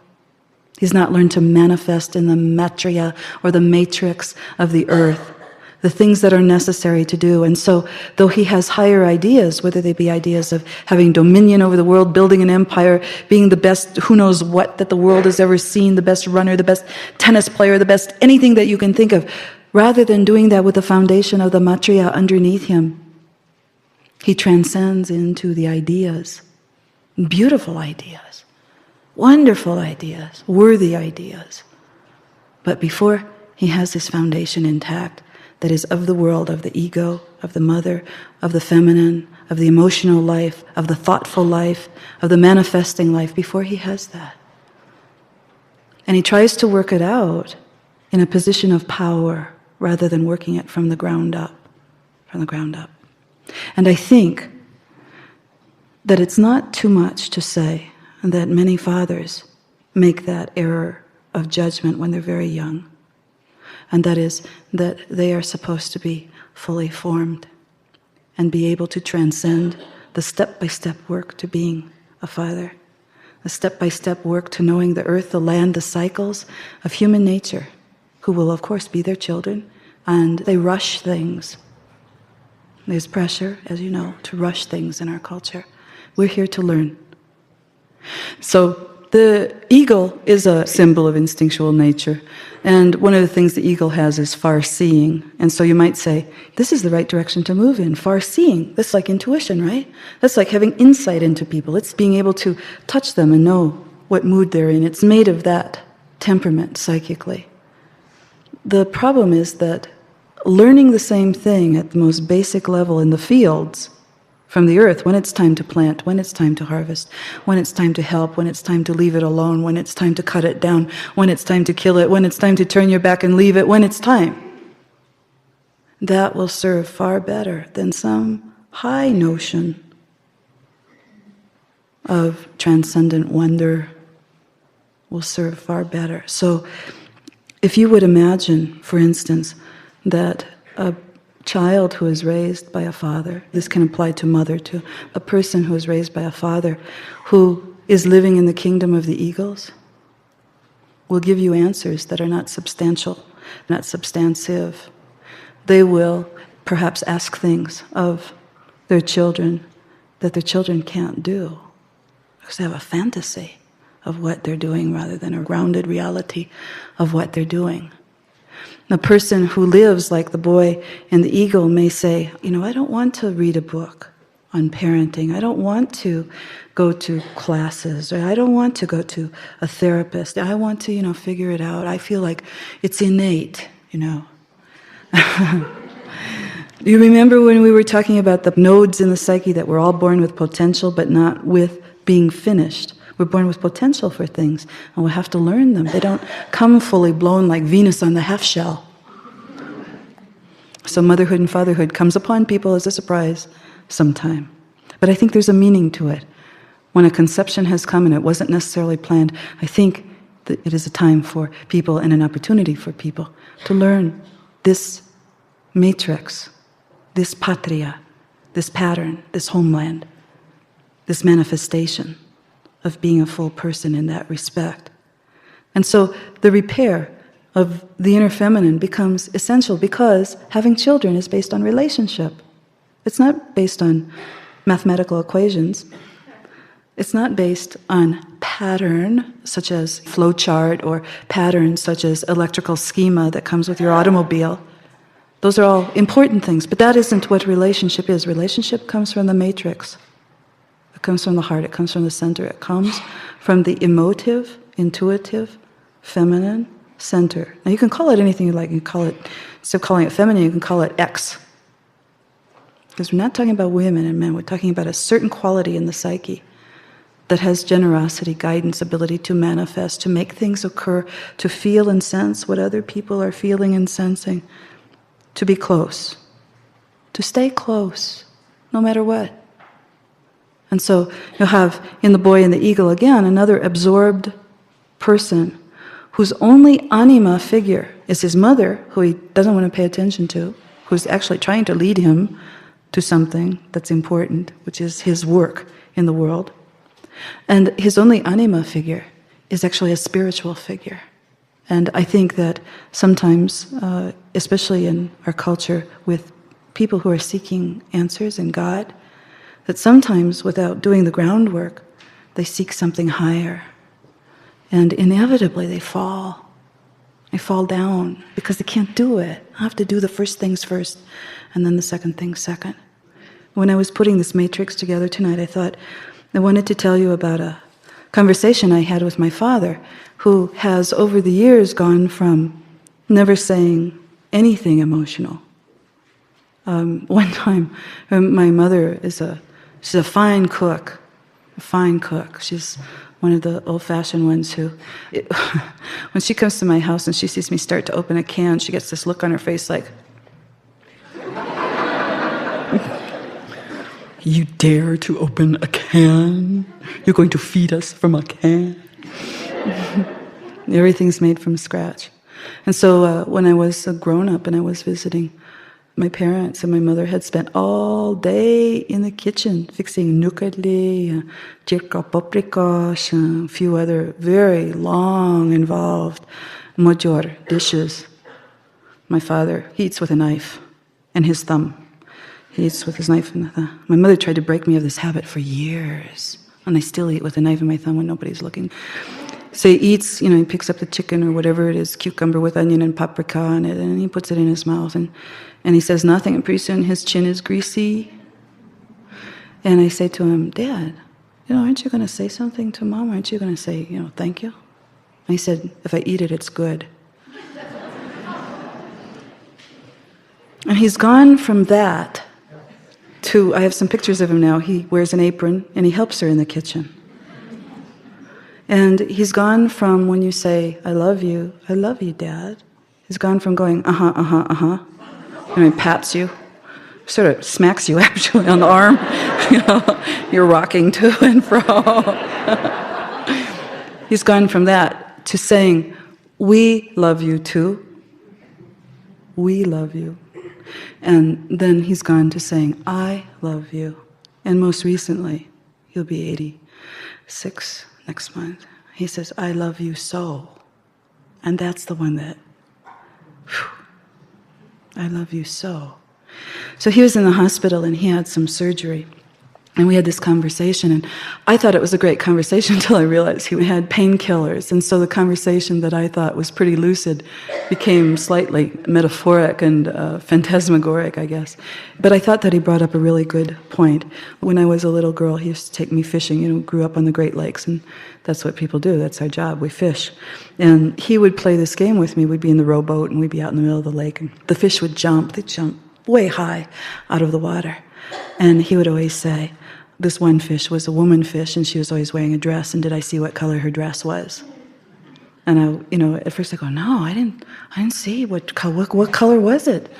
Well, it was green and it had brown stripes. And I go, oh, I didn't know that. And then a fish would jump again. He said, did you see that one? Did you see that? She had a little red jacket on. I go, oh no, I didn't see it. So this is the conversation we had. It's a little cuentito. The silver fish with a pink dress on. The salmon shot up into the air and fell like a silver mussel back into the lake. For a second, there was a silver woman in a pale pink polka dot dress. I was in my father's hospital room. See that? Said my dad. Did you see that? Did you see her? I looked. One more time, I wasn't sure. Well, was she wearing the pink dress again, Dad? Yeah, she's wearing the pink dress again.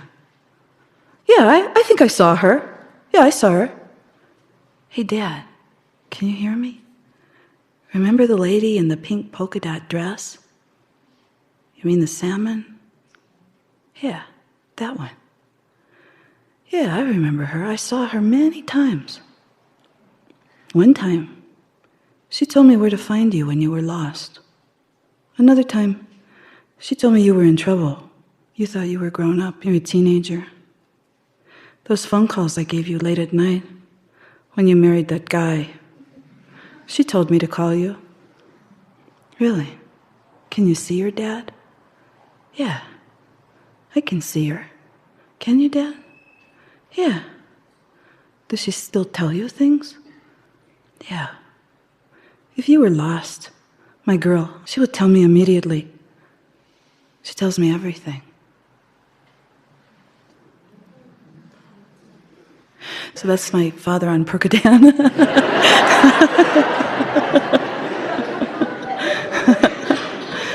So one of the things I've always thought that Percodan and Darvon, Darvocet, Percocet, they are truth serum drugs.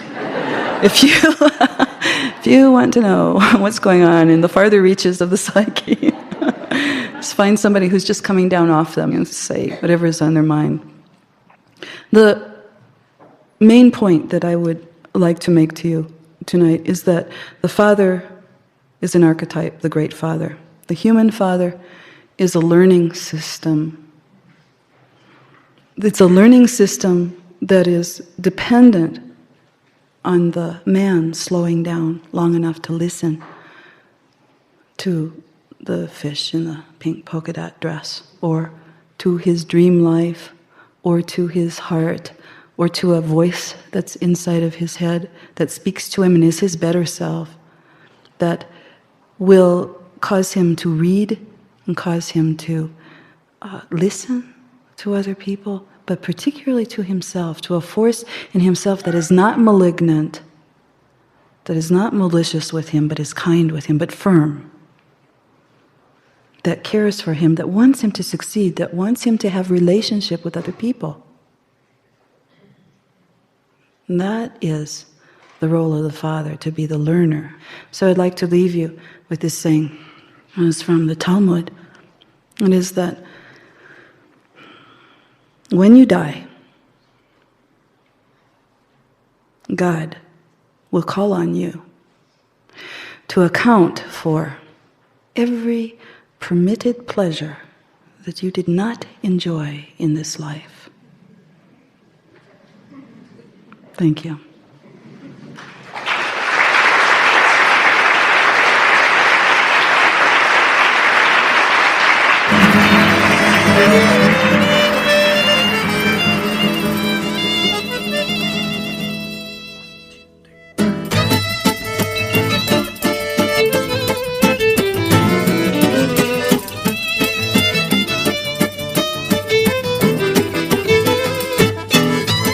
This concludes Part 2 of Volume 2 of Theater of the Imagination, the story of The Fisherman's Wife on The Good Enough Father with Dr. Clarissa Pinkola Estés.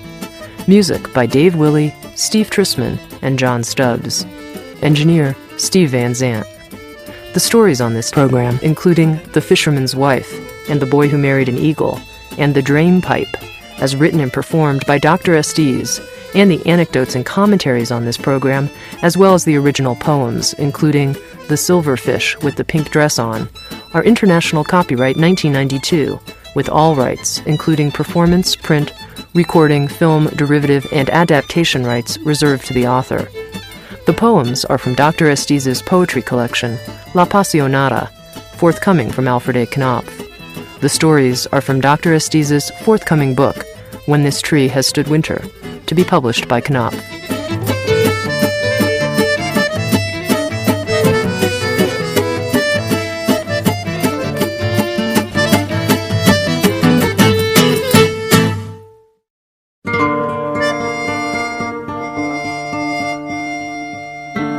Handed down in my family traditions, both Mojor and Mestiza, it is said that whenever a story is told, it becomes night. The telling of a certain kind of story in a certain kind of way with a certain kind of intention causes a starry sky and a white moon to creep from the eaves or from the corners of the heavens and to hover over the heads of the listeners. By the end of the tale, the chamber or the ground all around is flooded with daybreak. Perhaps a star shard is left behind, or a ragged thread of storm sky to show that a great something, a great someone has visited and taken time with us. And whatever of this that is left behind is ours, to use toward the mending and making of life. Sounds True presents Theater of the Imagination with award-winning author, poet, and beloved cantadora, keeper of the old stories, Dr. Clarissa Pinkola Estés, and now recorded in front of a live audience, Theater of the Imagination, the story of Skeleton Woman, on death and eros in relationships, with Dr. Clarissa Pinkola Estés.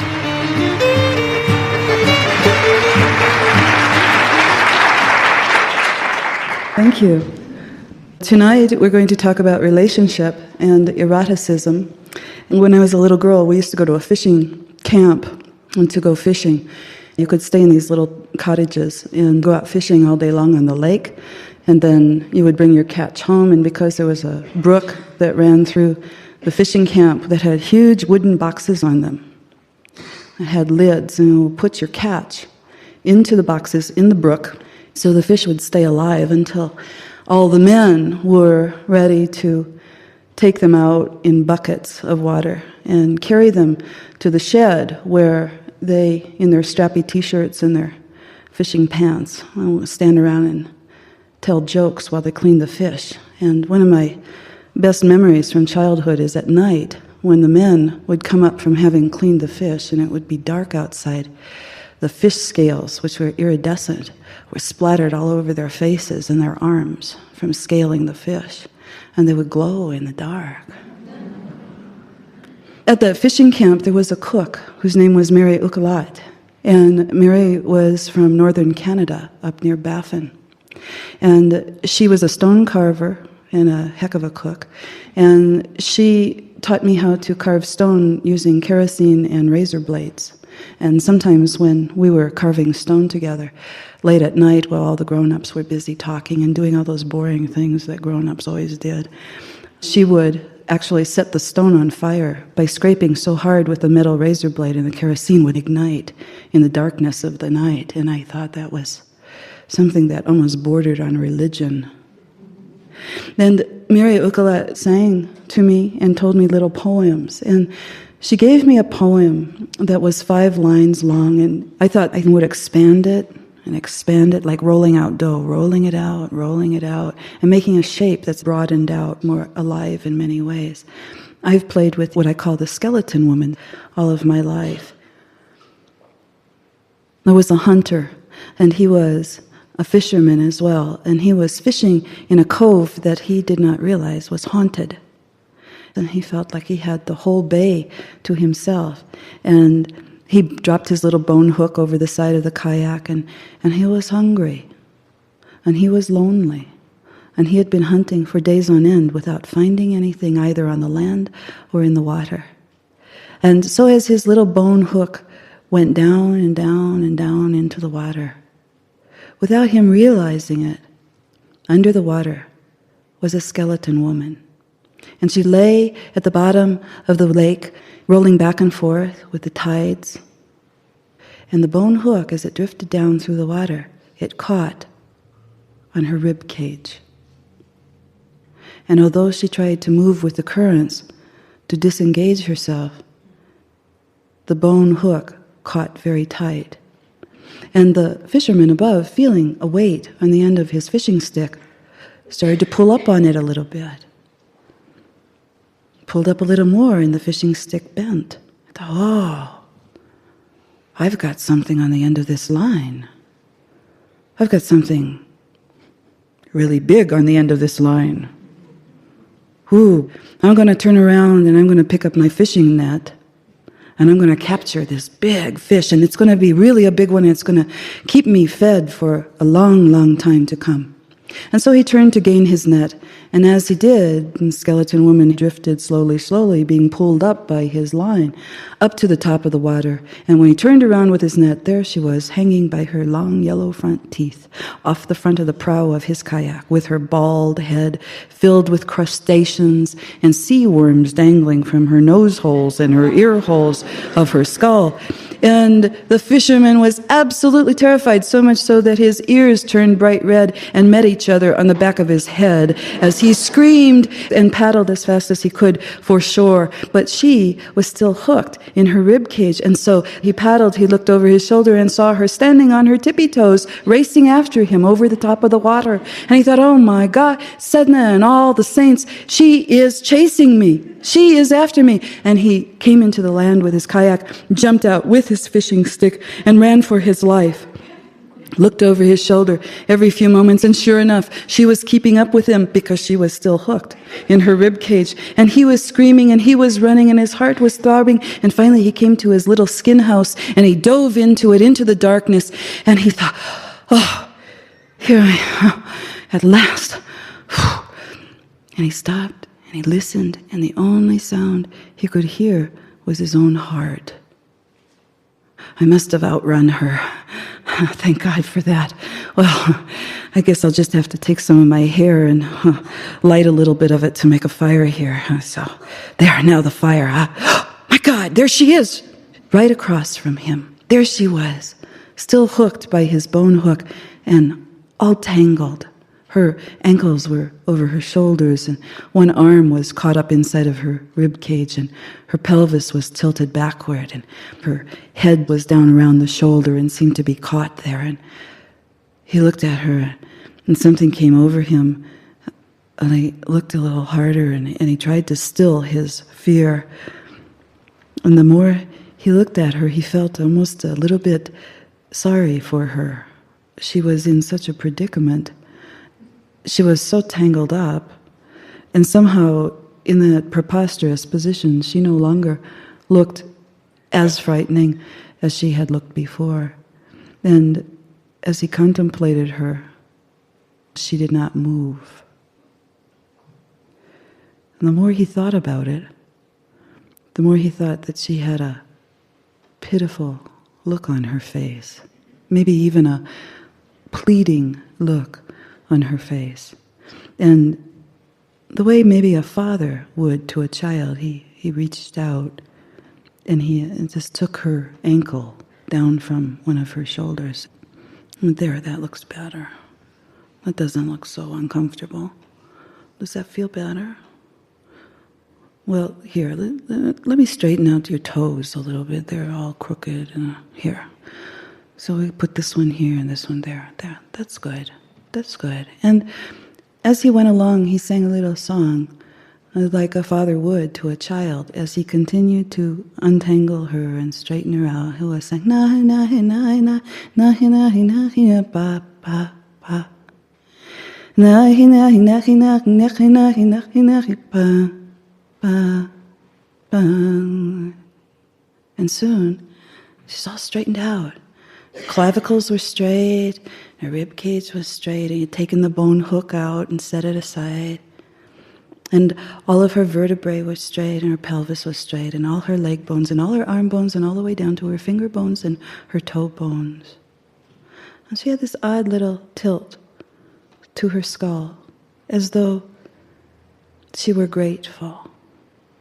And he thought, well, it's just a skeleton, you know. I just hooked it by accident. And I'll leave it here until the morning, and then I'll do what's proper to do with it. And I'll go to sleep now. I'm hungry. And the only thing really to do when you're very, very hungry is to go to sleep. And so he did. And as he slept, under all the skins, as often happens when people sleep, a little tear escaped from the corner of his eye. And the skeleton woman saw the tear. And she became immensely thirsty. And the more he cried this little tear from the corner of his eye, the more thirsty she became. And so very quietly, just with a little bit of tinkling, just a little bit of clunking, just a little bit of rattling, she got to her hands and knees. And very slowly, with just a little bit of the tinkling of her bones, she crawled over to his tear and placed her mouth there and drank.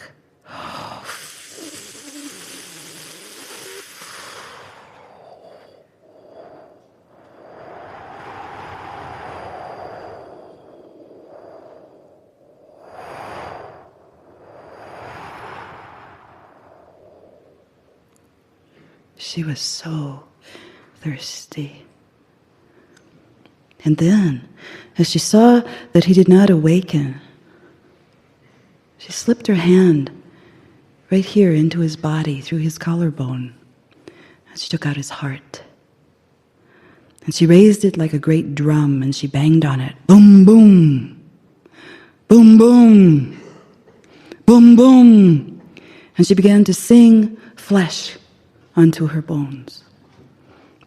She sang using his heart as a drum, and suddenly long, beautiful, glossy black hair came onto her skull, and a fine face, and fat hands, and long breasts, long enough to wrap around herself twice, and fine hips, big enough to hold a baby, and good short toes, and all the things that a woman needs to be a full woman. And when she was done singing flesh onto herself, she replaced the hunter's heart back into his body and closed the pocket that she had made at his collarbone.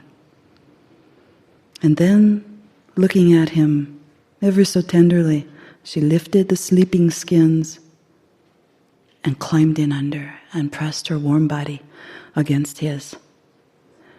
And they tangled all night long, and they wound up more mixed up than she was to begin with their legs over their shoulders and their arms over their ears, and all the things that happen when people make love. And in the morning, they awakened, and they went away together.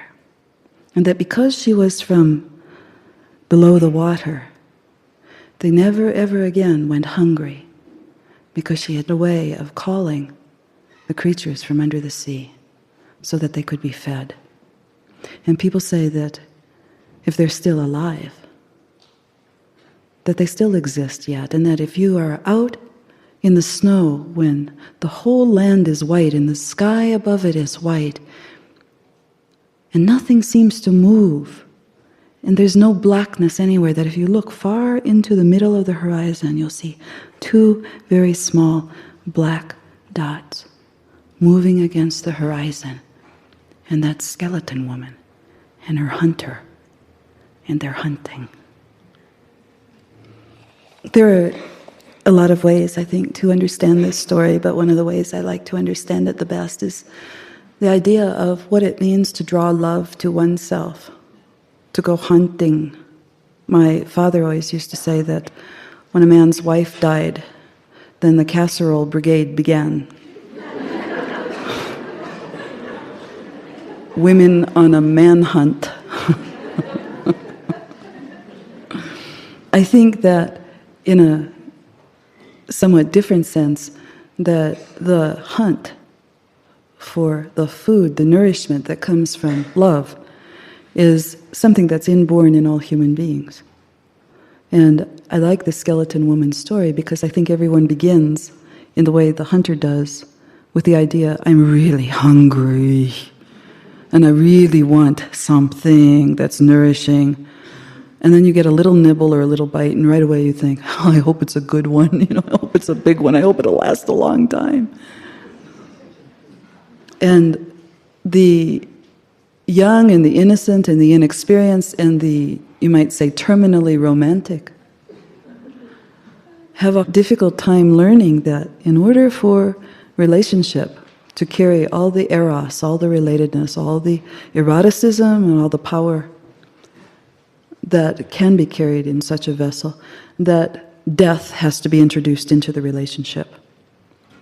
And so in the skeleton woman's story, she represents that element of death. She knows everything there is to know about dying, about being murdered, about coming back from the dead, about creating herself and recreating herself. And it is the essence of relationship. Without that element that knows how to die and knows how to come back to life, there can be no relationship, because every relationship has to die. Parts of it have to die, and sometimes all of it has to die, and it does that in a particular cycle. So one more time, we have a story about bones, which are always considered in archetypal psychology and symbology the indestructible life force. You can do whatever you like to bones. You can burn them, you can scrape them, you can do many, many things to try to destroy them. They're very difficult, if not impossible, to destroy. So the fact that she lays under the ocean says something about this force that has the ability to die and come back to life, that it's indestructible. She's in her bones. This force that has the ability inside each individual to die in a relationship, to die to it, to have a feeling of not caring anymore, to have a feeling of being disenfranchised or exiled from the relationship, to have a feeling that you don't really care all that much, or you don't care today, or you haven't cared for several months, that is not a sign of the grave. That's a sign of a cycle that happens in everything that we love. If we love it, it will die, it will change. And sometimes the things that we don't like die, and that's usually not a problem, eh? For most of it is the part, the verve, the life, the passion, the interest that makes us hurt, makes us sore. You know, there's nothing like seeing your mate at the kitchen sink looking pitiful in one way or another. And you take a look at them and you go, I don't know why I'm with this person. Or worse, your eyes turn to little like red glowing dots. There's something about relationship with things that we love, and in this case we're talking about people that we love, our children, our mates, our sisters, our brothers, our mothers, our fathers. There's something about relationship with human beings that's terribly exciting. But also, if you could imagine a wave that goes out to sea, turns under and scoops everything from the bottom up and travels forward onto the shore again, throws it all onto the shore and leaves. The cycle of human relationship works a good deal like that. My youngest daughter is going to be married in a couple months, and I've been looking at some of the liturgy with she and her fiancé about what they'd like to have said at their wedding, and it says very beautiful and mysterious and sacramental things. But I was also thinking, you know, it's my job as a mother, and as a mother to both of them, to inform them that being married is actually, at its base, a desire to have all hell break loose. I mean, it is true that being helpmates to one another, that being with your mate and craving their closeness or their fragrance or their whatever it is about them that drew you, that all of those are important and can be maintained throughout the entire lifetime of the marriage. But the other truth that coexists with that is exactly what happens in the skeleton woman's story, where the man thinks he's going to get a treat. And he's got his net all ready. Oh boy. And he turns around and there it is. My love.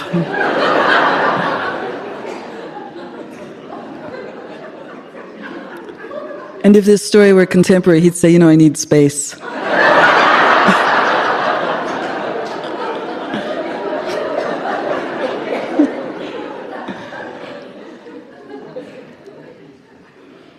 And what's interesting is that even when people try to get rid of the cycle of death inside a relationship, it follows them.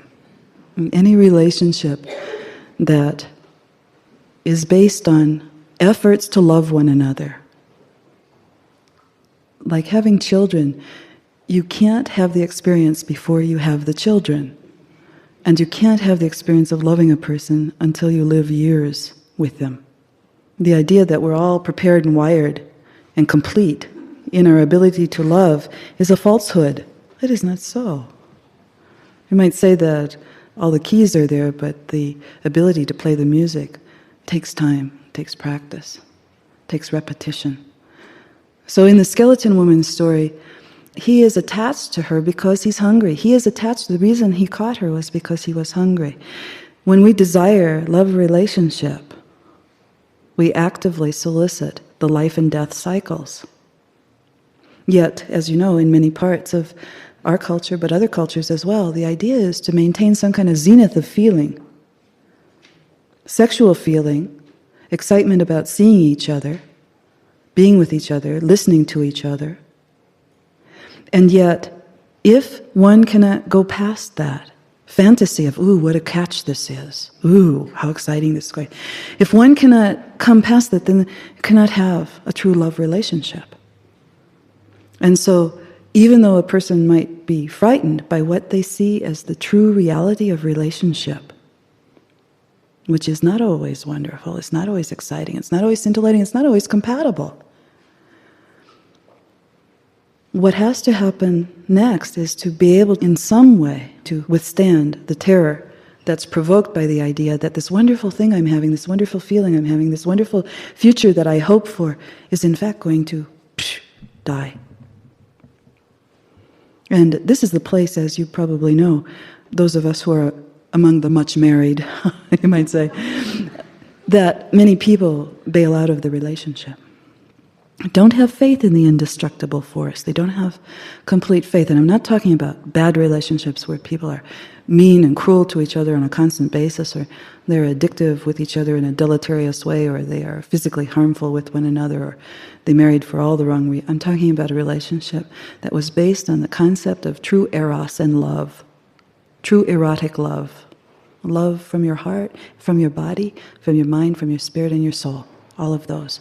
You may not have known what you were doing, but that's where it would come from.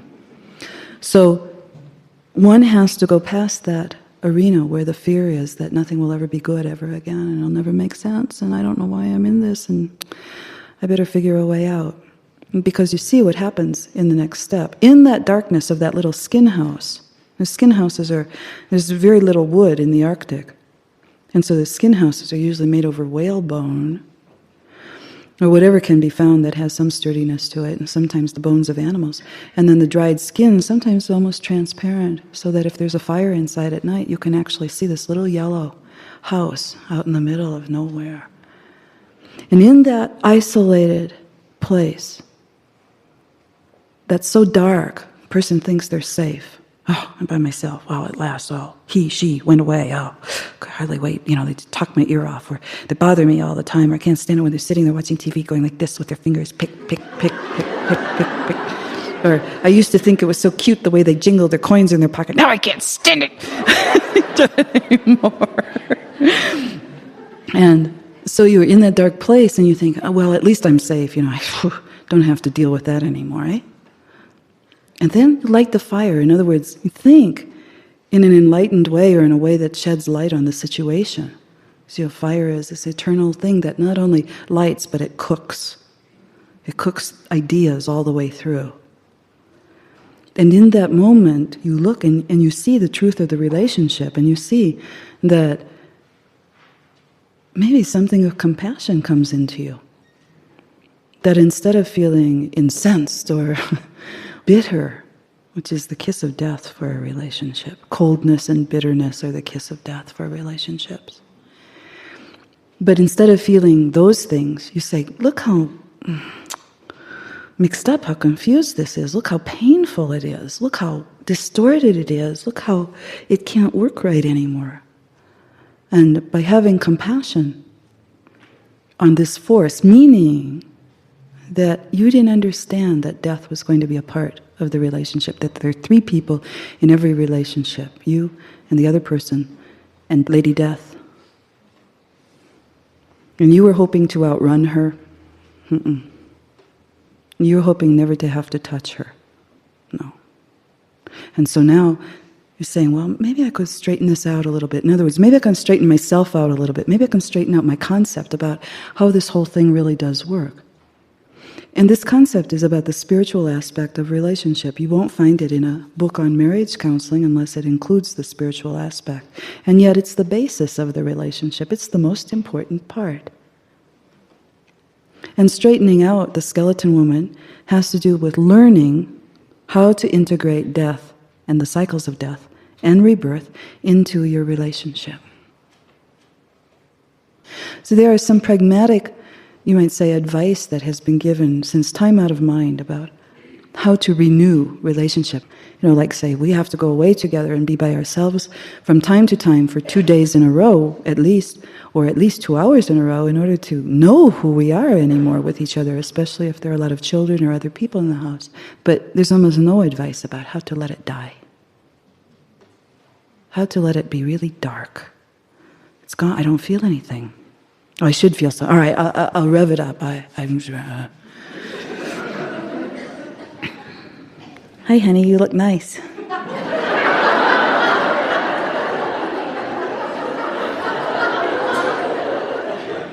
And honey says, "What's up?"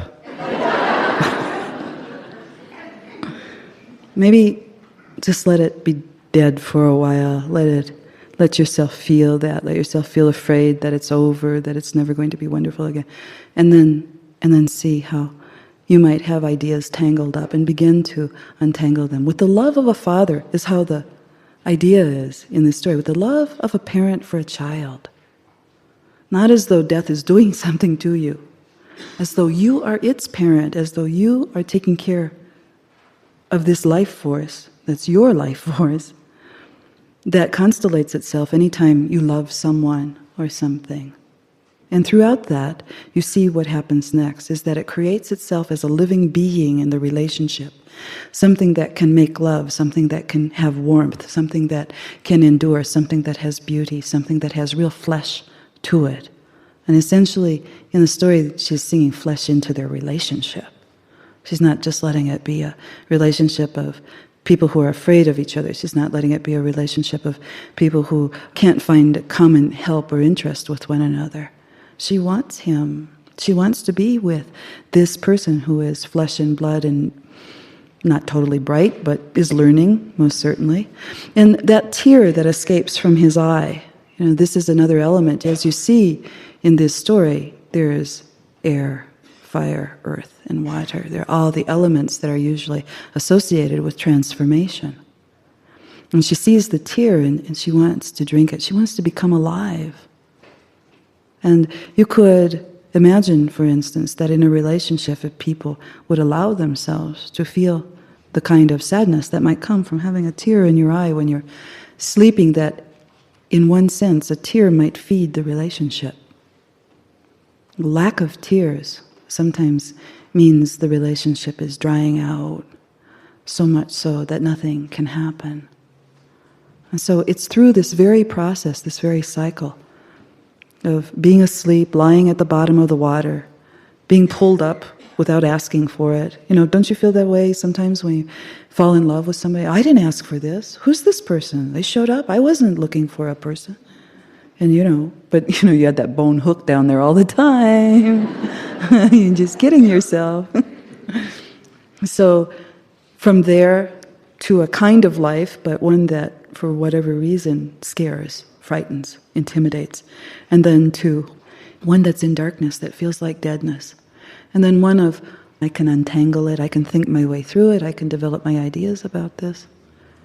And then to actually sharing a feeling-toned experience, a feeling-toned event that comes through that tear, that comes from reaching into the man's body and creating one's flesh from their heart, from the feeling of another individual. It doesn't matter in this fairy tale that the hunter is male. It could be female, it could be either gender. It doesn't matter. It doesn't matter that it's a man and a woman in this fairy tale. It could be a woman and a woman, or a man and a man. It's the same premise. Lady Death, the death nature, shows up anytime someone loves, truly loves. And the most important premise that I see running through the entire tale actually has to do with the ability to learn. Someone asked me once, what do you think is the most important aspect of relationship? And I thought about it for a long time. I've thought about it for 20 years. And I've had different ideas at different times, but the one that I keep returning to over and over again is that if you choose a person to be with for life, that you and they must have the ability to learn. If the ability to learn is not present, the relationship will suffer greatly. It is the number one premise of relationship. And in the Skeleton Woman story, you see that. He learns not to be afraid. He learns to make love. She learns to create herself anew. She learns to drink his tear. She learns also not to be afraid. They go away together. They learn a new way of life together. The idea of initiating sexuality sometimes distorts a relationship so much that instead of doing what the hunter does when the skeleton woman is hanging off the edge of his kayak by her long front teeth, he would be beating her with an oar, trying to get her off of there, because he wants to maintain that zenith, that height of sexual feeling. And so perhaps it'd be better to wait until you realize or know with some certainty that each person in the party understands that Lady Death has to be a part of every relationship. And then one doesn't give away their soul at the beginning. They hold it out as the prize after all things are understood. My grandmother said to me once, "Don't ever sleep with anyone you wouldn't want to be."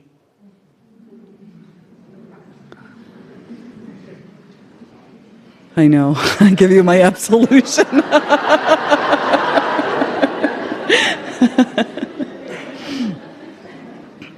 So I thought I would read you a cuentito to end tonight. When I was a girl, we were married at age 18. Most of us, we came from a rural area up north, and almost everyone was married by the time they were 18 and had 2 or 3 children by the time they were 21. In the family, it was the job of the old people to come usually the night before the wedding and to talk to the groom and to the bride and to tell them about their wedding night, to explain to them what would happen. And so I was grateful for my grandmother before I got married, telling me a thing or two. One of the things my grandmother used to say to me is, "What is broken in the mother, what is broken in the mother will be broken in the daughter." It's an old country saying. What is broken in the father will be broken in the son.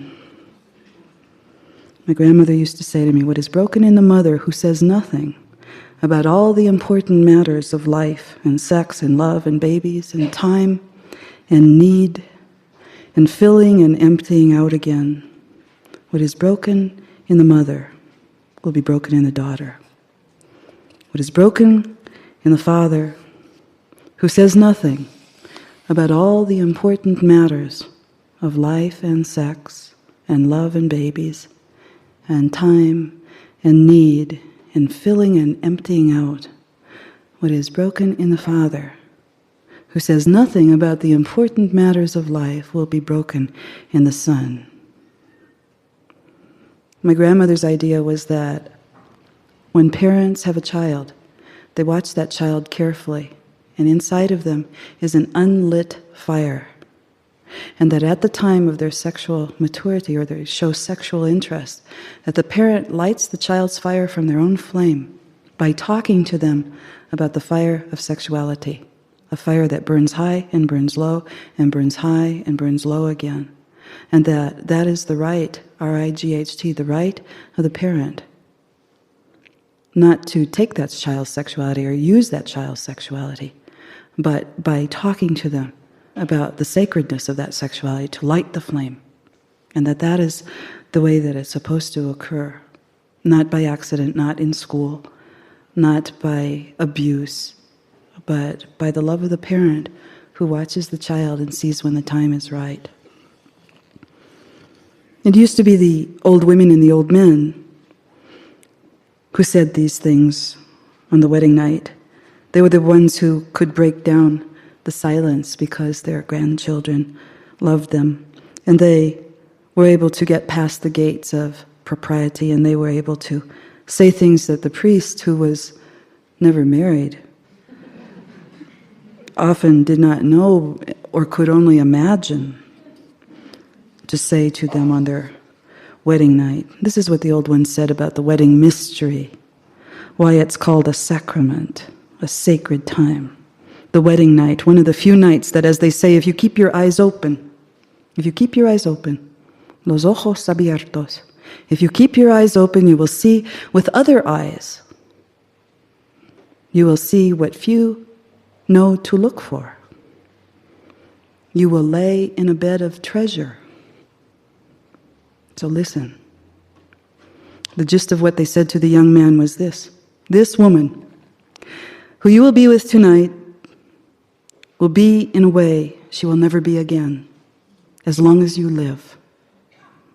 Stay awake, because tonight you're going to see a miracle. She's going to open her arms and her legs to you in a way that she may never do ever again. She's going to be so in love with you, and her heart is going to be so wide open that whatever you do tonight, she will remember for the rest of her days.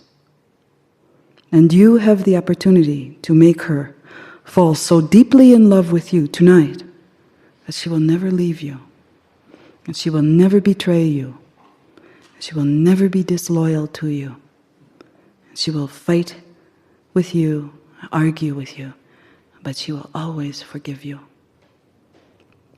And to the young woman they would say, tonight, he is giving you himself in a way you will never see again. This is a glimpse into divinity. You'll see it in all the fullness of his love, so keep your eyes open and look into his eyes. As you make love, look into his eyes. Do not close your eyes. And you'll see who really lives inside him. Tonight, he will show you. He'll show you the soulful one that you will never, ever see again.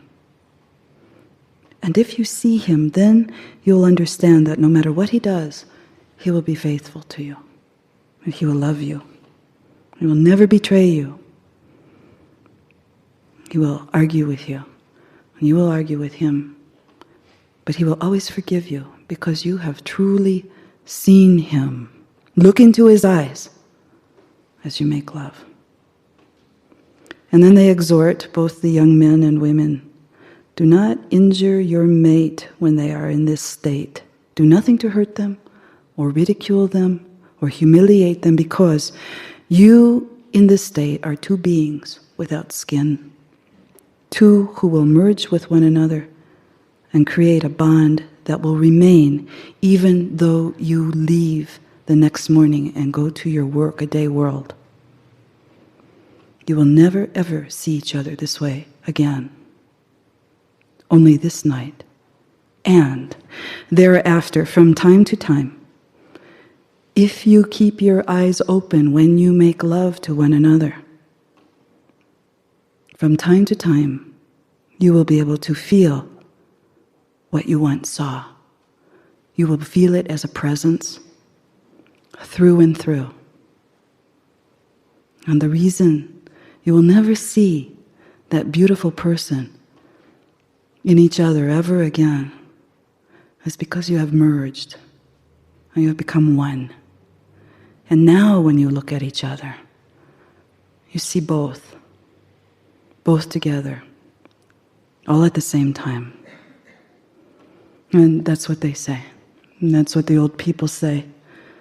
And the secret to it all, they say, is that when you make love, keep your eyes open.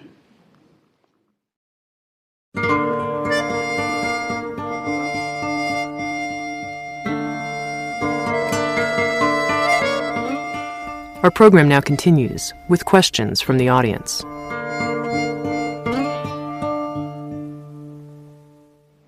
Other than the ability to learn what other qualities are important to consider in choosing a partner, someone who can laugh in the middle of an argument is a good one. Someone who can make you laugh in the middle of an argument is even better. A person who finds it easy to forgive. Forgive not just once or twice or 10, but 1,000 times, especially if they're showing progress. Not the same old over and over again, but they're showing progress. A person who's loyal, who, when the going gets rough, doesn't say, I'm out of here. And I think you can know those things by longevity. You can know those things by being with that person for a period of time without satisfying or gratifying every single desire or appetite that either person has in the relationship. You can see who sticks around and who doesn't.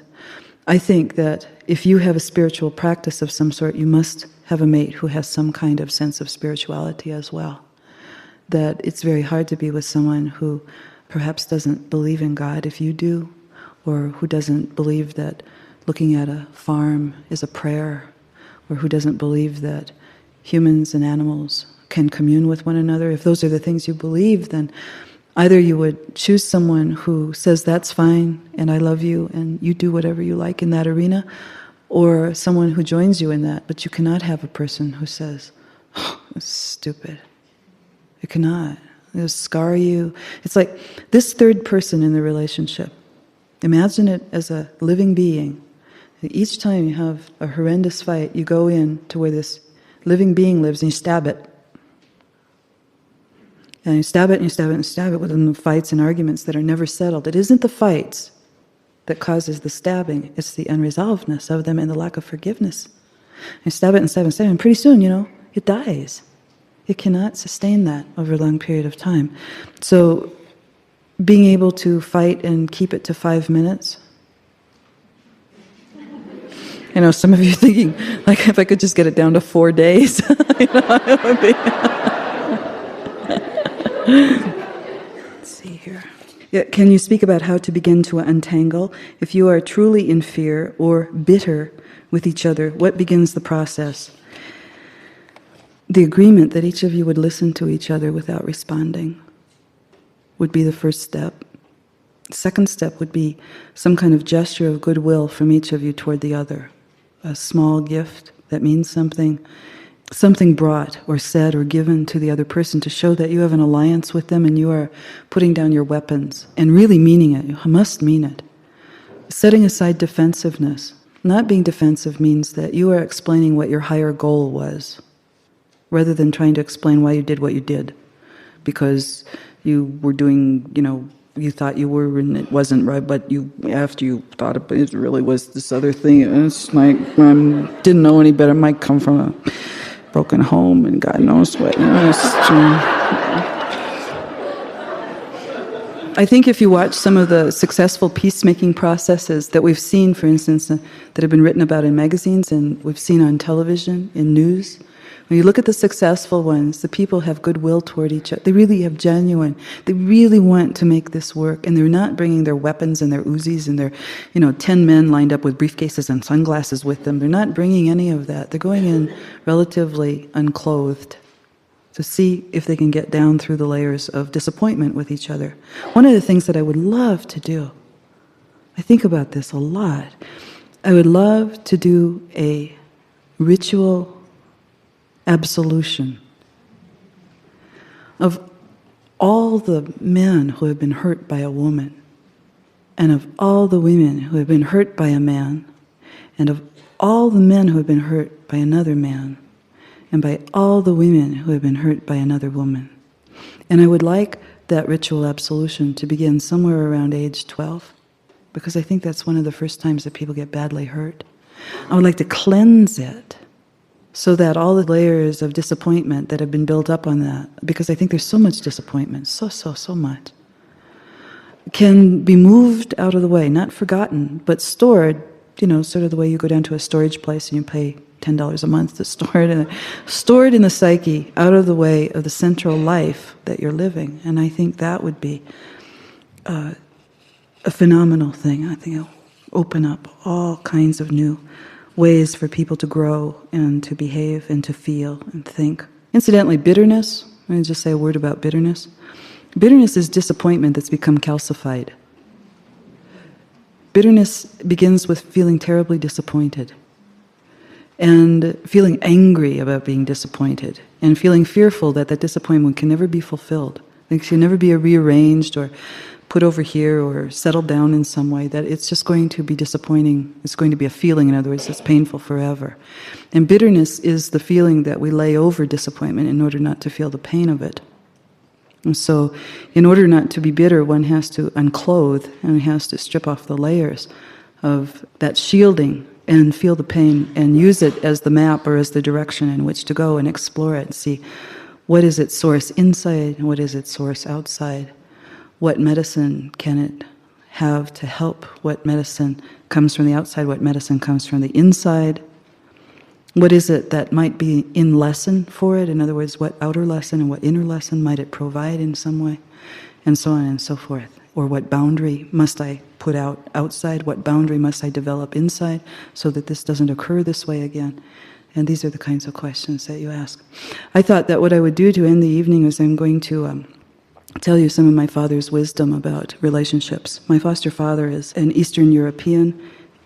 I don't know how to explain him exactly, but it's probably true of most fathers. But he has this old-fashioned sort of wisdom. And so I thought I'd share some of the things I heard 1,000 times while I was growing up. One of the most common things he used to say is, when people are first in love with each other, they're all draped over each other and around each other. And I don't know, it was a little bit embarrassing for him. And so he would always say, oh, you see them now. Now you see them. They're so in love with each other. They could eat each other up. A year from now, they wish they had.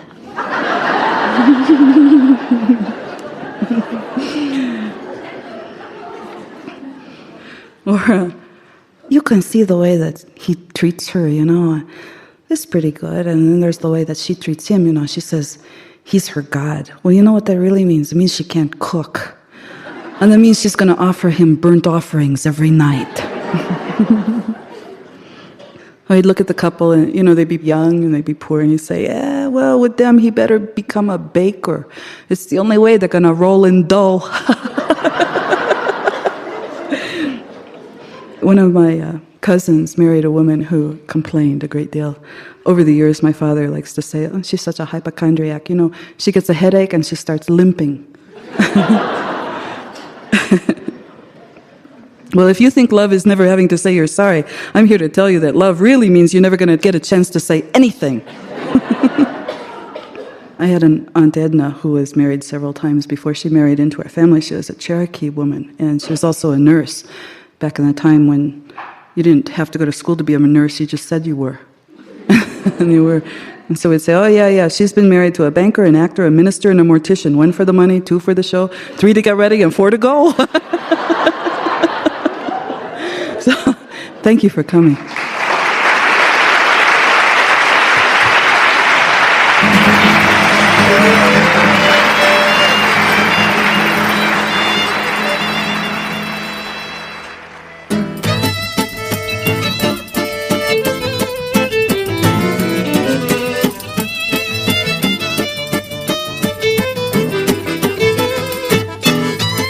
This concludes Part 3 of Volume 2 of Theater of the Imagination, the story of Skeleton Woman, on death and eros in relationships, with Dr. Clarissa Pinkola Estés. Music by Dave Willey, Steve Trisman, and John Stubbs. Engineer, Steve Van Zandt. The original stories on this program, including The Skeleton Woman and others as written and performed by Dr. Estés, and the anecdotes and commentaries on this program, as well as the original poems, including The Wedding Night Visitors, are international copyright 1992, with all rights, including performance, print, recording, film, derivative, and adaptation rights reserved to the author. The poems are from Dr. Estés' poetry collection, La Passionata, forthcoming from Alfred A. Knopf. The stories are excerpted from Dr. Estés' best-selling book, Women Who Run with the Wolves, and her forthcoming book, the second in her series on 100 Tales on the Inner Life, to be published by Knopf.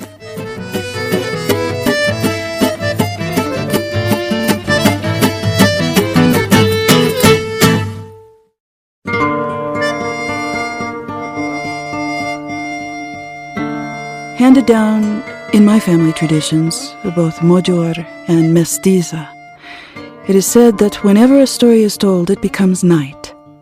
The telling of a certain kind of story in a certain kind of way with a certain kind of intention causes a starry sky and a white moon to creep from the eaves or from the corners of the heavens and to hover over the heads of the listeners. By the end of the tale, the chamber or the ground all around is flooded with daybreak. Perhaps a star shard is left behind, or a ragged thread of storm sky to show that a great something, a great someone has visited and taken time with us. And whatever of this that is left behind is ours, to use toward the mending and making of life. Sounds True presents Theater of the Imagination with award-winning author, poet, and beloved cantadora, keeper of the old stories, Dr. Clarissa Pinkola Estés, and now recorded in front of a live audience, Theater of the Imagination, the story of the Crescent Moon Bear on Forgiveness with Dr. Clarissa Pinkola Estés. Thank you.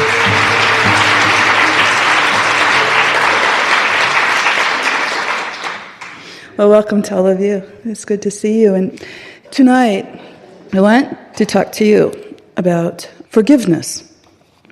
And in order to talk about forgiveness, we have to talk about something even more difficult, which is hatred.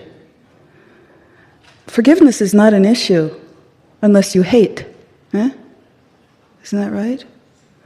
Forgiveness is not an issue if you are filled with love or perspective, if you're filled with attitude that has the ability to look at things from an aerial point of view.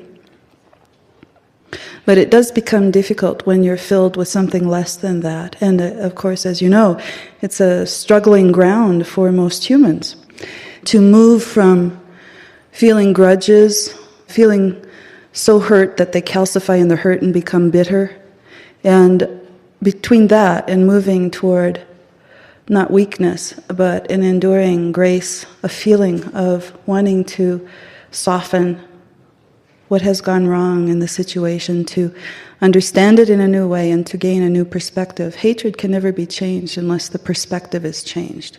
I'd like to give you 4 words that I think are very important.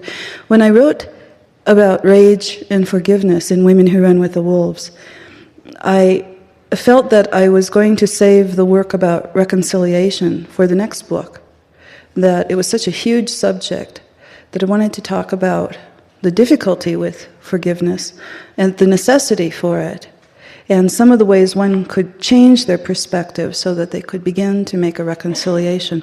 And as I thought about all the people who I'd seen in my life, clinically and otherwise, friends, relatives, and as I thought about my own life and the life of my family, my mother and father, my brothers and sisters, my aunts, my uncles, I tried to think of what were the qualities that would most benefit not becoming a weakling and not becoming an avenger, but calling for a reckoning, which means an accounting, and being able to move from that accounting to something else. And these are the 4 aspects that I felt stood out the most on the way from anger and hurt and even rage, transforming into forgiveness. The first stage would be to forego. And I want to talk about what these words mean. Forego is from a German word, vergehen or verfehlen. It means to go past something. It means not to stop, but to keep going. And what I've noticed with almost all people who are hurt in one way or another, who have been wounded, or you might say lots of times beyond anything they ever did, they just happen to be standing there at that moment, either in the family or on the street corner or in the job, and they were slashed without provocation. And in the reflection on these matters, the foregoing of it for a time seems to be a natural human response. I won't think about it now. I'm going to repress it. It's very angering, it's very sad. It takes me aback. It makes me feel really angry, and I'm not going to think about it right now. And that foregoing of the feeling seems to be a natural stage. The problem is many people stay in that stage. And it goes from being a natural reaction, a numbing reaction even, at the very beginning when one has had an offense done to them or has experienced an injustice. And if they stay in it for a long time, it begins to calcify and harden. And pretty soon, you have people who say they feel nothing. That's all right. No, I just don't feel like that. It's good. It's good. Except they grind their teeth at night and their dental bills are very high. A second stage, and believe me, we could spend a week on each of these stages. There's a great deal to be said for them, but I'd like to lay out what they are this evening. The second one is forbearing. Now, forbearing comes from a word forberen, which actually means to have patience. And in its original form, it meant to abstain from punishing. In order, one would presume, to understand what the situation is. So not to punish, but to begin to look clearly and to see, if one could, almost as though one stands outside oneself. All of these move a person toward forgiveness. There may be a great deal of discussion at that point in time about who did what to whom, and it could be a he said, she said, or it could be a clear-cut case, one person aggressing upon another, or several aggressing upon several others, in a way that had no discussion attached to it, has no accounting attached to it, and as a result remains a very sore point. This forgetting, this third stage, to forget, comes from a word that actually means to refuse to dwell. This is very important. It doesn't mean to forget the act that was done or the mistake that was made. There are a lot of reasons one would be in a position to forgive or to ask for forgiveness. It means to not dwell on what happened, but to begin to think about, talk about, feel about all the circumstances surrounding it, the emotional, emotive circumstances, the cognitive circumstances, the physical circumstances, the time, the era, the place, the age, all the things that are involved in people making a sudden move against someone else at a certain period in time. And so that in its root word means to not grasp. In other words, not to hold on to that one thing. There is a way that a person can feel all the feelings they need to feel without, you might say, scarifying themselves into the wound. As the wound begins to heal, it should be allowed to heal and not constantly be reopened. And so not dwelling means that. And it doesn't mean that everything's just hunky-dory and you can go on and kiss and make up. And it doesn't mean that. It means, however, that you will not dwell on the actual moment of injury itself more than is necessary to heal. And the fourth stage is actually the beginning of forgiveness. All these other things are getting ready to forgive. And forgive comes from the word forseafan, which means to grant or to give, to not harbor resentment. That's what forgive means, to not harbor resentment. To forgive is a goal. It's not as simple as just saying, oh yes, I forgive everyone, everything is good. To forgive has time factor to it. Sometimes it takes many years to clean out every corner of anger and disappointment and rage, sadness. But the process itself is more than worthy, because as long as forgiveness does not take place, there is a part of the psyche that is involved with the pressure of not having forgiven, and it's like a house in which a whole room is taken up with anger or rage or sadness that is never cleared out. So you might say in one sense that forgiveness is a kind of psychic hygiene. On the other hand, it's not a good enough term. It's not a good enough way of saying it, because it's actually very much a descent. Now if you think just for a minute, and I can't imagine that there's a single person here who hasn't ever been hurt, and hurt deeply by another person. Injustice, I think, is the way that most of us are hurt, and most easily too, because we happen to be there at that time, because we're not really free to leave in one way or another, because we're children, or because it's our job and we need our job, whatever it might be, because it's our marriage, because we have children we're trying to raise and we feel we have to deal with. If you think about it for a moment, I'd like to suggest just this to you. That the anger and the sadness, but particularly the anger that you may have felt in that circumstance, brought up material and feelings in you that have been with you for many, many years. And that under no other circumstance would you have ability to look at, because the ego, as you know, is syntonic, and it does not like to have displeasure. It doesn't like to have things that don't fit together nicely. So if you think about that moment in time when another person or persons hurt you, willfully or not willfully, accidentally or on purpose, or some of each. And if you think of that time and you think of the anger that was aroused at that moment in you, it's very likely that that anger has a historical basis, that there are other events, even previous to those events, in which the same kind of feeling was felt.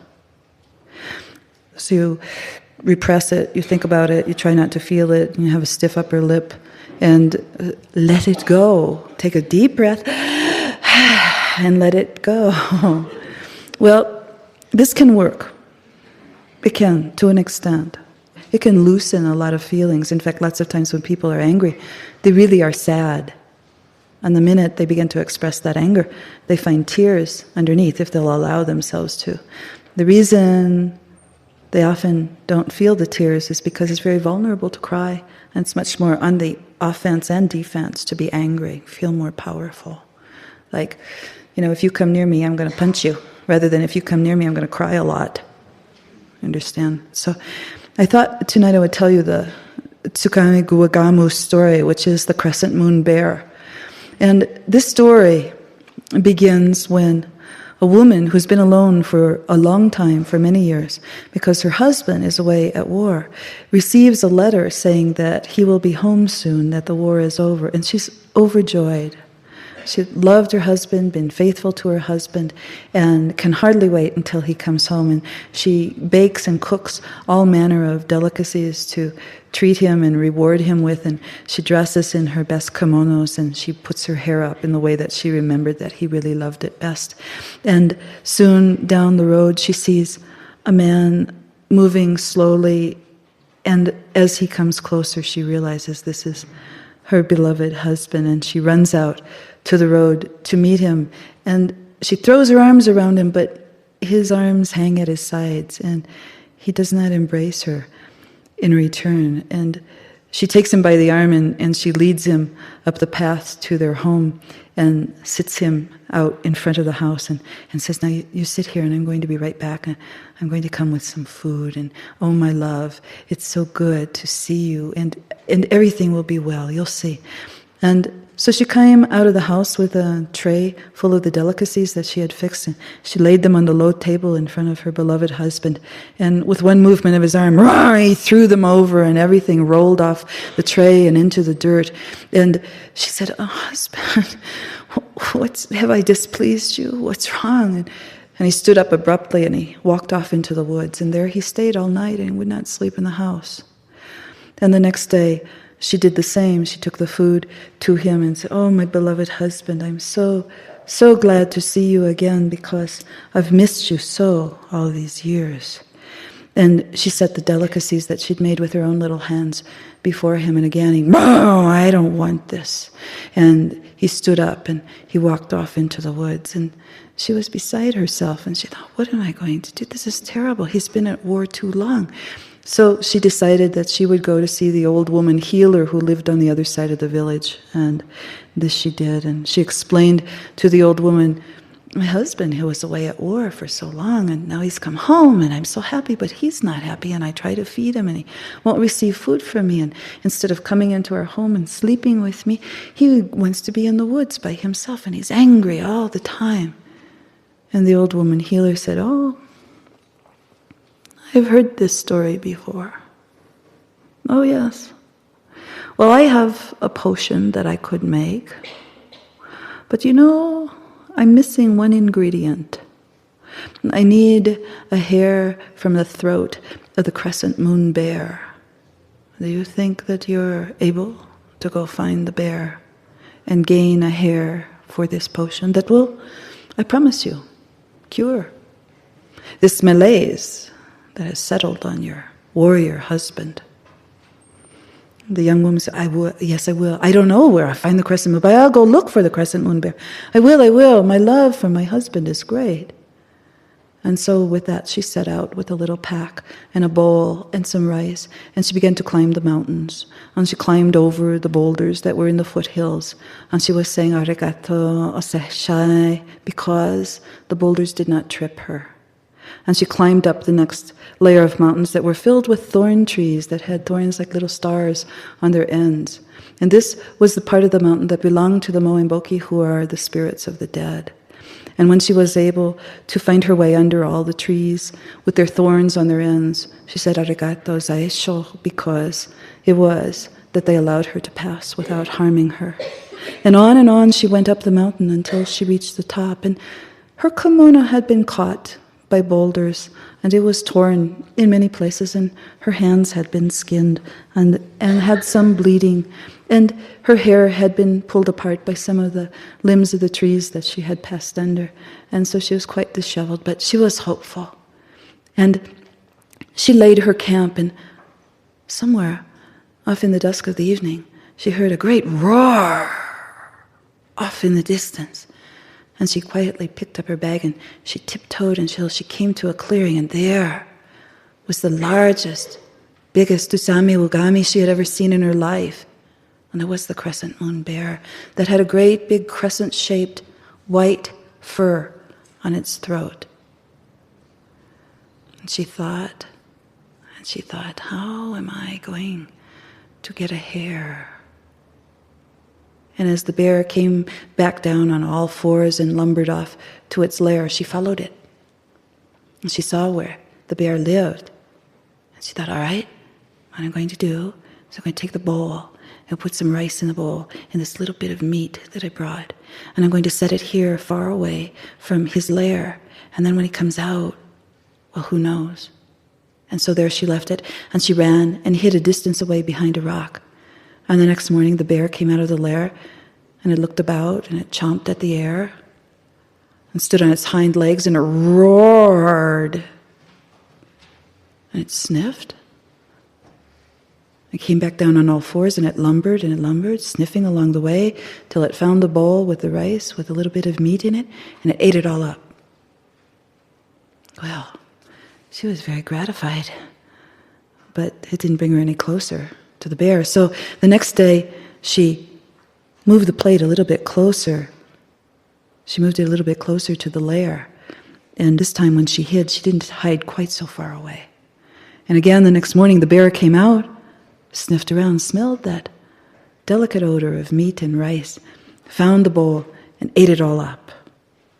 And day after day, she moved the bowl a little bit closer to the opening of the lair and hid a distance, but not so far away as the day before, until finally she was almost out of rice and the little bit of meat that she had brought. And so she decided that she would place the bowl of rice and the little bit of meat right at the opening of the lair, and that she would, in the bravest way she possibly could, stand right there, so that when the bear came out, she might pluck a hair and run away very quickly.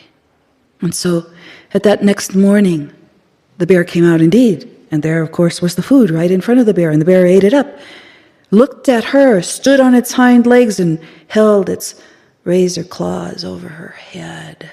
And she said, oh, please, welcome to Hami, please. All I want is a little hair. Just let me take a hair. I'm going to take a hair right out of here. It won't hurt. Nothing will happen. And the bear just stood there as though it somehow understood. And she reached up and she quickly plucked one of the white hairs, and the bear roared in the greatest voice that was so frightening that she fell to her knees, and she was so frightened she covered her head, but she didn't let go of the little hair. And the bear roared and roared and roared and roared, and the mountains shook, and the bear in its roar seemed to be saying things that she had been waiting to hear, and things that she understood without understanding them. The bear came down on all fours, turned around and went back into its lair. Whew, she was so happy. She had the magical ingredient. And so she ran down the mountain, and she ran all the way down the top side of the mountain and around the circles of the smaller mountains, and she ran through the layers where the Motimboki lived, and she ran all the way down the bread loaf slopes down at the bottom, and she ran down the village road, and she ran into the house of the old healer, and she said, I have it, I found it, look, I got it. And of course, she was bloody and she was bruised, and her hair was hanging in her face, and her kimono was in shreds. And the healer took the hair. I said, oh, well, my daughter, surely this is a hair from the crescent moon bear. Well done. And the healer threw it in the fire, where it was consumed by flame. And the wife said, what have you done? What did you do? I went up on the mountain. I went through the layers of the Motamboki. I went all the way to the top. I stood there with the crescent moon bear, and I stayed to the side for days on end while it came out and it ate. And I moved the bowl closer and closer, and I too stood closer and closer. What have you done? You've thrown away all my hard work. And the healer said, now, this is the medicine that I'm about to give you. And go home.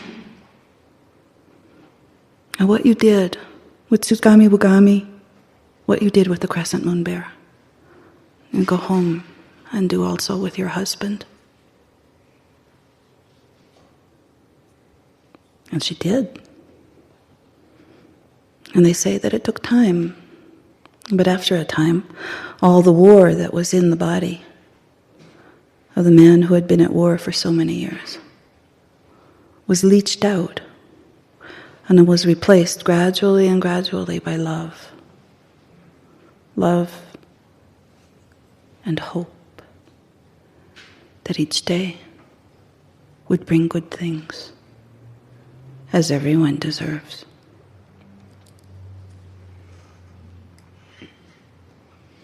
This is not a story about being nice to your husband.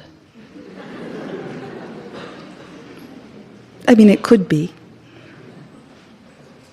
if you were so inclined, but it's not. It's a story about not being able to forego, not being able to forbear, not being able to forget, not being able to forgive. It's a story about being filled with such anger over what one has seen and what one has lived and what life has brought to one undeservedly. And the interesting part of the story to me is the part where the woman goes through all her travails, which, if we had a lot more time, the story is very long. I mean, each layer of the mountain that she goes to, she has different travails that she goes through, and something is always trying to trip her or catch her or snap her or break her. And the interesting part of the story is that she manages to go through all the difficulties out of love, out of wanting to heal. We've talked about fairy tales being representative of an entire psyche in which each character in the fairy tale can portray or represent one aspect of the psyche. And so in this way we see in this fairy tale that the warrior, the angry man, the wounded man, portrays a part of the psyche that's dearly wounded but loved by a force of the psyche that endures regardless. That even though the aspect of psyche that's very, very angry continues to be angry, and in fact resists any form of nourishment, any form of nurturing, that nevertheless there is some force in the psyche that perseveres, and more than perseveres, has hope. She has an idea that things can be better. And in resentment and in profound disappointment and bitterness, there is no hope. Hope is the missing ingredient. It's never going to change, it's never going to be different. The event is always going to have happened. Yes, that's true. This will never change. This person will never be any different than they have been. Oh, they can say they're sorry all they want, but it doesn't move me. Or, in some cases, talking about self-forgiveness. Some part of me is always going to be wicked. Some part of me is always going to be reprehensible. Some part of me is always going to be unforgivable. And those stances eliminate hope. You remember the old Greek mythology of Pandora's box. That Pandora had a box and she was told not to open it. And the way the story is told in a debased form is that she was curious and that she was unable to contain her curiosity. And so she opened the box, and all the pestilences of the world flew out of the box. Death, sickness, etc. And so she's always accused of opening the box and bringing on all the harm of the world. In that sense, she's related to the story of Eve, so-called mother of humanity, who, by eating of the fruit of the tree of knowledge, brought all the pestilences into the world, that people were eternal before then, but afterward they all had to die. And people were born somehow magically, and after that they had to be brought forth in the pain of childbirth, and that people used to live in paradise, but now they had to be sent away and exiled from paradise and eke a living by the hardness of the land. That mythology is used to explain, or to attempt to explain, suffering in the world. But here's the part of the story that often is not told about Pandora. Pandora, yes, she had a box. She was a creatoress. And when she saw that human beings would live forever, and that they would live without any consciousness of who they were, what they had done, where they had gone, and from what God they came, she felt perhaps the only way was to introduce mortality to them. And in all the mythologies across the world, you find this in the creation myths. Everything is paradisical at first, and then for whatever reason, in order for consciousness to develop, both in the God itself that created the humans as well as in the humans, difficulties are introduced, and through those difficulties, people and God are transformed. So she has the box of mortality, and she consciously makes a decision that this is the only way that human beings will ever develop past a sort of seething mass of unconsciousness.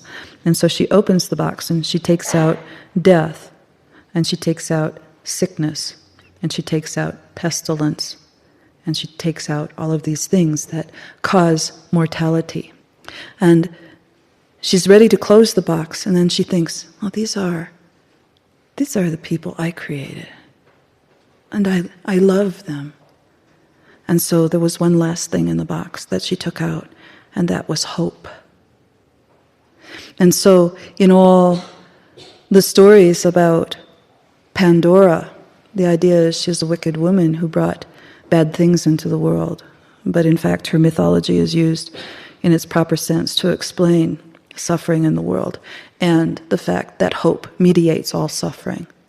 Hope meaning an idea that I can do something, be something, think something, change something, be somewhere, go somewhere, say something, feel something, pray something, sing something, write something, paint something, act something that will make this just a bit different and better, or a lot different and a lot better, or that if I stay in this suffering, this wound that I've received, that something can come of it is my hope. That even if I do nothing but think, feel about my circumstance, that I can learn something. And so we see in the Crescent Moon Bear story that her whole time is spent attempting to learn how to turn or transform rage into love again. And it's not a secret, as you know, but it has something to do with love and hope. And you might remember that when we're very, very angry, love is the last thing on our minds, eh? And hope as well, other than hoping people will die. In this story, she goes to the bear. And the bear is, throughout every culture, is the representative of the Great Mother.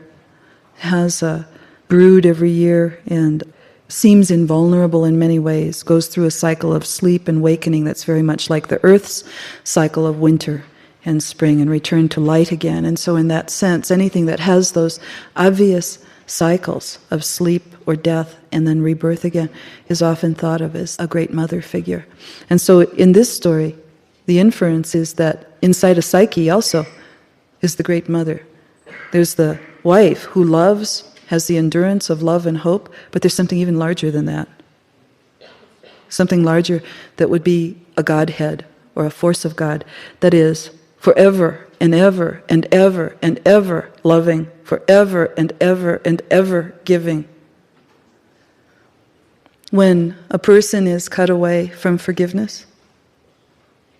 And believe me, as a psychoanalyst, I've heard, I think, the worst of stories of things that have occurred to innocent people, innocent children.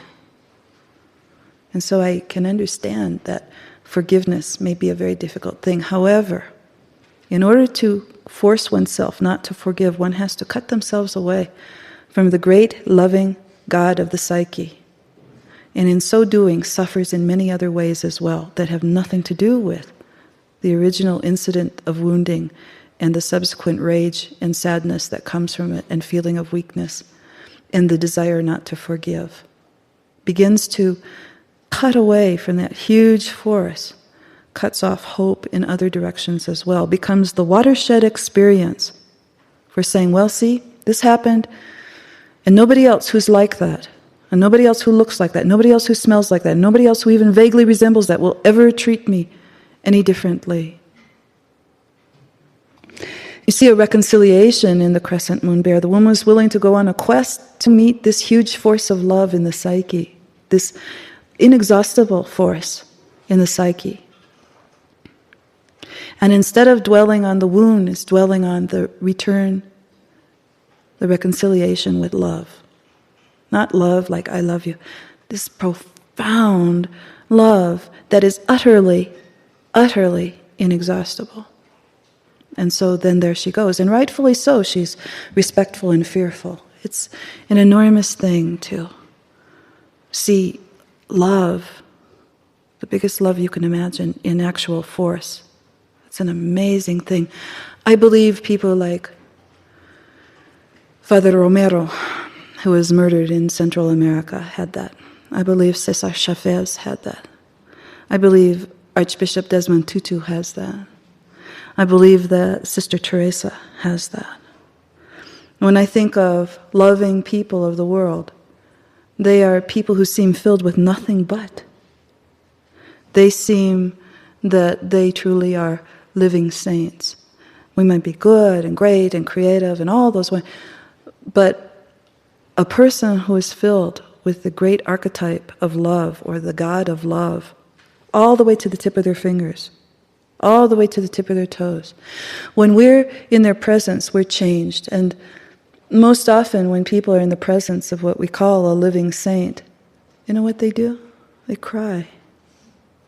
They cry because they're reconciled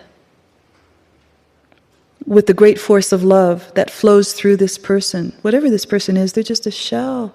Something stands behind them, something bigger than a crowd, something enormous. And they have become the instrument for all of that love. So in the crescent moon bearer, you see this. And this idea of the hair out of the crescent moon, there's so much symbolism in the story of the crescent moon, is another symbol of the stages of darkness and light, the dark moon, the new moon, and so on and so forth. And in Japan, the bear is very valued. It's considered a sacred bear. If anyone were to kill this bear, it would be considered that they would bring harm upon their family for generation upon generation. And this bear represents the force of love and reconciliation, no matter what.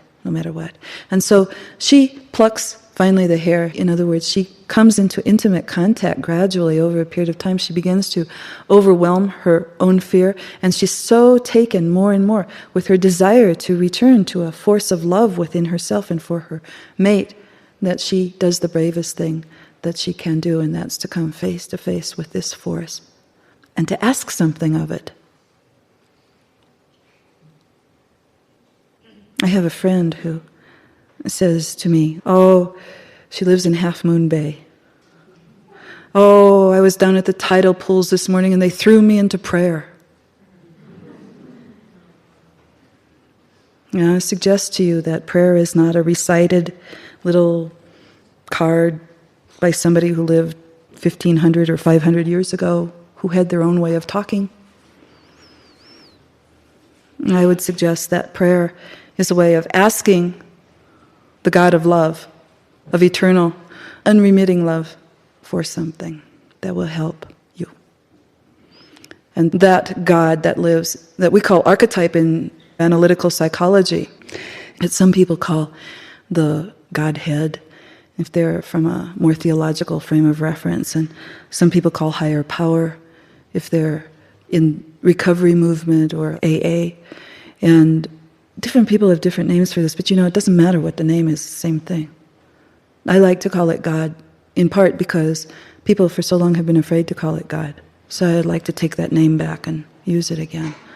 Or, as I've always thought was really strong of people of the Jewish faith, to call it G-D, not even wanting to say it aloud unless there's special reason for saying such a powerful idea. So in this story, I have this idea that a single hair, which hairs often represent ideas, but this hair comes from the crescent moon. It comes from an instinctual animal. This has nothing to do with intelligence or the intellect, has nothing to do with cognition, has to do with deep feeling, deep emotion. There's an emperor of Japan in the 14th century who was the most unusual emperor they'd ever had, because he said that the valuation of land, the valuation of thinking, the valuation of spirit were all equal to the valuation of emotion. And that was a very unusual thing to say, that emotion is a jewel. That emotion, feeling, your feelings, even what we call the messy feelings, the ones that don't stay in the lines, that even those are jewels of their own kind and are to be used for enlightenment. They're to be used in order to see in various ways. The colors and the shadows that they cast allow us to see in different perspective. Our emotions do. And so, if we were going to teach forgiveness to the world, can you imagine with the just words fail me of what's gone on in Rwanda, what has gone on in Serbia, Croatia. Can you imagine that to teach people not to take revenge on each other, that they have to change consciousness, that they have to be able to not be in the I, the little I with a dot over it, the little I. The crescent moon bear story is about not being in the little I. The moment she plucks the hair from the throat of the bear and the bear begins to roar and roar and roar, she's hearing things she never heard before. She's knowing things that she never could know before, things that are not tied to the mundane world, things that are not tied to something that you read in a book or that you hear at a place like this or that you listen to on the radio or that you watch in a film or on television. They are things that come from the God of love, or Eros. They come from the God that is greater and larger than you and is your only hope for being healed from things that have hurt you. We resist going to that because we have to climb a mountain to get there. We have to face the spirits of the dead and ask their permission to pass. We'll have to be torn in some ways, bruised and bundled up and not warm and happy and well-fed, but we have to be in exile to an extent. We have to wander for a while. We have to be in a wilderness. And yet, it's the only way that, since time out of mind, the mystics, the philosophers, the religious, the ministers, the priests, the priestesses of the world have talked about forgiveness. Is the only way through is through gigantic love. Not love with your little .I heart, but gigantic love, the God that lives inside you and is larger than you are. So at the very end of the story of the crescent moon bear, you see that the woman comes back down the mountain. In other words, isn't that interesting? You go to get hope, so to speak, from the God that maybe you're not very familiar with, and it scares you half to death, and you do it anyway because you have a kind of love in you that will not take no for an answer. And you get there, and you go through the whole process, and then you have a rough time on the way back again. And that has to do symbolically with holding on to what you learned. Holding on when you've been hurt badly, and you want to forgive out of love, taking the path of love, in order to release a whole room in this little house that you live in the psyche, in order to free up that whole room for something that you want to spend it on, not something that happened to you by default, but something that you want in your life, something you choose, not something that just dropped in on you one day or for a period of time. When you do that and you say, I'm going to choose, to forgo, to forgive, to forget, to do all these things. These are my goals. It's hard to hold on to because sometimes, say it's a person who has hurt you, you see them with your eyes and you feel aroused to rage all over again. Just the sight of them makes you angry. Or God knows they say something to you that probably starts with a phrase like, "you always." Or, "do you remember the time that you fill in the blank?" Or, "well, if you weren't so fill in the blank." Or, "you're pretty fill in the blank." And the minute you hear those words, or you see the person, or there's something that reminds you, you feel angry again. Except love is a stronger armor than anger can ever be. Love, love, love is a stronger armor than anger can ever be. There's a saying that nothing amazes people so much as a person with common sense who deals straight with people and who's filled with love. Nothing. Not high intellect, not riches, not anything. As a person who'll deal straight with you justly and with love. "I don't like what you did. It's over. I don't like it. If you ever do it again, I don't know what will happen, but it's over now. It's over. We're going to forget it. We're going to go on. Maybe we won't even talk to each other again, but when I see you, I will acknowledge that you exist in this world. I'll acknowledge it with as much love as I can, that there's something between humans that's decided long before we get here. Something that appears a pattern of some sort, because sudden wounding happens more often than calculated wounding in this world. Almost as though words rush out of people's mouths, hands reach out and strike before people have even had a second to think. Certain things are so reprehensible, so ignominious, and so heinous is absolutely true. There's also another level of truth that's been remarkable to me. I've known several people in my lifetime who swore up and down that they would never forgive, and it's usually been a parent.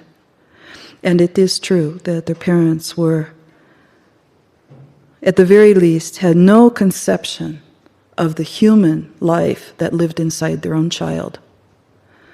And in the middle ground were ignorant and liked it that way, and didn't want to understand.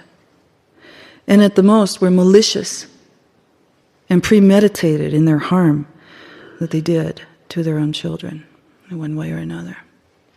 And what I've watched time after time is when the death of the parent approaches, if it's a death that gives warning, such as stroke or cancer or one of those where there's some time, that every single person I know has made an effort to have a conversation with either what is left of the person, you might say, if they've had a stroke and they're in a coma, or with the parent who is now clearly dying.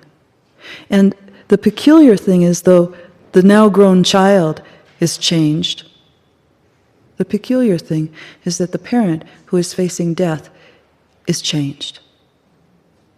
It's almost as though the person has said, the game's over now. Whatever it was we had to do here is done now. And the, you might say, archetypal conversation that goes on is, I did the best I could. And something in the child says, and it wasn't good enough. And the parent says, I didn't know any better. And the child says, you sure didn't. And the parent says, can you ever forgive me? And that is what opens the door. Can you ever forgive me? Yes. The answer is, if you can take the road of hope and love, yes. Change perspective, yes, you can. The answer would be no, however.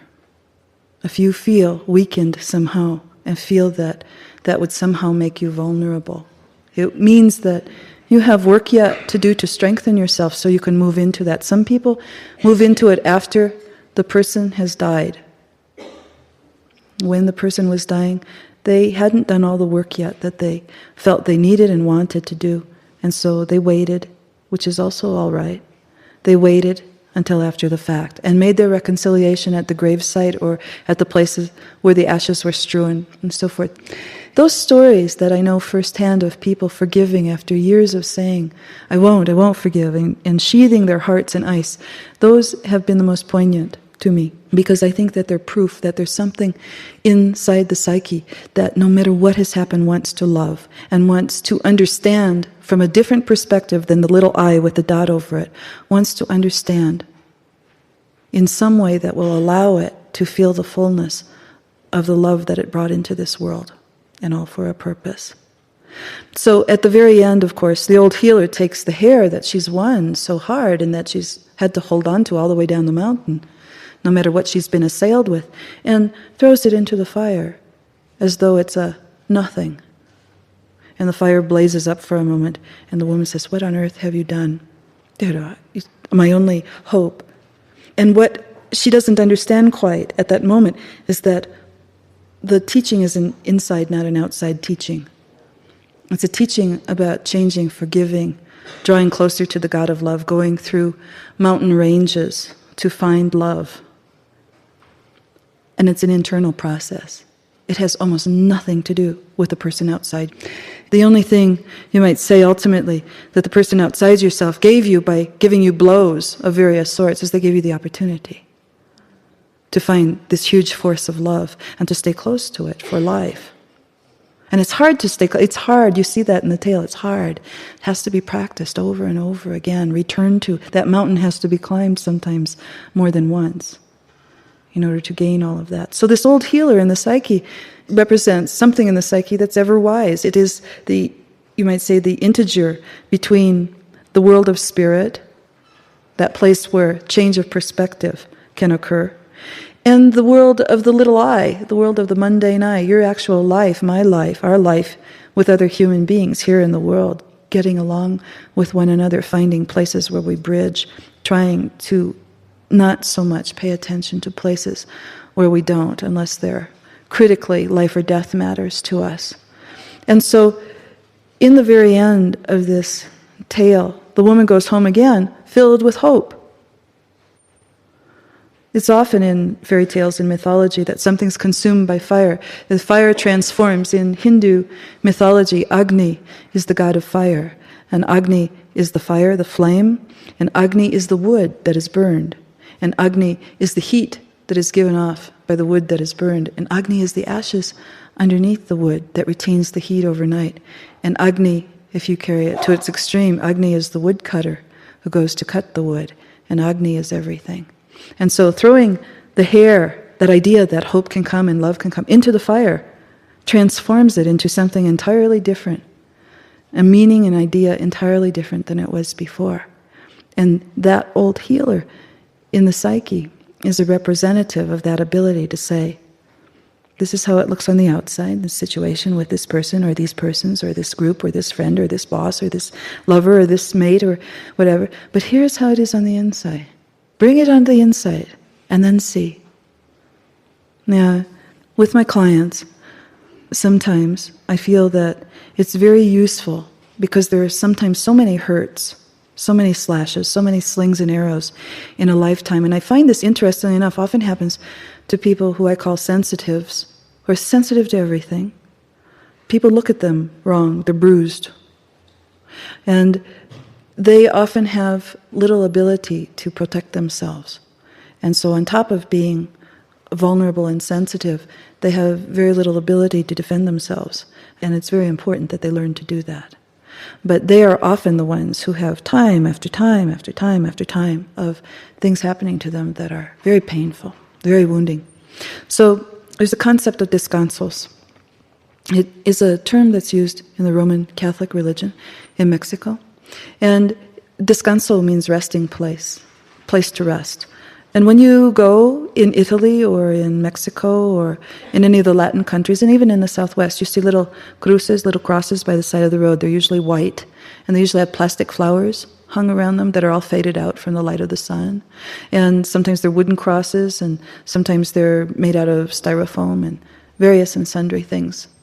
And that means that that's a place where there was an accident or where someone died. And so, putting the cruz at the place means be at rest now. Be at rest. It's over now. Here you are, and I decorate you. It's very similar to decorating the soldiers with the medals. I decorate you. I note that you here were hurt, here you died. Here I notice your heroism, your endurance, your innocence. And so I ask people to take a long sheet of paper and to draw a timeline of their life, starting from the time they were born all the way to the age that they are now. And then I ask them to put the descansos on the paper, to draw the crosses on the paper that signify the place in life where they had to stop, where they had to rest, where they were cut down, where they were mown down, they were pushed down, shoved down, not allowed to get up. They were tortured, exiled, shunned, broken, humiliated. And to say for each single one, for as long as it takes, to say for each one, who was that person at that time? It's a 6-year-old child. Let us decorate that child for her bravery, for his bravery in that moment. And let us put a cross there as the resting place for that child who was 6 years old. And so on, all the way along the line. Then here's another cross. Something else, the death of his mother, who loved him, was the only person maybe who he ever felt love from. Her death felt like a breaking, felt like a wounding. Let this 34-year-old man rest now. Decorate him for his heroism and let him rest. Notice that these things have occurred to him and that he is made different now. And he has history now. He has scars. You might say he belongs to the Scar clan. And that the woman who goes until she's 50 and suddenly is left alone, either by death or desertion, and let her put a cross there where it is. And also, as sometimes when people become older, sometimes in their 50s and 60s and 70s and 80s and 90s, they want to begin putting crosses for things they thought they would be or hoped they would have when they were 20 or so years old, and it's not going to be this time. They're probably not going to be a prima ballerina now. And they want to put a cross there. And sometimes I say, yes, but sometimes I say, no, you're only 80, you could still be a prima ballerina. And so in this way, we put an end to things, change perspective on them, and bring them into love. The love of that great one that stands behind us, who blesses all things, forgives all things, forgives us, creates all new life. The daughter of Chilam Bilam. I dreamt one night when I slept in Guatemala that the Chilam Bilam, the great jaguar priest, remembered the time his daughter saved the Mayan race. The great floods were coming and there was war upon the land, and the necks of the slaves burnt from the rope, and the old women hobbled fast with tables upon their backs, and fires boiled over, and animals ran every which way, and flame burnt the divine jungle. And the daughter of Chilam Bilam inhaled all of the animals, and all of the trees, and all of the birds and flowers, and all of the beautiful old men and old women, and all the new babes, and all the nursing mothers, and all the plowing men. She inhaled all the sweethearts, and all the creatures of the jungle and of the sea nearby, and the pine forests of the highlands, and the deserts and the lowlands. And she inhaled everything that was beautiful, or young, or old. But now she had a dilemma.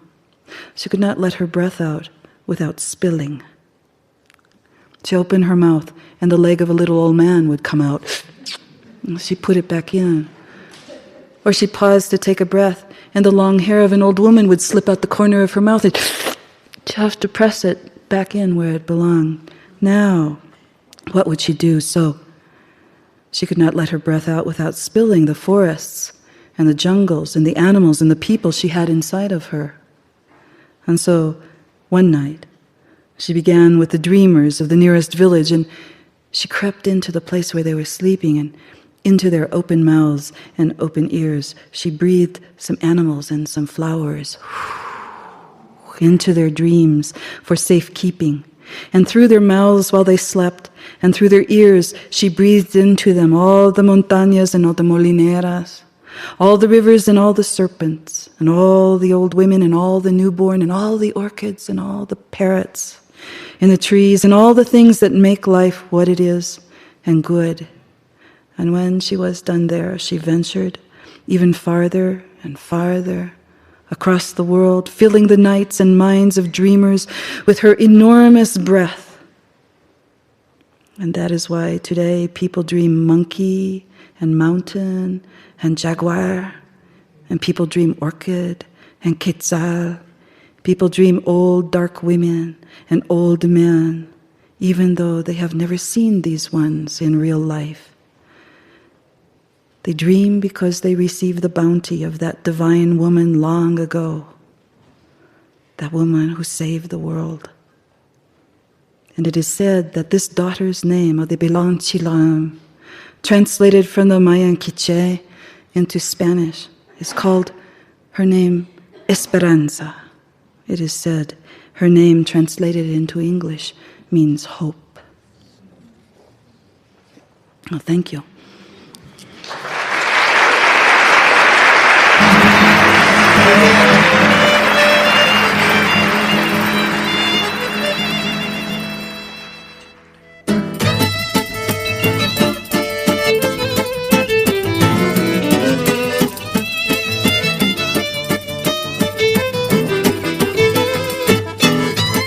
This concludes Part 4 of Volume 2 of Theater of the Imagination, the story of the Crescent Moon Bear, on forgiveness, with Dr. Clarissa Pinkola Estés. Music by Dave Willey, Steve Trissman, and John Stubbs. Engineer, Steve Van Zandt. The stories on this program, including The Crescent Moon Bear, as written by Dr. Estés, and the anecdotes and commentaries on this program, as well as the original poems, including I Dreamed of the Daughter of the Bilam Chilam, and others, are international copyright 1992, with all rights including performance, print, recording, film derivative, and adaptation rights reserved to the author. They are excerpted from Dr. Estés' best-selling book, Women Who Run with the Wolves, published in the United States by Ballantine Random House and in 18 foreign languages worldwide. The poems are from Dr. Estés' poetry collection, La Pasionata, forthcoming from Alfred A. Knopf.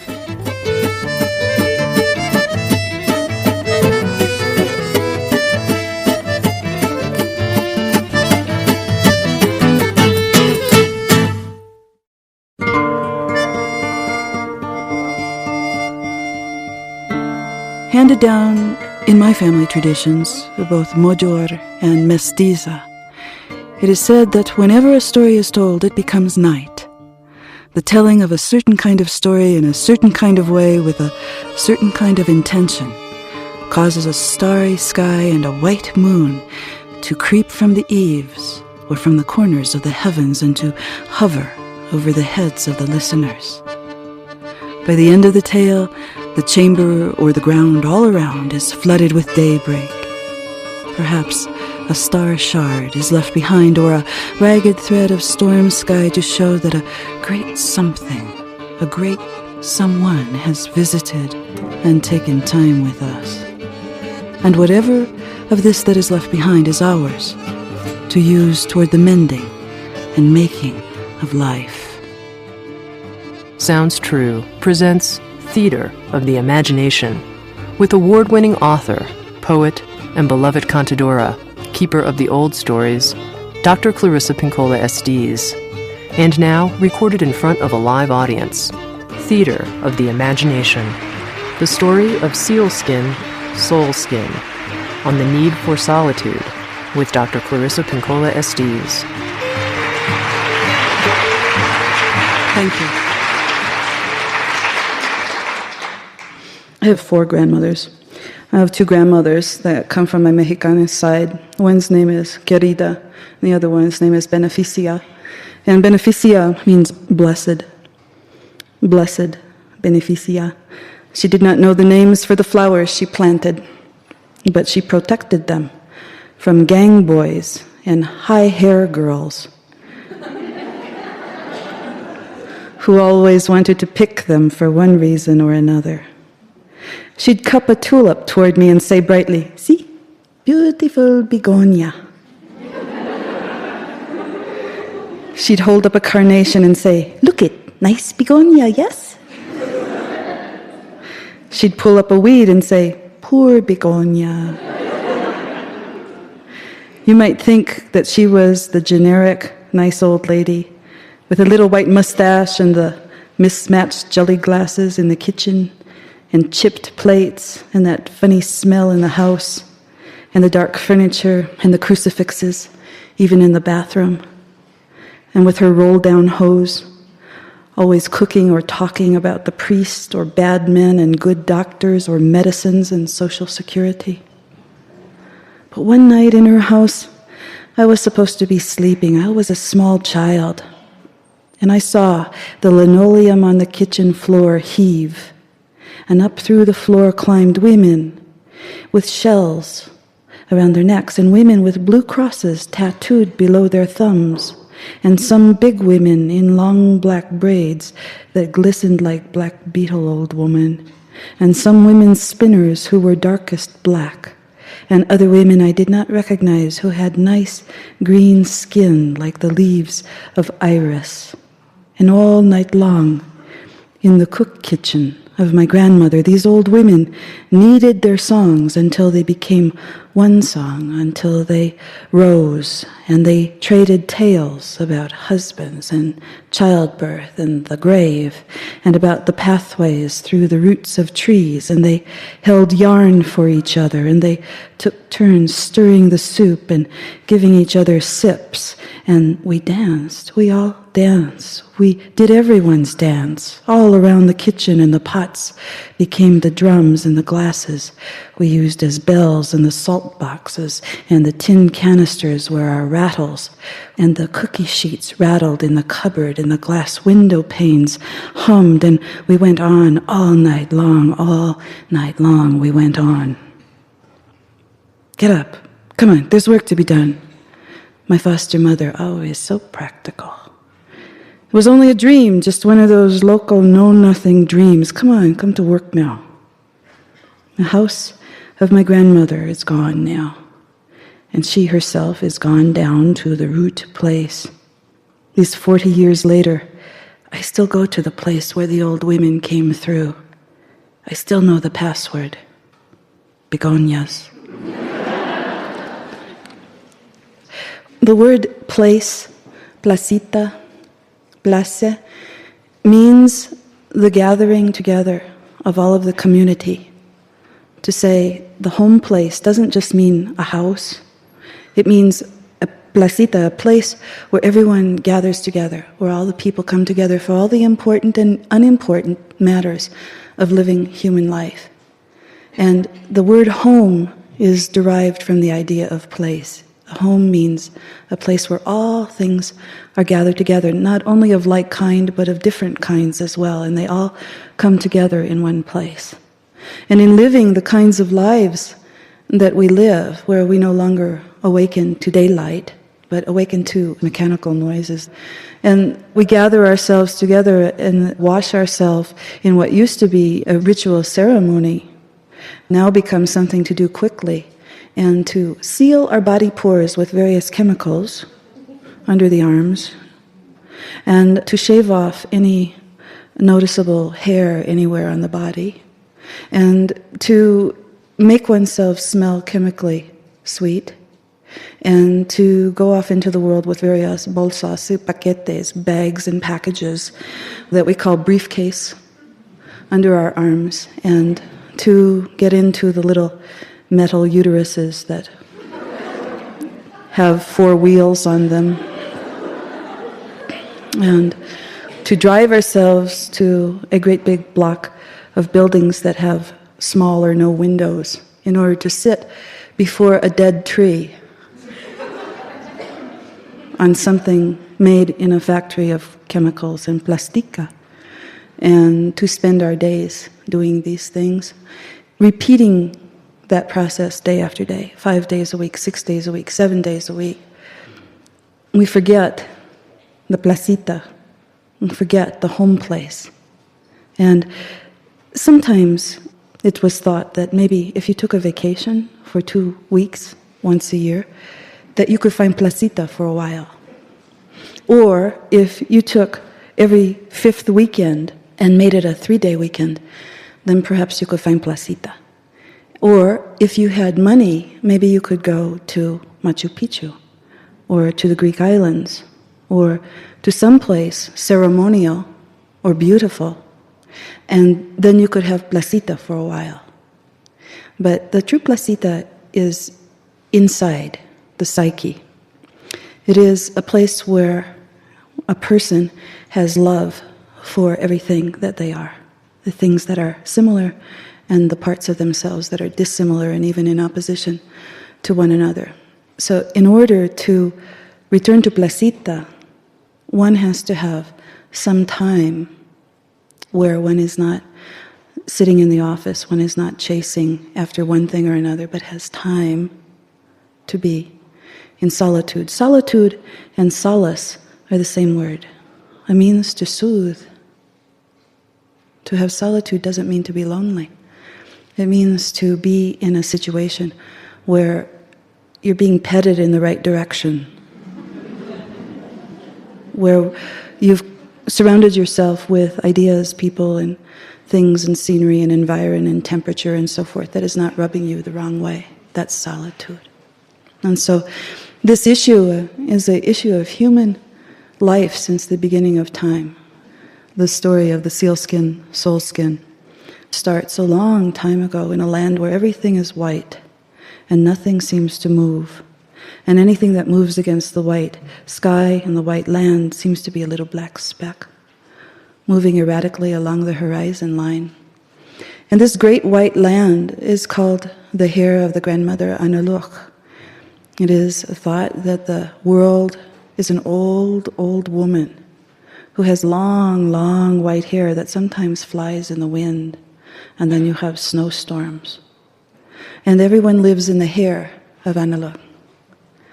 And in this land of the old grandmother, and living on her very body, there was a man who was very lonely. So lonely, in fact, that he had wept and wept over his loneliness so long, for so many days and so many nights, that he had actually cracked his cheeks so that there were permanent cracks running from his eyes down to his chin. So much had he wept with loneliness. And one day, while he was out hunting, he got into his little kayak and he paddled out onto the sea. And he stayed overly long because he hadn't caught anything. And as he was coming back, empty-handed, and it was dark, he saw a glowing light off in the distance. And so he slowly paddled toward that light. And lo and behold, there on a great rock in the middle of the ocean were 12 beautiful, beautiful women dancing naked under the stars, with long, slim bodies, very long arms and legs, and long fingers and toes, and long, slippery hair. And piled beside the dancing women were 12 seal skins that they had shed in order to dance in human form under the starlight. And the man was amazed, and he paddled closer very quietly, and he watched them, and he yearned. After the dance, the women began to put on their sealskins, and he couldn't help himself. He just jumped onto a rock, and quick, he stole one of the skins, and he stuffed it into his parka. And when the last woman searched for her sealskin, she couldn't find it. And that's when he confronted her. And he said, "Come with me. Be my wife. I'm so lonely." And she said, I cannot do that. I have to find my sealskin, put it back on. And meanwhile, all of her sisters had their sealskins on and were slipping into the water and swimming away. And he said, "Be my wife. come with me for 7 years. If you come with me for 7 years, I promise you that I will return you. If you want to come back to your home, I will return you to your home after 7 years. And she went with him. And they lived together. And they had a little child, a little boy, whose name was Uruk. And for 7 years they lived together, and she told the child all the stories about the seals and the fish and all the creatures that lived under the sea. And the father told the child all the stories about all the things that could be hunted on the land, the bear, and all the other animals that were there on the hair of Analuk, the old grandmother that everyone lived upon. And for a time, all went well, except one day, the seal woman realized that her sight was growing dim, and she began to bump into the edge of the skin house, or the shed where the fish were hanging to dry, and she realized that she was going blind. And as the days went on, she looked at herself and saw that her skin was drying and beginning to crack. And she felt her eyes, and her eyelids were peeling, and her hair became very dull. All of her eyelashes began to fall out, and she, instead of a beautiful thing, became a sickly thing. And soon she was moving through her days and nights with her arms out, touching things, feeling for things, because she could no longer see. And one night when Uruk, the little boy, was asleep, he heard a great argument between his mother and his father. And his mother was saying, "It's been 7 years. Give me back my seal skin." And the husband said, "Give you back your seal skin so that you can leave? You leave and abandon the boy and I as well? Never." And the husband slammed out into the night. And Uruk, the little boy, heard his mother crying, and he was troubled. And he tried very hard to go to sleep, and he laid on his pillow one way, and then he got up and he laid on it the other way. And finally, he couldn't tell, did he dream it? Or did he really hear it? A voice on the wind that came up that night, a storm that began to rise. Was there someplace, someone on the wind calling,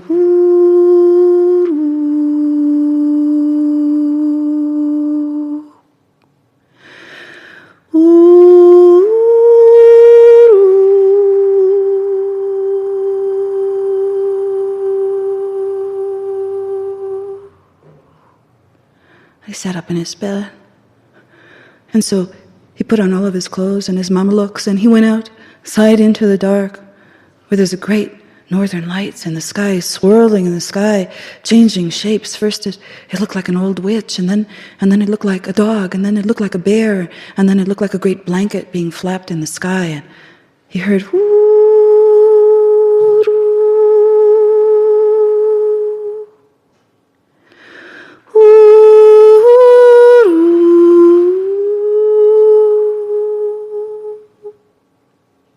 and so he ran farther out into the night. He ran to the edge of the cliff. And there, far off, he saw something out in the ocean, something dark and something large. And from whatever it was indeed saying his name.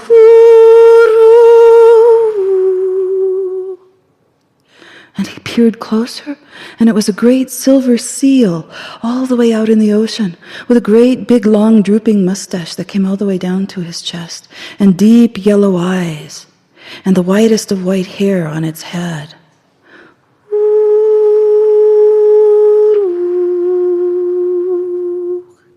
And it was calling the boy.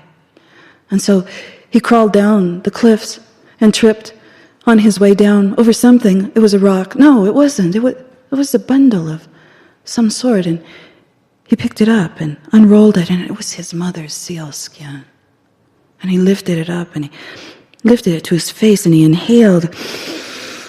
Oh, and her soul slammed through him. He could smell her smell. He could feel her body. And he lifted it again, and he inhaled her scent. Oh, and her soul slammed through him again and enlivened every nerve in his body.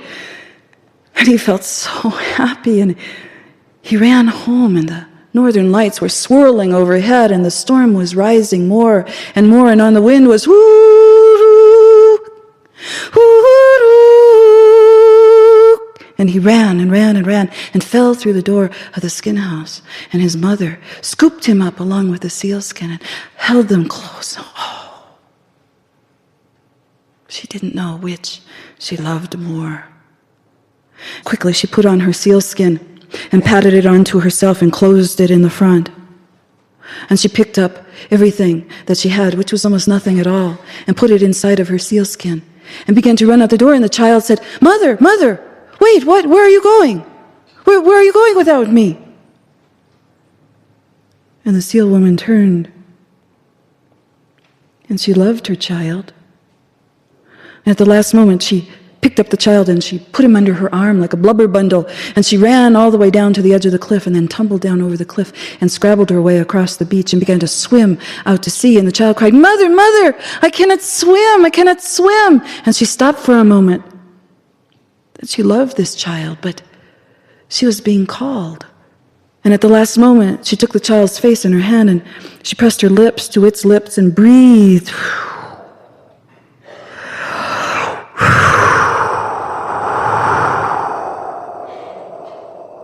Breathed into the child's mouth and swam out to sea and embraced the old seal out in the midst of the ocean, who embraced her in return, and all three together dove below the water, and the boy could breathe under the water. And down and down and down and down and down and down they went to the very bottom of the sea, where there were all manner of seals laughing and playing. And she met all of her sisters again. And the old seal, who was her father, said, "And this is the child, my grandson?" And she said, "Yes. But you know he can't stay." No matter, said the old man, "no matter. We'll be together for a while." And he was so proud his voice almost shook when he said, "My grandson." And for 7 days and 7 nights they all stayed together under the sea. And there was great reunion, great rejoicing. And then the seal woman came to her father and said, "You know, it's time. It's not his time to stay here. He can't stay here." And the grandfather said, I know. And so together, each on one side of him, they took the child's hands and they swam up, slowly up, and up, and up, and up to the very surface of the ocean and broke through the water, swam with the child toward the shore, gently placed him on the stony beach. And the child said, "You're going to leave me, aren't you?" And his mother said, "I've given you everything. A visit to the home place. I leave you my ulu knife, my fire sticks, and you have my breath inside you to become a great singer, a great sayer of poems and words. And someday we'll see each other again." And with that, they left him, and he began to cry tears. And they too, as they swam far, far, far out into the ocean, and waving at him, and he waving at them, and waving back and forth under the sky, waving and waving slowly, they sunk away out of sight. And the boy had a magical touch.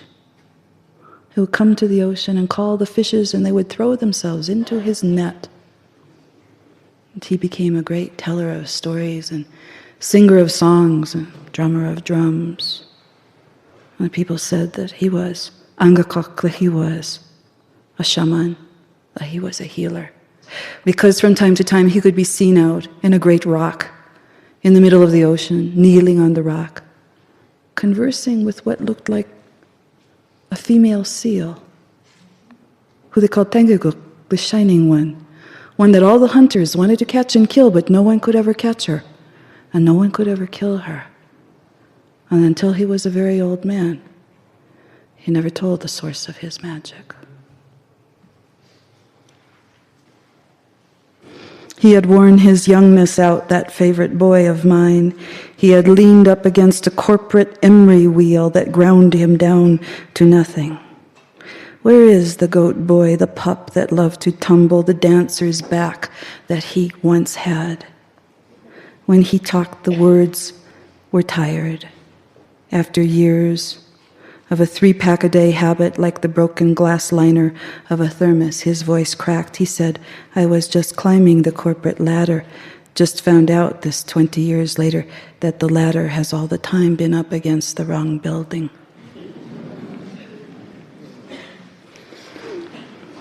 I have a radical idea.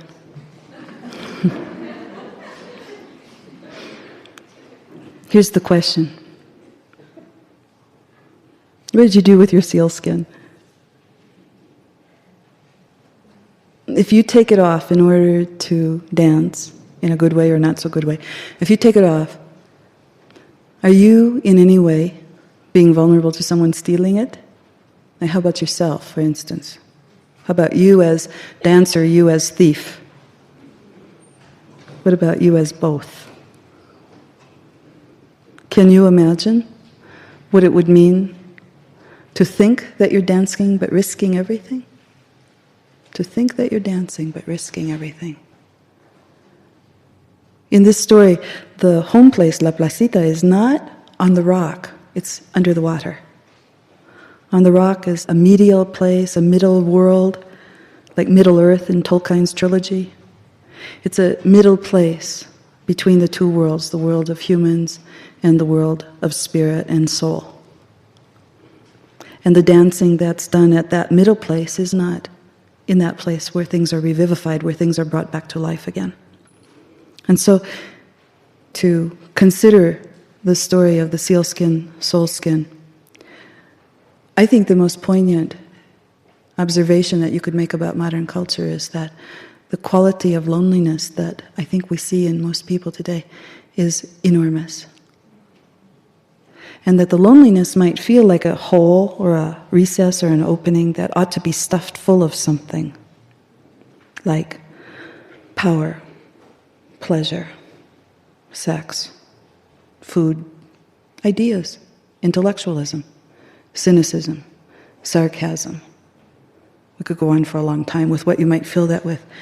The fisherman in the story is lonely, not for a woman. He's lonely for something that comes only in the underworld or the unconscious. He's lonely for something that derives its strength from what lies under the water, from something that's down deep, way far away, from something that can breathe under the water. And he thinks he can possess it by grabbing hold of it. My grandmother used to put it, it's something you cannot get by getting it. You cannot go there by going there. You cannot have it by having it. The seal woman also begins, as you see in the tale, begins in a very naive manner where she doesn't want to fight the fellow for her sealskin, which she could do. She could do any number of things, but she resigns herself. Okay, I guess this is my destiny. And what happens by her doing that is that she becomes weak. She becomes crippled. In this sense, the healthy one, you might say, out of all the figures in this particular tale, the one that's the strongest and most fierce, is actually the little boy. The divine child in archetypal psychology is usually represented as the force that is able to make a descent, experience some kind of torture, die, be dead for a while, and then return to life again in a new form, strengthened in spirit and in soul. And that's the process that you see in this tale. And people, they say, well, how do I return to the home place? You know, how can I find that place? And I think it's so important to know that it's not a physical place, and that it's nice to go away and go on vacation and go here and there and so on. But what about people who don't have any money? Or what about people who never vacation because they're self-employed? Or what about people who are single mothers or single fathers who can't possibly get 6 hours sleep a night, let alone go away somewhere? So there has to be an entry point in the psyche that is available to us at every moment of the day and night, that is available to us for the asking. Now, what could that be? Maybe you think about what that would be for you. The return to the place where all things dissimilar and similar come together in you, where everything for a time can be soothed and smooth, can be quiescent. Instead of acting upon each other, moving, plotting, planning, scheming, it can be a rest, it can be quiet for a while. And different people have different ways. The Buddhists are always sitting, sangha, together, being quiet together, contemplating together, being mindful and in some ways mindless, without thoughts. And that certainly is one way. There are traditions, time out of mind, about how to do that. The one thing for sure is that it won't come through the television set, and it won't come through going to the movies. That it has something to do with entering the mysterium. And the mysterium, contrary to what you might think, is a being. The mysterium is not something we do. It's a psychic being that we call the self with a capital S. And to enter into the mysterium means essentially to enter into a sacred or prayerful space. So to enter into the mysterium, this being that is a part of you, that is actually all of you as well as a part of you, means that you have to enter into sacred language. We use the word symbolic language, but it means sacred language. Symbology in mythology is all about the sacred and the mystical. It's about the being that is the mysterium. And in the story Sealskin, Soulskin, she has the corner on the mysterium. She knows all about it. She knows how to do it. She knows where she came from. She knows where to go back to. She knows it all. But she makes a decision to try life in the topside world, to see if she can make a go of it for 7 years. And you could say people might make this decision naively. But also there's another way of looking at it. What if everyone has to make a decision like that in order to learn, in order to develop, in order to become very expansive? What if you have to break your heart on the kind of life that you lived in order to have a true heart at all? And I would suggest that you might look at this story more in that respect.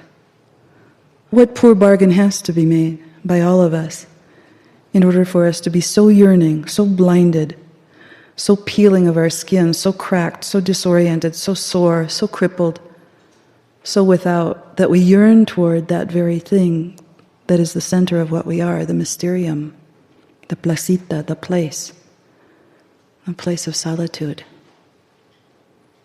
And how carefully does one then craft their life once one has gone through a process such as that, whether it's by taking work that is not work that enables you, even in its money, that it pays you, but it peels your skin right off of you. Or whether it be being in a state of some sort, either holding oneself away from relationship so that one becomes a brittle thing, or jumping into any old relationship that acts as an acid bath on your heart and soul instead of something that is nurturant and nourishing. No matter what it is, what if one goes through that whole process and doesn't return to home? The sealskin, soulskin story is about saying, all right, I'll give up the mysterium for a while, whether through loss of faith or bad judgment, or even seeing the poor bargain and jumping into it and saying, all right, I'll commit to the initiation. Jumping into all of that requires then a moral obligation that one lives what they learn about the return to the mysterium for the rest of their lives. So that this particular story, you see the little boy, he becomes initiated. That means that he goes through a death. He loses his, you might say, land legs. He goes down underwater. He's initiated by his mother. He's very fearful. He's fearful of being left. He's fearful of drowning. He's fearful of not being able to breathe under the water. He's fearful of being left alone. He's fearful of returning. He's fearful of being abandoned again. And he goes through that very dark night of the soul. But at the end, instead of, okay, I guess I'll just go back to hunting and fishing and I'll be lonely, he enters a sacred, psychic, land, la placita. He enters the place, the home place, that's inside of him now, not just outside of him. And when he does that, he's complete, and he communes with what lies under the water. He communes with his mother, who acts as his advisor. Now, if we take the tale as talking about a single individual psyche, in one sense, we're talking about matter, on the one hand, as personified by the fisherman, and spirit and soul, on the other hand, as personified by the seal woman. And the cross that is in Christianity, in what's called paganism, the cross that's in Judaism, the cross is in every single spiritual discipline that you can imagine, is supposed to mean matter crossed with spirit creates soul. This cross point, the cruz, la cruz, the cross point right in the middle, means that place where soul thrives and lives. So it's desirable to cross spirit with matter.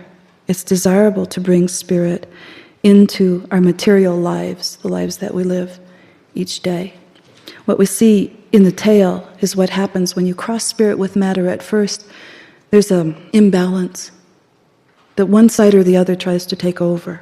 In this case, it's the materialistic side, and you know that spiritual materialism is one of the worst diseases you can have psychically, wanting to acquire more spirituality, more power, more shamanic dudas, more thises and that's, more statues, more incense, more chants, more who knows what.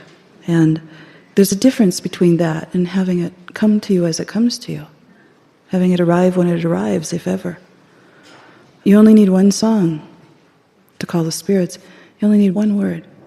So we see in the tale what happens in the psyche, that when you cross spirit and matter, regardless of how they come together or why they come together in your life, your spiritual life and your material life, that there may be an imbalance, a dreadful one that peels away everything that means something to you spiritually. It's way out of balance. But that out of that union of attempting to put together your spiritual and your material life, out of that union comes a little creature, a child, in this case a little boy, and that this little child represents new potential to live in a new way, a different way than before. In other words, not the way the seal skin woman is living as a crippled thing, who gave up, who resigned herself, not as the angry hunter who's saying, well, you're not doing it the way I want you to, and I want you to do what I want you to do, and I don't care how you feel about it. Not either one of those sides of the psyche that says, I devalue your spiritual life. I don't care about that. I mean, what are you going to do to make a living? Come on. Or, I devalue your material life. I devalue the needs of your body. I devalue your sexual needs. I devalue your recreational needs. I devalue everything that you want. Let's just pray, okay? Now, either way is an imbalance. And more than an imbalance, it's like a psychic murder.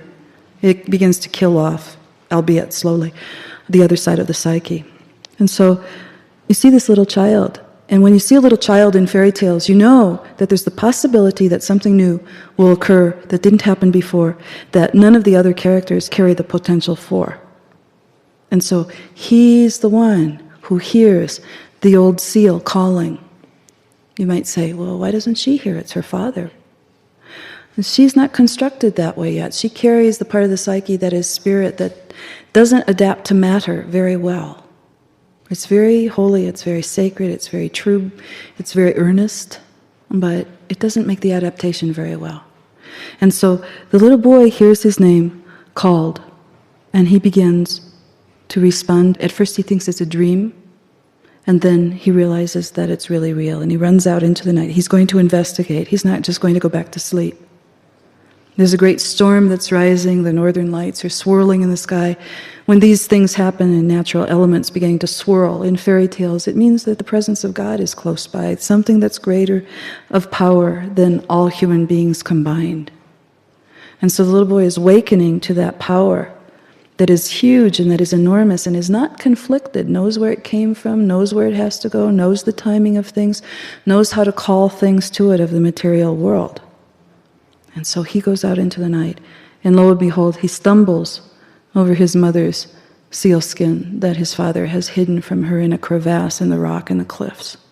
And when he unrolls the skin, and he inhales it. The breath is always related to the soul. And symbolically, when the breath leaves the body, we consider the soul has left the body. And we say that's death.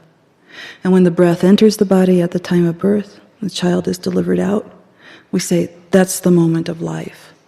And breath is the soul. The entry of the breath of the newborn child is the entry of the soul into the body. The leaving of the breath on a person's deathbed is the exit of the soul from the body. And so you see many things in this tale about breath. He breathes in his mother's scent, and you might say he's inoculated by it. He has an experience of being flooded with the feeling of what lies under the ocean. He's a child of this spiritual self, but he has not yet had direct experience of it. He's totally sensitive to it, but he has not had first-hand experience until that moment where he picks up his mother's sealskin. Her true self, her true placita, her true home is in that sealskin. The soul is the true home. And he inhales it, and it slams into him. It imprints him. It changes all the cells in his body the same way an atomic explosion would change all the cells in a person's body. The soul in full force changes us. And it shows on us too. We walk differently, we act differently, we sort of glow in the dark for a while afterward. So he, in that moment, falls into the deepest kind of love possible with the soul.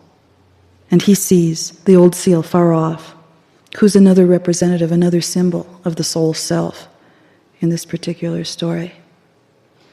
And he would like to go there, but he wants to go to his mother. And so he goes back, and she goes into conflict. Do I want my material life, or do I want my soul life?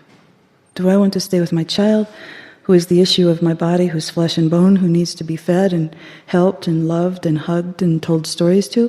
Or do I want to return to La Placita all by myself and say, forget this other?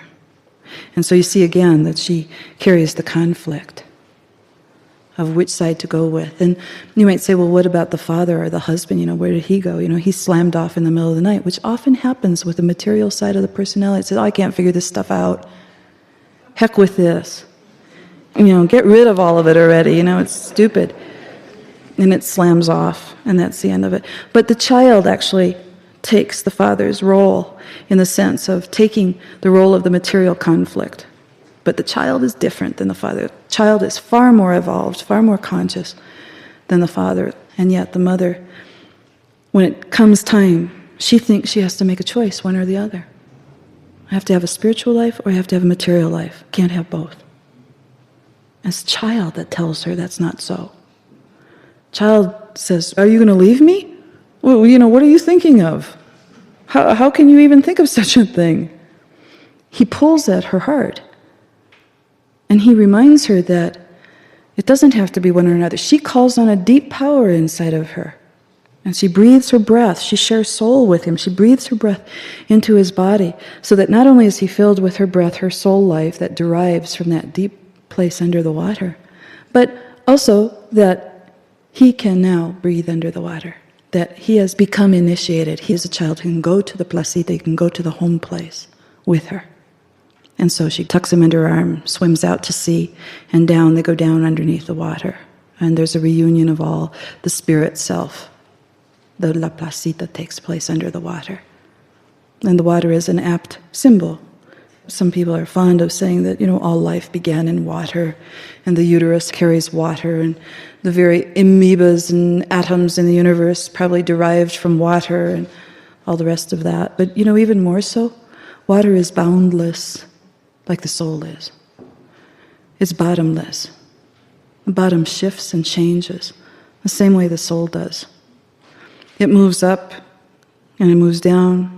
It comes forward and back. It moves in cycles. It moves according to lunar scale. The same way the soul moves. And so water is the ideal symbol for the soul life. All things that happen there are characteristic of what happens to the individual mysterium or the individual soul that lives with us. Each person has a piece of it. And so they go down under. And then the time comes that they have to return again. And this, to my way of thinking, is where many people begin to flounder in their soulful lives. They make the descent, plenty all right. They do the work, they swim out, they go down, they engage with however or whatever. But when it's time to return, they don't want to come back. And it's one of the problems of overvaluing the spiritual. Instead of knowing that there's a time and a cycle to everything, that one insists on staying overly long. It's the exact same problem as staying in the material life overly long without a return to the home place.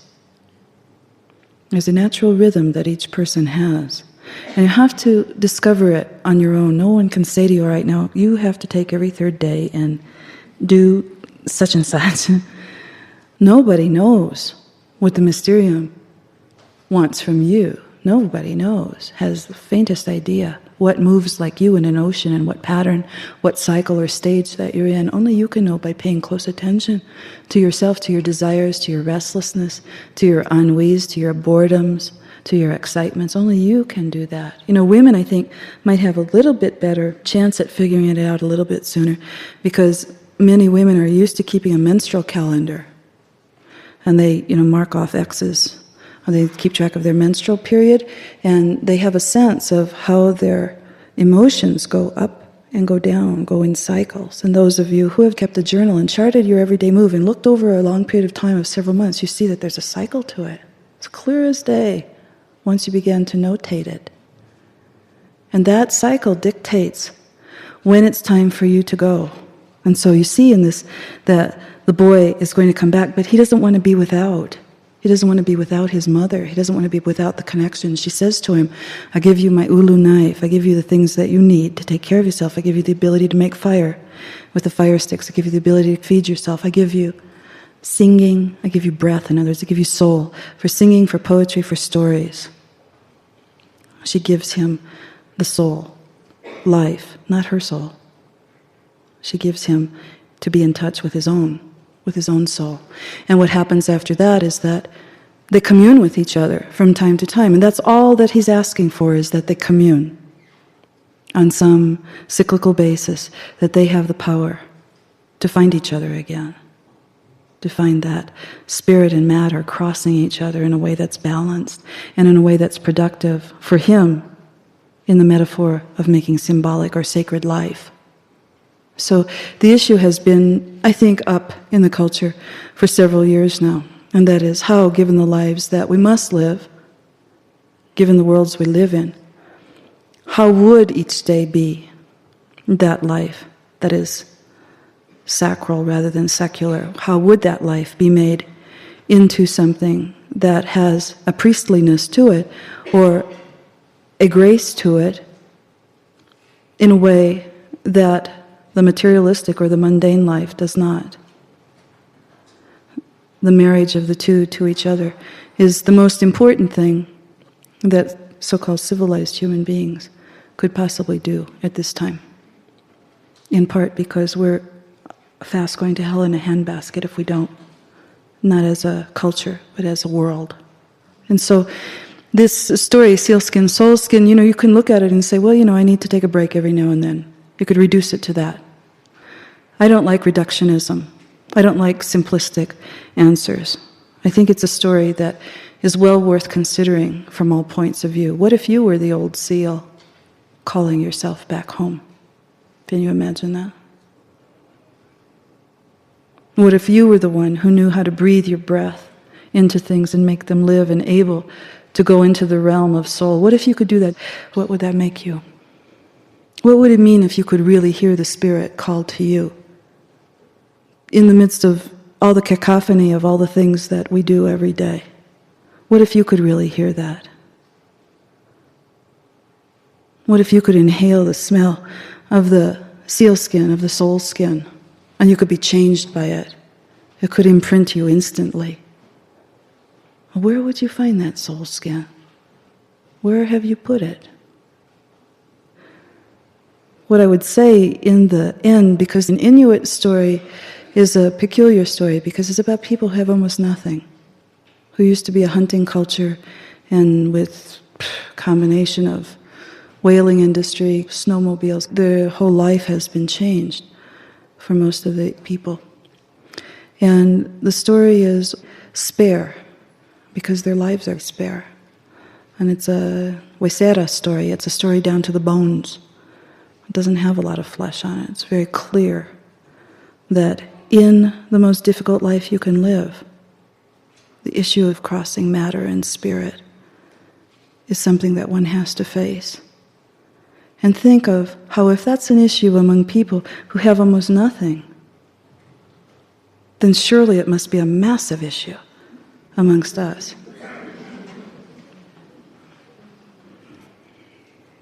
Going home, going to the beginning. I used to live in Taos in 1965, and they had poetry readings at the Harwood Foundation. And this poet who had the fellowship was very important. He had a set of groupies who were poets, who he was engendering, and they would have a reading once a week, and it was supposed to be an open reading. And so finally, after weeks, I worked up my nerve, and I finally got up and I started to talk about the poem I was going to read, and the important poet got up and said, no, you've got it all wrong. You've got it all wrong. And I was clutching my poems to me, and he said, you should never, never, never comment before the poem. Just read the damn thing. And I said, okay, but. So this is a poem called Commenting Before the Poems.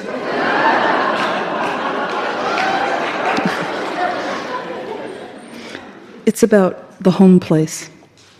You're not supposed to comment before the poems? Who said, too bad I'm commenting before the poems?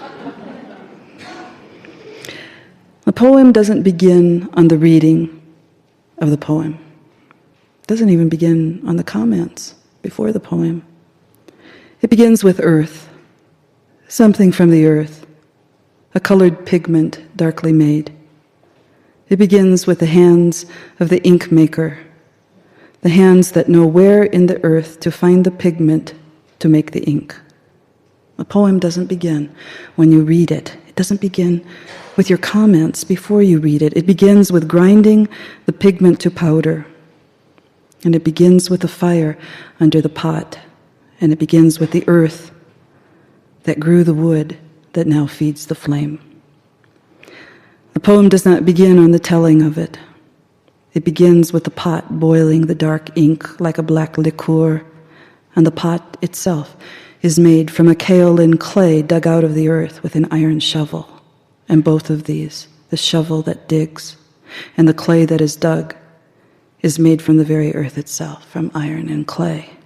And all these, wood of the fire and earth and iron and clay, are in the poem that you bring down.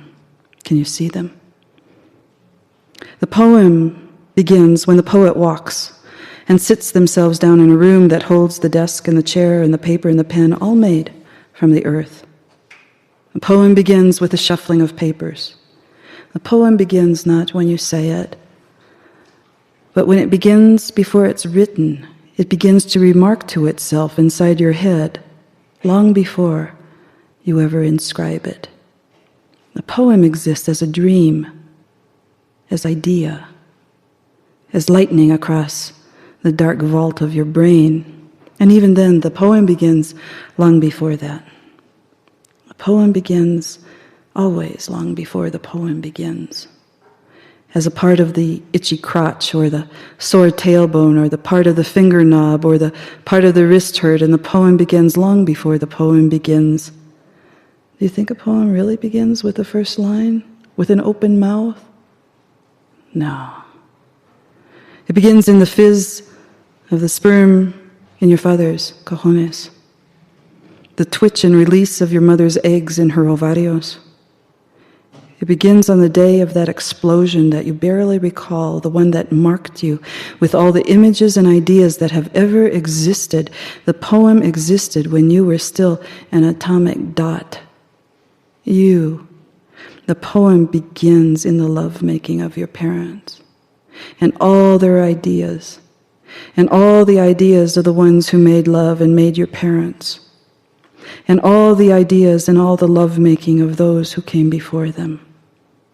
All of these who laid in the familial bed making poems and making love, all of these are in the bones of the poem before it is ever written. Every poem that comes out of us is placed in us before we can ever speak or write. And every line was made then, every line that could ever be set into us, the baby poets that one day would become us.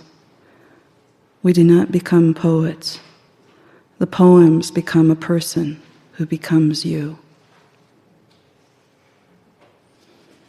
My last advice to you this evening, how to write a poem. Climb to the top of the highest tree. This is serious. You're looking at me like that. This is very serious. I have condensed all of my life experience about writing into a very short poem of 4 lines. I'm about to give you the secret of life. Pay attention. How to write a poem. Climb to the top of the highest tree. Step onto the branch that you fear will break under your weight. Let it break. So thank you for this evening very much.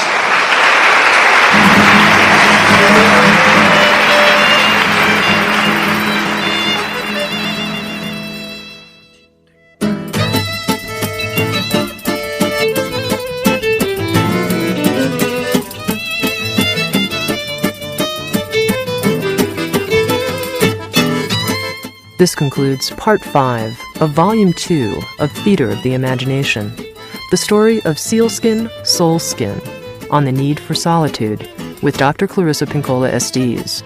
Music by Dave Willey, Steve Tristman, and John Stubbs. Engineer, Steve Van Zant.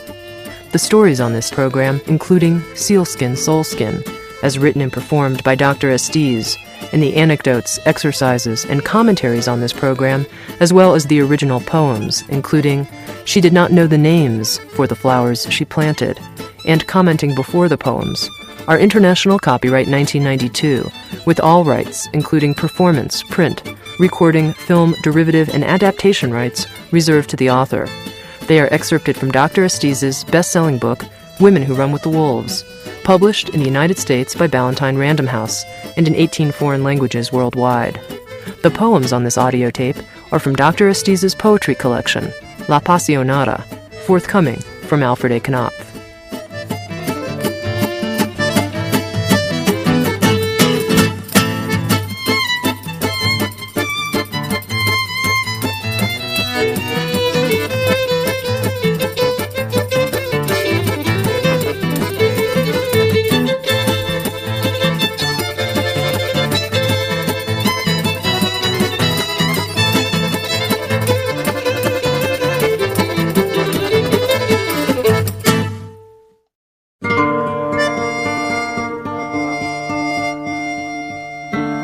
Handed down in my family traditions, both Mojor and Mestiza, it is said that whenever a story is told, it becomes night.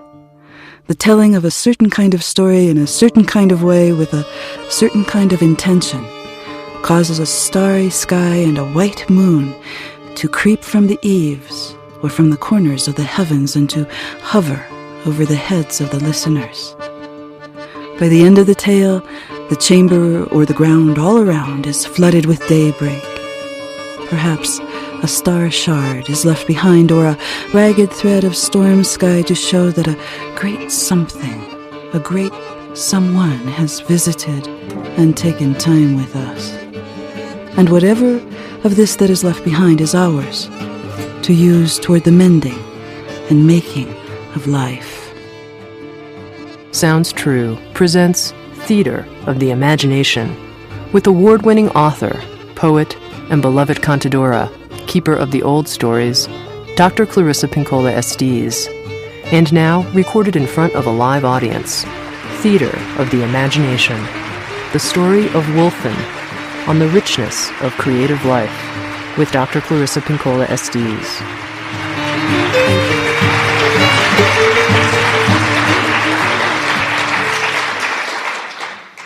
Good evening. It's so nice to see you once again, for the last time. If you're lucky, you will be stolen and tattooed by the Mojors, or the Cultura de Tex-Mex, or the Celts, or whomever will put a tiara of fruits or ruffs or fluffs, or Romany ribbons or candles around you, teach you the dances, teach you the songs. The old women will take you in the back room of the kitchen, on the old porch with the concrete floor, and they'll talk and laugh about their first time. I bled so much. Who would think a little thing like that could bleed so much? And they will comb their fingers through your hair.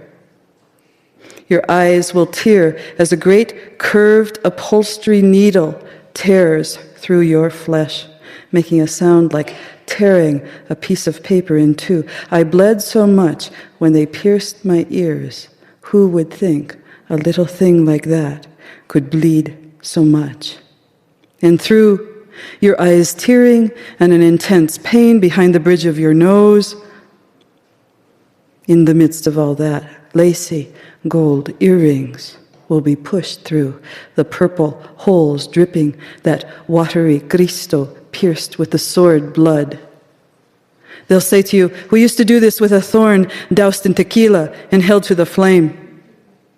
They'll whisper words into pale-colored tissue papers and twist them shut as though they are candies.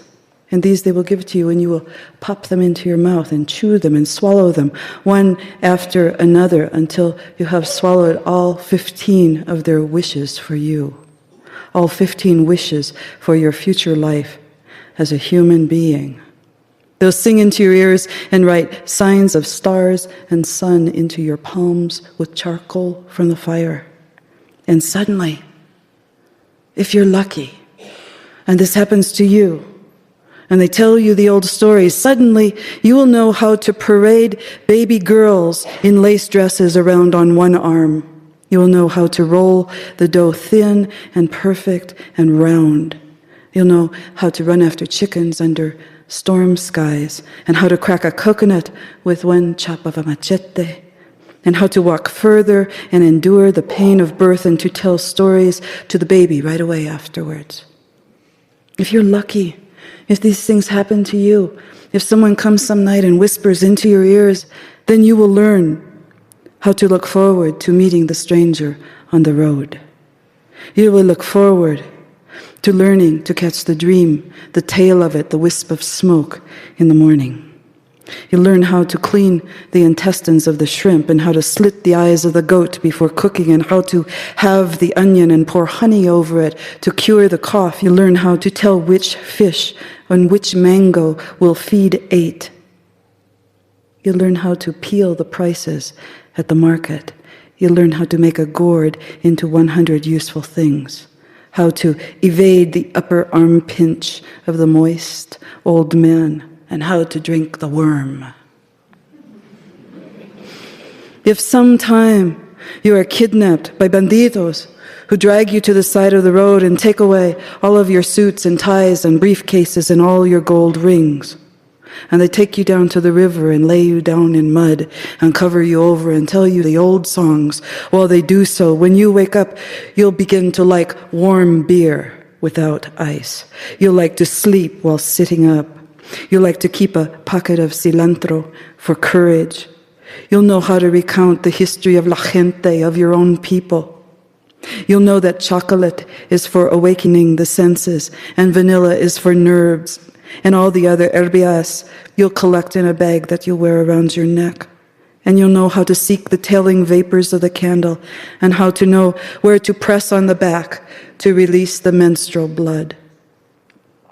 If you're lucky, an arm's going to reach out and seize you and take you down a long alley into a small door behind which are old people who are smoking black cigarettes and who have dark teeth, and they are going to teach you how to find the path through the bitter and the sweet. Bitterness, We come to a fork in the road in our lives where we have to make a choice between being bitter and what? Being sweet? Let's look at these words. Bitterness.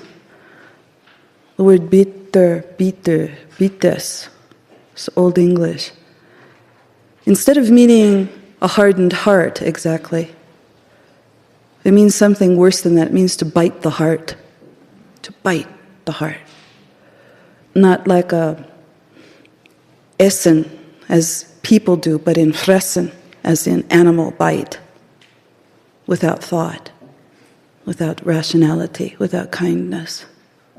To be bitter means to bite the source that has all the feeling and to turn it off, to calcify it, to say it doesn't matter, I don't care. Now, there's I don't care and there's I don't care. There's two I don't cares. One I don't care is the I don't care that means I have nothing of value, I care for nothing of value, I see no value or meaning in anything else, and therefore I am reckless, and I am not concerned that this thing, this creature, this human, this relationship survive. That's one kind of I don't care. There's another kind, however, that is not bitterness, it's a fullness of heart, but it's the I don't care of courage. When I was having dinner with a friend who had lived in Central America and was a close friend of Archbishop Romero before he was murdered. And as she was speaking about the death of this beloved man who had so infused her very bones with strength, she started to say, I don't care, almost as a litany. She said, I can do anything that I want to do. I can go anywhere. I can speak to anyone. I can stand up to anyone because I don't care. I've seen my friends killed. I've seen my father killed. I've seen babies killed. I saw Romero killed, and I don't care. It was a whole different kind of I don't care, based on profound pain in which the heart was still beating, but not being bitten shut, not being calcified and made small and hard, but lush and heartbreakingly generous. We will always come to a crossroad where we have to choose between the bitter and the sweet. Now, you might think that sweetness means something like sweet to the taste, and put something in your mouth and you go, that's really nice. But that's not exactly what the word means. It's from the word suote, which is an Old English word. What it means is to have the pleasure of lushness. To have the pleasure of lushness. In other words, to be expansive, to be open, wide open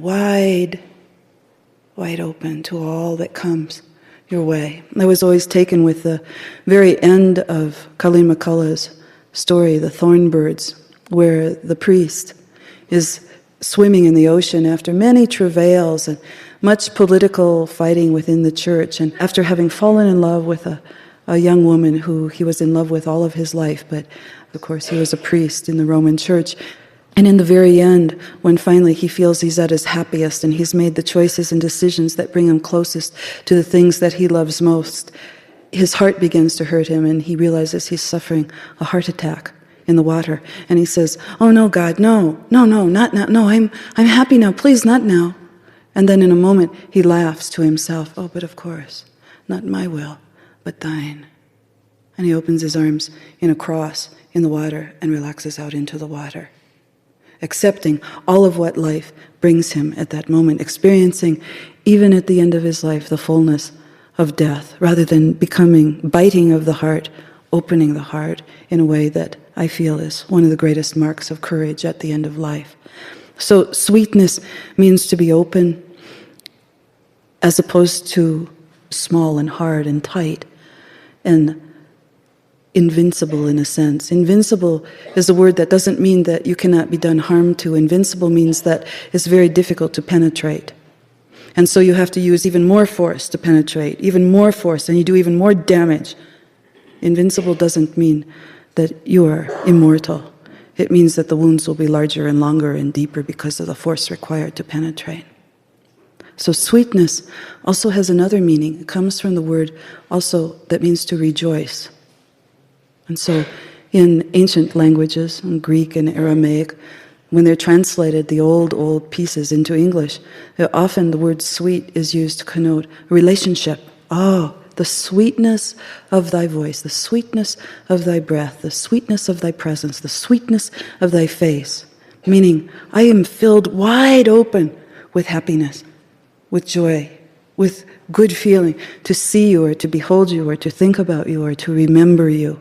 And at the juncture of life then, you see what a great challenge it is to choose between the bitter and the sweet. It's not a matter of saying, oh, it's all right, whatever people have done or whatever circumstances have come my way or whatever fate has dealt me, it's all right. No. This is choosing to be wide open to all things beautiful, positive, lush, fulfilling, painful, hurtful, lifelong openness, as opposed to biting the heart. That's quite a decision to make, especially after there may have been some detours, mistakes, or misfortunes along the way. Anyone who makes it from the position of, I don't care, I've been hurt to my bones, and I decide to be wide open in love to all things, is a courageous human being. There's a story called Wolfen, sometimes it's called Gellert. It's about a knight who has been away from his castle for a long time. There's been a war on, and he's been away. And during the time he's been away, his wife has sent a message that a little baby has been born. So he's coming home now after 7 months away, and he's thinking about his beautiful wife, and he's thinking about his beautiful little baby. And as he comes closer and closer to the castle, he feels it's a little odd that his great dog, Wolfen, isn't coming to greet him as usual. And he rides closer and closer to the castle, and as he's almost all the way up to the door leading into the courtyard, suddenly his dog appears, and Wolfen is treading back and forth anxiously and hiding his face from his master. The master said, Wolfen, what is going with you? And the dog runs into the castle, wanting the knight to follow him. And the knight dismounts, and with a rising feeling of dread in his heart, he follows the dog down the halls. And finally the dog turns to look at him, and his entire snout is filled with dark red blood. And the dog leads him to the room of the child, and the knight sees the bassinet thrown over and the curtains torn down and blood everywhere. And in a moment of profound rage, the knight draws his sword and drives it into his great dog, killing him on the spot, cursing him to hell for all time for doing this terrible deed of killing his firstborn child. And as the knight stands there, his body shaking with rage, he hears the faintest cry of a little child. And he goes to the bassinet, and with the tip of his sword he moves it aside, and underneath there's a wolf, a rabid wolf that's slain, torn apart by the great dog, Wolfen. And underneath the wolf, the little baby, fully alive and unharmed. And the night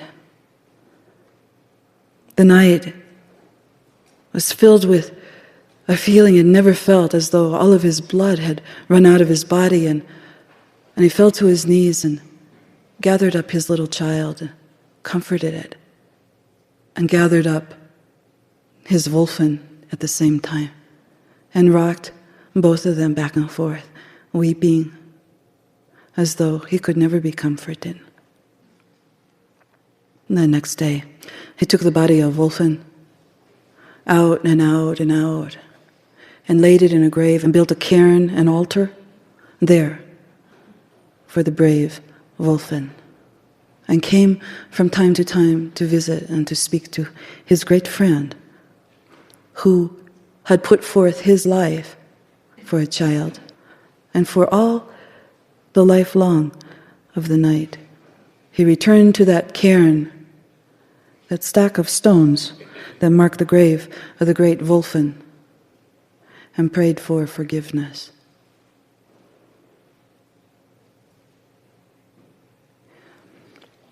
This very sad story, but also a story about all of us who make a mistake to kill off one of the most precious parts of our psyches or of our humanity as a result of misunderstanding what it does for us or how it keeps us alive, or the things that we hold precious alive. In fairy tales, if you consider all the parts of the story as representing a single aspect in an individual psyche, then you can imagine that in a single psyche there might be something that from time to time goes out in the world and fights battles. That's very much like the way we live.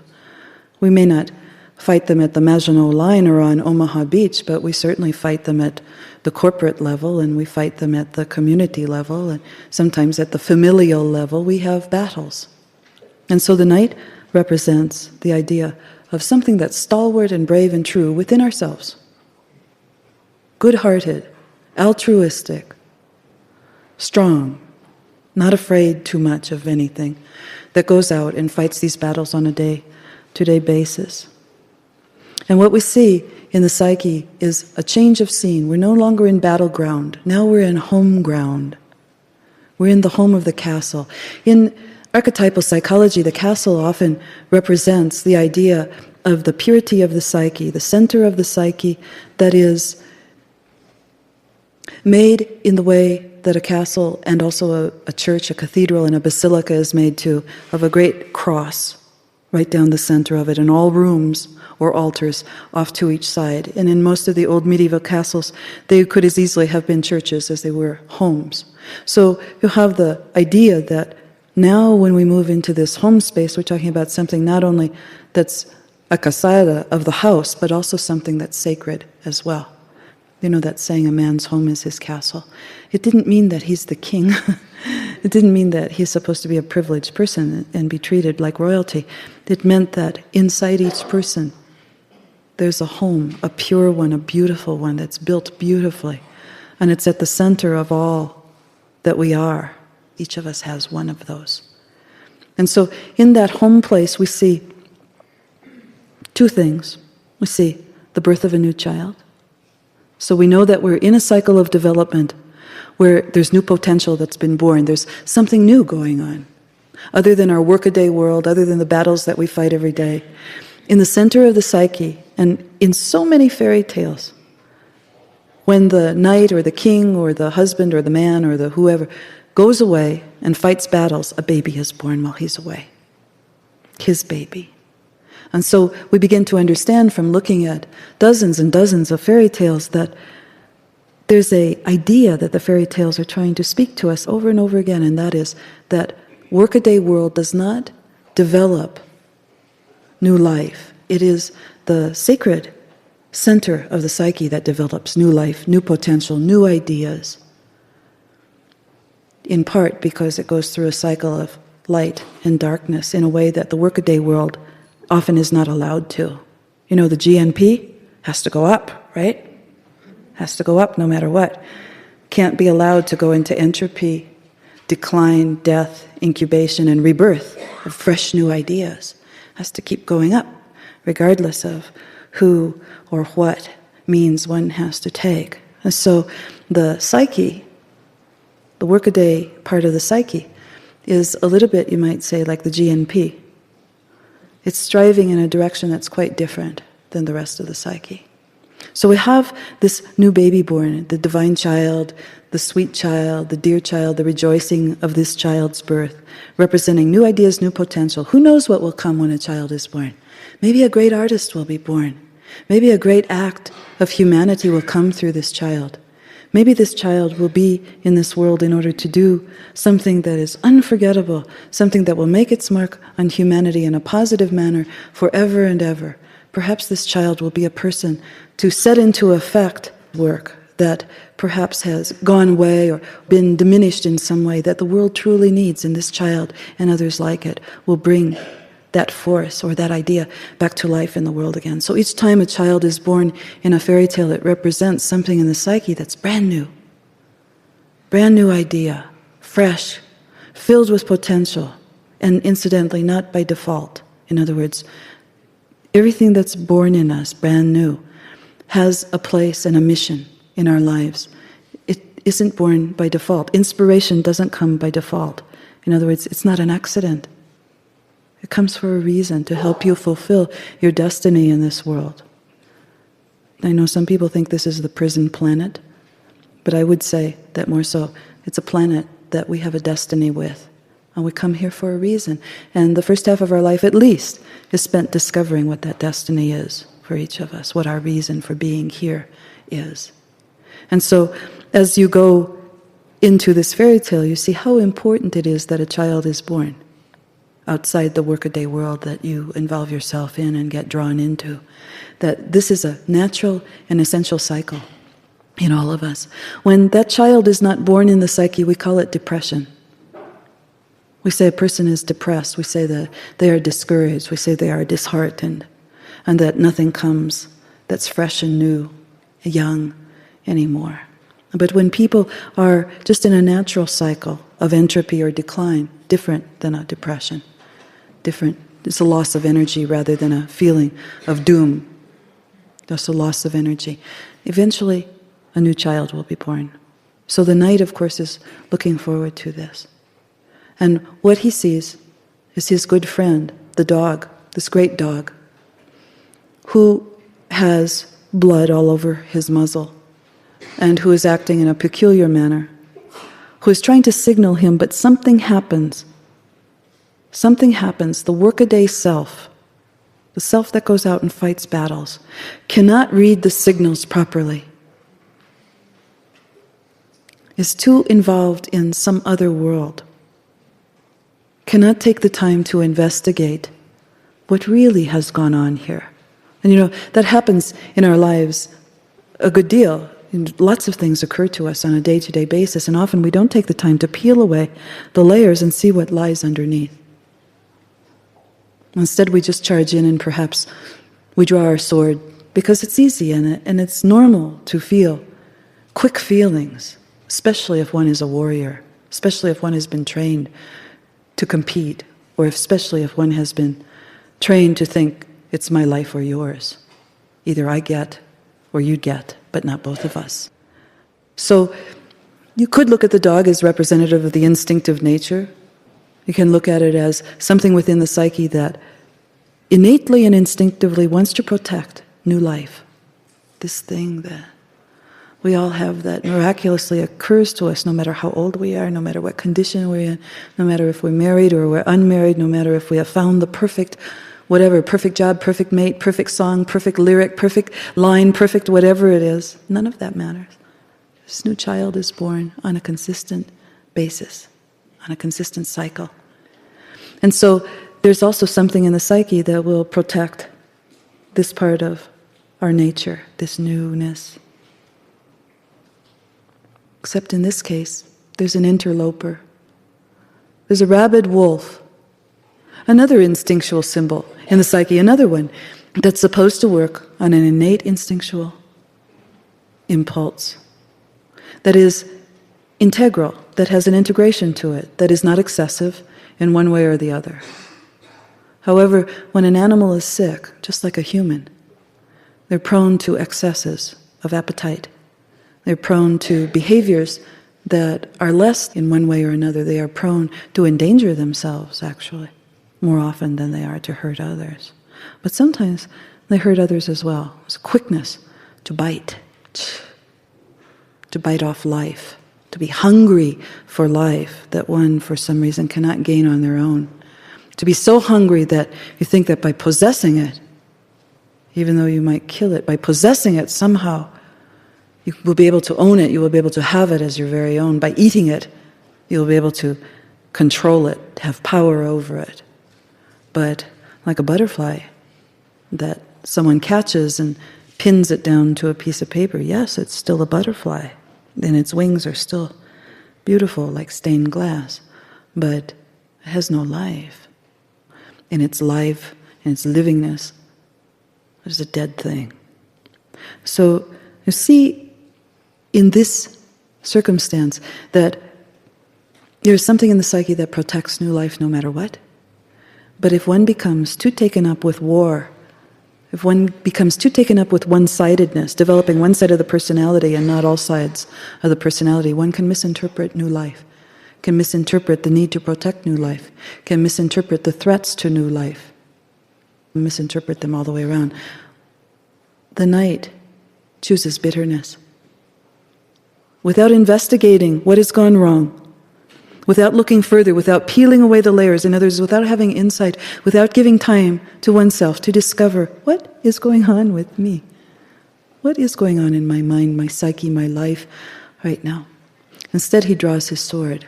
And the sword is a very interesting symbol in analytical psychology. The sword is often thought of through the aeons as something that's used to either divide something or to cut something open to reveal what's on the inside. And so, when they say it's a double-edged sword, what's meant by that is that one side of the sword can be used for insight, the other side can be used to kill. And in this situation, instead of choosing to have insight, as he later does when he uses a sword to tip up the end of the bassinet, he decides instead to kill. And as a result, kills off the very instinct in the psyche that normally protects new life. And his tears come in the story because it's his great friend that he has killed.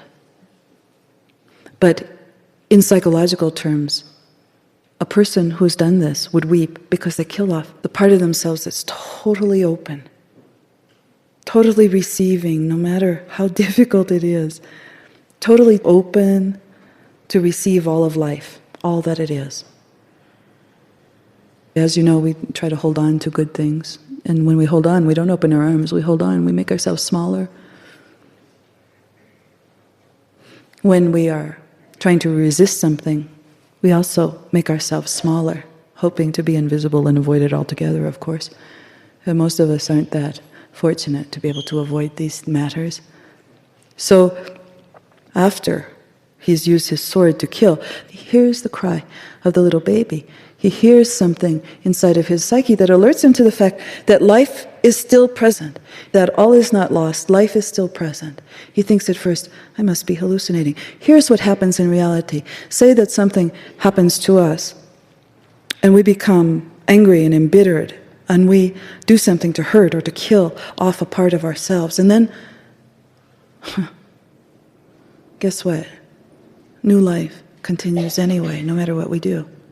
No matter how angry we are, no matter how upset we are, no matter how embittered we are, no matter how anxious we are, no matter how frightened we are, new life continues anyway. And at first we think we must be imagining it. Me? New life? After all I've been through? Or after all I've done? Yes, new life. Another chance, in other words. Another chance. Always comes. Another chance always comes. Always, always, always, always, always comes. Always. Always. So he tips the bassinet up and oh my God, he sees the truth of what he's done.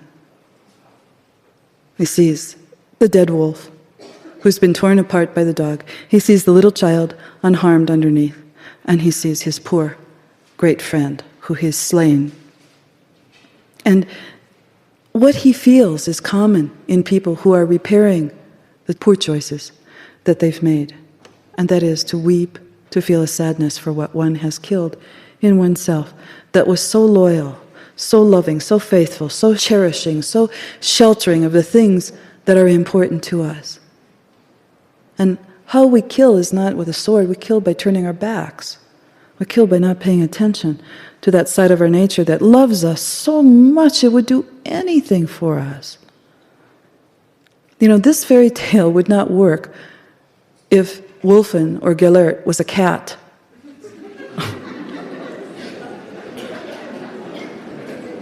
Well, maybe some cats. This fairy tale uses two canines because they represent the sick one and the healthy one. Under normal circumstances, a wolf with its own will not come near a human being. They think they smell funny. A wolf told me that once. I said, "You smell pretty rank." He said, "Well, what about you?" So you have an idea in this fairy tale that in the psyche there might be, in some people, given their sorrows and their difficulties in life, things that they have faced and faced up to, there might be two instinctive natures, one very loyal, very true, very devoted, very brave, and a second one that's not healthy, that doesn't know where to go, doesn't know what to do with itself. And if you've ever seen a sick wolf, they'll bite themselves as well as others. They'll damage themselves as well as other people. If you try to help them, they'll bite you. So this sickness can do nothing for itself. Has to be killed off. Has to be. In this fairy tale, we do not see a transformation. We see this must be brought to an end. This cannot continue anymore. Whatever it is, whether it is someone who is involved in addictions, is someone who is addicted to a relationship that gives no return to them, whether it's a person who claims, "Oh yes, I'm going to finish that book. Oh yes, I'm going to paint that painting. Oh yes, I'm going to choreograph that dance," and they do none of it. Something innate in the psyche begins to kill off your hopes and your dreams for the future. Those that include being wide open to all of life, bringing the fruits of goodness to this world. They're not here to do harm. We're here to do good, to set each other on fire, to inspire, arouse, heal, mend, help, assist, show, teach, tell each other. So the knight weeps for years and years and years. He remembers what he's done. And instead of just saying, "Oh, I am a terrible person, I've done this wrong to this great dog," instead he makes a ceremony, he makes a ritual. He honors the dog by building an altar for him, by building a cairn for him. This is a medieval story, and in those times often heroic animals were just as glorified as knights were, and often had an effigy made of them that was laid over their grave, precursor to the tombstones that we have today. So the idea gives us a glimpse. It's not a complete story, because we don't know what happened in the resolution. We don't know what happened to the baby. It'd be interesting to know how the knight had to deal with his wife about the whole matter. So we don't know those things, but the part of the story that we do see is poignant, because it gives us an idea that the way to begin to repair a tremendous assault against oneself, a tremendous assault against oneself, is to make a grave, is to dig a grave and to lay the body of that who you were, who is brave and loyal and true to you, but whom you killed off, in that grave, and to make peace with it, to beg forgiveness, mercy, understanding, and to continue that process for a long time. As you know, most psychic development, most ensouling or embodiment of soulfulness cannot occur in a few months. It takes a long time. And Wolfen is killed, so now what happens? The baby will grow the new loyalty, will become the new loyal force, the new protector, the new shelterer, the new everything that has once been but now is dead. The new potential in the psyche runs like water runs to fill in the void. When something is gone from the psyche, and you have to understand, the psyche can never lose anything. You can never get rid of something. You cannot get rid of the first 3 years of your life because they weren't very good. You can't get rid of your first marriage because it really stunk. You can't get rid of things that have occurred to you. They're all recorded as memories, and sometimes in your very cells of your skin as well. In the psyche, the aspects of personality that we all have that are not so good, not so great, not so hot, the way to make them not interfere with our lives is to leech energy from them, to not think of them, to not deal with them, to not give them power, especially to act, to not allow them to use us, to use our bodies, our voices, our minds, our words, our ears, to not allow them, but to call forth a better, wiser, larger, more open part of the psyche and say, come act through me, say the best wisdom that you know at this moment. That's how one defeats the sickness. And that's how one begins to develop the potential of the new life in the psyche. And the chances that we're given to repair ourselves are not 1, not 2, not 5, not 10, but thousands. We have thousands of opportunities because the psyche continues to bear children, to make children for us, so that we can change our life like that in terms of changing direction in whichever way we choose. In whichever way we choose. And so we see these things if we look. There's something behind, something that stands behind all of this that is larger and greater than we puny little human beings. And different people call it different things. Some people call it higher power. Some people call it the Force. They're the Star Wars generation. Some people call it God. Some people call it Guadalupe. Some people call it El Refugio, the refuge. Some people call it La Cruz, the cross.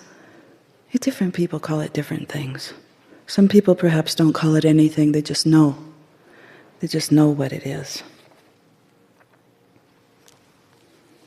Through a broken tile on the roof, a young peregrine falcon found its way into the Cathedral of the Immaculate Conception on Colfax Avenue in the city of Denver, Colorado, in the United States of North America, on the planet Earth last Tuesday.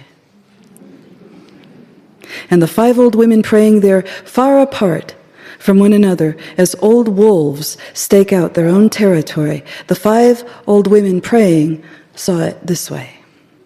One, whose feet and fingers were broken and then healed unset, said to herself, pesky bird, what's it coming to in this world? It seems like it's like my life, and I'm rather helpless to change it. And the second old woman looked up as far as her sore neck with the crick in it would allow her and said, oh, I see. It's a sign that I've prayed well today. What a blessing, a visit by a holy thing, an apparition to give me strength for the night. And the third old woman said, what's that I see up there, that speck? What is that moving thing? What is that? Oh, what looks like a bird? Well, it can't be a bird, not in a cathedral. Well, it must be a bird. It is a bird. It is a bird. All right, well, if you're really the Holy Spirit, then tonight as I sleep, you better leave a feather on my pillow for me to find in the morning, so I know that this is real and that you're really a bird or the Holy Spirit or whatever you are.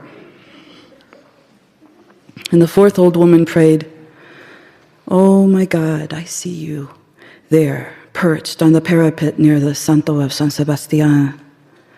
Oh, my dearest Lord, strike me with your wings so that I will bleed, and peck me up and carry me off to heaven's nest, and feed me until I'm full of you. Please hear my prayer and my poem. And the last old woman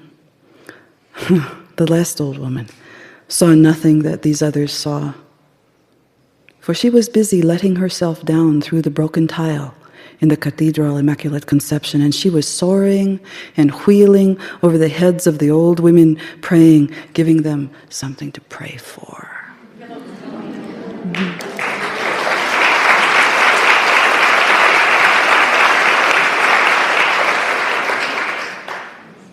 All right, one final cuentito, and then we will end the evening.